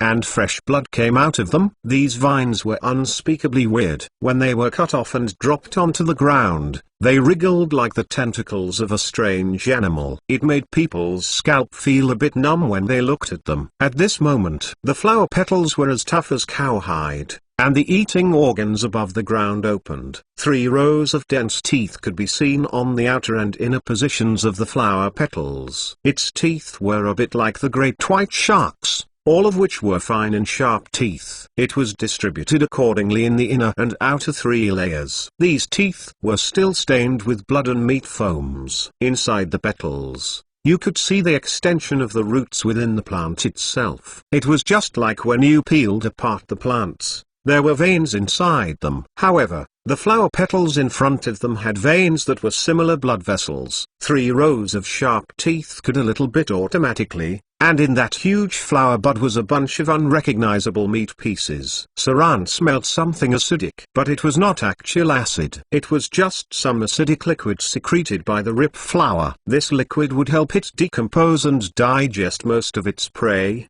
and then transfer part of the nutrients it needs to the underground trunk. Although the rip flower fed off the land, its staple food was still the flesh and blood of all kinds of living creatures. Saran slashed it 3 times in a row, but it didn't affect the plant much. The part of the rip flower directly above ground had a strong defensive ability. It was like slashing on dragon skin. It did not cause much damage. Part of the trunk was attacked. Although the rip flower had no eyes or facial features, it was still able to sense Saran's position. Then, the huge flower bud suddenly opened, like a big mouth biting towards Saran. It was a pity that he had already been on guard. How could he be so easily bitten? Instead, he took the opportunity to counterattack and cut the root at the bottom. The tough root was not cut into two, but Saran seized the opportunity to slash it several times in a row, which broke off the upper part of the eating organ. Then, something very strange happened. It seemed that sounds were permeating above ground that was coming from a strange activity happening underground. Then, those flying vines could be seen retreating a little bit. Then, a small pit that was neither too big nor small appeared on the ground under Saran's feet. The eating organ on the ground that was broken off looked like a huge trumpet flower, but the part with 3 layers of sharp teeth inside and outside began to wither after being cut off. It was as if it lost enough nutrients all of a sudden. Then the other part underground seemed to dig deeper into the ground. Saran stabbed into the soil with his sword, but he did not feel anything else. Let's go back first. Saran frowned as if he was contemplating something. He looked at his data alert and did not receive any slaughter EXP. It seemed that the rip flower was not dead. He backed away for a distance, then said in a deep voice, "Of the rest, stay away from here first. The plants here are too strange. There might be something even more terrifying underground." Chapter 248 Shadow Gap. Chapter 248, Chapter 61 Shadow Gap. The most important part of a plant was its roots. Many old trees with their trunks cut off, would still be able to sprout in the end.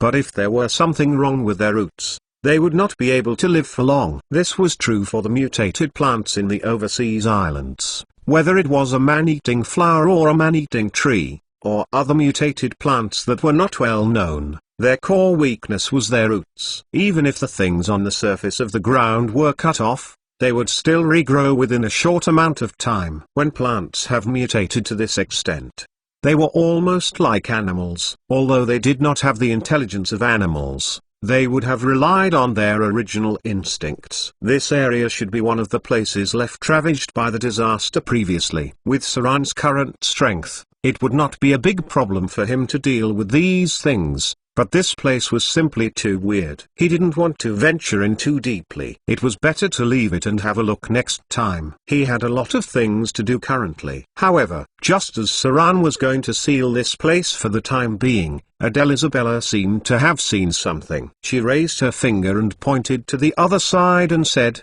"Your Excellency, look, there seems to be something there." What was the? Saran stopped when he heard her and looked towards that side. He saw a block of grey and black.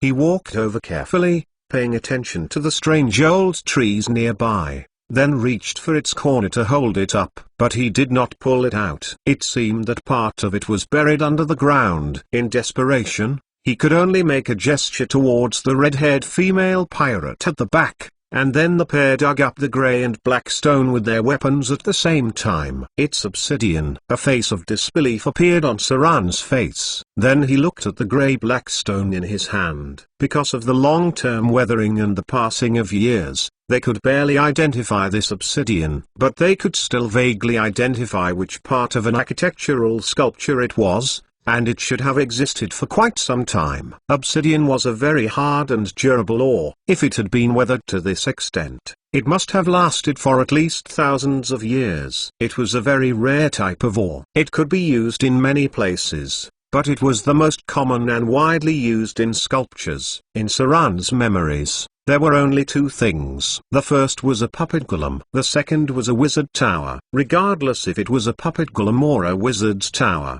this area was a powerful wizard's territory a long time ago. There were obsidian fragments that have been artificially polished here, so it was very likely that there would be something related to wizards here. There might even be a wizard tower. Thinking of this, Saran's breathing quickened. Even if it was a broken wizard tower that had lasted for thousands of years, he was still tempted. Even if all the functions were destroyed, Many of the things stored in it would be of unimaginable value. And if Saran's guess was right, it might have been an ancient relic left behind from the period of the Arcane Empire. Within it, there might have been information and spells that were left behind during the Arcane Empire, and their value was priceless. Let's go in and take a look. Saran, who was going to leave, still prepared to go in and explore a little. He turned and told the red-haired female pirate behind him, "Be careful of the surroundings. We should try not to disturb these plants. They look like they are asleep." By this time,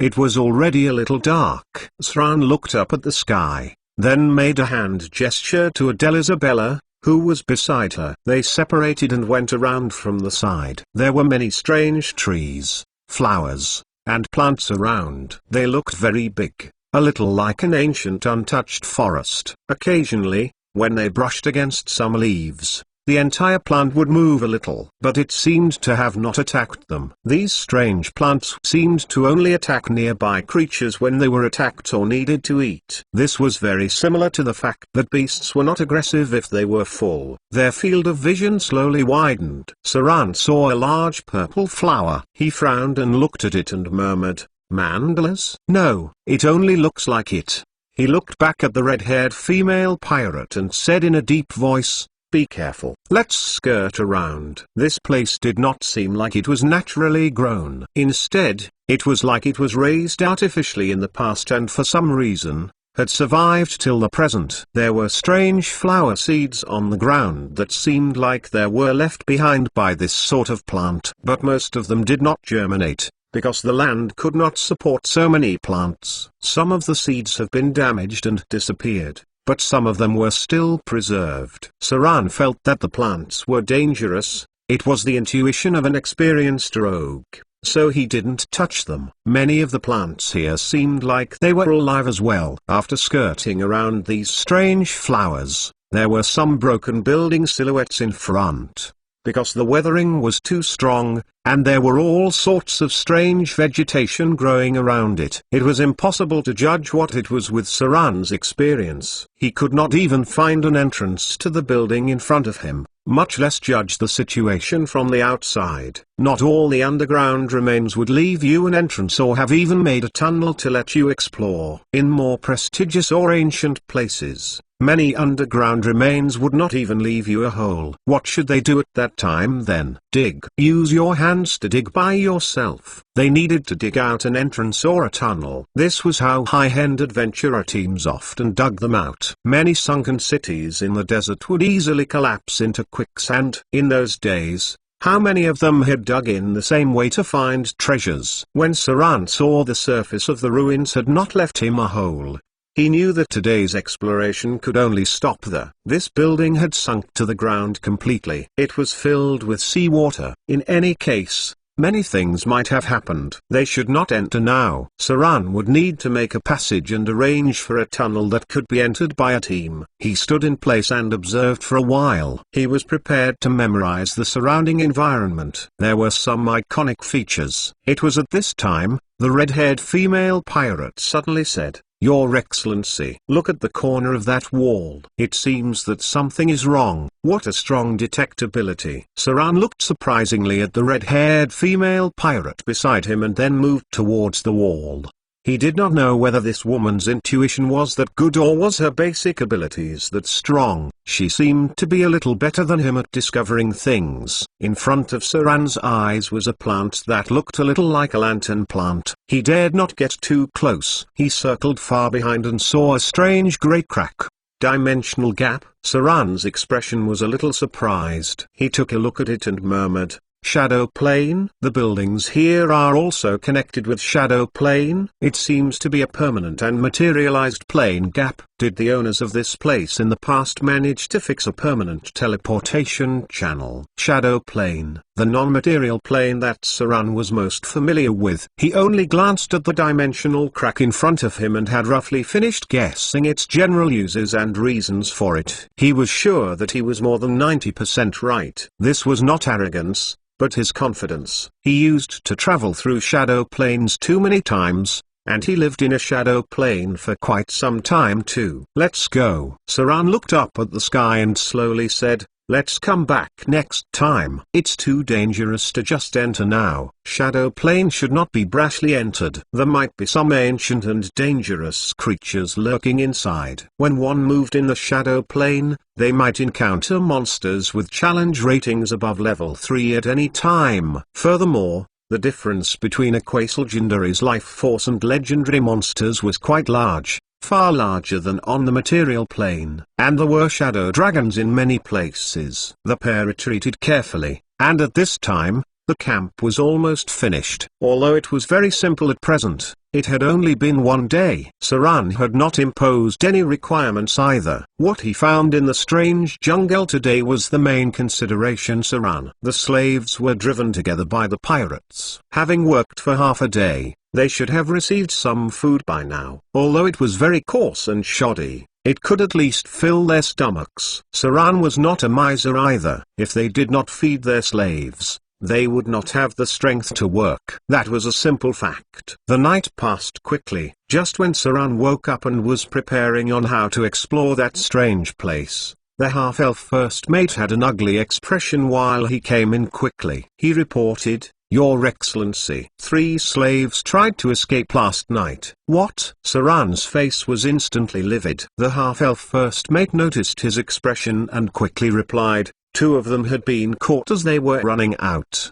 The other one escaped into the jungle. I've already sent someone to catch him." "All those who have escaped were indigenous people." "Your Excellency, I suggest that these indigenous people should be chained to work. They are much more disobedient than other slaves." Saran's face was very gloomy. After hearing the words of the half-elf first mate, he shook his head gently, then said coldly, "No need. Send my order. Have them prepare 2 crosses. Nail 2 runaway slaves to death on them. Then, have the crosses be erected where the slaves are working." After hearing the order, the half-elf first mate immediately nodded, "Yes, Your Excellency. I'll do it right away." They were all pirates. Pirates were not kind. They had to let these slaves understand the meaning of reverence. Chapter 249 Sentence Chapter 249 Chapter 62 Sentence. A faint light appeared on the horizon. On the left side of the temporary camp,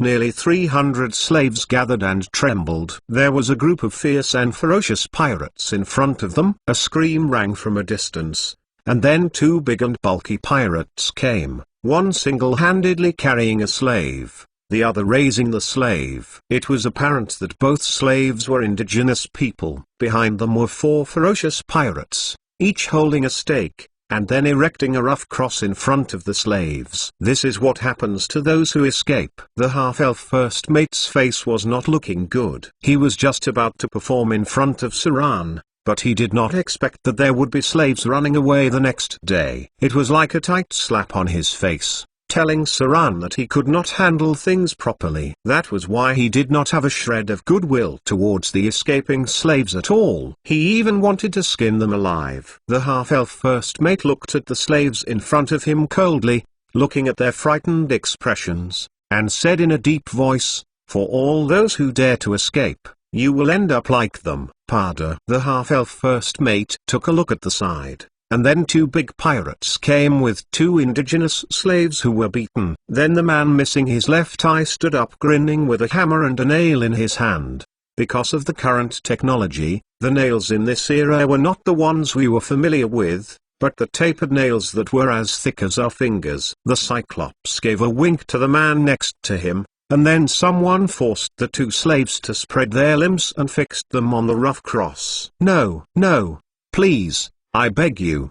The 2 indigenous people seemed to have known their fate, and their whole body was shaking. One of them seemed to speak a little common language, crying and pleading constantly, and the slaves below did not dare to watch. However, no matter how he begged, the Cyclops raised the hammer with a grim smile and positioned the nail at the palm of the slave's hand. With the thumping sound, a nail that was as thick as a finger passed through the palm of the indigenous slave just like that and nailed into the cross behind him.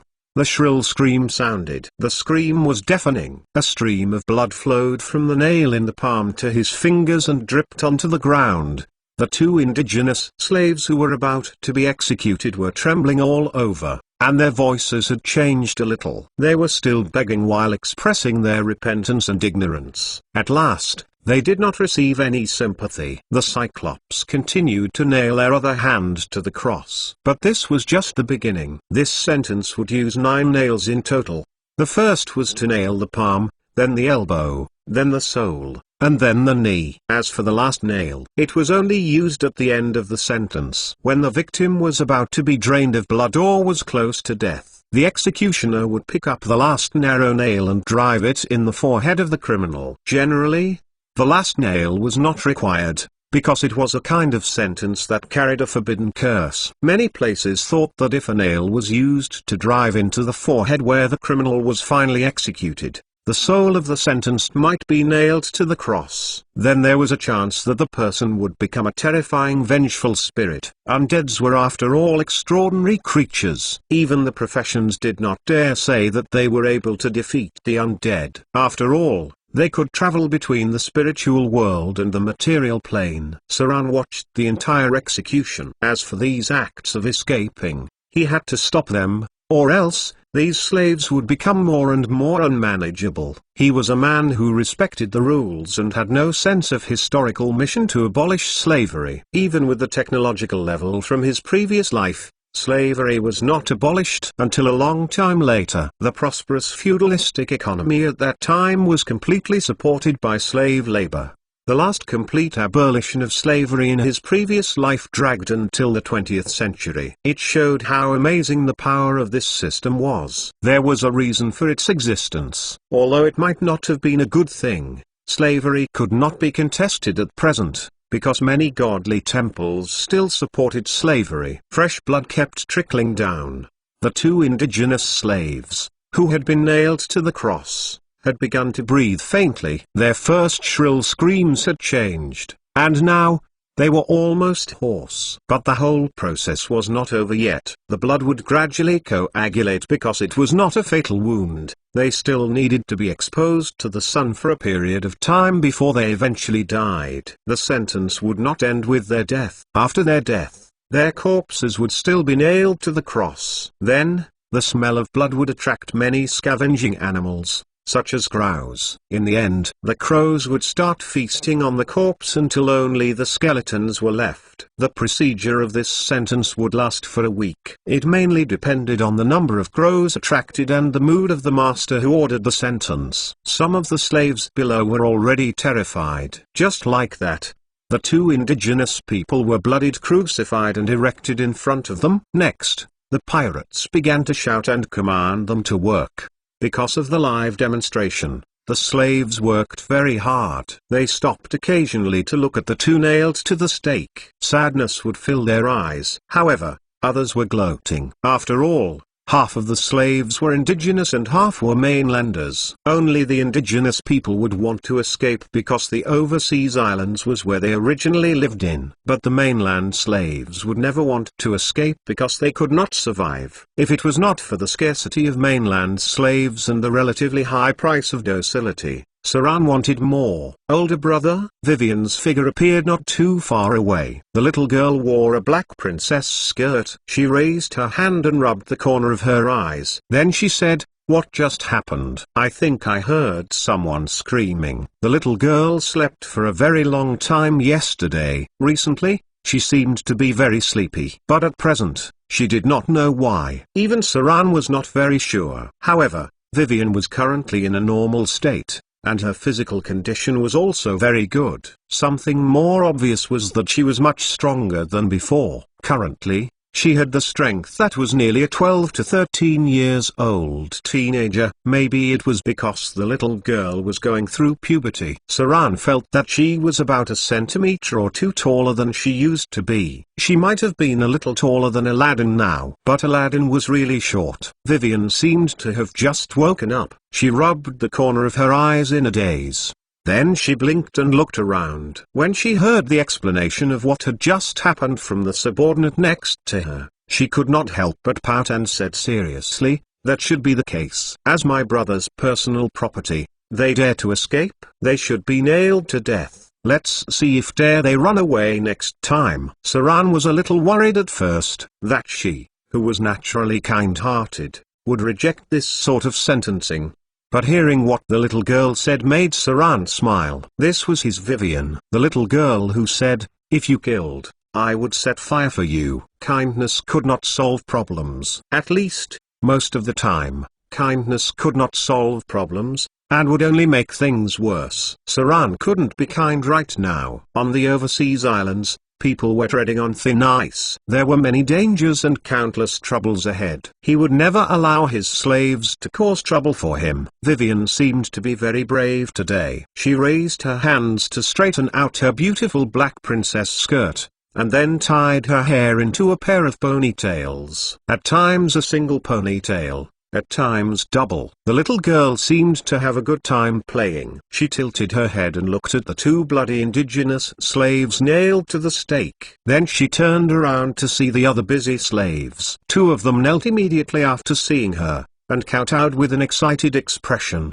They seemed to be the two guys whom she had helped cured with magic. The little girl nodded rather demurely, looking down on them like a noble princess, and said, "Work hard. I remember my brother saying it before. As long as you guys work hard, some of you would be given your freedom. Brother's words always count. I believe you will be free soon." Chapter 250 Step by Step 1 Chapter 250 Chapter 63 Step by Step 1 The others did not believe what the little girl said. These slaves had not heard of any slave owners who would bestow freedom to their slaves, let alone free all of them. Most of the slaves looked doubtful, and some of them sneered. They thought it was a trick to make them work hard. However, the two slaves who were saved by Vivian were pleasantly surprised. It seemed that they believed what the angelic little girl said was true. It did not matter whether these slaves believed or not, because the overseers were those fierce and cruel pirates. If these slaves did not work hard,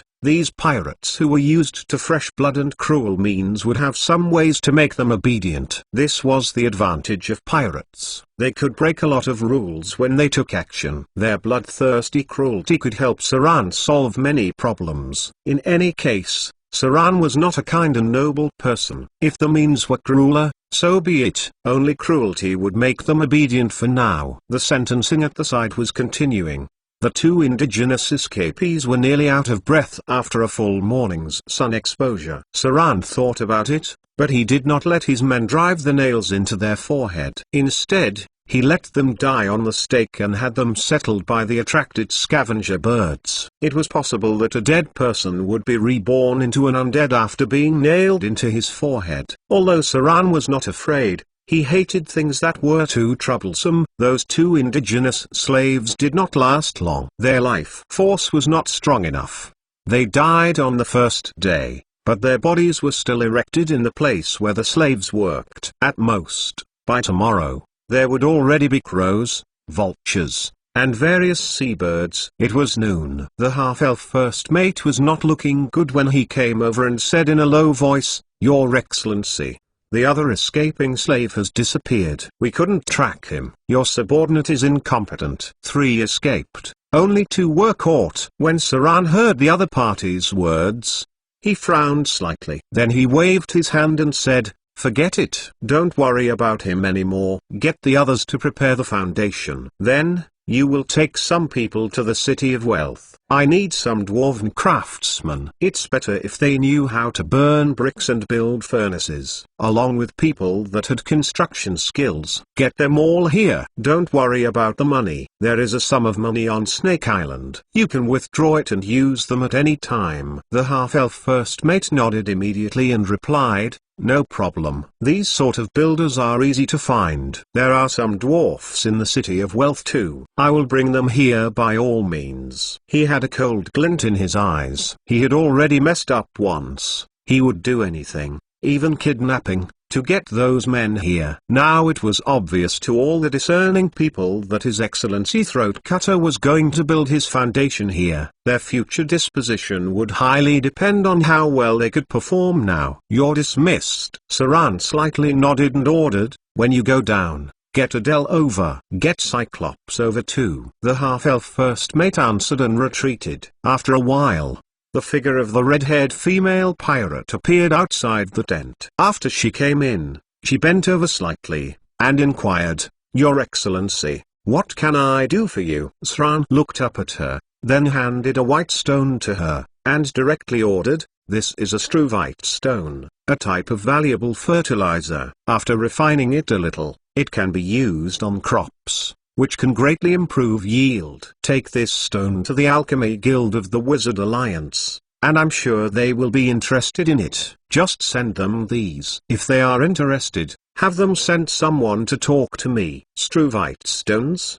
The expression of the red-haired female pirate was a little puzzled. Although she had quite a bit of knowledge, she did not know much about farming. However, that did not affect her understanding of the intention of the fertilizer. She nodded at once and replied, "I'll set off now. I'll ensure that these get sent over." "Very well."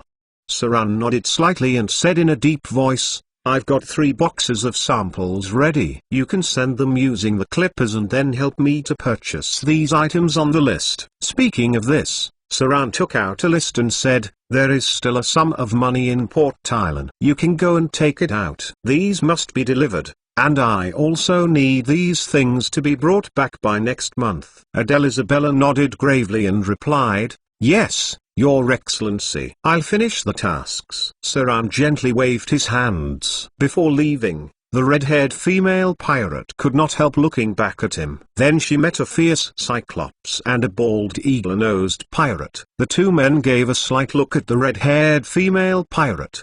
They did not seem to have much respect for her, but they were more humbled after entering the tent. They bowed their heads and said, "Your Excellency." The first one to speak was the eagle-nosed pirate. He bowed slightly and said, "We have 3 more people who were bitten today. There are too many poisonous insects and snakes here. The men are scared." "Your Excellency, shall we sprinkle the powder we brought here?" Saran stood up after he heard the news. He went outside the tent and looked up at the sky. Today's sun was better. After thinking for a moment, he said, "Let's scatter it afternoon round the camp. Let them pay more attention to cleaning up the surrounding first." The environment here was quite bad. There were a lot of poisonous insects and snakes overseas. It would be quite troublesome if they were accidentally bitten. Best case scenario, they just bled or festered. Worst case scenario, they would be poisoned to death. Even when the mosquitoes here bit people, there is a high chance the wound would be infected and worsen. When Saran came here, he had considered all the aspects. He was a man who planned before he moved. There was a lot of insecticide powder, but it was not to deal with these poisonous insects but to deal with more troublesome things. But now there are almost more than 10 non-combat casualties. It was better to sprinkle those powder. Suddenly, there was a scream outside. Then a small pirate leader ran over. He said a few words outside, and someone came in to report, "Your Excellency." A slave dug up a hibernating viper and was bitten. Monkey had him let some blood to expel the poison, but the snake seemed to be very poisonous. There was no hope for the slave to be saved. What the hell? Who could be so stupid to let a hibernating viper could bite him? The climate of the overseas islands belonged to the tropical rainforest. The winter here was very short. Many poisonous snakes would not hibernate. The temperature here was much higher, and there was no ice nor snow. In such a climate area, mosquitoes and snakes spread easily. Sometimes, this kind of environmental factors could not be dealt with at all. People who had been to primitive forests or other wilderness areas would feel it most deeply. Saran frowned and rubbed his forehead. Then he said in a deep voice, "Clean up here first. Set a fire. Have them prepare the fire to smoke this place, and then sprinkle the powder. It should not rain today. If it rained, all the sprinkled powder would be wasted." Saran's men immediately took the lead, and then slaves and pirates could be seen clearing the grass near the camp. All the weeds and shrubs were cut down and dug up, and the grass was burned on all sides. A cloud of thick smoke rose towards the sky. As the fire spread and powder was sprinkled out, they saw countless insects coming out of the grass. The number was numbing at first glance. Many fierce and cruel pirates who saw them had goosebumps all over their bodies. "Damn it!" a strong northerner pirate scolded. He quivered for a while, murmuring, There are so mmany insects below. I slept the last night. How many insects were there exactly? It was not so countable anyway, but would be thousands of them. As long as the place was burnt and the powder has been sprinkled, there would be at least 1 or 2 insects crawling out. Saran frowned slightly at the smoke rising from the fire. He took a look at the men next to him and ordered a group of people to go to the perimeter. If there were any indigenous tribes nearby, they might have been found out because of the thick smoke. It was better to arrange sentries. The indigenous tribes were very exclusive. If they found Saran and the others, it was highly likely they would launch attacks. It took a whole afternoon. All the pirates and slaves cleaned up all the weeds and shrubs near the camp together. Within 300 meters around the camp, Saran ordered them to burn and dig up all the vegetation. Outside the camp, all the newly turned soil was scattered with a layer of medicinal powder. There were no places to hide in this area, and the field of vision was very wide. At the same time, a lot of logs were piled up in the corner of the camp. The first step of development and construction needed wood. Saran planned to build a simple fence first, then use logs to build houses, and then expand further. As for food and other supplies, he imported them by sea, because as one of the 3 pirate kings, Saran could mobilize a lot of resources. He did not need to worry about wood. There were many primitive forests nearby. Now that it was his people who were chopping wood, that was why the progress was still so slow. When Saran chopped the wood himself, exercising his sword skill, progress would soar. He used to be a jack of all trades. Logging could train many combat skills, especially those violent sword attacks.